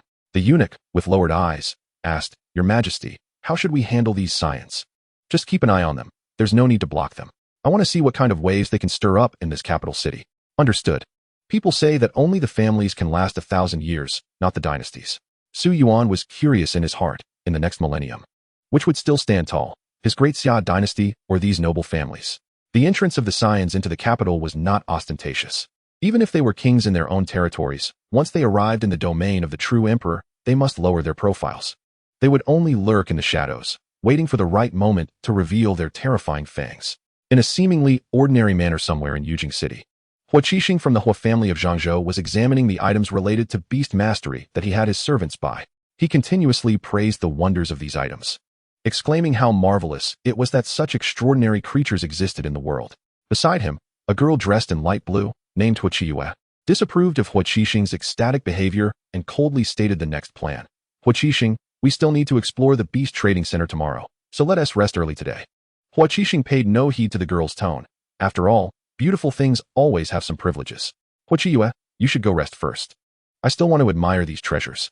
Hua Qixing's disregard for her suggestion seemed to be within her expectations, and Hua Qiyue said no more since Hua Qixing was the one in charge of this trip. The next day, the Hua siblings first went to Wanjin Pavilion, where they bought a storage artifact they had long desired, and then set off for the Beast Trading Center. Although they had already learned about the situation at the Beast Trading Center in advance, they were still stunned to see the long line. They initially thought to leverage their financial power to skip the queue, but were directly refused by the stern security personnel. Later, they attempted to buy a spot from those ahead of them in line. But those who could queue here and afford to buy beasts were naturally not short of money and were also rejected, receiving many disdainful glances in the process. The two had never experienced such treatment before, and their expressions turned somewhat ugly. However, thinking that this was the capital, others might not know their identities as science, and even if they did, it might not be of any use. They had no choice but to obediently queue up. At around 1 in the afternoon, they finally entered the Beast Trading Center, but the pampered siblings could hardly stand and were so hungry that their stomachs were pressed against their backs. For the first time, they understood what hardship was. However, when Hua Qixing saw so many living beasts in the trading center, he was instantly revitalized. He dashed into a small forest, while Hua Qiyue, who was already pale, could only muster her spirit to follow. Hua Qixing was curious about each type of beast he saw, rushing up to try to sign contracts with them, but the beasts, frightened by his manic behavior, kept their distance. Hua Qiyue, following behind, couldn't he help but intervene, patting his shoulder and suggesting, "Perhaps you should calm down first. No beast will approach you like this." Hearing this, Hua Qixing, feeling somewhat dejected, adjusted his mindset, striving to appear more normal, even forcing a polite smile on his face, though it still looked a bit creepy. Perhaps Hua Qixing's previous demeanor had scared off the nearby beasts, as even with various energy stones and food piled around the Hua siblings, no beast was willing to come close. With no other option, they continued deeper into the center, walking several hundred meters before stopping to lay out a large number of items around them to attract the beasts. Since Hua Qixing had calmed down considerably, he managed to attract quite a few beasts. When those beasts began to choose their preferred items, Hua Qixing even managed to touch a couple of them. However, whenever Hua Qixing expressed a desire to take them with him, the beasts would shake their heads and leave with the items they had chosen. Hua Qixing was not upset about being freeloaded, as he believed these marvelous creatures had their privileges. What frustrated him was that he had not been chosen by any of them. His mood worsened when he saw not far away, a chubby little boy had actually gained the approval of a mouse with golden stripes. Hua Qiyue thought for a moment and said, "Perhaps these items are increasing our chances. With these items, we can have more opportunities to interact with the beasts, which might increase our chances of finding our fate." Hua Qixing nodded, agreeing that Hua Qiyue made sense. After tidying up the remaining items, they continued on, and after several more failures, Hua Qixing finally encountered his fate. Hua Qixing could not describe what kind of divine bird it was. Just standing there, it was as beautiful as a painting. Its body was a gradient of blue and white, and the color at the tips of its wings looked like it was adorned with blue gemstones. Hua Qixing stared at this unknown divine bird, completely entranced by its otherworldly beauty. When he saw the divine bird approaching him, Hua Qixing suddenly remembered something and hurriedly took out all the items from his body and placed them on the ground. Then, under Hua Qiyue's astonished gaze, he removed her storage hairpin and dumped all its contents out as well. The divine bird, seeing Hua Qixing's display, seemed to sense his sincerity, and after inspecting the items on the ground, it gently patted his back in front of Hua Qixing's excited gaze. Hua Qixing, unable to believe it, asked, You agree to form a contract with me?" Under his eager gaze, the divine bird slowly nodded. He then weakly asked the divine bird, "My sister hasn't formed a contract with a beast yet. Can we accompany her to find a beast?" Hua Qiyue, witnessing this scene, felt a bit suspicious. Who was contracting with whom here? Why was Hua Qixing behaving so humbly? But thinking of Hua Qixing's obsession with beauty, it didn't seem too outrageous. The divine bird nodded amicably and walked elegantly alongside Hua Qixing, indicating that it didn't mind. After forming the contract with the divine bird, the siblings spent their last moments in the center but were unable to help Hua Qiyue form a contract with any beast. Even though there was no visible change on the girl's face compared to when they arrived, Hua Qixing could still sense her disappointment. So he expressed his guess. "Perhaps our connection with the beast is based on our sincerity, the kind that doesn't involve other purposes." Sincerity? A hint of bitterness appeared on Hua Qiyue's face. It was indeed difficult for her to achieve this. She didn't want Hua Qixing to have too much autonomy. And as someone who would be used as a pawn in a marriage alliance, how could she not want to successfully contract a beast to delay such a fate or gain more autonomy within her family? After all, this was the only opportunity given to her by her father. Hua Qixing understood Hua Qiyue's situation, so he patted her shoulder and comforted her. "We'll come back tomorrow. And after a few more visits, we will definitely succeed in contracting a beast." Hua Qiyue nodded with a complex expression. After signing the contract with the beast in the other courtyard, Hua Qixing learned about the divine bird. Name, Dawn bird. Species, animal, bird. Rank, extraordinary. System, elemental, light. Lifespan, 3 years. Species lifespan, 65 years. Energy, 50-50. Skills, 1. Dawn light. Initial insight, 6 energy points. Dawn light, also known as the light of hope, is the first ray of light that breaks the dawn, capable of dispelling some negative states on the target. Note: as a beautiful creature born in the dawn. The dawn bird is often a symbol of hope and light. Chapter 59, First Day Assessment. Year 17 of Hangul, February 2nd. The highly anticipated enrollment of the Beast Taming Academy will officially begin today. To avoid overcrowding and prevent a stampede on the streets where the Beast Taming Academy is located. This time the Beast Arena and the court have collaborated. On every street in Yujing City, there will be officials responsible for sending eligible candidates who are preparing to participate in the Beast Assessment to the assessment square in front of the academy. The street where the Beast Taming Academy is located has already been closed off. Aside from the eligible participants, no one else is allowed to enter. The men and women who were teleported over will line up to proceed to the next assessment checkpoint under the guidance of the staff. Yujing City has a resident population of about 1 million, with a significant proportion of eligible individuals aged 10 to 30, roughly around 500,000. However, after excluding those who didn't participate for various reasons, there are still about 300,000 participants today. Thus, the line has already stretched out of sight. If it weren't for the teleportation array that directly sends people from different streets and transports those who fail the next checkpoint away, it's hard to imagine how crowded it would be today. After passing the age screening, they arrived at the checkpoint guarded by 20 heart discernment cats, with each cat responsible for one team. Behind each heart discernment cat were 3 moonbowing rabbits acting as their mobile power banks, allowing them to release their skills for an extended period to assess the goodwill or malice value of the individuals. At this checkpoint, most people were eliminated, with basically 1 in 10 remaining, as Su-Mo required that the goodwill value be 3 times higher than the malice value to qualify for the next round. Each heart discernment cat could use their skill on 30 individuals at once, so on that long street, they could assess 600 people per minute, making the process quite fast. Occasionally, there would be some aggressive individuals, but there were also patrolling hunting dogs to maintain order, and those who sought trouble would be detained and face some hardships. Thus, the entire assessment scene was relatively orderly. Those who qualified would enter the teleportation array behind the heart discernment cats, arriving at the next assessment location. This assessment behind the heart discernment cats was set at the Beast Trading Center, with the teleportation array leading directly to the entrance of the center. In preparation for this assessment, the Beast Trading Center was closed for the day. As the staff saw the individuals who passed the heart discernment cat assessment arrive, they gathered them together and announced the requirements for this round of assessment. First, congratulations on passing the first round of assessment. In the next round, you are required to successfully contract with a beast at the Beast Trading Center within 1 hour. At the end of the time, you must ensure that at least 1 beast has been successfully contracted to pass the assessment. Upon hearing the examiner's words, some participants couldn't help but ask, "Excuse me, what if we have already contracted with a beast before this assessment? Does that count?" The examiner smiled slightly at this question. "I don't care if you contracted a beast before the assessment. As long as you have a contracted beast by the end of the time, that is sufficient." The crowd instantly understood the examiner's meaning. Those who had already contracted with a beast could directly secure their passage in this round. This essentially provided a free opportunity to see if they could sign a second beast here.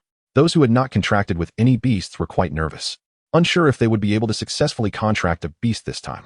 After distributing the assessment cards, which also served as timing tools, the examiner added, "This time, the Beast Trading Center has many powerful beasts that have not appeared before. It depends on whether you can seize this opportunity."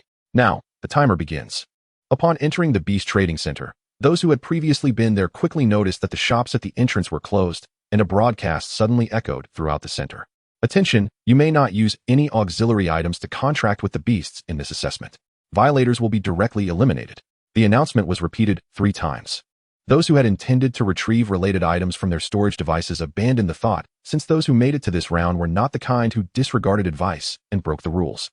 An hour felt a bit too tight. This round eliminated 80 of the participants, slightly lower than expected. Perhaps it was because the beasts preferred to contract with humans who had a high goodwill value, so the number of successful participants was not small. Throughout the morning, a total of 150,000 people were assessed, leaving only 120 who successfully passed the Beast Trading Center round. As the afternoon passed, the remaining half of the participants also completed their assessments, with 524 people successfully passing the Beast Trading Center. In the evening, a man who claimed to be the director of the Beast Taming Academy appeared on the large jade board, announcing with a smile, "Dear residents of Yujing City, I am pleased to announce that so many people have participated in the enrollment assessment of the Beast Taming Academy. The first day's assessment participants and content have all been completed. A total of 644 people passed the first day's assessment, which means that Yujing City has gained over 500 beast tamers. Congratulations to them. However, to enter the Beast Taming Academy, this is still not enough. Tomorrow's assessment will relate to the skills of contracting beasts. The beast tamers who contracted today should familiarize themselves with their beast skills to strive for another good performance tomorrow to enter the academy. Additionally, tomorrow's assessment content will be live-streamed, and we welcome citizens to supervise and watch. So, see you all tomorrow. With that, the director of the Beast Taming Academy disappeared from the large jade board. Those who did not pass today's assessment and those who did not participate looked forward to the content of tomorrow's assessment. The successful candidates, on the other hand, felt a bit nervous, rushing to cultivate their bond with their beasts and familiarize themselves with their skills. The families of those who passed the assessment, regardless of how they usually treated them, now regarded tomorrow's assessment as a major event, prioritizing everything else. Of course, some particularly strange individuals aside, there were inevitably some malicious family members who attempted to forcibly take the beasts from those who passed the assessment, but without exception. They were harshly taught a lesson by the beasts protecting their masters. More of these beast masters were treated as esteemed guests by those around them.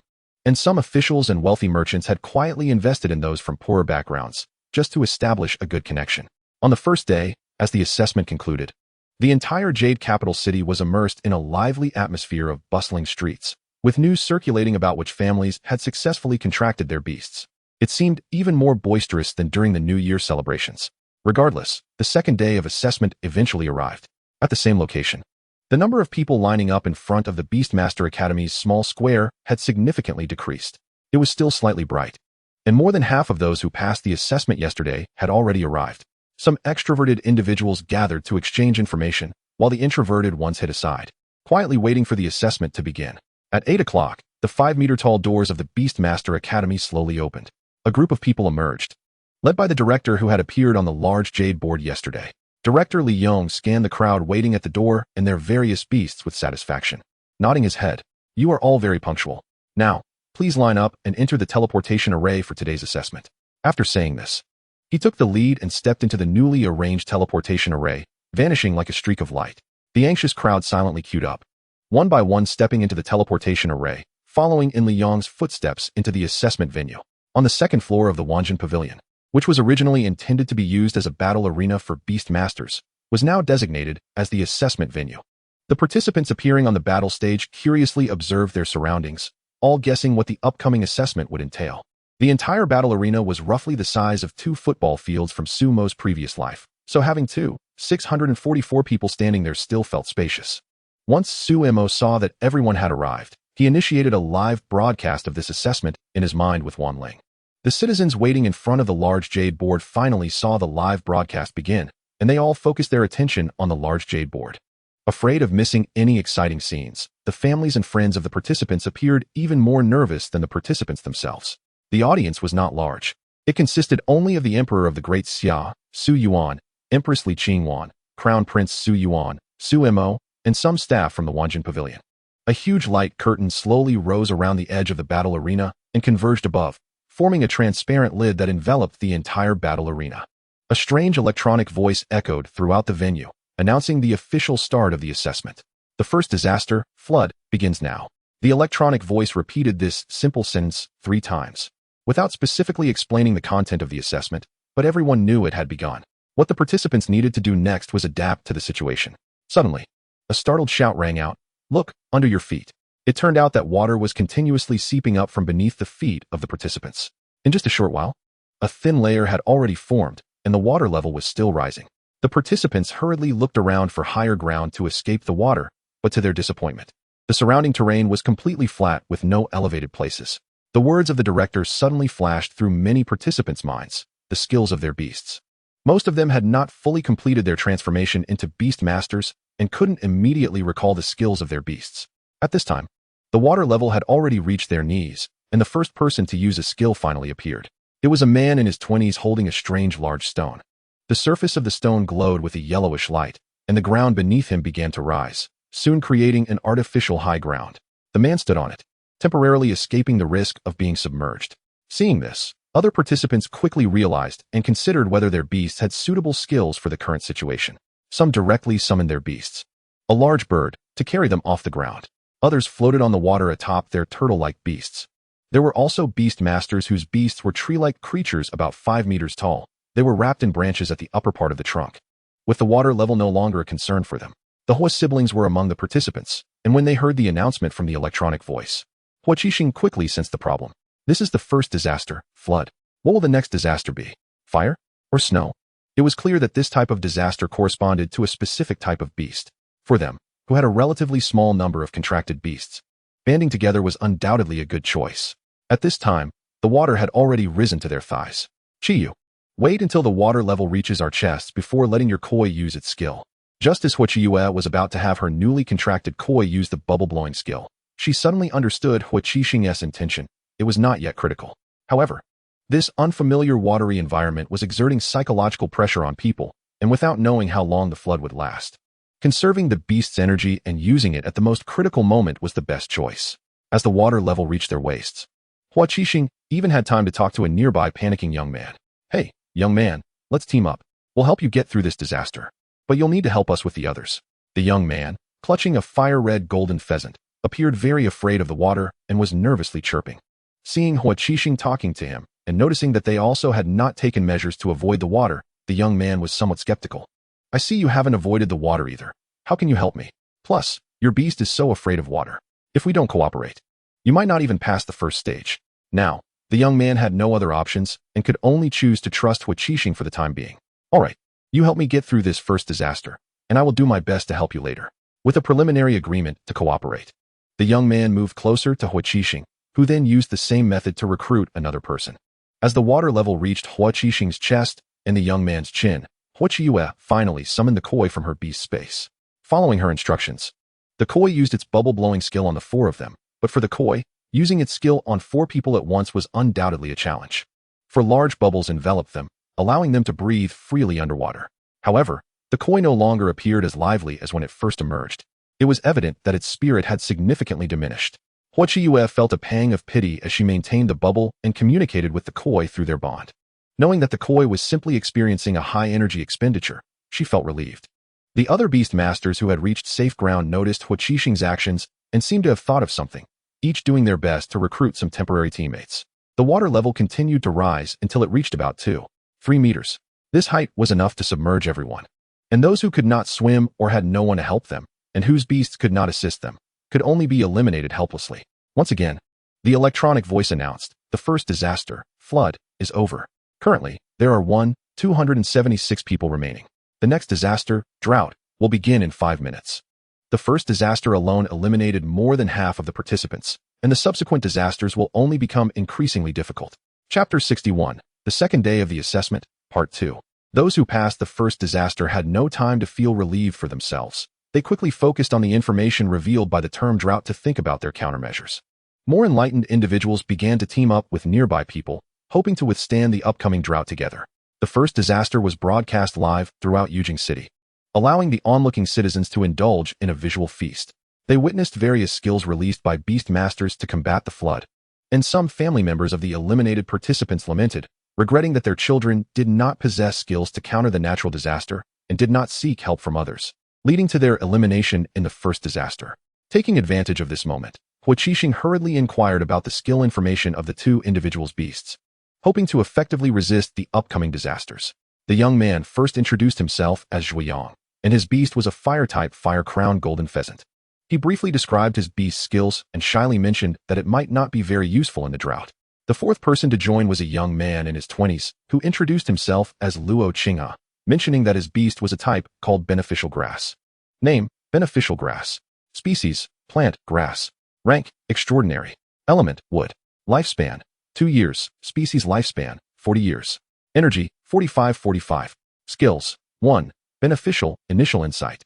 3 energy points. The main part of beneficial grass is its roots, and its branches and leaves are a resource output, rich in nutritional energy. Harvesting them does not harm the beast itself, and it can consume energy to regrow in a short time. After hearing Luo Qinghe's brief introduction of his beast skills, the other 3 were somewhat surprised. It was the first time they had seen a beast with no offensive skills at all. However, Hua Qixing silently speculated that this drought might indeed rely on Luo Qinghe's beneficial grass. After the conversation ended, the drought officially began. A large sun suddenly appeared in the sky above the assessment venue, and the moisture in the air quickly evaporated. Even the surrounding time seemed to be accelerated. After just a few minutes of exposure, the participants felt as if they had been under the sun for an entire day. As time progressed, The feeling of thirst among the crowd intensified. This situation had the greatest impact on those with water-type beasts, as they relied heavily on moisture and were very uncomfortable in the dry environment, as the moisture in the air evaporated. Even beasts with water condensation skills found it increasingly difficult to gather water. 10 minutes passed, and some Beastmasters could no longer withstand the conditions, fainting in the assessment area and being teleported out for treatment by specialized beasts. The young man who successfully passed the first challenge tied to a tree was none other than Mo Yuan, the heir of the Jingwang Mansion, whose beast was the exclusive beast of the Jingwang Mansion, the Thunder Peach Wood. He instructed the Thunder Peach Wood to gather its canopy to shield him from the intense sun. When he felt extremely thirsty, he had the Thunder Peach Wood grow a green fruit containing only wood attributes, using the trace amounts of water elements within to alleviate his thirst. The others looked on enviously at the boy under the canopy, with Huaqishing among them. However, they were faring much better than others. When the few of them could no longer endure the thirst, Luo Qinghe plucked a handful of branches and leaves from the beneficial grass to help them replenish moisture. There were also earth-type beasts shielding their heads with large rocks to block the intense sunlight. Some beasts even dug a large hole underground, burying themselves and their beast masters beneath, leaving only a breathing hole exposed. It was a display of ingenuity akin to that during the flood. After about half an hour, the participants felt as if they had lived through a century before the large sun slowly disappeared. An electronic voice announced the current situation. The drought had ended, and there were currently 478 people remaining. In 5 minutes, the next two disasters, the dark disaster and the cold disaster, would begin. The remaining participants felt a chill of sweat at the thought of facing two disasters simultaneously. 5 minutes later, the disaster officially began. First, the participants' vision suddenly darkened. Then the temperature began to drop gradually, reaching a point where they could barely see their hands in front of them, plunging everyone into a state of panic. Of course, those observing from outside could still see the actions of those inside, although the images were somewhat dim. Swish swish. Sounds emerged in the dark space. Huaqishing's pupils constricted. There was something in the darkness, and he knew this dark disaster was no simple matter. Could the creatures in the darkness attack the participants? He couldn't wait any longer and quickly summoned his beast, the Dawn Bird, instructing it to use the skill Morning Sunday. The Dawn Bird spread its beautiful body, and a vague sun-like shape unfolded behind it. Light reappeared around Huaqishing and the others, but it seemed to be suppressed by the thick darkness, illuminating only an area of about 7 or 8 square meters. Further away remained a pitch-black void, but this light still provided some sense of safety for the four. Except for Huaqiyue, the other two saw Huaqishing's beast for the first time and were somewhat dazzled by the Dawn Bird's graceful posture. The temperature continued to drop, accompanied by gusts of cold wind. The only girl among the four could no longer withstand it, shivering uncontrollably, and her appearance was far from graceful. Zhuiyang instructed his fire-crowned golden pheasant to release its skill, Breath of Fire. Boom! A massive flame erupted from the fire-crowned golden pheasant's mouth. But it lasted only a few seconds, providing warmth for a brief moment before they fell back into the cold environment. Huaqishing frowned and said to Zhuiyang, "Try to control the fire from the pheasant to be smaller, but let it last longer." Just then, a shadow flashed by, and before the group could react, it charged towards the fire-crowned golden pheasant, which was breathing fire. Chapter 62, The Second Day of the Assessment, Part 3. It was the Dawn Bird that reacted first, as the shadow was about to make contact with the fire-crowned golden pheasant. It condensed a large area of light feathers beside it, successfully blocking the shadow. It used the light feathers and the radiance from its body to reveal the full appearance of the shadow. It had short, white ears, its entire body covered in fur that blended into the darkness, and large fleshy wings on its sides. A bat? Is this the beast making sounds in the shadows? The bat-like beast, seeing its attack fail, flapped its wings and vanished into the darkness, waiting for the next opportunity to strike. The four looked grave and slightly tightened their encirclement around the fire-crowned golden pheasant, which served as their heat source. The Dawn Bird flew above the four, acting as a light source, allowing them to detect the bat-type beast's ambush at the first moment. The group had temporarily stabilized the situation and had not been eliminated. Meanwhile, Mo Yuan, the heir of the Jingwang Mansion, calmly summoned his second beast, the Sunflower Chrysanthemum, from his beast space after the surroundings had completely darkened. The Sunflower Chrysanthemum used its own petals as a light source, employing a flashing skill that similarly illuminated a small area around Mo Yuan, similar to Huaqishing's group. When the temperature dropped further, the bat-type beast also launched an attack on him. However, just as the bat-type beast approached the Thunder Peach Wood's canopy, it was detected by the Thunder Peach Wood. Numerous white lightning bolts flashed among the branches of the Thunder Peach Wood, striking the bat-type beast. Although the damage was not fatal, it successfully drove it back into the darkness. With the amplification of the skill Heart of Wood, Mo Yuan has a strong resistance to extreme cold weather, which basically has no effect on him. The small team of Hodge Star, together with Mo Yuan, successfully blocked the attacks from the Bat-type Beastmasters, but the others did not fare as well. Some were seriously injured directly under the attacks from the Bat-type beasts and were immediately judged to be eliminated, being teleported outside the arena for treatment. As the temperature continued to drop, some individuals could not hold on and fainted, also being judged as eliminated. During this time, more bats launched attacks on Hodge Star's small group and Mo Yuan, but they successfully defended against them. After another quarter of an hour, when there were fewer than 100 Beastmasters left in the assessment arena, the much-anticipated electronic voice finally appeared. The assessment was over, and there were currently 45 people remaining. At this time, some exhausted Beastmasters sat on the ground regardless of their image, but no one would mock them. Because out of hundreds of thousands, only these 45 were selected, undoubtedly considered elite among elites. Seeing that the assessment was over, Sumo's figure flashed and appeared on the high platform in front of the battle arena, making it easier for everyone in the assessment arena to see him. The young boy's youthful voice spread throughout the venue. Ahem. First of all, congratulations to all of you for successfully passing the assessment. Although there were many more than I expected, the sudden appearance of this young boy puzzled not only the participants in the assessment, but also the citizens outside, all looking curiously at the grand platform. Noticing the puzzled expressions of those below, Sumo kindly explained, I am the president of the Beastmaster Academy, which is equivalent to what you understand as the headmaster. Now, all of you who have passed the assessment, please follow your guidance director to the Beastmaster Academy to get familiar with the environment. After that, arrangements for dormitory assignments would be made. Since our academy is entirely a boarding system, I ask you to familiarize yourselves with the school environment afterward. After the arrangements, it would also be the first meeting with the students of the Beastmaster Academy. Sumo then let his grandfather, Liang, arrange the students' next itinerary. Sumo, is the internal environment of the Beastmaster Academy still being live-streamed? Wanling asked in Sumo's consciousness. Sumo thought for a moment and felt it was inconsequential. Let it be live-streamed. Let the citizens of Yujing City experience the impact of this new world. All right, Mo Air. You don't have any other arrangements for those eliminated Beastmasters, do you? Sumo nodded naturally. No other arrangements. Does father have something in mind? I want to recruit those Beastmasters into the Beast Department. Aren't we in need of people? Indeed, these individuals were filtered through the heart-judging cat, so there shouldn't be any major evildoers among them. Utilizing their strengths to do something beneficial for the citizens is indeed a good choice. However, there were over 500 eliminated, and excluding those who were wealthy or already had official status, there would still be about 800 left. Can you arrange jobs for all of them? Su Yuan clasped his hands behind his back, speaking confidently. I have my own arrangements for that. However, upon seeing Li Qingwan not far behind Sumo, her expression turned bitter. No, Mo Air, are you really going to let your mother go teach at the Beastmaster Academy? That might not be appropriate. Sumo pretended to look troubled, but mother has already arranged her courses. Does father think that the Beastmaster Academy is beneath mother? Or does he believe that women cannot be teachers? Su Yuan's expression grew even more pained. It's not like that. If you let your father go teach at the Beastmaster Academy, he would be willing, but sigh. After half a day, Su Yuan still did not articulate his thoughts. Noticing their conversation, Li Qingwan walked over gently. What were you two discussing? Su Yuan had already completely fallen silent when Li Qingwan approached, desperately signaling to Sumo. Sumo smiled and said, Mother, I was just worried that if you come to the Beastmaster Academy as a teacher, there won't be any issues in the harem. Right?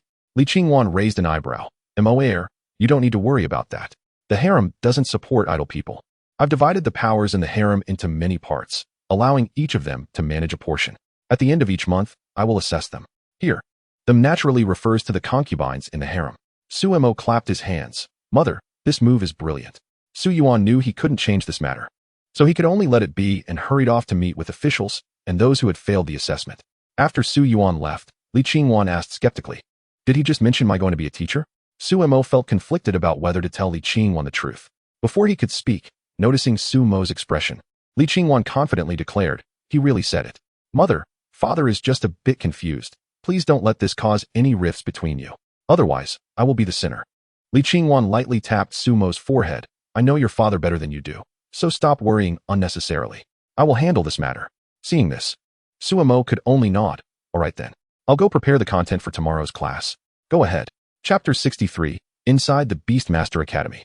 In front of the Beastmaster Academy, Liang distributed tokens representing the academy to the 45 preparatory students. He then had them line up and follow his pace into the academy. Behind the grand doors of the Beastmaster Academy was a small square, which, although small, was about 300 square meters in size. Li Yong led everyone towards the back of the square, where the school's first building stood. This building was exquisitely constructed with fine materials. The first and second floors of this building are our academy's conference levels, with 5 small conference rooms on the first floor and 1 large conference room on the second floor. If you have any academic or activity needs, you can apply to use these conference rooms. The 45 prospective students of the Beastmaster Academy ranged from their teens to late 20s, all nodding in confusion. The 3rd to 5th floors housed the school's library, where learning materials are stored, with a separate teleportation array for each floor. Due to time constraints, we won't go into visit today. Li Yong led everyone to the right side of this building, walking several hundred meters to arrive at a larger version of a courtyard-style red-tiled building. Li Yong pointed to a row of buildings on the left side of the entrance, saying, "Those are your classrooms. You all need to gather in the first classroom before 8 a.m. tomorrow. Don't be late."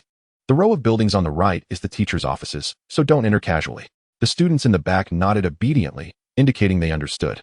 Seeing them so well-behaved, Li Yong secretly smiled while maintaining a serious demeanor, continuing to lead them to the next location. They arrived at the back of the library, which was a standalone building similar to the library but appeared a bit longer. This is the comprehensive building, which contains a cafeteria, laboratories, a medical room, a resource distribution center for beastmasters, shops, etc. In the future, if you need anything, just come here to find it. Over time, you will become familiar with it. Everyone, having signed contracts with their beast companions, didn't find the walk tiring at all. Now, there were only 2 building clusters left to visit, which were the students' accommodation areas. Li Yong took out a jade tablet and operated it for a while. Soon, a well-dressed and beautiful woman walked towards them. Li Yong greeted her enthusiastically. "Jin Shu, the girls in the group will be handed over to you." "All right, sir," Jin Shu replied, then turned to the girls in the group. "Come with me." The 7 girls in the group exchanged glances, and it was Hua Qiyue who stepped forward first, silently following behind Jin Shu. Seeing this, the other girls also stepped out of the line and stood behind Hua Qiyue. "Sir, we will take our leave now." Li Yong smiled and nodded, watching Jin Shu and the others leave before leading the 38 men behind him towards their accommodation area. Once inside the uniformly styled red-tiled building, they discovered that the interior was quite different. The ceiling height, which appeared to be only 4 meters from the outside, turned out to be over 10 meters inside. Someone curiously asked, "Sir, why is there such a significant difference in space between the inside and outside?" This is a skill of the spatial beast Xiaobei, called spatial expansion. It can enlarge the internal space of non-living objects with a fixed shape. By applying this skill to architecture, we can significantly increase the internal space of buildings. Li Yong explained, "The Academy has prepared a 300 square meter area with a height of 10 meters for each of you. Considering that some students' beasts have high requirements for space." Everyone marveled at the Academy's generosity, but upon realizing it was a beast tamer school, it seemed reasonable. No matter how bizarre things got, it was acceptable. They appeared to be numb to the effects of the beast's magical skills, readily accepting even the most absurd situations. At worst, they would just exclaim, "Amazing, truly worthy of being a beast tamer." You can use the token in your hand to open the dormitory door and choose a room to stay in. However, remember that once you open a room, the token will be bound to it, and you cannot switch to another room. After saying this, Li Yong disregarded the students' reactions and walked away. With the teacher gone, the atmosphere among the students became lively. Those who knew each other paired up to choose adjacent rooms. For example, Zhuiyang suggested that Hua Qixing and Luo Qinghe stay in neighboring rooms for mutual support. Hua Qixing agreed with a smile, but kept glancing curiously at the solitary Mo Yuan.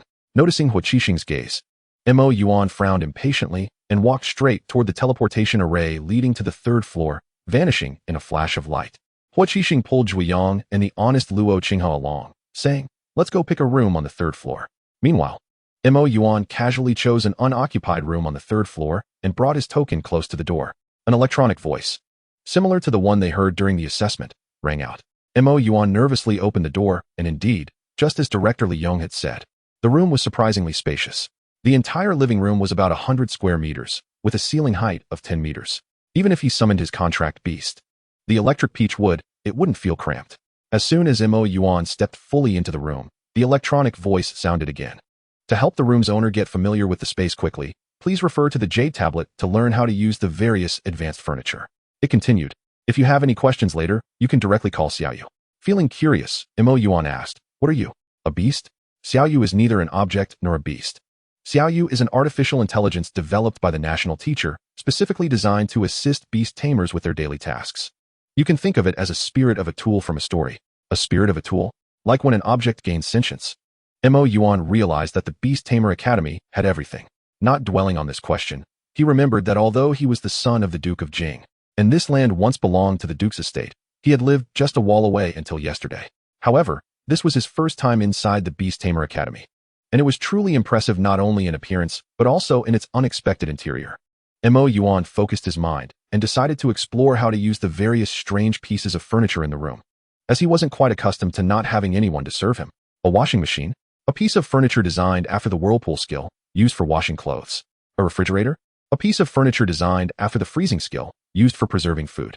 Then there were some dryers, stoves for cooking, lighting fixtures, and so on. After trying them all out, Mo Yuan commented, "These appliances work really well. However, they require regular energy stone replacements. But one energy stone could power these appliances for a long time, which was no concern for Mo Yuan." All the academy students were immersed in the joy of experiencing various magical furniture, and the place was well equipped. They only needed to bring some clothes to move in, with nothing requiring them to tidy up. The citizens of Yujing City also caught a glimpse of the interior of the Beast Tamer Academy. Is this the world where beast tamers live? Bright rooms, soft bedding, and various magical and convenient furniture. It made people wish they could replace them.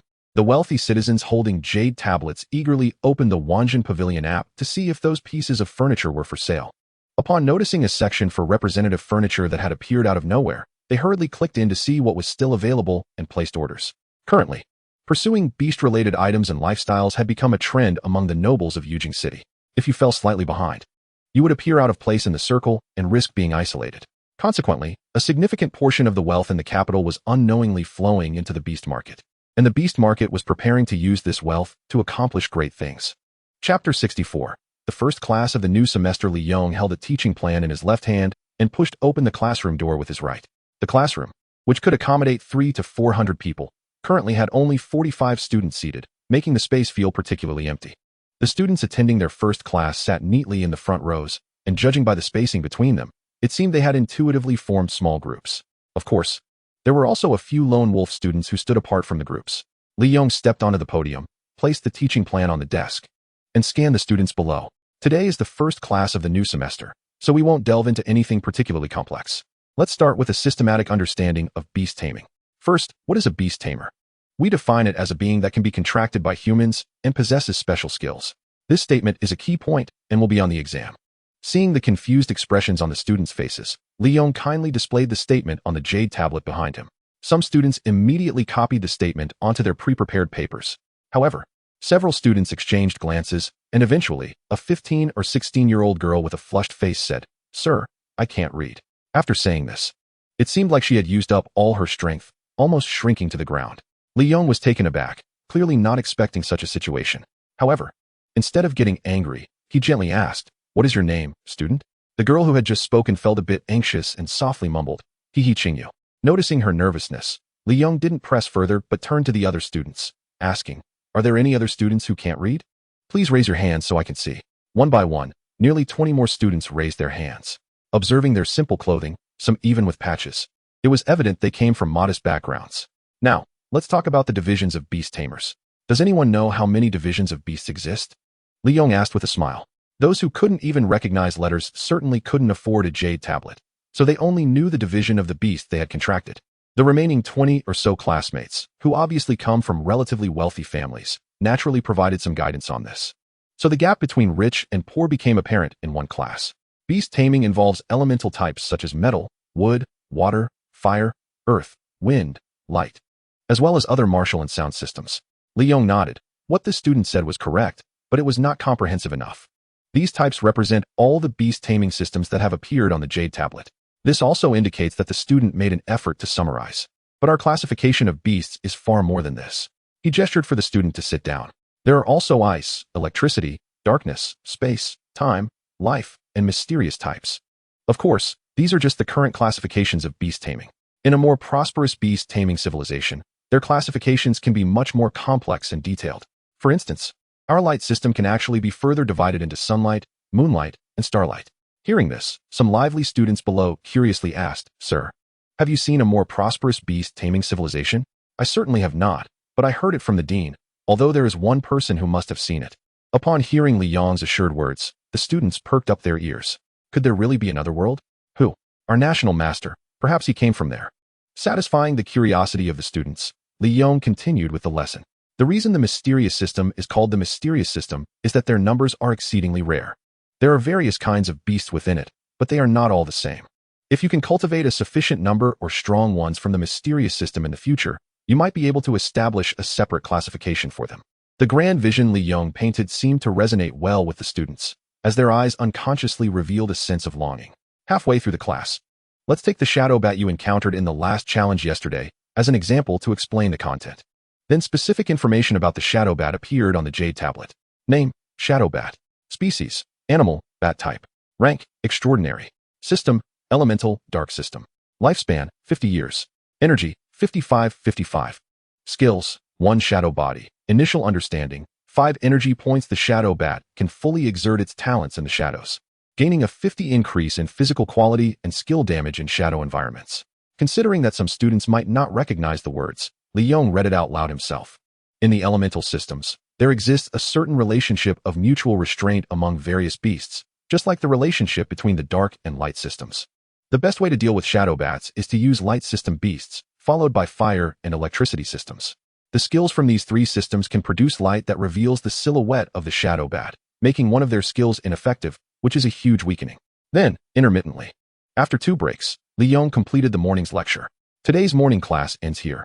In the afternoon, remember to bring your beasts to the classroom next door for the Beast Battle Guidance class. A student in the seats quietly cheered, while the other students were more reserved, but the excitement on their faces indicated their anticipation for the afternoon class. Li Yong sighed internally. Indeed, purely theoretical content, no matter how fresh, cannot compare to a practical class where they can work with their beasts. Just as Li Yong sat down to take a sip of tea, he heard a knock at the door. Come in. Outside, Li Qingwan, dressed in short sportswear, pushed open the office door and walked in. Looking at the valiant Li Qingwan, Li Yong realized that his previously well-behaved daughter might have been a facade, making him feel somewhat uncomfortable. Daughter? Li Yong's gaze inquired about Li Qingwan's reason for coming. Li Qingwan had no particular purpose. She simply came to check on her father. However, the age difference between the two, who looked similar on the outside, would seem somewhat strange to outsiders given their father-daughter relationship. Dad, was the lecture smooth? Li Yong dismissed his internal discomfort and suggested, in the academy, let's refer to each other as colleagues from now on. Li Qingwan blinked. All right, Director Li. Li Yong felt an even stronger sense of discomfort. Well, there wasn't any problem with this morning's class, but some students have not undergone enlightenment and still cannot read, so I need to discuss with MO, the dean, how to resolve this. As for MO, the dean left with the Beast Department people this morning, and you probably won't see him until later in the afternoon or evening. Li Yong was already aware of Su Mo's busyness, so he thought this matter wasn't too urgent. And it wouldn't matter if it was delayed a bit. I told them in the morning that we would have a Beast Battle Guidance class in the afternoon, and their reactions were quite eager.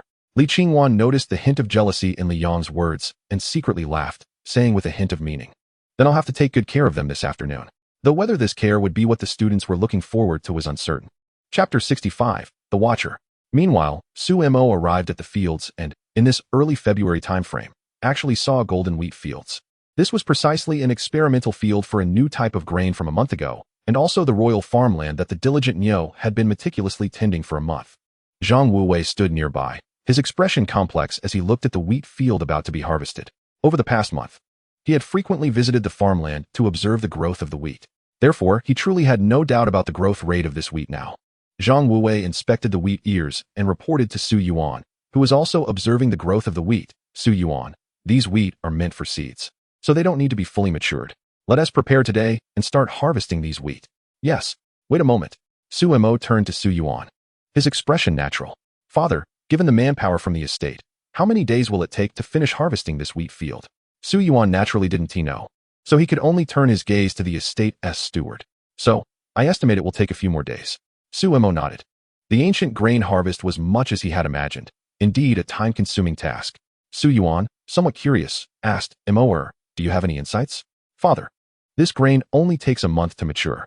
Originally, it could be harvested 12 times a year, but with the harvest of this grain, there can only be 10 harvests a year. Su Yuan frowned. He also wanted this grain to be harvested quickly so that planting could continue without interruption, achieving 12 harvests a year. However, the harvest time for this grain was necessary. 10 harvests a year was already sufficient for Su Yuan. He didn't dare to be too greedy with his expectations. Seeing Su Yuan not asking if he had a solution, and observing his expressionless face, Su Mo, not wanting to keep him in suspense any longer, directly summoned the beast he had specially created from the beast space, which was meant to solve the long harvest time issue. How to describe it? It was a very strange-looking beast.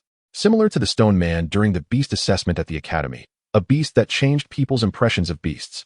It was a scarecrow made entirely of straw, dressed in an old farmer's shirt. If it weren't for its eyes moving around, no one would think it was a living beast. The scarecrow stood about 1.2 meters tall, wearing a straw hat on its head, an old farmer's shirt on its upper body, knee-length shorts on its lower body, and a pair of gray cloth shoes on its feet. Ignoring the exposed straw limbs, it really resembled an old farmer laboring in the wheat fields every day. Name: Watcher. Species: Spirit type, humanoid beast. Rank: Spirit beast. System: Mysterious system. Lifespan: 1 year, racial lifespan: 200 years. Energy: 130130. Skills: Su Mo briefly introduced the skills of the Watcher to Su Yuan. Su Yuan crouched down, wanting to greet this beast that stood only 1.2 meters tall. However, the Watcher only revealed an exaggerated smile that occupied half of its hidden face under the hat. The sudden appearance of this exaggerated smile startled everyone, making their hearts skip a beat. The Watcher paid no attention to their reactions and jumped into the wheat field, moving effortlessly as if weightless, flickering among the wheat ears. At the same time, a series of invisible waves, felt only by Su Mo, spread from the Watcher to the surrounding wheat. Su Yuan calmed his startled feelings and even joked, "This Watcher looks quite special." After holding back for a while, Su Yuan could only say special somewhat insincerely, not knowing if it counted as a compliment. Su Mo felt a bit awkward inside. He had imagined the beast according to the proportions seen in anime. But who knew that what seemed normal in anime would appear somewhat scary in reality? However, these were small issues that would become familiar over time. But what was it doing now? Su Yuan curiously watched the Watcher flickering in the wheat field. It was currently using the skill watch to anchor this wheat field. And once it finished casting this skill, it could quickly harvest the wheat. However, "Father, you should hurry and have someone prepare the bags for storing the grain." Seeing the steward sneak a glance at him, Su Mo felt a headache coming on, so he spoke up, "Wait a minute." Hearing Su Mo's words, the steward's body stiffened, stopped in his tracks, and turned to bow to Su Mo. "Your Highness, what other instructions do you have?" Su Mo smiled and said, "Nothing. Just don't forget to prepare more bags." The steward let out a sigh of relief and respectfully replied, "Yes, Your Highness." Watching Su Mo's actions, Su Yuan just smiled and said nothing. The Watcher, who had already anchored all the wheat fields, was now leisurely lying in the wheat field, resting. Su Mo's figure flickered to the side of the Watcher, and then he said to it, "You can harvest now. Just put the grain into the bags on that cart." The Watcher floated in a cross shape in the air, and then the wheat in the field seemed to be cut at the roots by an invisible sickle, all falling in the same direction. Then, the grains from the wheat ears rushed out, forming a golden river in the air.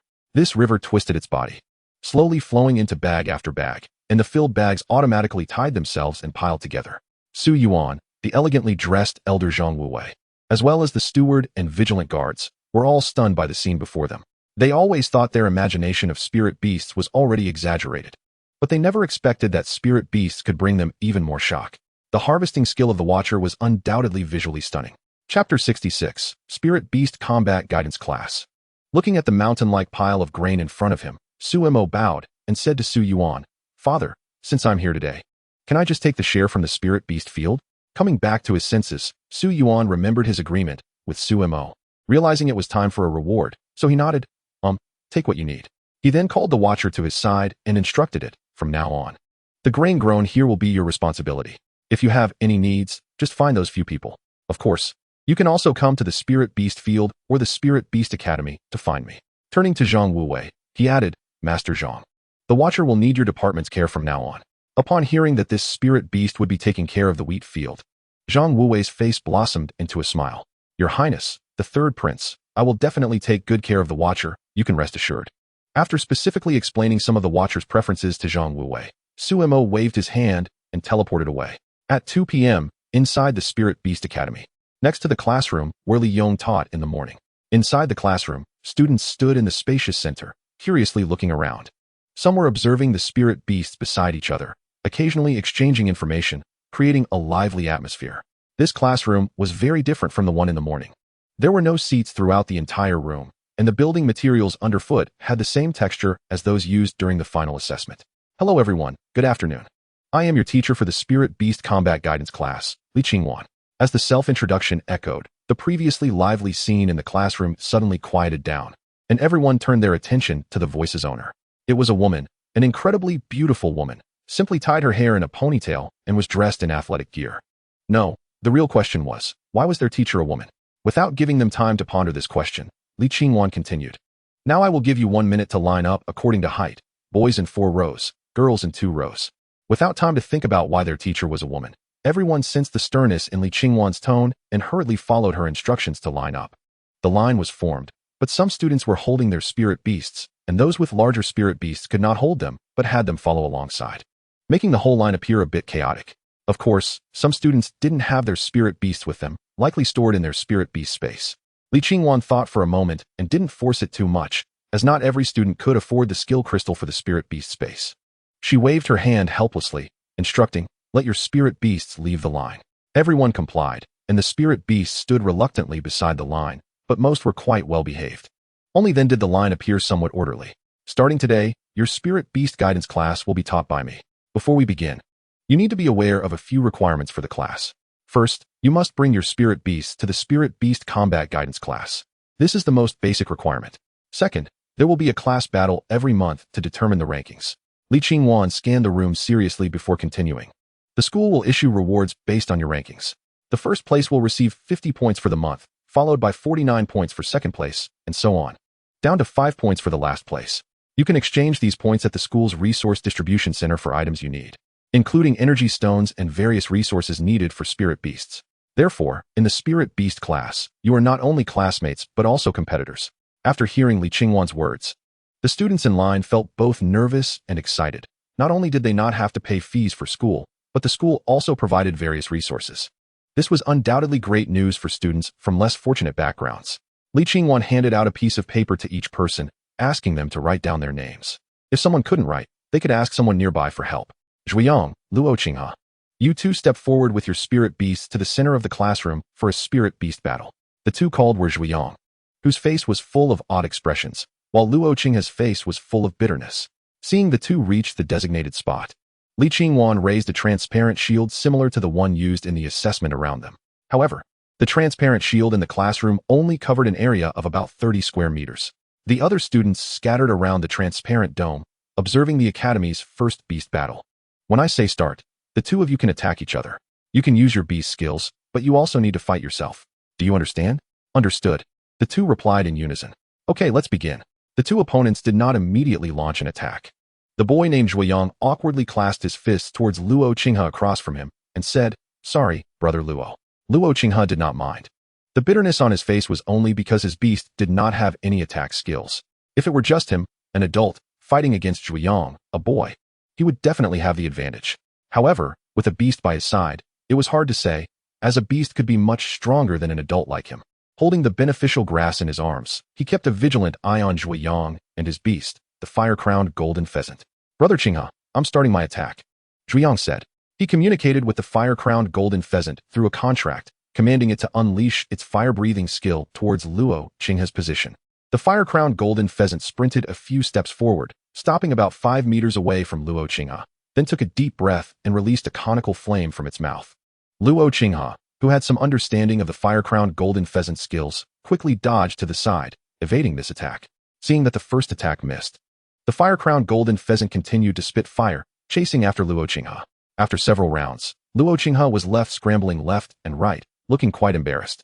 But the fire-crowned golden pheasant hadn't hit him even once. After multiple failed attacks, the fire-crowned golden pheasant seemed to get angry, and the flames on its crown flared up significantly. This was the activation of its skill, Fury Crown.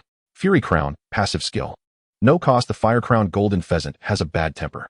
This skill triggers under rage effects, enhancing all skills, causing attack skills to deal double damage. With the enhancement from the Fury Crown skill, the fire-crowned golden pheasant seemed to have increased speed, taking 2 steps at a time to charge at Luo Qinghe. It didn't even use its fire-breathing skill this time, simply flapping its wings to hit Luo Qinghe. This time, Luo Qinghe was not so lucky and couldn't dodge the damage due to the significantly increased speed of the fire-crowned golden pheasant. The fire-crowned golden pheasant then began to peck at Luo Qinghe with its beak. Watching Luo Qinghe being chased around the arena, Li Qingyuan shook her head in disbelief and spoke up to end this farce, as the enraged fire-crowned golden pheasant ignored Zhui Yang's commands and relentlessly pursued Luo Qinghe. It was Li Qingyuan who directly entered the arena, swiftly grabbing the neck of the fire-crowned golden pheasant, calming it down. The students were shocked by Li Qingyuan's speed, which surpassed human limits, feeling a mix of envy and admiration, and quietly labeled her as a teacher who should not be provoked in beast battle guidance classes. Looking at Luo Qinghe, who had several wounds on him, Li Qingyuan produced a moonbai rabbit from somewhere to treat his injuries. She then began to summarize this farcical battle. First, Luo Qinghe, you were too passive. Even if your beast has no attack skills, you could have taken advantage of your adult status to subdue Zhui Yang while his beast was unresponsive. With your physical advantage, you had every chance to win this battle. As for you, Zhui Yang, your training of the fire-crowned golden pheasant is lacking. The charging time for releasing skills is too long. During that time, the enemy can easily take you down as a Beastmaster. Moreover, your bond with the beast is too shallow. You can't command the fire-crowned golden pheasant when it is in a rage. The two, after being lectured by Li Qingyuan, lowered their heads in shame. Li Qingyuan did not dwell on them and let them leave the arena. Next group, He Qingyu, Mo Yuan. Chapter 67, The Wind-Chasing Swallow. Mo Yuan had seen this beast battle instructor before. As a child, he was taken to the palace by his mother and had met Queen Li Qingyuan a few times. Now, seeing her again in the beast arena, he felt conflicted about whether to bow, but since the queen had not indicated her identity, he decided against it. Mo Yuan and He Qingyu walked to the center of the arena and stood facing each other. Mo Yuan summoned his two beasts from his beast space, the electric peach wood and the sunflower chrysanthemum. Looking at the shy girl opposite him, he noticed she was accompanied by two beasts, one of which he recognized as the spirit cat, known for captivating the noble ladies of the capital with its appearance. The other was a small swallow, looking as thin and weak as the girl in front of him. Name, Wind-Chasing Swallow, Qingfeng. Species, Animal, Swallow. Rank, Extraordinary. Type, Elemental, Wind. Lifespan, 2 years. Species lifespan, 50 years. Energy, 55-55. Skills, 1. Windstone, Initial Understanding. For energy points, Windstone is a crystal formed by the wind-chasing swallow gathering wind elements. Rich in wind, elemental energy. Li Qingyuan saw that both selected participants had two beasts. She could understand the well-dressed young man, as he could frequently visit the beast trading center, and it was reasonable for him to have contracted two beasts. However, the apparently underprivileged girl having two beasts could only mean she had gained the recognition of two beasts within the hour of the assessment, indicating that the girl must have a high talent for beast affinity. Not thinking too much, seeing that both were ready for battle, Li Qingyuan announced the start of the fight.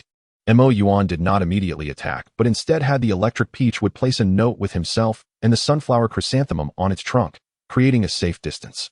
He Qingyu, slender in build and lacking flesh on her face, had two black gemstone-like eyes that shone brightly. Ian, spirit cat. Use flame body, and then close in to use fire breath. Xiaofeng, wind-chasing swallow. Assist from the side with wind blade. The two small beasts, upon receiving their commands, immediately sprang into action. In battle mode, He Qingyu seemed like a different person. The previous timidity was gone, replaced by the sharp gaze of a little tiger. Mo Yuan's expression grew serious, as he hadn't expected the other side's two beasts to be offensive types. Mo Yuan's hand caressed the branches of the electric peach wood, communicating with it about the skill it needed to release next. The spirit cat, named Ian, sprinted towards Mo Yuan, flames erupting from its ears and limbs. And soon a light red flame enveloped its entire body. Whip. The spirit cat had eyes similar to its owner, bright and sharp. Faced with the swift attack from the electric peach wood, it merely sidestepped nimbly and dodged. Meanwhile, the wind-chasing swallow eagerly summoned 5 wind blades from its wings, slashing at Mo Yuan on the trunk of the electric peach wood. The electric peach wood was prepared, retracting its branches to shield Mo Yuan beneath its canopy, and the 5 wind blades simply left deep marks on the branches. However, this level of damage had little effect on the electric peach wood, which possessed the heart of wood characteristic. The first wave of attacks from the spirit cat and wind-chasing swallow was easily blocked.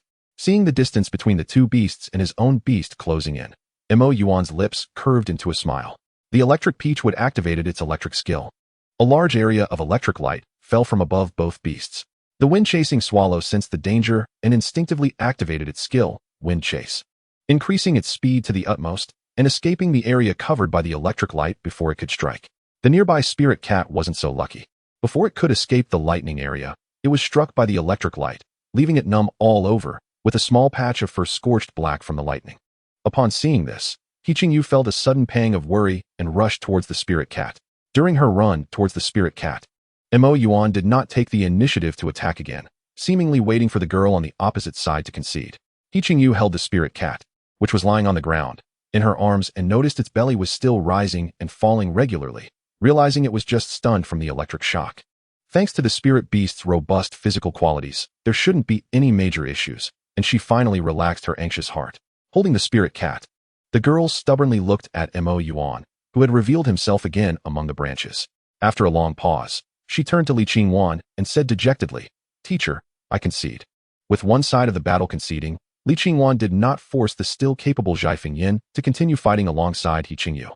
The outcome of the battle was announced. Mo Yuan was victorious. Similarly, Bai Yu Tu treated the spirit beasts of both combatants after the battle ended. In the blink of an eye, the spirit cat, which had just been weakly lying in He Qingyu's arms, became lively again. The only sign of its earlier struggle was a small patch of fur missing from its body, indicating it had just gone through a tough battle. Li Qingwan also made a brief summary, noting that overall, this pair of combatants was more interesting than the previous battle between Zhuoyang and Luo Qinghe. However, He Qingyu's weakness lay in the fact that her contract with the spirit beast was too recent, and the skill levels of her spirit beasts were too low, resulting in limited damage to Mo Yuan's Thunderfall Peachwood. In contrast, Mo Yuan's Thunderfall Peachwood had obviously been contracted for a considerable time, with skill proficiency reaching a competent level, allowing one spirit beast to defeat the combined efforts of He Qingyu's two spirit beasts. In her summary, Li Qingwan also praised He Qingyu, expressing her high hopes for her potential and encouraging her not to be discouraged by this defeat. Hearing Li Qingwan's praise, He Qingyu, who would shyly blush when out of battle mode, nodded with a flushed face. Mo Yuan curiously observed the girl, who was so different from her battle persona, wondering how a person could undergo such a drastic transformation in an instant. Chapter 68, Changes. Now that 2 rounds of battles had been completed, it was still just a contest among extraordinary ranks, which could be described as a mutual pecking among novices. Based on the current situation, each battle would not exceed 10 minutes, but if everyone had to face the remaining 44 participants in a round, it was uncertain whether this could be completed in a month. Therefore, Li Qingwan decided not to let them continue one group at a time for battle. The combat area was divided into 5 smaller sections, and the next round would see 5 groups battling simultaneously. Huoqiyue versus Huoqixing. Upon reading these 2 names, Li Qingwan glanced at both with a hint of meaning. Zhao Chaoxing versus Sun Xuanmiao. Luo Qingyi versus Lu Cheng. As the named individuals took to the stage one by one, the grim battles made Li Qingwan frown, yet she patiently pointed out their issues. It could still be considered a successful lesson in spirit beast combat guidance. At the very least, it encouraged these novice spirit beast trainers, who had never battled before, to bravely participate in combat, marking a good start. He first arrived at the western side of Yujing City, which is now the construction site of New Yujing City. The construction of the New Yujing City began on the 16th day of the first lunar month, currently led by the Legion Ant Queen, with thousands of worker ants simultaneously starting their work. Large areas of forest had been cut down, exposing yellow-brown soil. In addition to the worker ants, a significant number of common people were also working here. Having been influenced by the new era's ideology, Sumo would not exploit laborers. Every worker adhered strictly to an 8-hour workday. Furthermore, 3 nutritious meals a day were provided to ensure the workers could keep up their strength. And even the wages were at the highest standards of this era.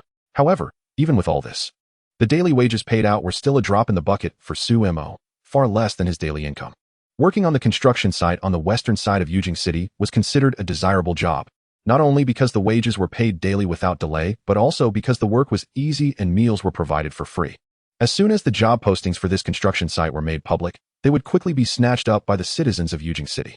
After more than half a month of work, dozens of buildings had already been constructed, which would serve as temporary housing for the Legion Ant Queen and the worker ants. The next step was to build temporary residences for the military camp, and only after all these were completed would the official construction of the new Yujing City begin. As Sumo walked between the newly constructed 10-story residential buildings, he found the project leader for New Yujing City, Kong Wang Suyun, in a temporary office. It was lunchtime, and Kong Wang Suyun was leisurely sipping tea. Upon hearing a knock at the door, he simply said to come in. The door opened, and upon seeing Sumo, Suyun hurriedly stood up, somewhat surprised, and said, "Sumo, what brings you to this place?" Suyun was Sumo's uncle, so it was perfectly fine to address him by his name. At the end of the day, Suyun was merely a young man in his 20s, scratching his palm in embarrassment. What do you want to know?" We have already completed the construction of the residences for the spirit beasts responsible for building the city. The next step is to construct temporary housing for the military camp. In a few days, we plan to recruit a large number of workers in Yujing City and completely clear this area of woods. Well, uncle, you can decide those matters yourself. The main thing is to ensure that the treatment for the recruited workers is well managed, strictly adhering to the 8-hour workday.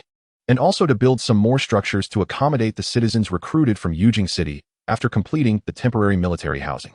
Although the treatment and wages for these citizens did not need to be provided by the court, but were subsidized by the Spirit Beast facility, Su Yun couldn't help but curiously say, Sumo, don't you think the welfare benefits for these citizens are a bit too generous? Some minor officials in the court can't guarantee that they have meat in every meal, yet the workers here can, and it's even a variety of meats. With the level of daily wages you offer here, even if you add a few hours of work and don't provide meals, there would still be plenty of people willing to come. Sumo smiled mysteriously. Uncle, you just don't understand. This is what the liberation of the new era means.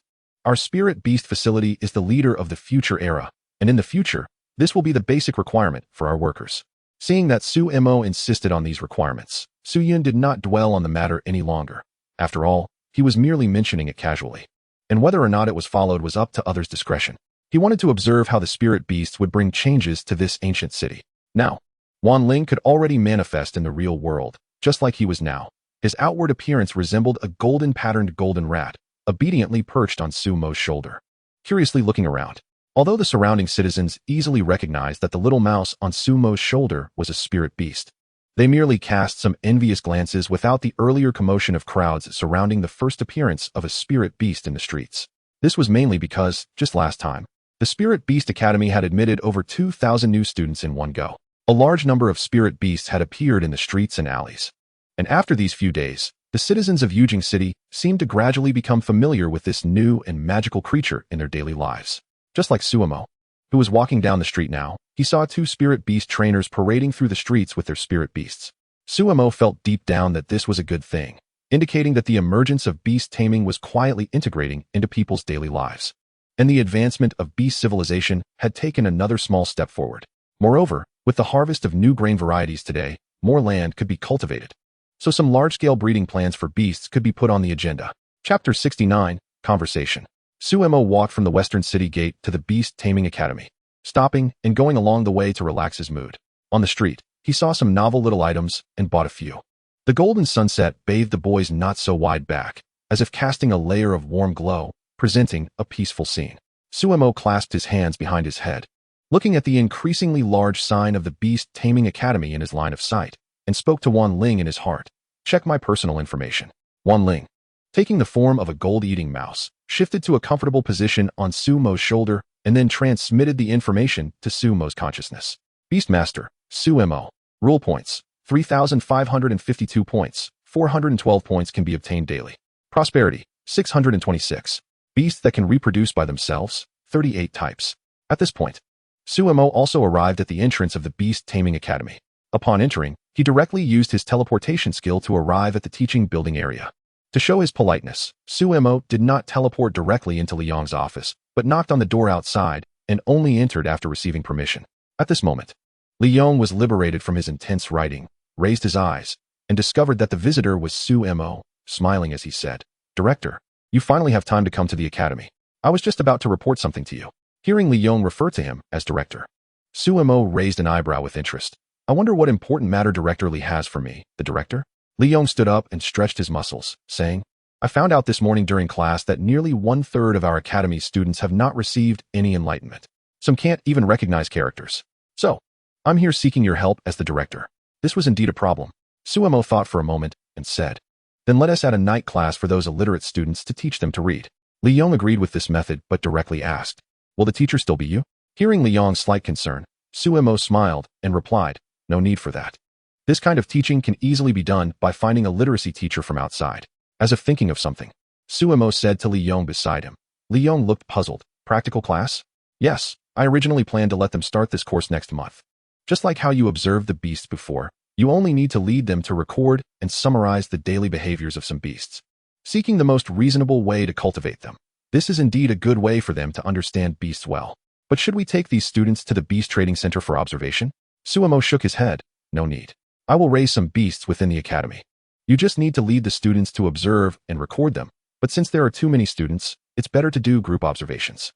Li Yong nodded in agreement, understanding that it had to be done this way. In Li Yong's office, one could see the classrooms of students several dozen meters away through the window, and some students had noticeable wear on their clothes, seemingly reflecting today's results. Su Mo called out to his mother at the door of Li Yong's office. "Mother, how was today's class?" Seeing Su Mo suddenly jump out from Li Yong's door, Li Qingwan was startled and gave Su Mo a slight glare before saying, "Some students performed quite well, but most of them were simply pitiful." As she said this, some vivid images seemed to flash through Li Qingwan's mind, and her expression was somewhat complicated. Although Su Mo did not teach these students today, Li Yong and Li Qingwan's classes were all conducted according to their own arrangements. Seeing Li Qingwan's difficult expression, Su Mo guessed that the competitions might not have pleased her. Ahem, how many matches were held today? Li Qingwan casually walked into Li Yong's spacious office and sat down on a chair meant for guests. "We had 72 matches today. I estimate that around the 25th. Everyone will have had a chance to compete against each other." Su Mo followed Li Qingwan into the office and smiled, saying, "The number of matches needed in the first month is indeed a bit high. Once the rankings are tentatively determined this month, the matches next month will be much fewer. Thank you for your hard work this month, mother." Li Qingwan summoned her two-tailed spirit fox, enjoying the pleasure of petting its fur. "Moer, you are mistaken. Although today was a bit tiring, teaching them about beast battles and watching them slowly improve makes me feel that it's not tiring at all." Su Mo casually asked, "Then without palace maids attending to you, are you still used to living?" Li Yong, who had been silent, glanced at Su Mo a couple of times, his eyes filled with contemplation. Upon hearing this, Li Qingwan shook her head and laughed. "At first, I was indeed a bit unaccustomed. I studied the novel furniture for quite a long time, but now I have no issues using it. Without anyone always by my side, I actually feel a sense of freedom." Li Qingwan's room was specially designed by Su Mo. It was a standalone building on the campus, 3 stories high, each floor having 500 square meters, definitely larger than her residence in the palace. However, the difference was that the palace maids and servants who usually accompanied Li Qingwan did not follow her here to serve her. This was merely a suggestion from Su Mo to Li Qingwan, and unexpectedly, she agreed directly. So today, Su Mo was a bit worried about whether Li Qingwan would adapt to living here, but seeing that she showed no signs of discomfort, he completely relaxed. In this world, Li Qingwan, Su Yuan, and Su Yin were regarded as his true family, and he always considered giving them more privileges. Just like the various beasts given for free to the court and the new types of beasts, as well as now making his mother a beast battle instructor. He wanted his mother to always be at the forefront of beast civilization. Before he had a chance to chat with Li Qingwan and Li Yong for a while, new messages arrived on Su Mo's jade tablet. "My son, see this message and come to the Imperial study as soon as possible." The sender was surprisingly Su Yuan. A few simple words revealed a hint of unusual meaning, and Su Mo's expression became somewhat serious as he bid farewell to Li Qingwan and Li Yong. He directly used his teleportation ability to rush towards the palace. Chapter 70, Flood Disaster? Su Mo transformed into a stream of light and disappeared before the two. Li Yong suddenly said meaningfully, "Su Mo is very different from the other princes. He is a person who truly cares for the people." It was unclear what had prompted Li Yong to express such sentiments. Perhaps it was the large jade tablet hanging to inform the entire city about the beasts. Or perhaps nearly half of the students in the Beast Taming Academy came from commoners. Li Qingwan sensed that Li Yong's tone was somewhat unusual. Mo does indeed have a pure character and wishes to seek welfare for the common people. Regarding what Su Mo was about to do, Li Qingwan knew more than Li Yong, such as Su Mo's 10-year plan for the future. Li Yong, with a voice that seemed inconsistent with his somewhat weathered appearance, said, "He wants the beasts to benefit all people, but there will inevitably be many sordid affairs during this process. I just hope he can be ruthless when the time comes." Li Qingwan's hand, which was petting the fox's tail, paused slightly. "Sordid matters will be handled by me and his father. He just needs to focus on cultivating his beasts." Li Yong shook his head, clearly not in agreement with Li Qingwan's words. What if the problem originates from the royal family? Some things ultimately have to be decided by him. He needs to experience certain things on his own. After a pause, Li Yong changed his wording, as if he saw no distinction between nobles and commoners. Li Qingwan initially wanted to argue back, but it seemed she thought of some possibility, her gaze becoming somewhat dim and inexplicable. "I believe Moer would never harm his family. As his mother, I must always support him." Seeing Li Qingwan's dejected mood, Li Yong couldn't help but sigh. He hadn't intended to say that, but some things still needed mental preparation in advance. Su Mo was transported to the interior of the palace, stopping outside the imperial study, emerging from a place that would not be discovered by the guards. At this moment, several officials with heavy expressions walked out of the imperial study, most of them Su Mo had seen before.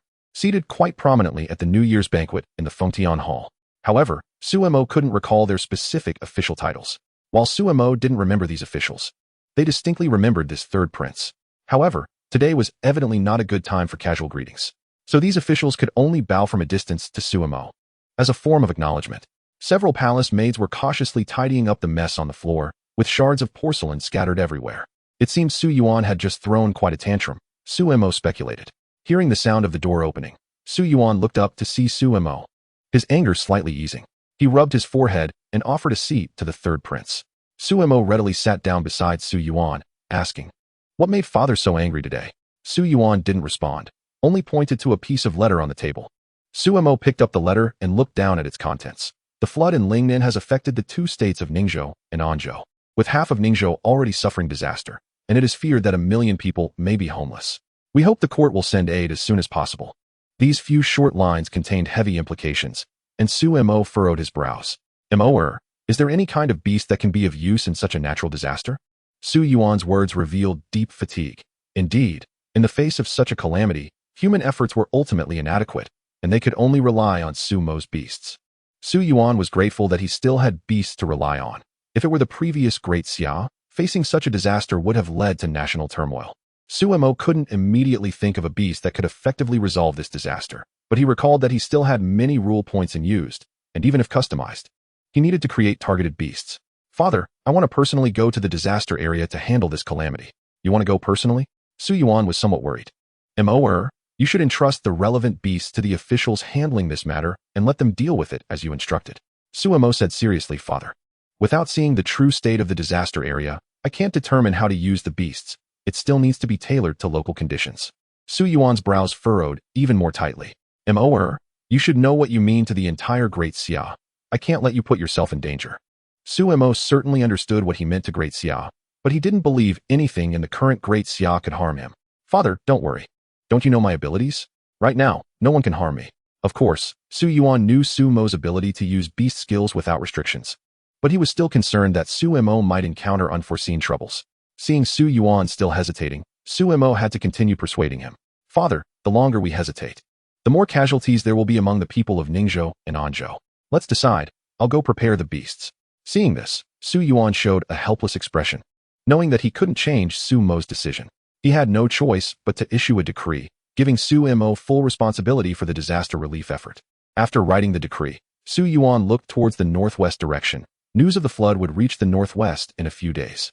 After leaving the imperial study, Suemo was transported directly to the construction site on the west side of Yujing City. It was now nighttime, and the workers and beasts had already finished work for the day. Suemo went straight to the temporary residence of Prince Kong, Su Yun, and knocked heavily on the door. Su Yun, who must not have been resting, quickly called out, "Who is it?" "It's me." Suemo, hearing the familiar voice, Su Yun, holding a Yunyang chrysanthemum, opened the door. He stepped aside to let Suemo in and curiously asked, "Why have you come back again? Did you forget something important?" "It's urgent. I don't have time to explain. Today, I need to take all the beasts here with me, and the return date is uncertain. For the next few days, you just need to instruct the workers here to continue with the tasks they can handle. The other arrangements remain the same." After saying this, without caring for the bewildered expression on Su Yun's face, he disappeared directly.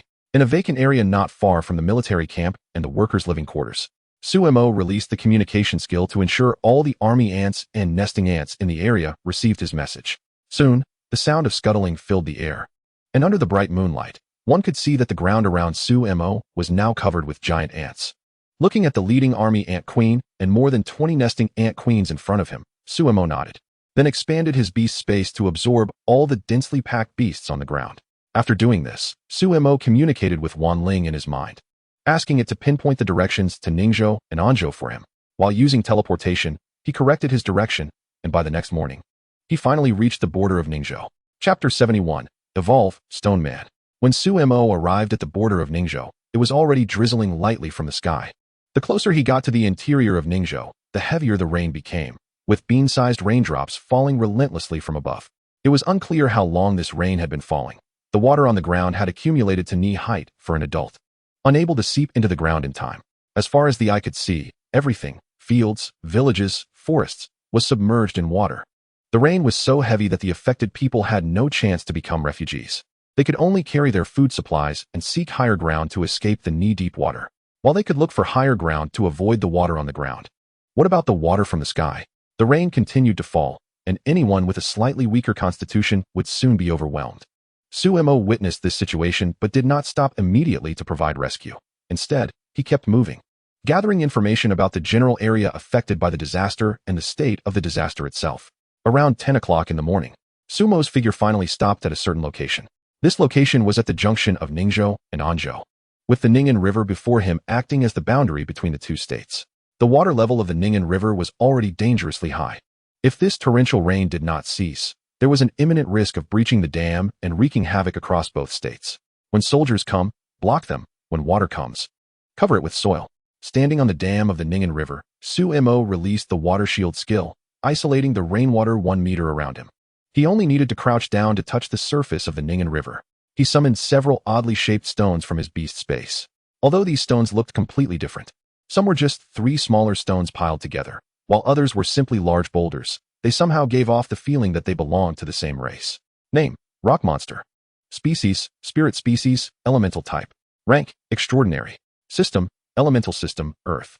Lifespan: 1 year, racial lifespan 70 years. Energy: 65-65. Skills: 1 Falling Rock, Initial Understanding.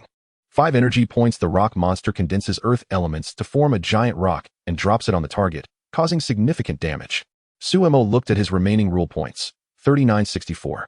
At this moment, Wanling transformed into the form of a Miao-In spirit sparrow and appeared on the dam from Sumo's consciousness. He consumed 1,000 energy points to evolve these 10 rock monsters into beastmasters capable of altering terrain. Hearing Sumo's voice, Wanling's wings brushed over the 10 rock monsters. While waiting for the evolution of the rock monsters, Sumo stared at the raindrops falling from the sky and asked Wanling, "Wanling, can I directly consume rule points to have you change the rainy weather?" Wanling shook her head, explaining that the range of this rain was too large, spanning 2 states and approximately 3,000 square kilometers. Even if he exhausted all his rule points, it wouldn't be possible. The rock monsters finally completed their evolution, and unlike their various forms before evolution, they now all took on the same appearance. Name: Stone Man Species, Spirit Species, Elemental Type. Rank: Spirit Beast. System: Elemental System, Earth. Lifespan: 1 year, racial lifespan 200 years. Energy: 120120. Skills: 1 Falling Stones. Sumo did not pay attention to their appearance and quickly glanced at their evolved skills. Upon seeing the skill ground collapse, his eyes lit up. This was precisely the skill he wanted. He then used the skill Bubble Blowing to envelop all the stone men in a massive bubble, leading them underwater. Bubble Blowing. The koi releases a huge bubble, allowing the target wrapped in the bubble to breathe freely underwater. The bubble must be replaced before the oxygen inside is consumed. Sumo communicated with them mentally, instructing them to release the ground collapse skill together to see how effective it could be. Perhaps due to insufficient skill proficiency, only 7 of the Beastmasters successfully released the skill, but the effect was still very evident. The riverbed of the Ning'an River seemed to be crushed by an invisible force, sinking about 1 meter deep within a distance of over 70 meters. Seeing the skill was effective, Sumo urged them to continue using the skill to increase the depth of the Ning'an River. Each time he released the skill, the riverbed would drop 2 meters over 100 meters. After frequently releasing the skill dozens of times, the water level of the entire Ning'an River showed a significant decrease. For now, there was no need to worry about the river water flooding over the dam. Next was to assist the affected people. Sumo had long made plans for this.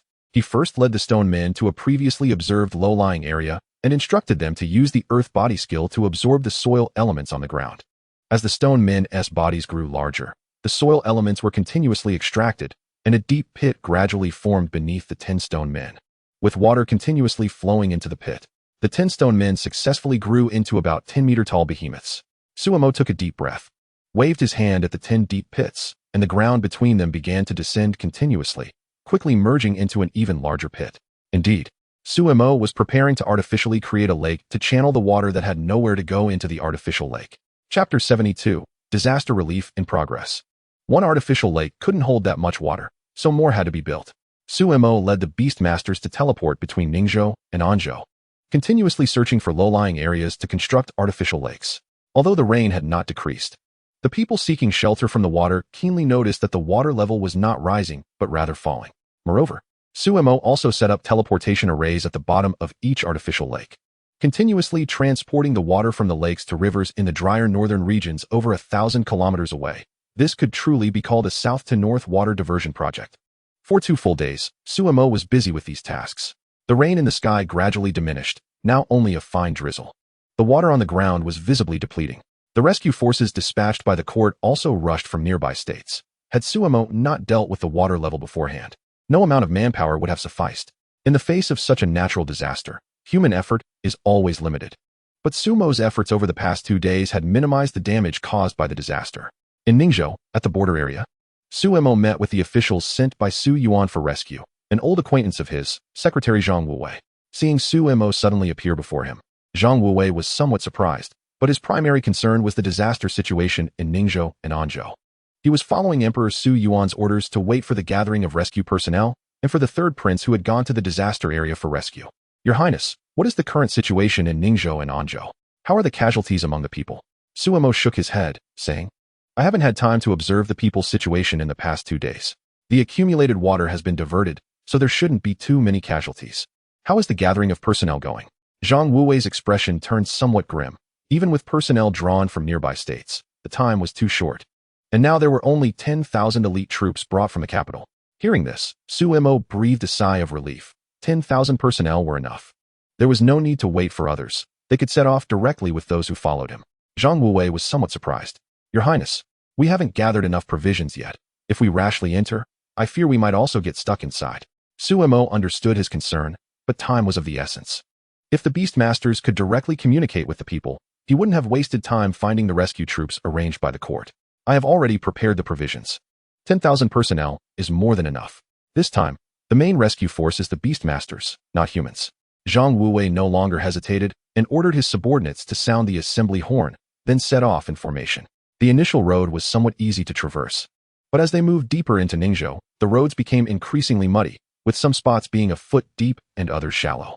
Seeing this, Suemo directly summoned a large troop of ant queens from the Beastmaster space, leaving Zhang Wuwei and the 10,000-man army astonished. A tall light gate opened before Suemo, and countless nesting worker ants streamed out in an unending flow. These worker ants marched at the forefront of the 10,000-man army, and as they passed, the originally muddy road instantly became solid and level. The speed of the troops' advance gradually increased. After traveling several dozen miles, they finally arrived at Ningzhou's largest city. Ningzhou City. The city walls still stood tall, but there was a deep imprint at waist height on the walls, indicating the severity of the previous flood. The gates of Ningzhou City were wide open, with personnel frequently entering and exiting.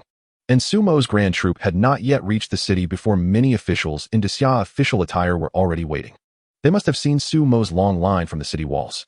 Stopping the troop behind him, Suemo and Zhang Wuwei approached the group of officials. The leading official clearly recognized the first-grade court attire on Zhang Wuwei and respectfully bowed. I am Lu Hai, governor of Ningzhou. Greetings to you, your excellency. Zhang Wuwei stepped aside and addressed the officials. This is His Highness the Third Prince, the person in charge of this disaster relief effort. Lu Hai and the officials behind him felt puzzled. The person in charge of such a significant disaster relief was merely a teenager. However, they did not show their thoughts on their faces and respectfully bowed. We pay our respects to His Highness the Third Prince. Suemo did not concern himself with their thoughts and directly inquired, what is the situation in the city now? Do we have any news from other towns? Upon hearing Sumo's question, Lu Hai quickly responded, everything is fine, and hurriedly turned to instruct a few subordinates to get to work. Perhaps it was because Suemo cleared the accumulated water in a timely manner. There weren't many scenes of vast water, and the casualties were much better than expected. At the city gate, Suemo summoned the food he had prepared from the beast space. The green branches and leaves were mostly over half a meter tall. The hundreds of plants swaying in front of the city gate were not ordinary beneficial grass, but those types of beasts. There were a total of 326 plants of beneficial grass, and their branches and leaves contained rich nutrients. Enough energy for an ordinary person to go a day without thirst or hunger from just one leaf. Suemo said this to Zhang Wuwei beside him to help him understand how to provide food for the people. Their branches and leaves could rapidly regenerate for a short time, so you can arrange things here for now. Looking at these beneficial grasses, each plant conservatively had hundreds of leaves, and Zhang Wuwei finally understood what Suemo meant by having food ready. Having witnessed many miraculous skills of beasts, he naturally did not doubt the truth of Sumo's words and had already begun to plan how to use the branches and leaves of these beneficial grasses. Suemo divided the 10,000 people brought by Zhang Wuwei into 100 teams, preparing to let them act separately. Each team was equipped with 2 beneficial grasses, 10 nesting worker ants, and 1 moonlit rabbit, to go to various lower county towns in Ningzhou. The nesting worker ants were responsible for clearing the path. The beneficial grasses were responsible for food and water supply, and the moonlit rabbit was responsible for treating injuries. Now, these beasts would temporarily obey the commands of the team leaders. Once everything was instructed, Sumo let each team leader take a map, with each team responsible for 1 township, and then they set off. The rescuers from Yujing City had all witnessed beasts on the Great Jade board, and some even owned beasts themselves, so they were not hesitant with this collaborative task. Thus, the entire disaster relief mission officially began. Over 1,000 nesting worker ants were dispatched, and more than 1,000 nesting worker ants under the command of the army ant queen remained. Sumo kept them to directly build shelters next to Ningzhou City, while he was teleporting to gather information and construct an artificial lake. He saw many houses had already collapsed, and even more houses, though not collapsed, were deemed dangerous and unsuitable for habitation.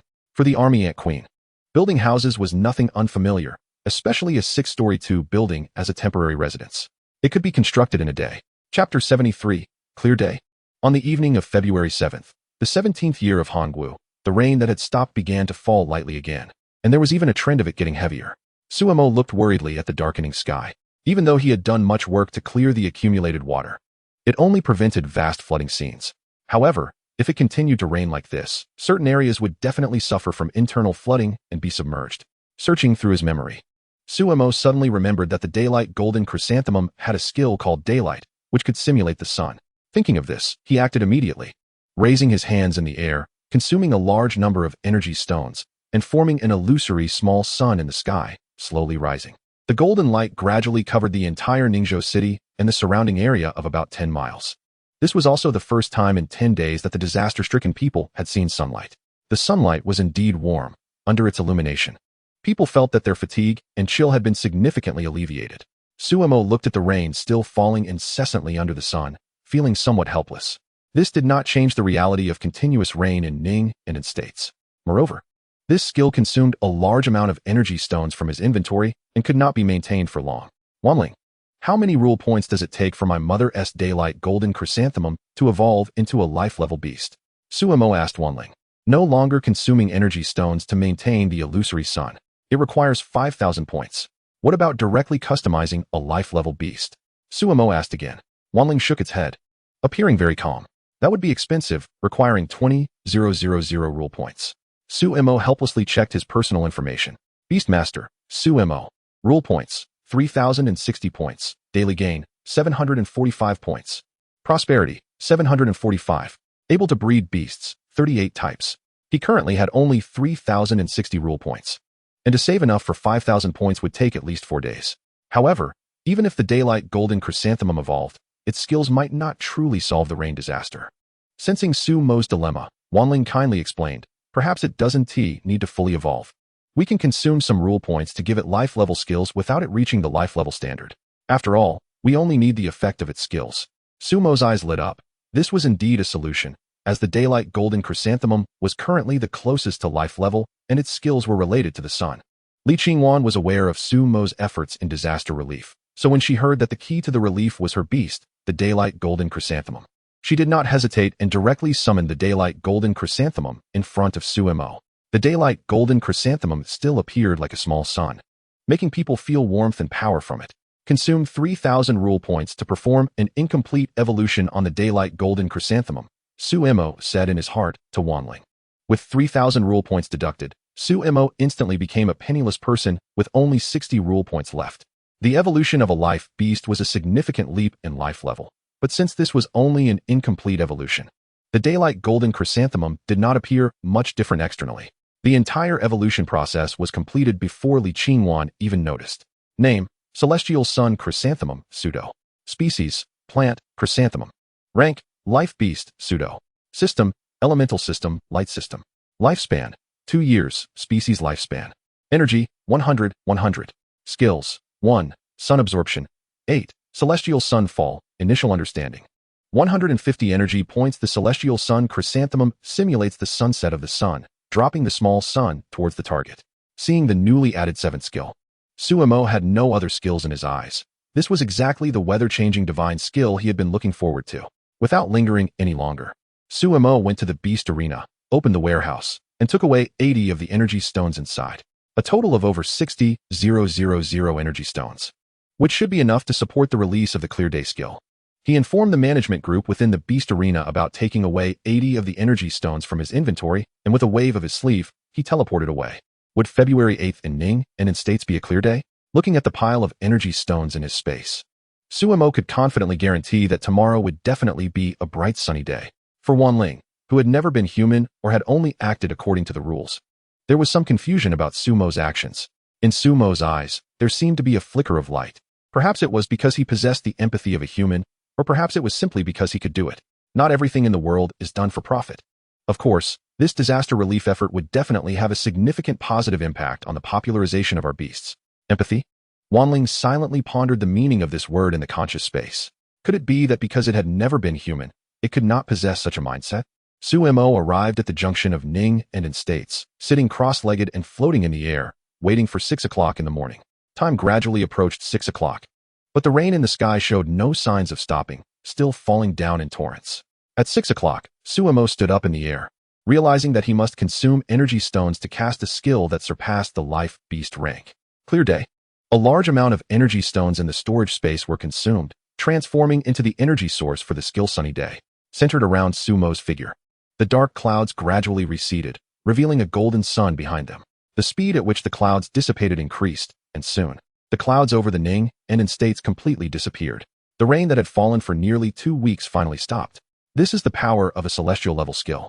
Of course, an ordinary beast controlling skill at the Fate level wouldn't have such a wide range, but as long as the energy stones could support it. Sumo's skill range had no restrictions. The people of Ning and looking at the sky with a sun that didn't resemble a rising sun, knew that it wasn't just a simple clearing of the weather. Many people knelt down with red eyes, shouting, "Blessings from the immortals, blessings from the immortals." The brilliant sunlight fell on people's faces, igniting a light called hope in their hearts. The sunny day lasted about 10 minutes before the energy stones were depleted, and the golden sun disappeared as well. The land of Ning and fell back into the previous darkness, but the rain did not resume. Sunny day should be regarded as a conceptual skill that directly alters the weather.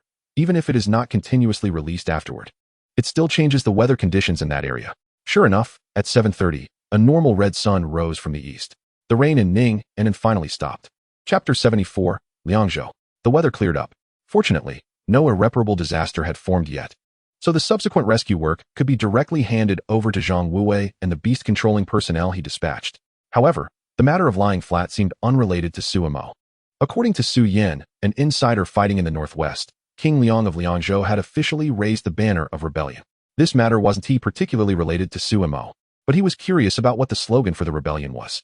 After reading the 16-character slogan, Suemo felt speechless. Wasn't he the person who came up with this slogan a bit out of touch? The monsters mentioned in it shouldn't refer to as beasts, right? Suemo was somewhat annoyed, but he could only send a message to Su Yin through the Jade Tablet, asking him to catch the person who started this slogan and give him a taste of his own medicine. After putting away the Jade Tablet, Suemo hurried to the imperial study in the palace. Perhaps due to the morning court meeting, Suemo did not see Su Yuan in the study. After waiting for about an hour, Su Yuan finally arrived at the imperial study. Seeing Suemo waiting for him inside, with a relaxed expression on his face, Su Yuan quietly breathed a sigh of relief, thinking that the disaster in Ning and must have been resolved. However, he still needed to ask. So he smiled and said, has the disaster in Ning and been properly handled? Suemo first nodded, then shook his head, leaving Su Yuan somewhat puzzled. So, has it been resolved or not? What is going on? The standing water has been cleared, the rain has stopped, and the sky is clear. But we still need to rely on the court for the subsequent rescue supplies and food. Although the branches and leaves of the beneficial grass can provide ample nutrition, it's not good to rely on it entirely, and there are also suspicions of abusing the beneficial grass. Don't worry, Mor. Today's court meeting has already discussed the allocation of food and supplies. The related materials will start to be transported in the afternoon. Suemo adjusted his sleeves and curiously asked, regarding King Liang's rebellion, how does father plan to handle it? Upon mentioning this, a cold expression appeared on Su Yuan's face. Just some hungry wolf cubs. I plan to treat this as a test for Yenner. What is the matter? Are you interested, Emo? Suemo waved his hand in refusal. I still have many things to attend to. I was just curious. Since there is nothing else, I'll take my leave. After speaking, his figure turned into bubbles and dissipated in the air. Far away, tens of thousands of miles away, Su Yin looked at the message sent to him by his father. instructing him to handle the rebellion of King Liang. Su Yan opened the window of the inn he was staying at, and outside, there were troops patrolling everywhere. The entire city of Liangzhou had begun to be under martial law. Ordinary citizens were not allowed to move freely on the streets, so apart from the patrolling soldiers, not even a beggar could be seen. Su Yan quietly lowered the window, stroking his chin. He now had two choices. The second was to capture the king first. He would directly take down the upper echelons plotting the rebellion, leaving them leaderless, causing the rebellion to falter. Tapping his fingers on the table, he thought that the first method was the most prudent. But it would take too much manpower and resources, and the damage caused by war was something Su Yan did not want to see. The second method would yield quick results at a low cost. The only risk was his own safety. Having made up his mind, Su Yan's figure flashed, and he directly arrived on an empty street. Holding the map of Liangzhou he had obtained, he headed towards the Liang royal mansion. As Su Yan walked out of the alley onto the main street, a patrolling soldier nearby immediately spotted him. Who goes there? Stop. Perhaps seeing Su Yan's luxurious clothing, they did not immediately resort to violence to subdue him, but instead inquired about his identity. However, Su Yan had no time to deal with these small fry.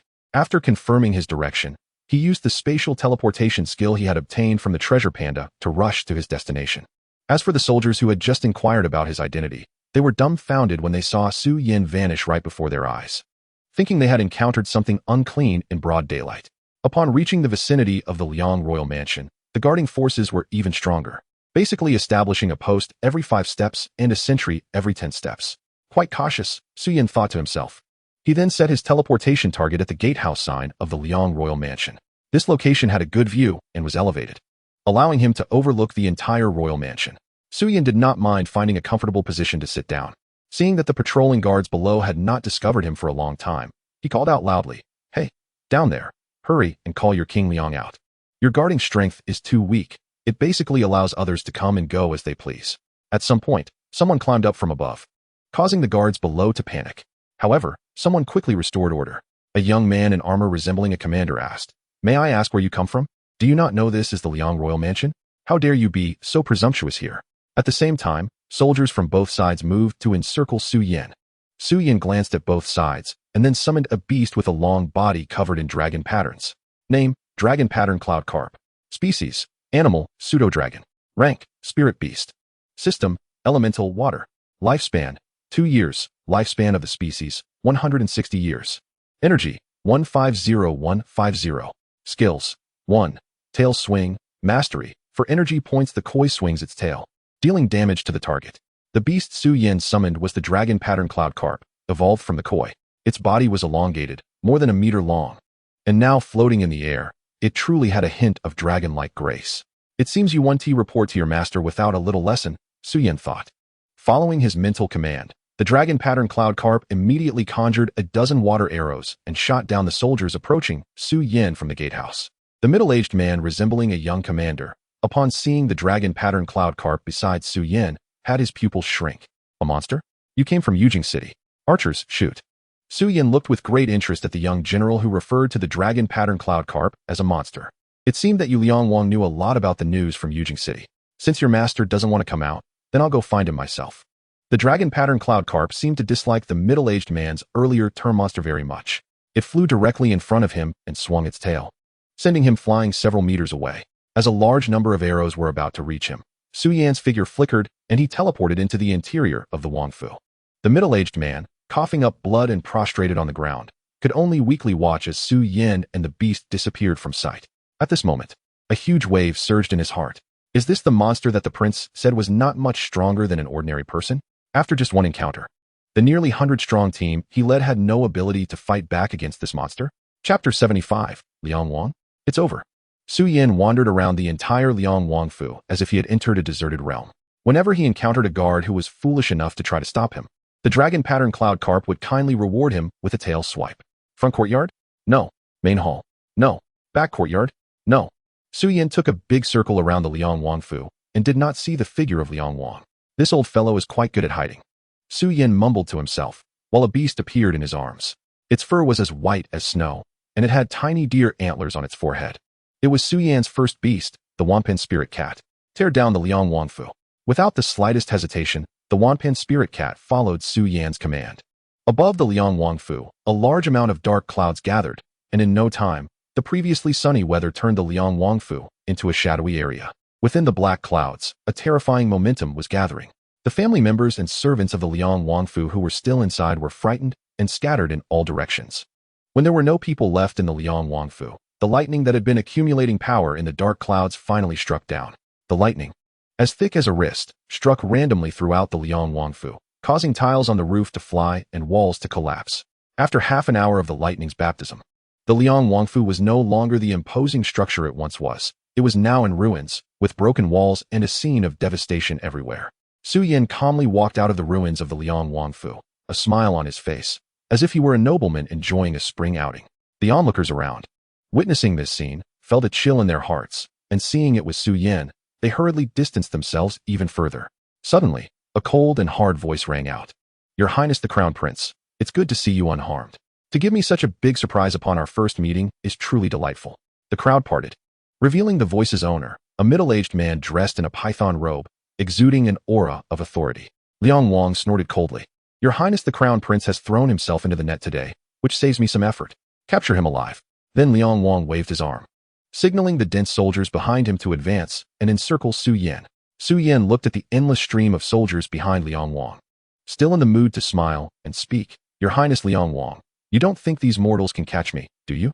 Liang Wang continued to control his steps to retreat, while trying to verbally spar with Su Yin, thinking to test it out. Su Yin surprisingly nodded in agreement, watching Liang Wang's retreating figure. Under everyone's gaze, Su Yan's figure vanished like a flower in a mirror or the moon in water, dissipating into nothingness. In the next moment, Liang Wang felt something lift him by the neck. His vision suddenly shifted, and he found himself on top of a nearby courtyard wall. Grasping his neck was none other than Su Yin, who had just been in the crowd. Su Yin looked at Liang Wang, who had a confused expression, and kindly reminded him, "Your Highness, you have some understanding of beast taming, but it seems you don't know much." Still unconvinced, Liang Wang, in Su Yan's grip, shouted in disbelief, "Impossible. This is impossible. How can beasts achieve such feats? Aren't they just a little stronger than ordinary people?" At the same time, he struggled in Su Yan's grip, but Su Mo swiftly struck with a hand knife, knocking off Liang Wang's hairpin, causing him to settle down. "Old fellow, behave yourself. Although I don't know where you got this half-baked information, you're still bold enough to conspire against me. I admire your courage. Now, tell me about your accomplices." Liang Wang's face turned ashen, showing no reaction to Su Yan's questioning. Su Yin was not in a hurry either. If he didn't speak now, when the court officials arrived, there would be many ways to make him talk. With the main conspirator of the rebellion, Liang Wang, already caught, Su Yin headed to the governor's residence, using the same method to control the governor, who was in cahoots with Liang Wang. Next, all the various officials of different ranks within Liangzhou City were gathered together by Su Mo. There were definitely conspirators among them, as well as followers and opponents of Liang Wang's rebellion. This was of no concern to Su Yin. He didn't have the time to interrogate each one individually. Fortunately, he had the Wampin spirit cat, which could use its skill to assess and achieve the desired results. Detect good and evil. The Wampin spirit cat uses this on a target, revealing their good and evil values in white and black light. However, the results of the investigation almost made Su Yin furious. Looking around the room filled with officials, the black light almost engulfed them, with only a few faint white lights barely visible. Su Yin nearly ordered the Wampin spirit cat to strike down all these officials. How could a place have so many idle and incompetent people? Taking a deep breath, Su Yin selected a few officials with a mix of black and white light to temporarily handle the affairs of Liangzhou City. As for those covered entirely in black light with no trace of white light, they were directly sent to the dungeons for death row, to be dealt with uniformly after the court's trial by the Ministry of Justice. The first thing Su Yin did upon taking over Liangzhou City was to lift the ban on the entire Liangzhou region and restore the daily lives of the common people. Additionally, the perilous Jingmen Pass was reopened to the court, indicating that Liangzhou no longer harbored any rebellious intentions. Su Yin sent the news of capturing Liang Wang and his accomplices to Su Yuan. Upon receiving this news, Su Yuan was not surprised at all. Not only was it the difference in beasts, but even the individual physical qualities were worlds apart. Su Yuan looked at the rabbit in the corner of the imperial study, constantly using a pestle to crush something in a jar, and thought to himself, "Name, medicine-crushing spirit rabbit. Species, animal, rabbit. Rank, spirit beast. System, elemental system, moonlight system. Lifespan, 3 years. Species lifespan, 160 years. Energy, 120150. Skills, 1. Moon worship, passive skill, does not require active release, effective under moonlight moon worship cultivation, the longer the cultivation, the higher its energy limit. Under moonlight, the moon worship rabbit's attributes are enhanced by 50, including, but not limited to life, energy limit, skill intensity. In a future where beast taming is becoming increasingly important, he could no longer be busy with politics all day long. He needed to train in beast battle techniques. Starting from now, he would set aside time every day for training. Otherwise, even Su Yin himself wouldn't be able to win. Realizing this situation made Su Yuan's heart ache. Chapter 76. My name is He Qingyu. My name is He Qingyu. I am 15 years old, and I am a child from an ordinary family. The first time I learned about beast taming was from the Big Jade board, where I saw various beasts with magical skills. For the first time, I began to doubt the world I lived in. Do these creatures really exist? Why have I never seen them? Later, whenever I had time, I would go to look at that Big Jade board, watching the information on each beast.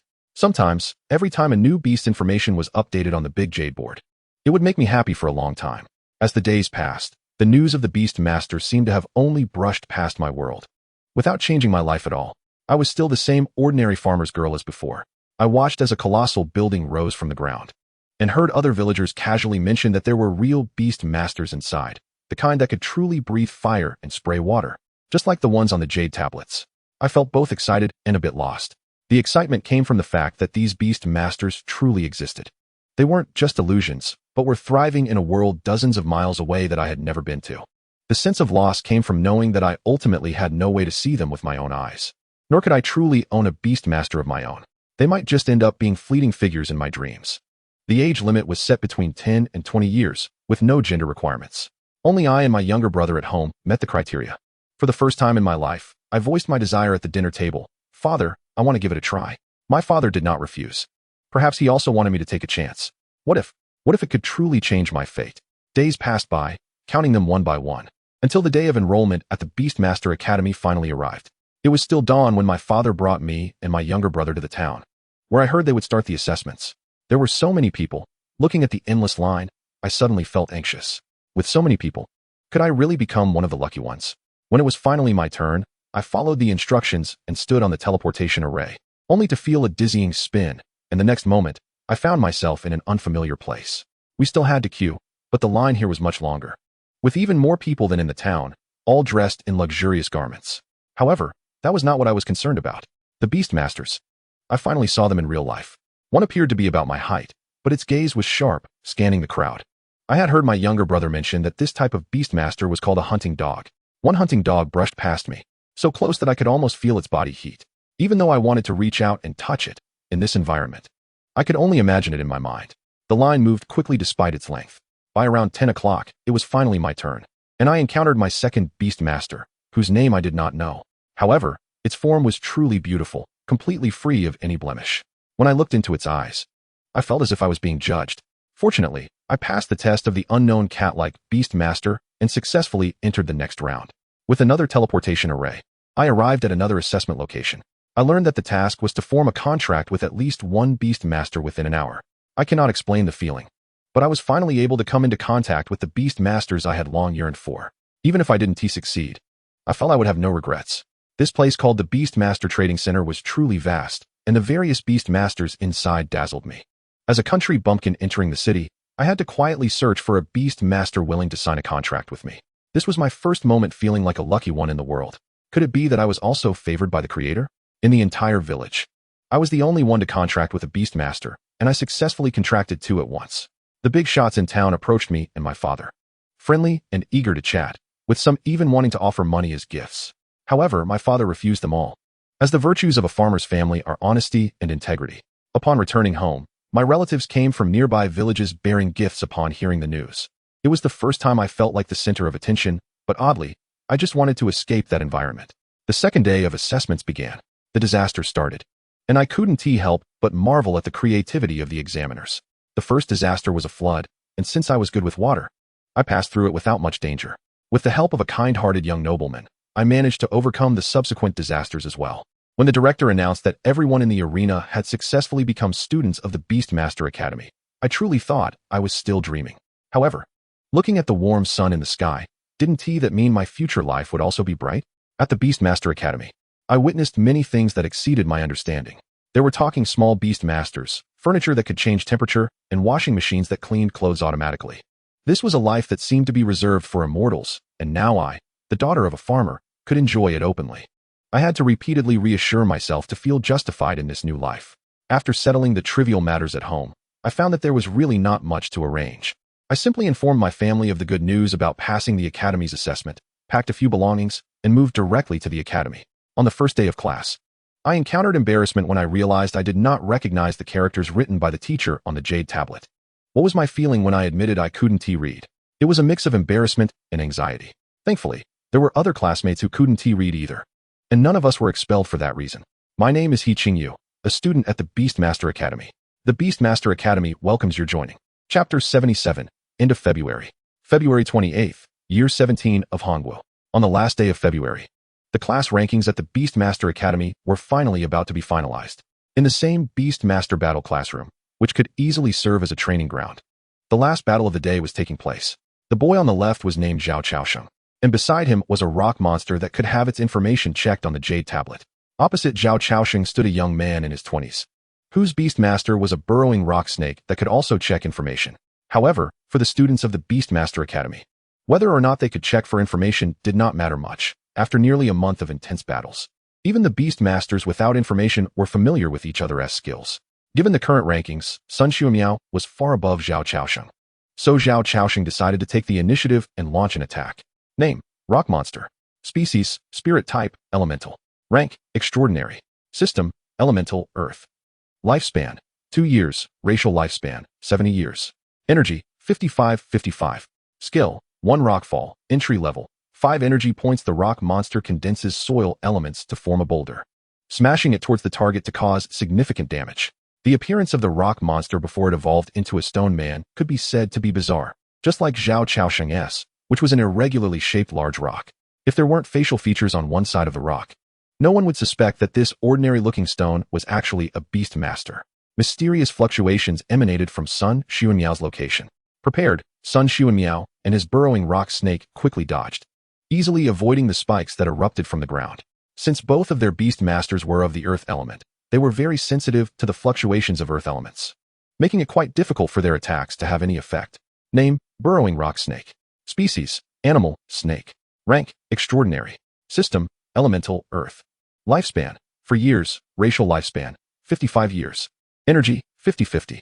Skill: 1 Earth Essence. Entry level: 3 energy points. The burrowing rock serpent consumes its own energy and the earth element essence from the surrounding environment to condense into earth essence. Earth essence contains rich earth element energy. After dodging the first wave of attacks from Zhao Chaosheng, Sun Xuemiao immediately commanded the burrowing rock serpent to use its burrowing skill. The spiral horn on the serpent's head flashed with a yellowish light. Then it burrowed into the ground, completely disappearing beneath the surface. The burrowing rock serpent's figure vanished from sight, making Zhao Chaosheng feel a bit uneasy, unsure when this creature would strike him from below. However, with only Sun Xuemiao standing on the opposite side, it was the perfect opportunity for Zhao Chaosheng to mount an attack. He picked up the rock monster from the ground, running irregularly around the arena while commanding the rock monster to use its rockfall skill. Stones the size of fists continuously formed above Sun Xuemiao's head and fell, forcing him to continuously sway his body to dodge, though his large target area meant he occasionally got hit. For a Beastmaster, being struck by fist-sized stones was just a minor inconvenience. It wouldn't cause any serious injury. Zhao Chaosheng shouted from behind, "Rock Shield." At that moment, the burrowing rock serpent had already circled behind and launched a piercing attack aimed at his back. Fortunately, Zhao Chaosheng and the rock monster were in sync, and the rock shield skill was released without delay. The yellowish earth shield was struck by the serpent's horn, shattering into countless fragments, allowing Zhao Chaosheng to roll away with the rock monster and evade the burrowing rock serpent's attack. The burrowing rock serpent coiled its body, surprised to see Zhao Chaosheng and the rock monster had managed to dodge its sudden strike. Zhao Chaosheng fixed his gaze on the burrowing rock serpent, finally drawing it out from underground. After silently calculating the remaining energy of the rock monster, which had used 2 skills and consumed 1 energy point, leaving it with 44 energy points, he decided to go all out. A massive boulder began to coalesce above Sun Xuemiao, and as he dodged to the side, another equally large boulder continued to form above him. With Sun Xuemiao moving, there were already 5 or 6 boulders suspended in midair, none of which had yet fallen. The burrowing rock serpent re-entered the ground, preparing to launch another attack on Zhao Chaosheng. However, Zhao Chaosheng clearly would not give it that opportunity. As the serpent's figure disappeared, the previously suspended boulders directly fell towards Sun Xuemiao. If it were just one boulder, Sun Xuanmiao could easily dodge it, but with 5 boulders descending from different directions, he had no place to escape. Sun Xuanmiao struggled to break free from the barrage of boulders. Yet Zhao Chaoxing's assault did not stop there. Several ground spikes appeared, trapping both him and the serpent in a corner. Watching the surrounding spikes forming a cage and the boulders slowly forming above, Sun Xuanmiao decisively chose to admit defeat, as he detested mages the most. Before even getting close, the skills rained down, becoming increasingly annoying. Seeing Sun Xuanmiao choose to concede, Zhao Chaoxing breathed a sigh of relief. If he didn't concede, the rock monster would have no energy left to unleash skills. The duel between the two concluded, marking the final results of the Beastmaster's rankings for the month within the academy. Bayou Rabbit conducted a quick health check on both of them, and Li Qingwan announced the rankings. February rankings of the Beastmaster Academy. First place, Mo Yuan. Second place, He Qingyu. Third place, Luo Qingyi. Fourth place, Lu Cheng. 17th place, Hua Qixing. 18th place, Zhuiyang. 45th place, Luo Qingha. The above rankings were only for the distribution of rewards for this month, and based on these rankings, battles would restart next month. There would be new ranking changes, and it was hoped that all students would not give up on themselves and directly abandon the pursuit of climbing to the top. As she spoke, Li Qingwan cast a meaningful glance at Luo Qingha, who had kept a low profile. However, it seemed that compared to other Beastmasters, Luo Qingha's beneficial grass was indeed a bit weak in combat, and it was likely he would remain in this position for a long time. With no suspense about it, Li Qingwan quietly sighed, hoping that Luo Qingha would not be discouraged and become despondent. After announcing the rankings, Li Qingwan distributed the corresponding rewards based on their rankings. So, have the students improved their combat skills? Suemo tugged at his sleeve, quietly dropping a big bomb on Li Qingwan. I plan to hold a Beastmaster competition next month, open to all who possess a beast. Beastmaster competition? Li Qingwan processed this news and then asked, somewhat confused, what is the purpose of you organizing this competition? Talent selection? Suemo smiled and shook his head. It's naturally to raise excitement, while also providing some resource support for those with genuine beast mastery talent. Are you telling me this now because you want me to give extra training to the students, so they won't embarrass the Beastmaster Academy during the competition? Suemo nodded apologetically. The students of the Beastmaster Academy should not be expected to win every battle in the competition, but they couldn't lose too many either. Otherwise, where would the Academy's prestige go? A Beastmaster without combat ability? Who? Li Qingwan briefly explained the situation regarding Luo Qingha and the beneficial grass to Suemo. Understanding the context, Suemo felt it was a bit tricky and suggested, let us see if this beneficial grass can learn some lash or binding skills. Li Qingwan nodded, noting that this would be Luo Qingha's direction for improvement. Chapter 78, The True Fate Beast. The news of the Beastmaster competition spread quickly, primarily through the large jade boards hanging around Yujing City, disseminating the information throughout the city. Those who could afford to hold the jade boards also received updates about the competition from the messages displayed on them. Dear citizens of Yujing City, as long as you have contracted a beast, you can participate in this Beastmaster competition. The rewards for this competition are generous. The first place winner will receive not only the Universal Energy Stone, but also various rare skill crystal stones. Just by participating, these great prizes could be yours. So hurry up and sign up. In any case, the news of the Beastmaster competition completely ignited the relatively calm atmosphere of Yujing City. It wouldn't be long before the number of participants reached tens of thousands. As soon as the competition was announced, a large number of Beastmasters rushed to Wanzhun Pavilion Square to register. By the day before the selection competition, a total of 315 people had signed up.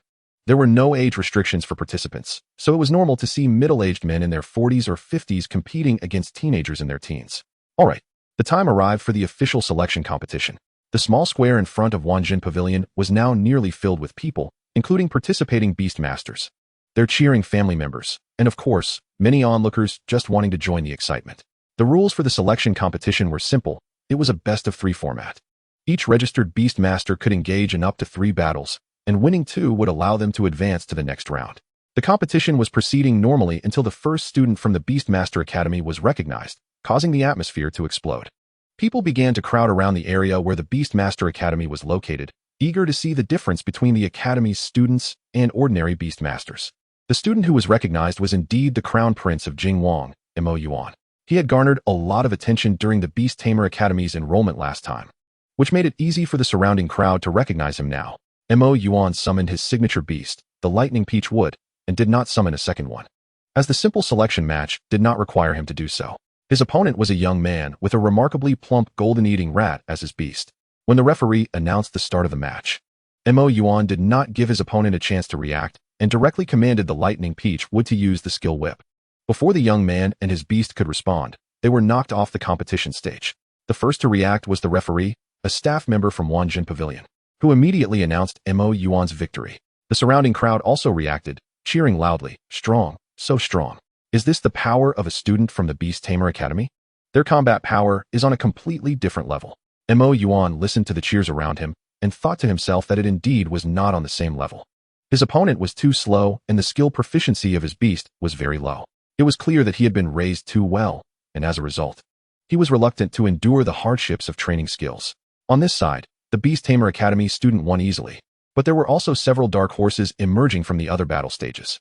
On the third battle stage, a robust-looking young man had already won 2 consecutive matches and was now in his third match.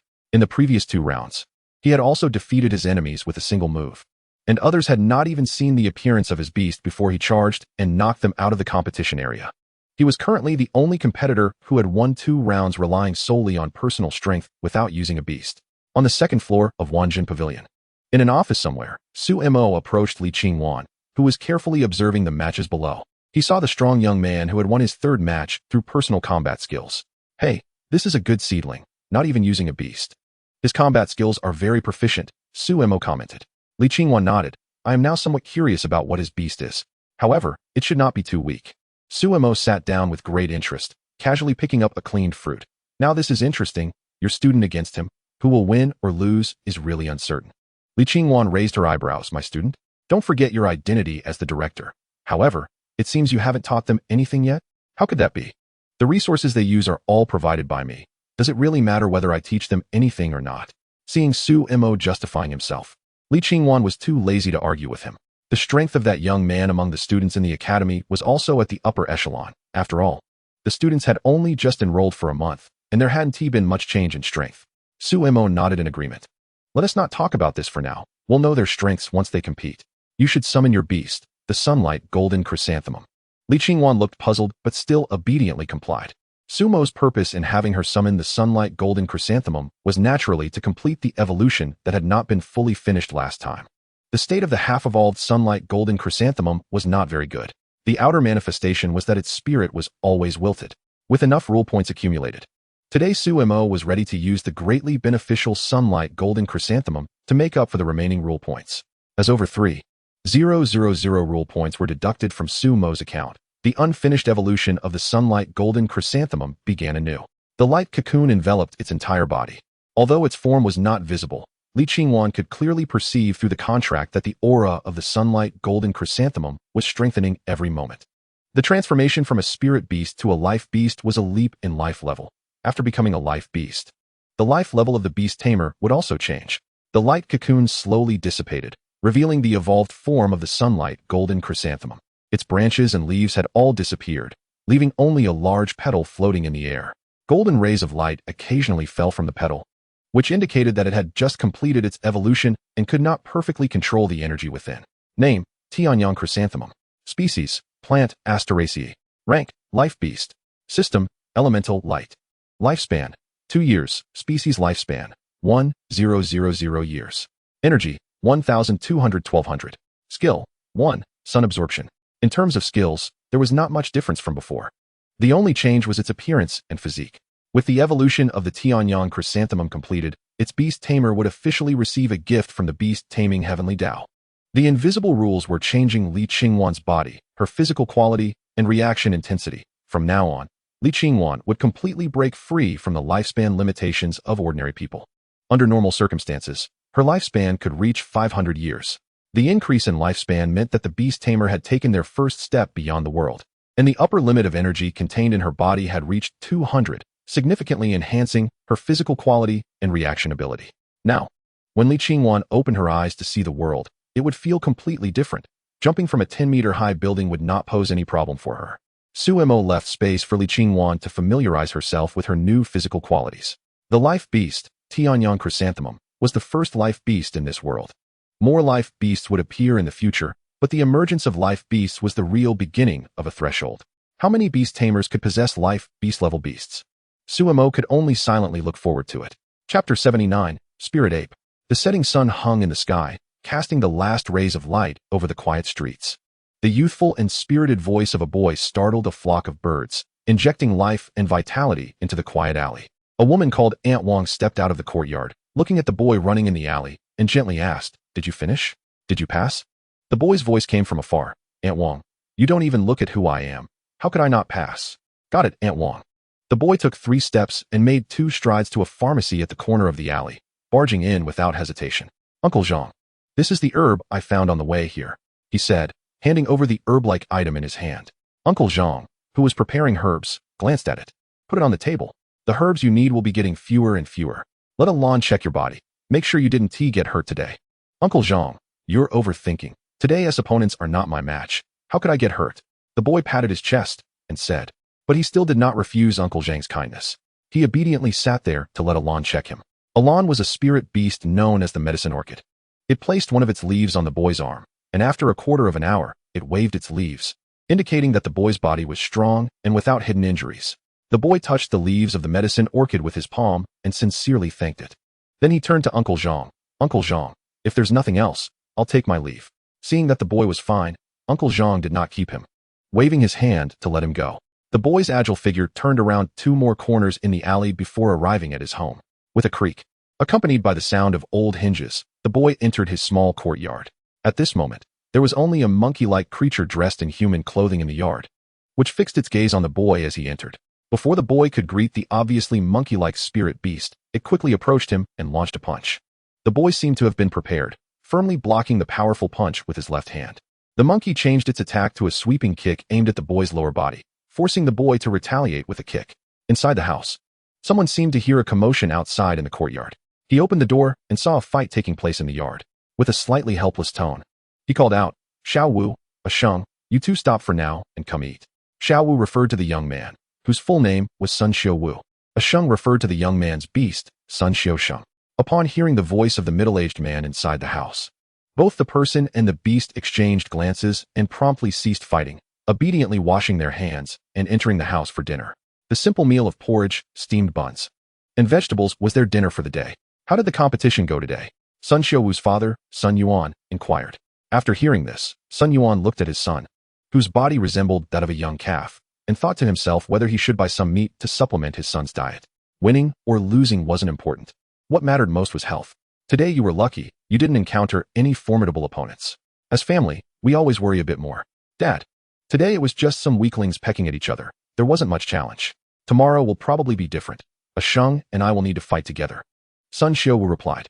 At the table, Sheng, who was focused on eating, heard his name called and immediately patted his chest with his arm, indicating that he would take care of everything. Sun Yuan couldn't help but laugh at Sheng's clever demeanor. Indeed, Sheng seemed much smarter than other beasts, essentially on par with humans, except for the inability to speak. But you still need to pay attention to safety. Remember, there's always someone stronger out there. Losing isn't scary. As long as there's still a chance, we shouldn't be afraid of running out of resources. And don't let hubris lead to mistakes. Name, Spirit Ape. Species, Animal, Ape. Rank, Extraordinary.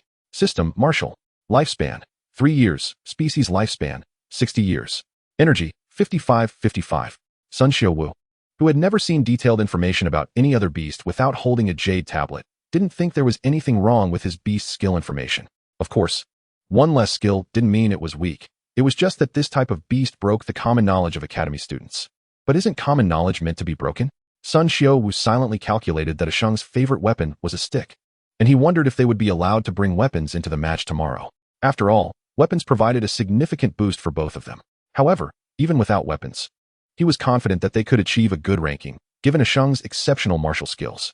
His abilities had all been honed by Sheng, but he hadn't seen any other beasts of the same kind as Sheng today. Could it be that Sheng was born by chance? Or did it run away on its own? With these thoughts, Sun Xiuwu felt a bit worried. He turned over in bed and said to Sheng, who felt inexplicably puzzled beside him, "I've decided. I'll participate in the competition by myself tomorrow. You should stay home." After hearing the young man's words, Sheng playfully tossed a roasted chestnut at his forehead, clearly communicating through their bond that he wasn't a runaway beast. Then he turned around and went back to rest. Sun Xiuwu rubbed his forehead, but his worries lessened significantly. At least Sheng wasn't a beast that ran away on its own. However, He still couldn't understand why a Shang had suddenly appeared in his home and voluntarily signed a beast contract with him. With deep confusion, the young man fell into a dream. As for the mystery of the spirit ape's origins, perhaps Su-Mo could provide some answers. This spirit ape was part of another plan by Su-Mo, the wild beast cultivation program. This was a new type of common knowledge for Su-Mo, who, after instilling the idea of not easily harming others in several beasts, sent them into the wild to observe their self-survival abilities and to pave the way for future large-scale releases of beasts into the wild. However, currently, there were too few resources in the wild for beasts to cultivate, so aside from the initial few beasts, it was challenging. After all, in situations where cultivation resources were scarce, the mental strength of Beastmasters could also help them maintain their daily energy consumption. Thus, Sun Xiaowu's beast appeared in his home and signed a contract with him, as they shared a mutual affinity. Chapter 80. Battle. The preliminary rounds were over, and there were still over 3,000 participants remaining. Sun Xiaowu arrived at the competition venue and learned the rules for today's matches. He needed to compete in 4 matches and must win all of them to advance to the next round. However, eliminated contestants had one chance for a revival match, a measure designed to prevent strong contestants from encountering each other too early. This didn't affect Sun Xiaowu much. He just needed to ensure he could win all his matches today. The competition venue was still a temporary arena set up in front of the Wanjin Pavilion. Sun Xiaowu took his competition card and made his way to his assigned area, number 12. After watching nearly a dozen matches, it was finally Sun Xiaowu's turn to compete. This time he wasn't going alone. He brought his spirit ape, who was about 1.2 meters tall, onto the stage with him. Once both contestants were in position, the referee for Arena 12 announced the start of the match. Sun Xiaowu and the spirit ape, Xiao Sheng, cautiously looked at the strange beast opposite them, which had a rather odd appearance. It had a large floral crown with sharp teeth at the edges of its petals, clearly not a beast that would be easy to deal with. Name, giant devouring flower. Species, plant, carnivorous flower. Rank, extraordinary. System, elemental wood. Lifespan, 3 years. Species lifespan, 55 years. Energy, 60-60. Skill, 1, devour, entry. 6 energy points. The giant devouring flower is a carnivorous plant that can secrete digestive fluid to digest meat and provide itself with energy. The Beastmaster on the opposite side clearly understood the principle of striking first and directly activated the beast's skill. 2 vines from its body surged towards Sun Xiaowu and Xiao Sheng with a force that cut through the air. The one human and one beast. Now in battle mode, focused intently, Sun Xiaowu quickly grabbed the incoming vine and held it tightly in his hand. Xiao Sheng nimbly jumped aside to avoid the attack. Holding the vine, Sun Xiaowu seemed to engage in a tug-of-war with the giant devouring flower. He pulled hard in his direction, but the beast had its roots deeply embedded in the ground, making it difficult for Sun Xiaowu to gain the upper hand. Meanwhile, Xiao Sheng took a stick and swung it down toward the vine that Sun Xiaowu was holding. Sun Xiaowu wrapped the opponent's vine around his hand a couple of times to prevent it from easily escaping, and then he pulled it over to Xiao Sheng. Seizing the second vine in his grasp, Xiao Sheng, go attack its main body. Xiao Sheng, holding the stick in his right hand, charged toward the main body of the vine, 5 meters away.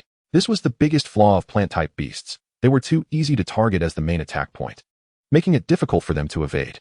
The carnivorous flower-like beast endured the hit from Xiao Sheng's stick, causing its entire body to fall to the ground.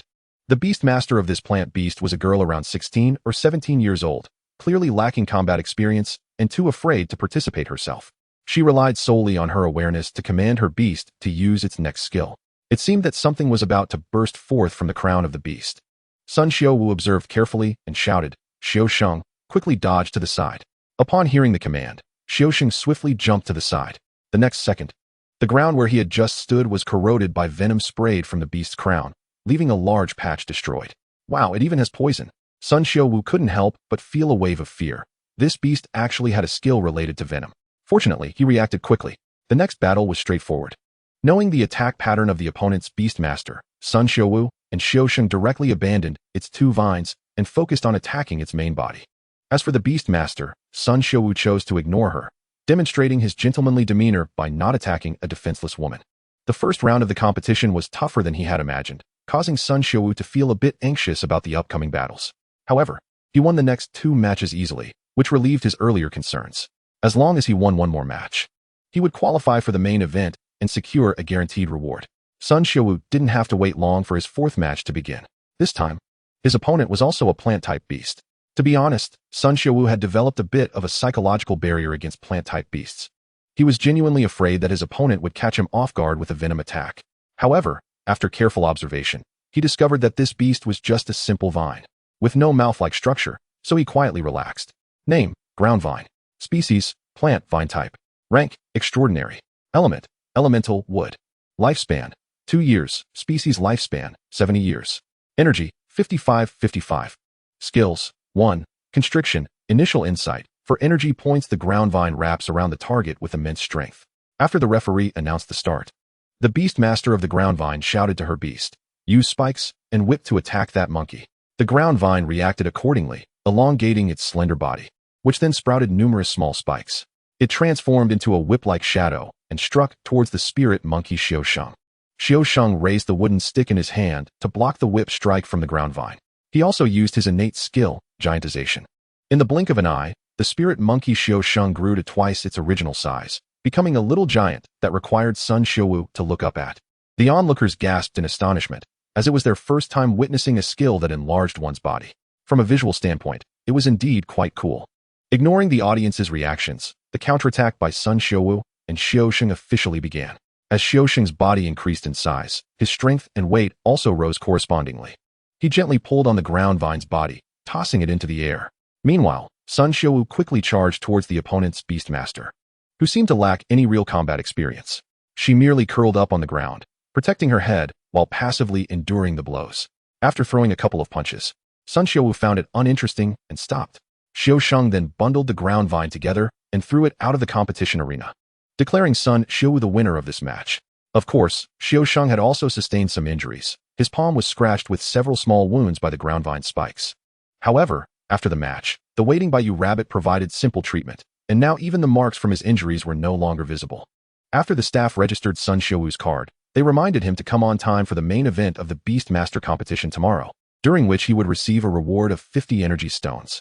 For Sun Xiaowu, 50 energy stones were a significant sum, equivalent to 500 taels of silver, which was undoubtedly a large amount for his family. It must be said that the Beastmaster venue was quite wealthy, offering such generous rewards just for entering the main event. How much more substantial would the rewards be if he won a few more matches? Sun Xiaowu was already lost in fantasies.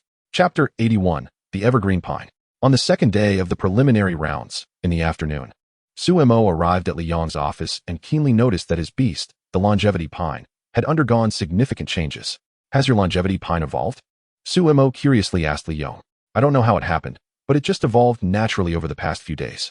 Oh, do you have no idea about the conditions for its evolution? Although he could directly know the conditions for evolution through the Beastmaster heavenly path, for a Beastmaster civilization, it was still necessary for scholars to summarize some knowledge about beast evolution themselves. This would positively influence the development of beasts, as one cannot rely solely on Su Mo. However, having a beast evolve into a spirit beast without external intervention was a very good start. Li Yong smiled sheepishly. Even though he spent a lot of time studying various beasts' daily habits, he was genuinely unsure why his beast evolved. As Su Mo checked the information of the evolved beast, he tossed an energy stone into its pot. Name: Evergreen Pine. Species: plant, pine type. Rank: spirit beast. Element: life. Lifespan: 3 years. Species lifespan: 2,000 years. Energy: 200,200. Skills: 1. Lifespan extension. Consumes 100 years of its own lifespan, can only be cast on its contracted Beastmaster. The Evergreen Pine increases its Beastmaster's lifespan cap by 200 years. This skill was quite standard, showing a trend towards developing into a tank. Su Mo asked Wan Ling to note down the evolution conditions for him, and upon seeing that there were no conditions for the longevity pine to evolve into the Evergreen Pine, he slapped his forehead in realization. No wonder even Li Yong, the summarizing fanatic, hadn't noticed the evolution conditions. It turned out there were none. After satisfying his curiosity about the Evergreen Pine's information, Su Mo finally spoke about his main purpose for coming today. Grandpa, you've been responsible for teaching those students liberal arts knowledge this past month. I wonder if there are any students with solid fundamentals who are also articulate. Please recommend a few to me. There are indeed a few such students. What do you need them for? Su Mo smirked. Of course, he wanted them to be the commentators for the competition. Otherwise, how could the common people, who weren't very familiar with Beastmasters, understand the matches? Commentators for the competition? Yes, they will explain the match situations, such as what beasts the two sides are using and what skills they are employing, to educate the public about more beast knowledge and enhance their excitement for watching the matches. Upon hearing Su Mo's explanation, Li Yong understood the role of the competition commentators. Lu Cheng, Luo Qingyi, and flourishing all fit your requirements quite well. Since they all might fit, let's have them take turns trying out in tomorrow's first round of the official competition. Sumo decisively decided to let them practice directly in tomorrow's matches, leaving no room for refusal. Grandpa, please notify them. I have other matters to attend to, so I'll take my leave now. Watching Sumo's figure disappear like a flash of light, Li Yong could only shake his head helplessly and sent messages to a few students on his jade tablet, asking them to come to his office after class, without mentioning how Li Yong persuaded a few students to be commentators in tomorrow's official competition. After bidding farewell to Li Yong, Sumo directly went to the Beastmaster venue's interior to hold an internal meeting to plan the next development direction of the venue. When Sumo arrived at the conference room designated for meetings, all the heads of the Beastmaster venue were already present, waiting for Sumo to begin today's meeting. Naturally, Sumo sat in the main seat, and the prepared Qingyu announced the official start of the meeting as soon as Sumo took his place. The Minister of Human Resources, Jin Shu, spoke first. In the past 2 months, the entire Beastmaster venue has welcomed 432 new employees, with 15 promotions among the middle management. Currently, the venue has 7 senior leaders, 35 middle managers, and 1,364 grassroots employees. The assessment of employees at all levels is quite good, and there have been no instances of unsatisfactory performance so far. Sumo nodded and signaled for others to continue. Next up was Du Chengkai, the head of Wanjinga, who stood up with a smile and said, in January and February, Wanjinga's total revenue reached 2 million energy stones, with a net profit of 120,000 energy stones. Sumo silently nodded, indicating that Du Chengkai's department had passed its work assessment. Following that were reports from the security department, the Beast Trading Center, and so on. Once all departments had reported their work, Sumo announced his arrangements to facilitate the citizens of Yujing City in purchasing beast-related products. Wanjinga will prepare to open some small grocery stores in the city, mainly selling essential items related to beasts. Starting tomorrow, the second floor of Wanjinga will officially be in use, and security measures should be increased. Additionally, we need to expedite the training of our beast battle commentators. And I plan to set up a dedicated software for beast competitions on the Yuban. This task will be handled by Qingyu. The Human Resources Department is also preparing to recruit a large number of medical personnel, as the construction of the hospital should be prioritized. For now, that is all. All departments must work closely together and avoid any instances of sabotaging each other. Several senior leaders from the Beast Arena obediently responded, yes, seeing no one opposing him. Sumo nodded in satisfaction and let them get back to work. Chapter 82, Official Competition. In March, Yujing City was adorned with new greenery everywhere. Sunlight filtered through the tender leaves, casting dappled shadows on the ground. Walking on the street, Prince Jing's heir, Mo Yuan, inexplicably felt a bit cheerful. Xiao Chuan, what are they doing up ahead? It turned out Mo Yuan saw many people queuing in front of a shop, which piqued his curiosity. Your Highness, that's the new hospital established by the Beast Arena. I heard they offer free medical consultations and treatment for common illnesses, so people are lining up for checkups. Mo Yuan nodded in understanding, admiring the National Master for caring about the well-being of the people by providing free medical services. The National Master was not only benevolent, but, to some extent, was also his lifesaver, a fact his mother often reminded him of. The attendant beside him naturally didn't dare to express any opinions about the National Master, lowering his head in silence. Although many citizens in Yujing City had already set up longevity tablets for the National Master, no one had truly seen him or knew his name. They mostly referred to him by his title, and as long as their intentions were sincere, the citizens didn't dwell on such matters. At 14, Mo Yuan was already about 1.7 meters tall, and as a Beastmaster, he walked quickly. Strangely, the attendant Xiao Chuan was able to keep up effortlessly. After exiting the city gates, the two continued on their way, heading toward the Beast Arena. Although the arena was about 30 to 40 miles away from Yujing City, they arrived in half an hour on foot. Upon reaching Wanjinga, they went straight to the second floor and adjusted their sleeves.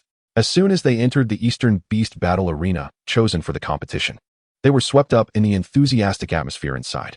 The venue was already packed, with seats filled with supporters cheering for their chosen contestants, including some wealthy merchants and high officials. Even the usually calm Mo Yuan felt his blood boil with excitement. He showed his contestant card to a staff member next to the audience, who then led him to the backstage area for contestants. The staff member looked at Mo Yuan with a strange expression and said, "This young master can go backstage, but he cannot," indicating that Xiao Chuan was not allowed to enter. Mo Yuan turned to Xiao Chuan and said, "You go to the spectator seats. I'll head straight to the competition." Xiao Chuan, with a wooden expression, forced out an awkward smile.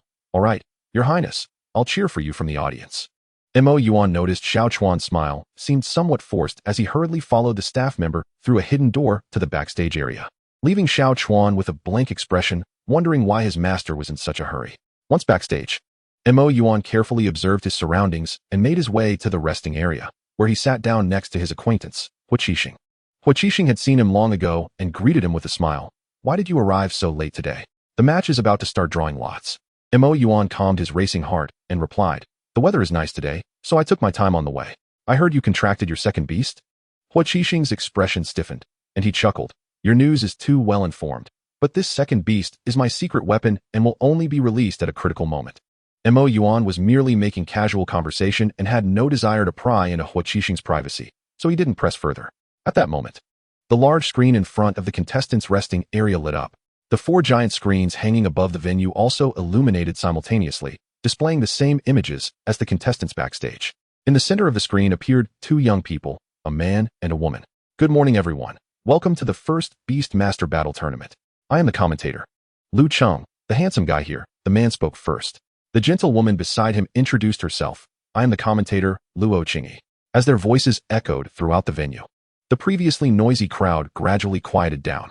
There were commentators for this competition, although many were not entirely sure what the commentators did. It didn't hinder their ability to listen intently to the hosts. This tournament was exclusively sponsored by the Beast Arena and Wanjinga, and now they would announce the competition rules. The main event will take place simultaneously in the 4 arenas, East, West, South, and North. Luo Qingyi continued, "In each arena, 64 contestants will compete for the top 4 spots to advance to the central arena for the final match.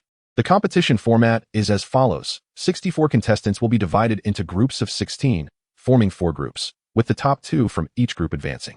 Then, the 8 contestants will compete in a point system until the top 4 are determined. Now, let's invite our contestants to the center of the battle arena to draw lots for their groups." As Luo Qingyi's words fell, under the guidance of the staff, the 64 contestants made their way to the center of the battle arena in turn. Mo Yuan could hardly describe the feeling of standing there, surrounded by cheering crowds from all directions, as if he were at the center of the world. The blood that had just calmed down seemed to start boiling again. Taking a deep breath, as the line moved, Mo Yuan drew a small ball from the box in front of him. Mo Yuan, Group A. Subsequently, his name and group information appeared on the large screen above. As soon as Mo Yuan's name was called, a portion of the audience went wild, chanting Mo Yuan. Mo Yuan. In a corner, Su Mo, who was secretly watching, couldn't help but marvel at how every world has its share of crazy fans. Hearing his name being called, Mo Yuan curiously glanced at the stands a few more times. Although he didn't react overtly, a close observer would notice that his palms were slightly sweaty. The other contestants grouped with Mo Yuan couldn't help but frown, clearly aware of Mo Yuan's reputation and not wanting to be in the same group as him. The grouping continued. Zhao Yi, Group C. Hua Qixing, Group D. Hua Qixing discreetly moved to Mo Yuan's side and whispered, audible only to the 2 of them, "Fortunately, I didn't get grouped with you, you freak." Mo Yuan shook his head helplessly. "Aren't you supposed to have a second secret weapon?" In a short while, the groupings for everyone were confirmed. The screen displayed the images of Luo Qingyi and Lu Cheng again. Now that the groupings have been drawn, the internal competition for Groups A and B will take place this morning. Please have the contestants from Group A prepare themselves. Lu Cheng's slightly magnetic voice slowly said, "Now, let's draw the contestants for the first round. Please look at the big screen." The big screen flickered with images, and 8 lines of match information appeared. Mo Yuan found his name and half-length portrait in the 4th line, and glanced at his opponent, Fang Xingyang. He didn't recognize him, so it seemed he wasn't a student from his academy. On the way back, Hua Qixing was still chattering beside him. "Since there's no match for our Ding group this morning, it looks like we can rest well." "Shut up," Mo Yuan said unexpectedly, his eyes, seemingly containing stars, fixed intently on Hua Qixing. Hua Qixing's face turned slightly red, responding, "Okay, okay." Meanwhile, he was screaming internally, "Wow, this is so good looking." Clearly, Hua Qixing's love for beauty had kicked in, making him modify his principles for beautiful things, and in front of Mo Yuan, whose face was just starting to mature. He could only meet any request.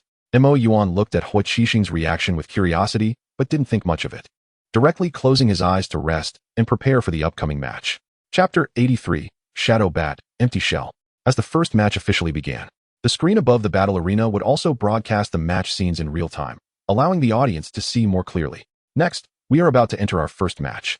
We look forward to the 2 contestants bringing us an exciting and intense battle. Unlike the previous preliminary rounds, the official match venue would simulate different environments. Just like the Beastmaster Trading Center. Let's see what type of battle environment the contestants in the first round will randomly receive. At this moment, the two participants in the battle arena were also just learning that the environment would be simulated during the match. As the images on the screen kept flipping, forests, wetlands, rocky terrain, volcanoes, and snow-capped mountains appeared. Finally, the screen froze, confirming one type of terrain. Oh, it seems our first match will take place in a forest. Good luck to our two contestants. With Lu Cheng's words, the environment in the battle arena constantly changed, with numerous trees growing from the ground. While the distance between the two contestants was also widened. This was likely some magical spatial type Beastmaster skill. The entire battle arena, which was originally the size of a football field, was now expanded to about twice its original size, with a layer of blue light covering the edges of the arena. The match officially began, and we look forward to the upcoming performances of the two contestants. Contestant Yin Fei summoned his Beastmaster, which was a shadow bat. This Beastmaster had appeared in the admissions assessment of the Beastmaster Academy before. The environment posed no particular impact on the shadow bat. Only dark environments would significantly enhance its abilities. Let's see what Beastmaster Fong Ming has on the opposite side. Suddenly, Luo Qingyi's slightly surprised voice rang out in the battle arena, but the two contestants couldn't hear the commentary. That's an empty shell. A Beastmaster whose specific information has never appeared on the Jade Tablet. Lu Cheng will explain this Beastmaster's information to everyone. The audience in the venue quietly awaited Lu Cheng's commentary, curious about this previously unseen Beastmaster. Lu Cheng took over Luo Qingyi's cue, saying, "Okay, Qingyi. The empty shell is a Beastmaster of the space and illusion types. Let me explain. The illusion type is the newest branch that has split from the mysterious type. Name, empty shell. Species, animal, shellfish. Rank, extraordinary. Type, space, illusion. Lifespan, 1 year, racial lifespan, 55 years. Energy, 60-60. Skills, 1. Space expansion, entering the room. 6 energy points expands the internal space of the target in a multiplicative manner without changing the target's original volume. Lu Cheng himself had an empty shell Beastmaster, so he naturally had a deep understanding of its information, which was why Luo Qingyi asked him to explain. Clearly, this environment was more favorable for the empty shell. The more complex the environment, the easier it was for the empty shell to use Mirage to create real and fake environments. The two contestants in the battle arena were carefully observing their surroundings. They were still familiarizing themselves with the environment, unaware of who would initiate an attack first. Now, contestant Yin Fei began to act, seemingly aware that prolonging in this daylight environment was not beneficial for him. Luo Qingyi's gentle voice echoed. In the case where contestant Yin Fei doesn't know what Beastmaster his opponent has, he should strike first to prevent the opponent from having any environment-laying skills. As the longer it goes, the more disadvantageous it would be for him. Yin Fei quickly advanced through the forest environment, with the shadow bat hovering not far above him, also using its elevated vantage point to search for the opponent's position. On the other side, Fong Ming was a handsome boy around 17 or 18 years old. He did not rush to attack his opponent, but instead carefully observed his surroundings, slowly moving toward the opposite direction while cradling his Beastmaster. After about 5 minutes, the shadow bat circling above Yin Fei alerted him, indicating it had spotted the opponent's position. Yin Fei looked up at the simulated sun and sensed something was off. It had just been dawn, and now the sun was already at its peak. His shadow bat appeared sluggish, leading him to a bold guess. To verify this guess, he hid behind a tree, preparing to wait a little longer before launching an attack based on the situation in the sky. The two commentators outside also noticed this situation. "Qingyi, what do you think about Yin Fei suddenly stopping his advance?" Luo Qingyi recalled the moment when Yin Fei looked up at the sky and had an idea. "Lu Cheng, I wonder if you noticed that Yin Fei looked up at the sky before he stopped." Lu Cheng had, of course, seen the earlier scene and continued from Luo Qingyi's words. Could it be that the simulated environment is now noon, the time when the shadow bat has the weakest combat ability during the day? So he decided to wait a little longer before attacking. As Luo Qingyi said this, Lu Cheng also realized it. The scene returned to the battle arena, and 10 minutes had passed since the match began, yet the two opponents had still not met. Fong Ming, holding the empty shell, clearly noticed the change in the environment. He felt a bit anxious. If in 5 minutes the environment turned to night, he would be at a disadvantage. He wondered if his opponent had noticed the change in time, and he needed to hurry to find him and engage in battle. Time ticked by, and in a short 5 minutes, the sun in the sky slowly began to descend toward the west. Yin Fei's guess had come true.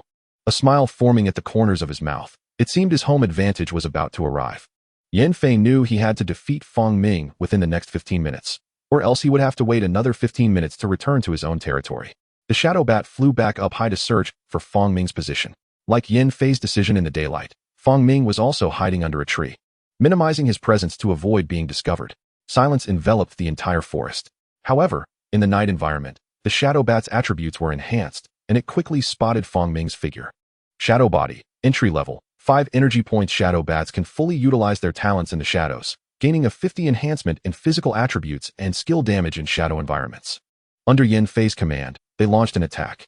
Shadow Strike, Masterful, 6 energy points. Shadow Bats lurk in the shadows, reducing their presence and attacking the target. Danger! Danger! Fong Ming's body was warning him, and he instinctively dodged to the side. However, his shoulder was still hit by an attack that came from nowhere, blood streaming out as if it were free. Ignoring the intense pain, Fong Ming immediately ordered Kong Bei to activate the skill Mirage. He rolled to the side. A strange scene unfolded. As Fong Ming rolled, his figure split into two. Beneath the moonlight and the shadows of the trees, 2 identical figures of Fong Ming appeared, each holding a Kong Bei. The Mirage skill of Kong Bei only simulates objects that it is most familiar with, and naturally, it is most familiar with its Beastmaster and itself. Thus, 2 identical Fong Mings appeared before the Shadow Bat. Even in the dark, Yin Fei did not recklessly approach. He merely observed the situation from a distance. Seeing the appearance of the 2 Fong Mings, he frowned. What skill is this? It was the first time he encountered something like this. Through the contract, he communicated with the Shadow Bat, instructing it to first control the 2 shadows to distinguish which was real and which was fake. Shadow Chain, Masterful, 5 energy points. The Shadow Bat condenses into shadow chains, restricting the target's movement. In the darkness, 2 thick black shadow chains appeared, heading towards the 2 Fong Ming figures. Prepared. Fong Ming naturally would not be caught off guard. Both Fong Mings held the shell, and a white jade light glowed on their bodies, indicating the activation of a skill. The spatial compression skill was successfully released, and the 2 shadow chains that were about to bind Fong Ming turned to dust and disappeared due to the sudden change in space. Seeing that its skill was ineffective, the Shadow Bat emitted a dissatisfied sound that only it could hear. At this point, 5 minutes had passed, and with 10 minutes left, dawn was approaching, and the Shadow Bat's advantageous environment would soon disappear. Yin Fei knew time was of the essence and did not let the Shadow Bat continue to distinguish between Fong Ming's true and false forms. He directly launched an attack. The Shadow Bat maximized its speed and attacked the left Fong Ming. Illuminated by the moonlight, Fong Ming vaguely saw the silhouette of the Shadow Bat and suddenly realized that it was this beast. He then instructed his beast to release spatial compression beside him. However, the Shadow Bat was too fast in the dark environment, successfully bypassing the area of the spatial compression skill. Its claws made contact with Fong Ming's figure. Instantly, the audience and the commentators were stirred with excitement. The Shadow Bat successfully touched Fong Ming, but it was unclear whether this was the real body or a decoy. Some audience members even stood up in excitement, eager to know the result. Chapter 84. Is a big shot competing? The figure of Fong Ming touched by the Shadow Bat distorted and then dissipated. Yin Fei was taken aback. How unfortunate, with a 50-50 chance. The Shadow Bat attacked the wrong one. At that moment, Fong Ming seized the opportunity, instructing Kong Bei to launch an attack with spatial compression against the Shadow Bat. The spatial pressure around the Shadow Bat continuously increased, maximizing its speed, but its wings were injured by the spatial compression, and a few drops of blood flowed down its wings. The Shadow Bat stopped on a nearby tree branch to catch its breath, and the large tear in its wing was healing quickly. Fong Ming did not prepare to launch another attack. He also planned to buy time, estimating that dawn would break in about 2 minutes. Kong Bei also took advantage of this time to recover its spent energy. However, for safety's sake, Kong Bei released another skill, Mirage, and 2 Fong Ming figures reappeared in the arena. Yin Fei, observing carefully from behind a tree, frowned. However, he was relieved to know through the contract that the Shadow Bat's injuries were not serious. With 1 minute until dawn, Yin Fei knew he could not wait any longer. The Shadow Bat's injuries had mostly healed. Shadow Body, Entry Level, 5 energy points. Shadow Bats can fully utilize their talents in the shadows, gaining a 50 enhancement in physical attributes and skill damage in shadow environments. Yin Fei made a decision, instructing the Shadow Bat to use Shadow Strike to launch an attack while running towards Fong Ming from the tree's shadow. Watching the Shadow Bat charge at him, both the real and fake Fong Mings showed signs of panic, and the white jade light on Kong Bei reappeared. It continuously released spatial compression to block this round of the Shadow Bat's attack, but little did they know that the Shadow Bat's attack was merely a feint. Just as it was about to reach Fong Ming, it abruptly stopped and darted in another direction. Kong Bei had just released 3 spatial compressions in succession, and Fong Ming's face turned grim as he estimated his remaining energy. As Yin Fei drew closer, Fong Ming also noticed his figure. He was preparing to have Kong Bei use its last bit of energy for a spatial compression to end the match directly. However, The Shadow Bat's figure returned and launched another attack on Fong Ming. Unfortunately, the skill release was interrupted, forcing him to crouch down to evade the Shadow Bat's assault. The wound on his shoulder throbbed painfully, causing Fong Ming to grimace. The sky gradually brightened, and Yin Fei successfully reached behind Fong Ming, directly restraining him from behind. Kong Bei fell to the ground from Fong Ming's arms, and the Shadow Bat seized this opportunity to launch its final attack on Fong Ming. Commentator Lu Cheng's excited voice echoed throughout the arena, announcing the victory of the first match to the contestant Yin Fei, thanking both participants for their thrilling duel. The Shadow Bat, previously restricted in the air by some rule, regained its freedom. Upon hearing the result, Yin Fei released his hold on Fong Ming and helped him up, sincerely saying, "I apologize for any offense." The 17-year-old Fong Ming took it lightly, wearing a genuine smile as he replied to his opponent, "It's okay, you're really strong." Fong Ming picked up Kong Bei, which had fallen to the ground, cradling it in his arms as he followed the staff to the resting area for treatment. After bowing to the cheering audience to express his gratitude, Yin Fei slowly exited with the Shadow Bat perched on his shoulder to receive treatment. The first match concluded, and the second battle was about to begin. Let's see who the contestants for the second match are. The result is out: Fong Yuan versus Zhao Chaoxing. We eagerly anticipate their upcoming performances and whether they will be as thrilling as the first match. Let's wait and see. In the contestants' resting area, upon seeing Zhao Chaoxing take the stage, Hu Qixing's eyes brightened. "Hey, Zhao Chaoxing, our classmate, is in the second match. Do you think he can win?" The last sentence was directed at Mo Yuan beside him. Mo Yuan thought for 2 seconds and replied uncertainly, "Don't underestimate any Beastmaster.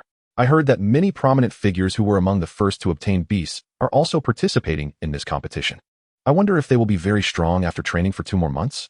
Hu Qixing was somewhat surprised. "Are you saying this Fong Yuan is a big shot?" Mo Yuan shook his head. "I don't know. I'm just reminding you to be prepared for encountering a big shot. Just because you're a student of the Beastmaster Academy doesn't mean you're their match." Hu Qixing nodded. He was somewhat aware of the situation. Before the Beast Tamer Academy began enrolling students, many beasts had already been auctioned off from the Beast Arena. At that time, the nobles who acquired the beasts might not have participated in the Academy's enrollment due to age restrictions, their official positions, or other special reasons. However, they had no idea what level the beasts had been cultivated to, even if they had reached the spiritual beast stage. Thinking of this, Hu Qixing couldn't help but worry and tapped his head. Mo Yuan noticed the concern on his face and advised him, "It's better to pay close attention to the competition and gain some experience rather than worry now. The environment has a significant impact on low-tier beast tamers." Zhao Chaoxing was lucky to have randomly drawn the suitable earth terrain for his beast, the ground-digging rock snake, while this environment was quite unfortunate for his opponent Fong Yuan, who had a koi. After about 10 minutes of exploratory confrontation, Zhao Chaoxing's ground-digging rock snake used its digging and stabbing skills in succession, ending the match directly. Compared to the first match, this one seemed rather mundane. Even Su Mo, who was observing the match from an inconspicuous corner, nodded. Among the 4 competition venues, he found the 2 commentators in the East venue to be the most professional. He considered having them commentate during the final match, should they not succeed in advancing. Su Mo even thought mischievously about manipulating the matches so that they would face some insurmountable opponents early on, allowing them to focus on commentary, but he dismissed the idea, knowing he wouldn't do such a disgraceful thing. Finally, it was Mo Yuan's turn to compete in the 5th match. Standing on the field, he felt his blood boiling again as he looked towards the audience and spotted a familiar figure. His mother, the Princess Jing, had come to the competition site. Mo Yuan knew his mother generally disliked crowds, so he was surprised that she had come to cheer for him in person instead of watching the live broadcast through a jade tablet. Although Mo Yuan maintained a cold demeanor, he was determined to not only win this match, but to win it spectacularly. The audience in the stands shouted his name passionately, the noise deafening. Lu Cheng's teasing voice rang out. "It seems our contestant Mo Yuan is quite popular. Let's look forward to his exciting performance ahead." Luo Qingyi covered her mouth and smiled, her gentle demeanor earning her a small group of admirers. The 5th match of Group A began, with Mo Yuan facing Jiang Hong. As the terrain was randomly assigned, Mo Yuan glanced at his opponent, who had a face full of flesh and resembled a bandit leader. The terrain drawn was an island in the middle of a lake. Please prepare, both contestants. With the terrain successfully determined, the environment around them began to change, and the commentators' voices gradually faded, becoming indistinct. The entire island was about 300 square meters in size, surrounded by a vast expanse of water. Jiang Heng quickly assessed the surrounding environment, then stripped off all his clothing except for his fur pants, revealing his muscular physique. After glancing at Mo Yuan, he dove straight into the lake. Mo Yuan didn't even see what Jiang Heng's beast was before the latter's figure vanished beneath the water, leaving only a pile of Jiang Heng's clothes behind. Mo Yuan summoned his beast, which was neither the well-known Thunder Peachwood nor the occasionally seen Sunflower Chrysanthemum, but a wolf pup with a sun-like mark on its forehead. Its fur was interspersed with golden markings, and its 4 claws were bright red, with hidden sharp claws that left no doubt about its power. Name: Sun Moon Wolf. Species: Animal, Canine. Rank: Extraordinary. Type: Elemental Light. Lifespan: 1 year. Species lifespan: 50 years. Energy: 60-60. Skills: 1. Sunshadao Body. Species trait significantly increases its physical attributes under sunlight, and its 4 claws receive sunlight enhancement, allowing them to be used as weapons with an added burning effect. Huaqishing, watching the match intently from the resting area, widened his eyes in surprise. Aren't extraordinary beasts only able to form contracts with 2 beasts at most? How could there be a 3rd beast beside Mo Yuan, unless... Thinking of a certain possibility, Huaqishing's mouth curled into a bitter smile. This made it even harder to compete. Mo Yuan cautiously observed the spot where Jiang Heng had jumped into the lake, suspecting that his beast was likely water-related, though he couldn't tell which one it was. As Mo Yuan concentrated on searching for Jiang Heng's figure, 3 water arrows shot toward him from his left rear, aimed directly at his back.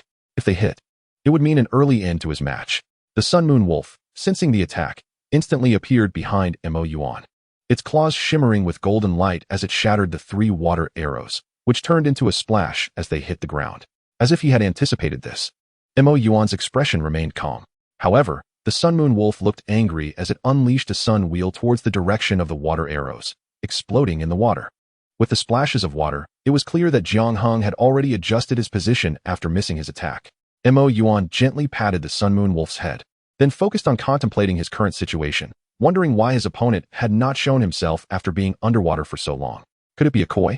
The koi skill, Bubble Spit, allows it to breathe underwater for extended periods. The previous skill, Water Arrow, seemed to support this hypothesis. However, in the next moment, Mo Yuan dismissed this guess. A long figure leaped out of the water, accompanied by a massive amount of lightning attacks directed at Mo Yuan and the Sun Moon Wolf. The lightning attacks came fiercely, and the Sun Moon Wolf released 2 sun wheels in response, colliding with the lightning. Bang bang! With the sound of explosions, the sun wheels and lightning met, resulting in a blinding flash, and the ground on the island was blasted into a deep pit, showcasing the terrifying damage of both skills. The audience outside watched the live broadcast from the big screen and caught a glimpse of the fleeting figure, which was about 1 meter long, thin as a blade, with a streamlined body flickering with strange electric light. As he had introduced the Sun Moon Wolf earlier, Lu Chang began his informative session again. The electric eel, which has only recently appeared in the Beast Trading Center, has surprisingly already been contracted by someone. Name: Electric Eel. Species: Animal, Fish. Rank: Extraordinary. Type: Elemental, Water, Electric. Lifespan: 1 year. Species lifespan: 55 years. Energy: 55-55. Skills: 1. Water Arrow, entry level. 5 energy points. The electric eel compresses water elements to launch water arrows at targets. As Lu Cheng elaborated, the audience learned more about this mysterious beast. Underwater, Jiang Heng was enclosed in a large bubble, with 2 beasts on either side of him. One was the electric eel that had just leaped out to attack, and the other was the koi providing the bubble. Jiang Heng adopted another strategy, directing the electric eel to swim to the other side of the island, preparing to launch a pincer attack against Mo Yuan. In truth, Jiang Heng was feeling immense pressure. He had heard of Mo Yuan's reputation before. He still had not seen Mo Yuan summon his famous beast, the massive peach wood. Was he hiding his strength? Or did he simply think he could defeat Jiang Heng with just that wolf pup? Jiang Heng felt a deep sense of dissatisfaction within himself. In the midst of contemplation, the electric eel successfully arrived at the opposite side of the lake island. Jiang Heng issued commands to both the electric eel and the koi through the bond of their contract. Both emerged simultaneously from the water, launching an attack towards Mo Yuan in the center of the lake island. The koi released water arrows, while the electric eel unleashed electric arrows. Mo Yuan, observing intently, locked onto the figures of the 2 beasts the moment they surfaced. The Sun and Moon Wolf was tasked with handling their attacking skills, while Mo Yuan's hands crackled with electricity. The Sun and Moon Wolf released a solar ring to counter the electric arrows on the right side, followed by a series of explosive sounds. In an instant, the Sun and Moon Wolf leaped to the left, scattering the water arrows into splashes. The 2 beasts, missing their targets, intended to retreat underwater, but a large amount of electricity suddenly surrounded them, trapping their forms. The electric eel was somewhat fortunate, as its body had resistance to electric elements, suffering only a large patch of charred skin before diving back underwater. However, the koi was not as lucky. Being flipped onto its back by the electricity, floating on the water's surface, its life unknown. With the koi losing its combatability, the bubble encasing Jiangheng shattered with a loud pop. Meanwhile, the sun and moon wolf unleashed a barrage of solar rings onto the water's surface where the electric eel had landed, accompanied by piercing cries of agony, suggesting that some skills had indeed hit their targets. Jiangheng learned through the contract that both beasts had sustained injuries and were temporarily unable to fight. With no other options, he had to surface and concede. I concede. After coming ashore, instead of immediately putting on his clothes, he cradled the koi in his arms, checking for other injuries. The worried expression on his face was genuine. Congratulations to Mo Yuan for winning this match. It was an impressive performance. As for the lightning that injured both beasts, it could also be understood as the electric peach would released in the beast space, right? If no one noticed the electric glow appearing in Mo Yuan's hands, this explanation sounds quite reasonable. Chapter 86. Big Fish, Oh Big Fish. Mo Yuan waved to the audience, thanking them for their support. From his position, he could see the princess of the Jingwang seated in the VIP area, her expression clearly pleased with Mo Yuan's victory. In the contestant rest area, Huaqishing looked at Mo Yuan with a complex expression, finally unable to contain himself. You've been hiding your strength. When did you advance? The reason Huaqishing asked so directly was that he had long figured out that Mo Yuan appeared calm and composed on the outside, but was actually a shy boy inside. Anyway, he didn't intend to hide the news of his advancement. As long as he had the energy, he would only use his other two beasts, keeping his spirit beast as a trump card for when it was needed. Huaqishing looked at him enviously, wondering when his dawn bird would be able to advance, feeling as if it was stuck by some unclear restriction.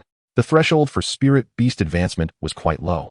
As long as the skill proficiency was reached, combined with enough energy stones, advancement could be achieved. Mo Yuan paused for a moment and added, such things happen naturally. There's no need to rush. Huaqishing nodded with a smile, accepting Mo Yuan's consolation. To celebrate your victory, how about we go to Weixiang Lu for lunch? Mo Yuan thought for a moment but declined, saying he needed to have lunch with his mother. Huaqishing shrugged in understanding, stopping his conversation and focusing on the match on the big screen. As the first day's matches concluded, the four venues brought many exciting duels to the audience. Some Beastmasters showcased various astonishing skills, making the audience cheer with excitement. As night fell inside the Beastmaster Academy, Li Yong observed that all the students were present. Today, I want to commend Luo Qingyi, Lu Cheng, Zheng Hanxing, Nangong Yuru, Li Xiaoying, He Xiaowang, Qian Duzhou, and Zhou Sheng for their excellent commentary. The dean has spoken. Each of the above students will receive 2 academic credits as encouragement. The students sitting quietly below looked enviously at those who had just received the 2 credits. Regardless of the students' reactions, Li Yong's expression turned serious. However, I am very dissatisfied with the performance of the students in today's matches. In the first round, 5 students from our Beastmaster Academy were eliminated, 2 of whom were eliminated by our own students, so I won't dwell on that. The 3 students eliminated by wild Beastmasters. Do you have anything to say? Looking down from the podium, he could see a few students already bowing their heads in shame. After all, they were his students, and Li Yong didn't want to scold them too harshly. He sighed. You are students of the academy. Although it's only been a month, you have received excellent training in beast knowledge and professional beast battles, and even various resources awarded by the academy. Being eliminated in the first round is truly unacceptable. The screen behind him lit up, displaying clips of some exciting beast battle scenes from today. First, let us take a look at the match that took the shortest time today, which was the battle between the Sunflower and the Gale Horse. We also need to review the skill knowledge of the Sunflower. In the footage, the Sunflower released a scorching rain of sunlight, directly ignoring the Gale Horse's speed, leading to both the rider and horse being severely injured and taken out of the match. Li Yong scanned the entire class with his gaze, so never let the thought of giving up take root in your hearts. Let us review some knowledge about spirit beasts. Not only do spirit beasts undergo changes in skills and physique, but the beast masters themselves also receive spiritual refinement from their beasts, leading to a qualitative enhancement in their physique. Most importantly, beast masters can also choose to inherit a skill from their beast. Therefore, in combat, a beast master can be considered half a beast. Li Yong's analysis class lasted from 7 p.m. to 10 p.m., reminiscent of a late-night study session in the 3rd year of high school. He primarily explained some of the beasts that appeared in today's matches, as well as some combat tips related to them, along with detailed skill analyses of some uncommon beasts. When it came to understanding beast information, Li Yong could be considered one of the most professional besides Su Mo, and he was confident in his accuracy. Huaqishing and Huaqiyu strolled along the campus path. If not for those who knew, one might easily mistake the striking pair for a couple rather than siblings. Hua Qiyu spoke first. Have any letters come from home? Hua Qixing's expression darkened inexplicably. Yes, but they were all trivial topics. I reported all the information about the beasts honestly. But as for the other tasks they ordered me to do you think I would still listen to them now? Hua Qiyu looked up at the bright moon in the sky, her tone somewhat downcast. Did they mention anything about my marriage? As if hearing something unbelievable. Hua Qixing raised his voice. Hua Qiyu, what is your status now? A Beastmaster. Do you still need to listen to those old geezers? They should be the ones begging you now. Hearing Hua Qixing's unwavering support, tears glimmered in Hua Qiyu's eyes. Thank you, brother. Her voice was soft. And Hua Qixing seemed not to have heard clearly. What did you say? Hua Qiyu turned her head and said, I said, my spirit beast has successfully advanced to the spirit beast realm. What? Hua Qixing's voice was genuinely filled with shock. When did this happen? It was shortly after today's match ended. Hua Qiyu's voice sounded somewhat proud. Hua Qixing looked up to the sky in disbelief, muttering, how come both of you advanced? And I didn't? Hua Qiyu looked at Hua Qixing's doubtful expression with some concern. Hua Qixing, are you okay? Hua Qixing, coming back to his senses, shook his head to signal that he was fine. Can I see the information on your evolved beast? Hua Qiyu was also planning to share it with him. Name, big fish. Species, animal, big fish type. Rank, spirit beast. System, elemental system, water. Lifespan, 1 year. Racial lifespan, 150 years. Energy, 160, 160. Skills, 1. Tail whip, mastery level. For energy points, the big fish swings its tail, dealing damage to the target. After introducing the information about the big fish to Hua Qixing, Hua Qiyu said with some emotion, since the big fish evolved, its appetite has increased significantly, and its consumption of energy stones is now too high. Brother, do you have any spare energy stones to support me a bit? Hua Qixing was surprised internally, so this was what she was waiting for. But who told her she was his sister, the biological kind? He resignedly took out a few hundred energy stones from his storage ring and handed them to Hua Qiyu, saying, here, use these for now. With the spirit beast, you should be able to achieve a good result in the competition. Don't forget about your brother when the time comes. He waved his hand dismissively, letting her go. Hua Qixing looked up at the sky speechlessly, wondering where the opportunity for the evolution of the morning dawn bird was. His spirit beast hadn't felt any improvement for a long time, remaining stagnant, which made him anxious inside. Chapter 87, Good and Evil. March 10th, the 3rd year of Hongwu. Since morning, the sky had been overcast.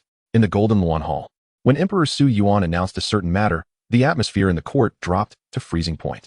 Let the discerning heart cat evaluate the officials in the court. Just this alone was enough to make some officials in the hall uneasy. A eunuch dressed as a palace servant reported from below, Your Majesty, everything is ready outside the hall. Su Yuan's expression was indifferent. He had wanted to do this for a long time, but had been unable to proceed for various reasons in the past. Now, he could finally see if his officials were indeed the good officials that the common people spoke of. Su Yuan remained silent for a long time, and the atmosphere in the hall grew even more oppressive, with some people starting to break out in cold sweat. Standing up from the throne, Su Yuan finally spoke his final decree. My dear ministers, please. After saying this, Su Yuan led the way out of the hall, followed by the officials in order of their ranks, although some figures walked particularly slowly. But no matter how slow they walked, the path would eventually come to an end. Outside the hall, Su Yuan sat back down on the chair prepared for him by the palace servants, positioned in the center of the hall entrance. Down about 30 or 40 steps, there was a large platform where 3 high tables were specially set up, each with a discerning heart cat that was spotless. When the Beast Taming Academy was enrolling, the discerning heart cat had shown its face as part of the assessment in front of the common people of Yujing City. Therefore, the officials present who had a certain interest in beast taming were basically aware of some of the skills and effects of the discerning heart cat. Good and evil retribution, mastery level, 8 energy points. The discerning heart cat judges the target's goodwill and malice values. If the goodwill value is higher than the malice value, it dispels negative states from the target. If the malice value is higher than the goodwill value, it adds negative states to the target, which can include dizziness, poisoning, weakness, etc. Under the eunuch's arrangement, the officials lined up orderly. The only one who could still smile at this moment was the carefree Duke of Lu, Cheng Yichuan. Perhaps it was because he believed he had done nothing wrong. Cheng Yichuan curiously looked at the colleague in front of him, whose legs were trembling like a sieve, and kindly comforted him. Lord Lu, what's wrong? Are you afraid of the spirit beast? Don't worry, this spirit beast generally won't harm ordinary people. There's no need to be afraid. Thank you for your kindness, Duke Lu. I just haven't had breakfast and feel a bit weak. Cheng Yichuan seemed to realize that when he was very hungry, he would sometimes have trouble standing. He then spoke with a hint of teaching in his tone. Lord Lu, you too, you shouldn't skip breakfast just to sleep in a little longer. Look at how you're struggling now. Lord Lu inwardly cursed Cheng Yichuan. feeling a mix of emotions swirling in his mind, and was too lazy to pay attention to him. He simply replied perfunctorily, "Thank you for your kindness, Duke Liu," and turned away to ignore him. Seeing this, Cheng Yichuan knew the other party no longer wanted to talk to him, touched his nose and thought that perhaps the other was too hungry to have the strength to speak, so he didn't take it to heart. He turned to talk to another official behind him. "Sai, Lord Wang, why does your face look so bad? Did you skip breakfast like Lord Liu?" Using the discerning heart cat to evaluate the officials was partly Zhang Wuwei's suggestion, so the Grand Minister of Works, who also served as the Minister of Beast Taming, Zhang Wuwei, took the lead and was the first to accept the judgment of the discerning heart cat's skill. The discerning heart cat, sitting on the high table, looked at the elderly man over 50 with a scrutinizing gaze, and the light representing good and evil enveloped Zhang Wuwei. In no time, black and white beams of light emerged from Zhang Wuwei. However, the next second, the white beam representing good surpassed the black beam, eventually stopping when the white beam was about 5 times the height of the black beam. The discerning heart cat looked somewhat surprised and then pressed its paw on the paper that read "Great Good." The eunuch beside him echoed, "Lord Zhang Wuwei, great good," and recorded this result in a specially made booklet. Su Yuan, seated at the front of the hall, nodded in satisfaction upon seeing this scene, but the next moment, the smile on his face cracked. The eunuch's voice echoed again, "Lord Taning, medium evil." The middle-aged man named Taning had already turned pale, trembling all over as he knelt on the ground, shouting, "Your Majesty, I'm wronged. Your Majesty, this spirit beast skill cannot be fully trusted. I am loyal to your Majesty." Those nearby could even hear the sound of bones cracking, giving a clear idea of how powerful Su Yuan's furious kick was. Taning clutched his shoulder, lying on the ground, continuously wailing. "You say the spirit beast skill is untrustworthy. What should I believe? Believe your one-sided words? Don't worry, I won't punish you now. I will have someone investigate the evidence before punishing you. From now on, those with minor evil will keep their positions for review, and later they can redeem themselves through merit. Those with medium and major evil will be imprisoned, and evidence will be collected before proceeding." From Su Yuan's words, one could hear his distrust of these officials. This was also his last chance for them to prove themselves. After this small incident, the judgment of the discerning heart cat continued. Du Linga, minor good. Zhao Cheng, minor evil. The voices of minor good and minor evil continued nonstop, occasionally interspersed with voices of medium good and medium evil, basically at a 1:1 ratio. Su Yuan closed his eyes straight from his seat, as if he no longer cared about the officials' good and evil results. Just when the judgments of the officials were about to conclude, an unexpected event occurred. "Meow?" The discerning heart cat's shrill voice echoed in front of the hall, startling Su Yuan to stand up from his seat and look towards the source of the sound. "Zhuijing, what are you doing?" This was Su Yuan's angry voice. At this moment, the Grand Commandant Zhuijing had actually caught the discerning heart cat by the neck with his bare hands, lifting it into the air. Under the pressure of his palm, the discerning heart cat couldn't escape at all. "I want to ask your Majesty, what is good and what is evil? These little cats can easily determine our guilt with their skills. I, Zhuijing, do not accept this result." The usually smiling face now bore a sinister expression, due to the heart-identifying cat in Zhuijing's hand. After an initial panic, he felt the terrifying aura emanating from the man in front of him and knew he could not compete. He directly triggered the protective measures that Su Mo had placed on them, his figure turning into a streak of light and disappearing from Zhuijing's hand. This left Zhuijing, who was left in confusion, and Su Yuan, who quietly breathed a sigh of relief. Although he didn't know when the heart-identifying cat would also acquire spatial teleportation skills, it was good as long as nothing happened on his end. Otherwise, how would he explain it to Su Mo? Su Yuan narrowed his eyes, looking at Zhuijing below the steps. Whether good or evil, as long as someone investigated and presented the results for the world to see, it would all be clear, right? Ha ha ha, what a joke. If killing is evil, then every general present, one and all, cannot escape. Forget it, these thoughts are meaningless. Zhuijing appeared as if he had gone mad. A figure completely covered in bright red appeared in front of the hall. As soon as it appeared, a strong smell of rust and a faint ink fragrance filled the air. The figure was a larger version of a koi fish, but its entire body was blood red, with 2 long whiskers as black as ink. The distance of several dozen meters around Zhuijing was now empty, with the Imperial guards keeping their distance, waiting for Su Yuan's command to move in and take Zhuijing down. Su Yuan frowned, wondering if the Grand Marshal was planning to rebel against him. "Your Majesty, starting today, I resign from my official position. Please consider that I have served you for many years and let this all be as if it never happened. All right?" Su Yuan was momentarily speechless, seriously considering it, then slowly spoke. "Zhuijing, you know me well. Today, I will not let you go, no matter what." Zhuijing had already anticipated this outcome. He had only been asking out of curiosity. "In that case, let's see if you can stop me." Mo Ling, come. Let us taste human blood today. Mo Ling was presumably the name of the blood-red koi. Name, Mo Ling blood koi. Species, animal, fish. Rank, spirit beast. Type, mysterious.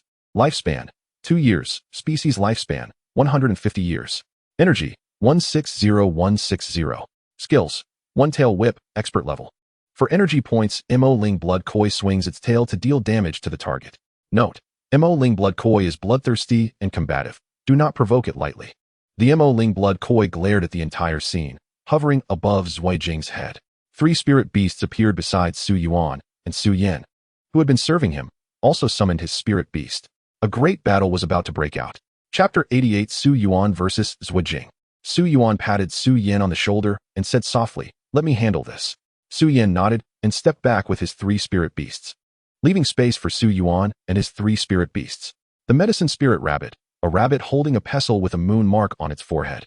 The water pattern spirit turtle, a spirit turtle with a sky blue mark on its shell. The golden winged spirit tiger, a tiger clad in golden armor with golden wings growing from its ribs. The 3 spirit beasts stood beside Su Yuan, adding to his imposing presence. Name, golden winged spirit tiger. Species, animal, tiger. Rank, spirit beast. Type, elemental, gold. Lifespan, 2 years. Species lifespan, 150 years. Energy, 140140. Skills, 1 tier, expert level. 3 energy points. The golden winged spirit tiger coats its claws with metallic elements to deal tearing damage to the target. Evolution opportunity. The gilded tiger absorbs enough metal elements and continuously practices its jumping ability in daily life to complete its evolution. The golden winged spirit tiger took the lead, while the medicine spirit rabbit crouched on the back of the water pattern spirit turtle, moving towards Zui Jing. The Mo Ling blood koi, sharing Zui Jing's intent, summoned 2 blood spirits from the blood patterns on its body, attacking the surrounding imperial guards. In contrast, the blood spirits that had absorbed a large amount of human blood grew even larger. Su Yuan, approaching Zui Jing, would not simply watch as these blood spirits recklessly harvested the lives of the imperial guards. The gentle moonlight enveloped the entire scene, and the imperial guards under attack by the blood spirits felt the pain of being drained while also receiving the restorative effects of the moonlight. Caught in a dilemma of ice and fire. Healing moonlight, expert level. 8 energy points. The moon-worshipping rabbit condenses moonlight energy to heal ordinary internal and external injuries of the target. In the moon worship state, healing moonlight consumes half the energy. The golden-winged spirit tiger flapped its wings, striking at the Mo Ling blood koi's main body with its sharp claws. The water pattern spirit turtle launched a barrage of water bullets towards Zui Jing. Zui Jing and his spirit beasts would not stand still to accept the attacks. The Mo Ling blood koi summoned a dark figure resembling a koi fish made of ink. Following that, a series of flying daggers composed of ink shadows relentlessly attacked the golden-winged spirit tiger. Some exposed skin was grazed by these flying daggers, leaving tiny wounds. The remaining ink shadow flying daggers that missed their targets struck the ground beneath them. Bang, bang, bang. The sound of shattered tiles echoed continuously. The golden-winged spirit tiger licked its wound with its tongue, the taste of blood seemingly igniting its inner ferocity. Roar. A heart-stirring roar erupted from its mouth. Meanwhile, Zui Jing casually summoned several wind blades, shattering the water bullets that flew towards him. A hint of arrogance appeared on Zui Jing's face. Su Yuan did not respond to his provocation, but said, "It seems you indeed have a talent for spirit beast cultivation. Why not show me your other spirit beasts? Your Majesty, you have a keen eye." Zui Jing summoned his second spirit beast from the spirit beast space, a mystical steed with wings. It slowly surveyed the scene, noting Su Yin, who was watchfully glaring at him with his 3 seemingly formidable spirit beasts, as well as Cheng Yichuan not far away, who had a complex expression while accompanied by a giant turtle, and Zhang Wuwei, that old fellow, with his Qing Yun crane. Even a few hunting dogs from Su Yuan's guard team were growling, ready to pounce at any moment. Zui Jing knew he could not linger and needed to retreat quickly. Su Yuan, observing Zui Jing's thoughts, directly shaped his hands into claws, unleashing a dazzling golden slash in an instant. Under the cover of the water pattern spirit turtle's water bullets, the golden-winged spirit tiger flapped its wings and transformed into a flying dagger aimed at the Mo Ling blood koi. The blood patterns on the Mo Ling blood koi glowed, and 4 more blood spirits appeared to engage in battle with the golden-winged spirit tiger. Zui Jing leaped onto the back of his flying horse, while simultaneously summoning flying blades with the horse to block the dazzling golden slash and water bullets from behind. Another round of fierce collisions and explosions ensued. A sudden wind swept through, stirring up the shattered stones on the ground and the powder from the explosions. instantly blinding those present with dust. Seeing Zhuijing's figure fly into the air, Su Yan could no longer care about his father's desire to duel Zhuijing alone. His figure flickered and appeared in the air in front of Zhuijing, while the Wanpan spirit cat in his arms emitted a flash of lightning, darkening the sky above Zhuijing. Judgment, expert level, requires 20 energy points to cast, subsequent consumption of 5 energy points per minute domain skill. The Wanpan spirit cat opens a 100 square meter judgment domain, controlling lightning to attack targets within the domain, with a 30-second interval between attacks. A lightning bolt as thick as an arm descended with unstoppable force towards both the man and the horse. However, the steed that Zhuijing was riding reacted swiftly. As the lightning struck, it made a sharp turn, merely grazing Zhuijing's right arm. Zhuijing lay flat on the back of the steed to adapt to the wind resistance brought by the rapid speed. The skill missed its target as Zhuijing gradually disappeared from view. A treasure little panda appeared on Su Yan's back. The skill of spatial teleportation activated again, and Su Yan reappeared in front of Zhuijing's path, with the judgment skill appearing once more. However, that steed seemed to excel in speed and agility, directly changing direction, making it impossible for the skill to hit him. Su Yan could only watch helplessly as Zhuijing's figure vanished from his sight, facing Su Yuan's questioning gaze. He shook his head in helplessness. Su Yuan looked at the corpses in front of the Golden Dragon Hall and the chaos all around, and said in a low voice, "Issue a nationwide bounty, making Zhuijing the #1 wanted criminal." The symbolic significance of this bounty outweighed its practical meaning. Escaping from the encirclement of himself and Su Yan's 6 spirit beasts in Yujing City, what harm could he inflict on Zhuijing, who had 2 spirit beasts? In other places across the country, the drawbacks of having high-level beast tamers finally became apparent. Su Yuan sighed inwardly, knowing that this day would eventually come. Perhaps the calm life in Yujing City would be shattered. Opportunity or challenge. A beginning of prosperity or a sign of decay. Who knows? Chapter 89, The Ranking List. In a mountain forest within Daxia, the flying horse carrying Zhuijing found a suitable clearing and slowly descended. Zhuijing patted the spirit beast named Twin-Winged Horse with his uninjured hand and found some wound medicine in his storage ring, sprinkling it on the wound on his right arm. This wound medicine was indeed inferior to the healing effect of spirit beast skills, but in this situation, having the medicine to treat his wounds was a stroke of luck. The ink spirit blood carp in Zhuijing's spirit beast space was a bit restless, regretting not being able to drink the blood that flowed from Zhuijing. The twin-winged horse snorted and walked to a small stream in the woods, lowering its head to drink its fill. Name: Twin-winged horse. Species: animal, equine. Rank: spirit beast. System: elemental system, wind. Lifespan: 2 years. Species lifespan: 150 years. Energy: 60150. Skills: 1. Wind running. Consumes 1 energy point every 5 minutes. The steed of Gale attaches wind elemental power to its hooves, increasing its speed by 50 and reducing consumption while running. Evolution trigger. The steed of Gale can evolve after consuming a large amount of tough grass leaves when it reaches its own bottleneck. A wave of spatial fluctuation occurred a few meters in front of Zhuijing, and a figure that seemed both real and illusory stepped out from it. Zhuijing, originally resting against a tree, quickly propped himself up with his left arm, and the ink spirit blood carp leaped out from the spirit beast space. Focusing intently on the suddenly appearing figure, Zhuijing inwardly cursed, truly a persistent pest. When he could finally see the figure clearly, Zhuijing's heart tightened. Knowing that this was bad news, Suemo smiled at Zhuijing, saying, "Lord Taiwei, this is our 3rd meeting, isn't it? What a difference a moment makes." As a direct disciple of the mysterious national master, Zhuijing knew he had no chance of winning. "I never expected that as a prisoner. I would have the honor of meeting the national master's direct disciple and the 3rd prince of Daxia. Truly an honor for me. Haha, it was worth it. Really worth it." Gazing at Zhuijing's somewhat neurotic appearance, Suemo sighed quietly, wondering what his true intent was. Zhuijing, while saying this, had already touched the back of the twin-winged horse with his left hand, preparing to flee. Although he wasn't sure if he could successfully escape in front of Suemo, he had to try, just in case. There was a power in the rules, with no external special effects, but Sumo's words acted like divine punishment, placing a curse on Zhuijing at the level of his soul. "Here's a piece of advice. Do not harm innocent people in the future, or no matter where you escape to, I will personally take your life." Suemo turned around, his voice becoming erratic. "Run. The Imperial Beast Department and the Academy's students have already received your wanted notice. Kill them or have your head taken." Watching Suemo disappear before him, Zhuijing softly murmured, "The pain of a dying person?" Zhuijing instinctively believed that Suemo could do what he said, and his eyes turned red. Come on, I'm not afraid." Calming down, Zhuijing faced 2 choices. One was to escape Daxia. thus no longer worrying about the bounty within Daxia. But he would also have to give up on advancing his spirit beasts. The other was to hide and flee within Daxia, facing a life of constant pursuit. Obviously, a person like Zhuijing would not choose the first option. Having seen the scenery from the heights, how could he be willing to sink into the mundane? In Luocheng, Zhuijing made his decision. He prepared to head north to Luocheng, 1,000 kilometers from Yujing City. There, with the speed of his twin-winged horse, he could not only frequently access some resources for spirit beasts, but also avoid being besieged by beast tamers. At the Beast Tamer Academy, Su Mo sat in his office, discussing matters with Li Qingwan and Li Yong across from him. I want to create a task list within our academy. Whoever completes the tasks on it will receive credit rewards. Su Mo announced his plan. Li Qingwan and Li Yong naturally did not oppose it.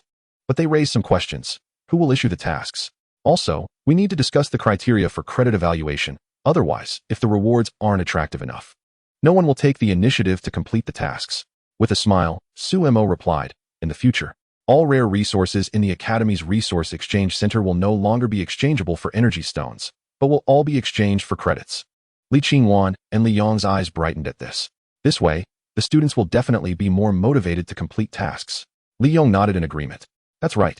Also, this will allow students to better understand the various resources of the Academy and plan their learning and growth accordingly, Li Qingwan added.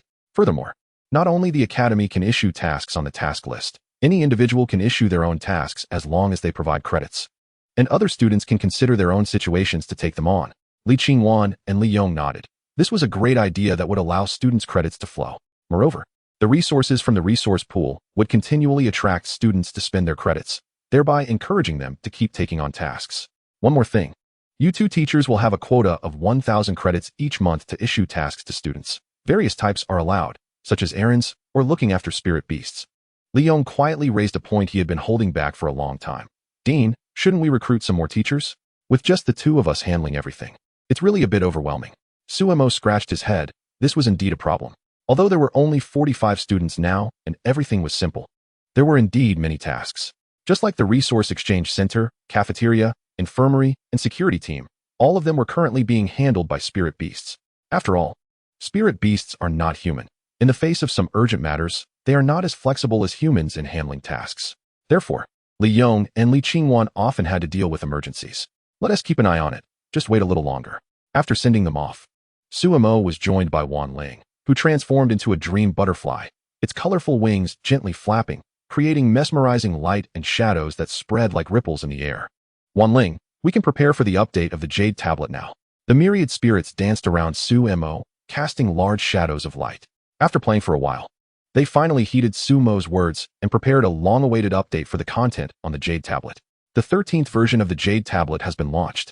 Within the Great Xia realm, everyone holding a Jade Tablet received this news notification.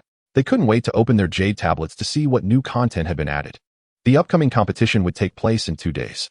The Beastmaster Academy also gave them a day off, so most students were resting in their dormitories. In the dormitory of Huaqixing, Zhuiyang was chatting with his family through his Jade Tablet when he first noticed the notification. As for the chat function update, it had been launched in version 12 of the Jade Tablet and had caused quite a stir at that time. But that's a story for another day.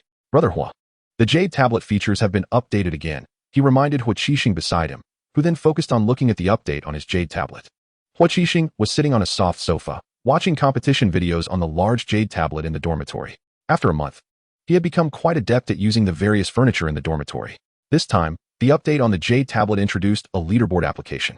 The app's cover simply featured the 3 large characters leaderboard in an ink wash style, which made Zhuiyang ponder many possibilities. In an instant, he suppressed his thoughts and clicked into the app. Chapter 90, Various Rankings. The first thing that caught his eye was the classification of the leaderboards. Combat Power Leaderboard by Race, Combat Power Leaderboard by Individual, Beauty Leaderboard, Healing Leaderboard, Single Skill Damage Leaderboard, and even some odd ones like Body Size Leaderboard, Strength Leaderboard, and Lifespan Leaderboard. Below the various leaderboards, there was a line of small text. More leaderboards are under development. Please stay tuned. Zhuiyang first clicked on the Combat Power Leaderboard by Race. Inside, 3 options appeared: Extraordinary Stage, Spiritual Beast Stage, and Fate Beast Stage. Naturally, Zhuiyang clicked on the Fate Beast Stage, currently known to be the highest tier, only to find that there was just one beast listed. First place, Tianyang Chrysanthemum. Unfortunately, this leaderboard only displayed the names of the beasts, without any information on their attributes, lifespan, skills, etc. Zhuiyang then clicked on the second option, Spiritual Beast Stage, where he found many more beasts listed. Scrolling down, he saw that this leaderboard had over 50 names. He looked through one by one to see if there were any spiritual beasts he recognized. First place, Mo Ling Bloodcarp. Not familiar, but the name sounds fierce. Second place, Golden Winged Spirit Tiger. Not familiar, but it seems to have wings from the name. Third place, Spirit Peach Tree. Another unfamiliar name. Zhuiyang felt somewhat disheartened after more than a month of study at the academy. He thought he had a decent understanding of the world of beast taming, but this felt like a blow. Fourth place, Wampan Spirit Cat. Finally one he recognized. This was the beast owned by the Crown Prince, which teacher Li Yong had once invited to showcase in class. As he continued looking down, he saw many beasts he didn't recognize. At 16th place, he encountered another familiar one, the Legion Ant Queen, which the teacher had explained as a type of infrastructure-type beast. However, when he and others observed that construction site, he felt that the Legion Ant Queen, along with its marching ants, should not be weak at all. Now, being only 16th on this leaderboard made him realize just how high the combat power of other beasts must be. Another familiar beast, the Radiant Golden Chrysanthemum, only ranked 35th on this combat power leaderboard by race. After quickly scanning through, Zhuiyang eagerly opened the third option, the Extraordinary Stage leaderboard. First place, Sun and Moon Wolf. Isn't this the beast owned by the Academy's top student, Mo Yuan? Its combat power surprisingly ranks first in the Extraordinary Stage. Second place, Gold-Plated Tiger, which he had heard the teacher mention as the Emperor's Beast. Third place, Spirit Ape. No impression. After a brief glance at the others, he finally found the Fire-Crowned Golden Chicken he had been thinking about at 65th place. He sighed deeply and, with a pained expression, clicked on the combat power leaderboard by individual, starting with the Fate Beast stage as usual. The difference between this personal leaderboard and the race leaderboard was that each beast was marked with its owner's name. First place, Tianyang Chrysanthemum. Owner, Li Qingwan. The teacher of the Academy's Beast Battle Guidance class. No way, his teacher is actually the sole owner of a Fate Beast. That's too impressive. Now Zhuiyang was even more interested and prepared to research the rankings of other stages to see who the owners of those beasts were. Spiritual Beast Stage. First place, Two-Tailed Spirit Fox. Owner, Li Qingwan. Wait, wasn't the first place on the race leaderboard the Mo Ling Bloodcarp? Zhuiyang questioned his memory and checked the Spiritual Beast Stage race combat power leaderboard again, confirming that the first place was indeed the Mo Ling Bloodcarp. Why did it change here on the personal leaderboard? Second place, Mo Ling Bloodcarp. Owner, Zhuo Jing. Third place, Spirit Peach Tree. Owner, Mo Yuan. Fourth place, Battle Ape. Owner, Sun Xiaowu. Hearing Zhuiyang's question, Huo Qixing put down his jade tablet, pondering how to explain to Zhuiyang. After a while, he finally spoke. The race combat power leaderboard is sorted by race units, while the individual combat power leaderboard ranks the currently known beasts. To put it this way, the race combat power leaderboard represents the lower limit of your beast, no matter how poorly you train your beast. It won't be much lower than the average of the race ranking. When looking at individual beasts outside of their race, they will have a different ranking based on the training level of their Beastmaster, the strength of their own skills, and their battle techniques and intelligence. So this represents an upper limit for the beasts. Got it. After listening to Huo Qixing's explanation, Zhuiyang suddenly realized, summarizing, there are no useless beasts. Only useless Beastmasters, right? Although he found Zhuiyang's summary a bit strange, it made sense, and Huo Qixing nodded in agreement. Our Beast Battle class teacher is really impressive. Not only does he have the only Fate Beast, but he also occupies 1st and 5th places in the individual combat power leaderboard for spiritual beasts. 17-year-old Huo Qixing was already 182 meters tall, while 14-year-old Zhuiyang was only 165 meters tall, making the height difference quite noticeable just by sitting there. Huo Qixing patted Zhuiyang's shoulder, speaking as if educating a son. The competition starts tomorrow. If you have time to focus on the leaderboard, you might as well study the battle videos of the other 7 Beastmasters in your group. The more you know about them, the better your chances of winning tomorrow. Shaking his head, Zhuiyang felt somewhat disheartened. Sigh, I'm not even thinking about advancing tomorrow. The other 7 opponents have spiritual beasts, and those with 2 types of extraordinary beasts have 2 extraordinary beasts each. There are also some hidden ones that didn't use all their strength during the competition. Look at this, Lu Tianyao. His 2 extraordinary beasts are actually ranked 35th on the individual combat power leaderboard. Zhuiyang pointed at his jade tablet, indicating for Huo Qixing to look, and then swiped the screen with his chubby hand to find his name at the bottom of the leaderboard. Here, this, Fire-Crowned Golden Chicken, owned by Zhuiyang, ranked 97th. If not for many Beastmasters not participating in the competition, I doubt I could have even achieved this ranking. Huo Qixing had nothing more to say and could only comfortingly ruffle Zhuiyang's hair, which felt quite nice, like petting a small dog. Zhuiyang swatted his hand away in protest. You see, your Dawnbird is ranked 15th, which is quite impressive. Oh, you also have a spirit cat, ranked 22nd. And I haven't even seen it before. You really are hiding it well. Let me take a look. Hua Qixing suddenly felt a bit annoyed with this ranking list. It exposed the secrets he had kept hidden for so long. He didn't even know how the Beastmaster arena got this information.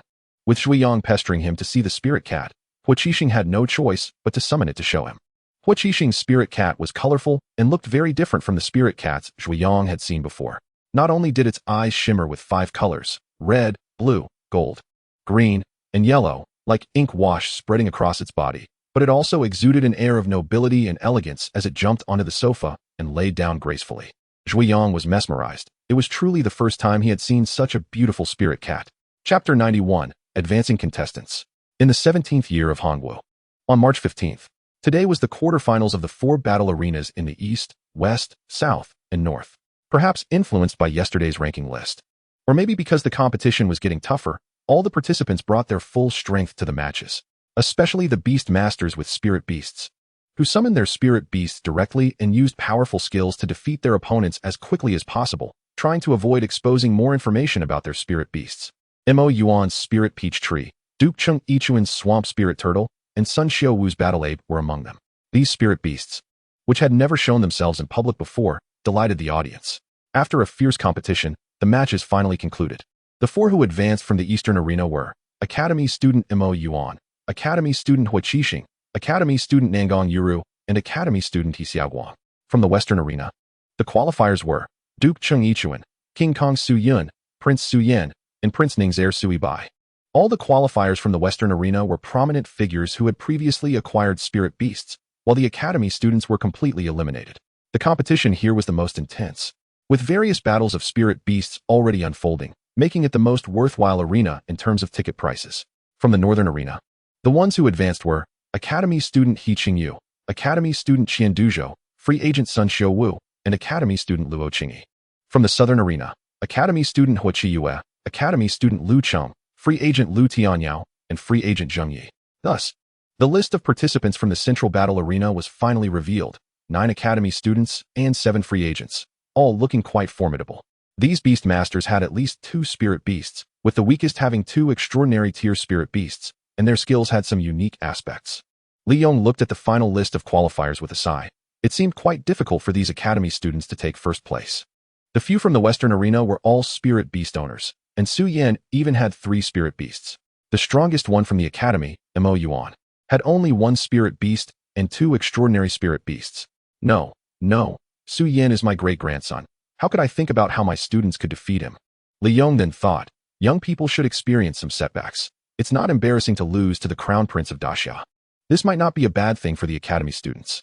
With various thoughts in mind, Li Yong walked into the classroom to conduct a pre-match analysis for the advancing students. 5 boys and 4 girls. The large classroom felt particularly spacious with only these 9 people present. Li Yong opened the large jade board in the classroom as usual, first congratulating everyone on reaching the final round of the competition and being able to compete in the Central Battle Arena. In this analysis class, everyone could ask questions at any time if they didn't understand something. As soon as he finished speaking, Lu Cheng raised his arm. Li Yong paused his actions. Lu Cheng, do you have a question? Lu Cheng's magnetic voice rang out. Sir, I don't understand why we need to introduce the ranking feature on the jade board. Li Yong understood the underlying message from Lu Cheng, which was that he believed the ranking had leaked too much personal information. After all, having one's privacy exposed always feels uncomfortable. Moreover, whether the ranking is accurate was also a question. Some who cared about their image would definitely have unnecessary disputes because of this ranking. This ranking was said to be the intention of the National Master. And overall it should be credible. You shouldn't just focus on the leak of personal information. I heard from the Dean that starting next month, any Beastmaster listed on the ranking will receive rewards. Upon hearing about the rewards, the eyes of the 9 students in their seats lit up, and they began to ask, Sir, do you know what the rewards are? The students present were all those famous on the ranking list. So anything that was directly related to their interests would naturally pique their curiosity. I don't know the specifics of the rewards, but it should be more than just energy stones. It should include various scarce resources for spirit beasts that are currently in short supply. The Dean has already planned to include resources like Moon Spirit Fire, Gold Flame, Ore, and Heavy Water in the rewards. The Moon Spirit Fire is priced at 500 credits in the Resource Exchange Library at the Beastmaster Academy, and no student has been able to afford it yet. I didn't expect there to be such rewards for being on that ranking list. Now the students present no longer resent being on the ranking. In fact, they hope their rankings will be higher. Huaqishing raised another question. Sir, are these rewards only for those on the combat power ranking? Or do they also apply to other rankings? The reason for asking this question was that both of Huaqishing's spirit beasts were on the beauty ranking. The Dawmbird was ranked first, and the spirit cat was ranked fourth. Li Yong furrowed his brows and replied uncertainly, there should be rewards on every ranking list. It's just that the rewards differ. All right, let's put this question aside for now and start analyzing the opponents. He swiped his finger, and a monkey-like spirit beast appeared on the large screen. It stood about 1.5 meters tall, dressed in short clothes, and its actions were very similar to those of humans. This spirit beast was the battle ape, ranked fourth on the spirit beast ranking. To be honest, just from its appearance, one couldn't deduce any effective information. Watching its battle videos, it had only used a size-increasing skill once. Most of the time, it fought with a stick. Currently, it's unknown how many times larger its size-increasing skill can make it, but the 3 times it demonstrated is definitely not its limit. A spirit beast ranked fourth must be formidable. Moreover, this boy named Sun Xiuwu also had a very strong combat power. His combat skills were quite fierce, and ordinary extraordinary spirit beasts would not be his opponents. When fighting against him, one must be cautious of him personally. While Li Yong was chattering on the podium, the students below were not dozing off. They were all listening attentively. Perhaps by learning more information, their odds of winning tomorrow would increase. In his office, Suemo was also busy. He was currently planning the rewards for the Spirit Masters on next month's ranking. First, he looked at the personal combat power ranking of the Beast Masters, with the Spirit Beast ranking being the most important. First place, Two-Tailed Spirit Fox, Li Qingwan. Second place, Ink Spirit Blood Carp, Zui Jing. Third place, Spirit Peach Tree, Mo Yuan. Fourth place, Battle Ape, Sun Xiuwu. Fifth place, Wonderful Sound Spirit Sparrow, Li Qingwan. Sixth place, 10,000 Judgments Spirit Cat, Su Yan. Seventh place, Golden Wing Spirit Tiger, Su Yuan. Eighth place, Blazing Fire Raccoon, He Qingyu. Ninth place, Dragon Pattern Cloud Carp, Su Yan. 10th place, Swamp Spirit Turtle, Cheng Yichuan. Suemo slowly wrote down the specific details of the rewards on the paper in front of him. The first prize is a Linghua Fire, a precious fire element energy stone that can greatly enhance the strength of Beast Tamer's beasts, making them more powerful in battle. The second and third prizes are a Jinwen Mine, a rare mineral that provides strong defensive power for the beasts. The 4th to 10th prizes are a Chaoyang Soil, which is rich in vitality and can enhance the endurance and recovery ability of the beasts. The remaining rewards for the 11th to 100th places are various spatial energy stones and several energy stones of different elements.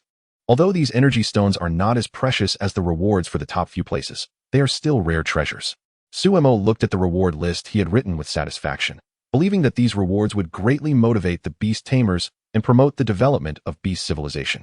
He had put a lot of effort into this ranking list and hoped that the beast tamers could continuously improve in the competition and make greater contributions to the prosperity of beast civilization. Suemo sat by the window, gazing at the distant mountains, lost in thought.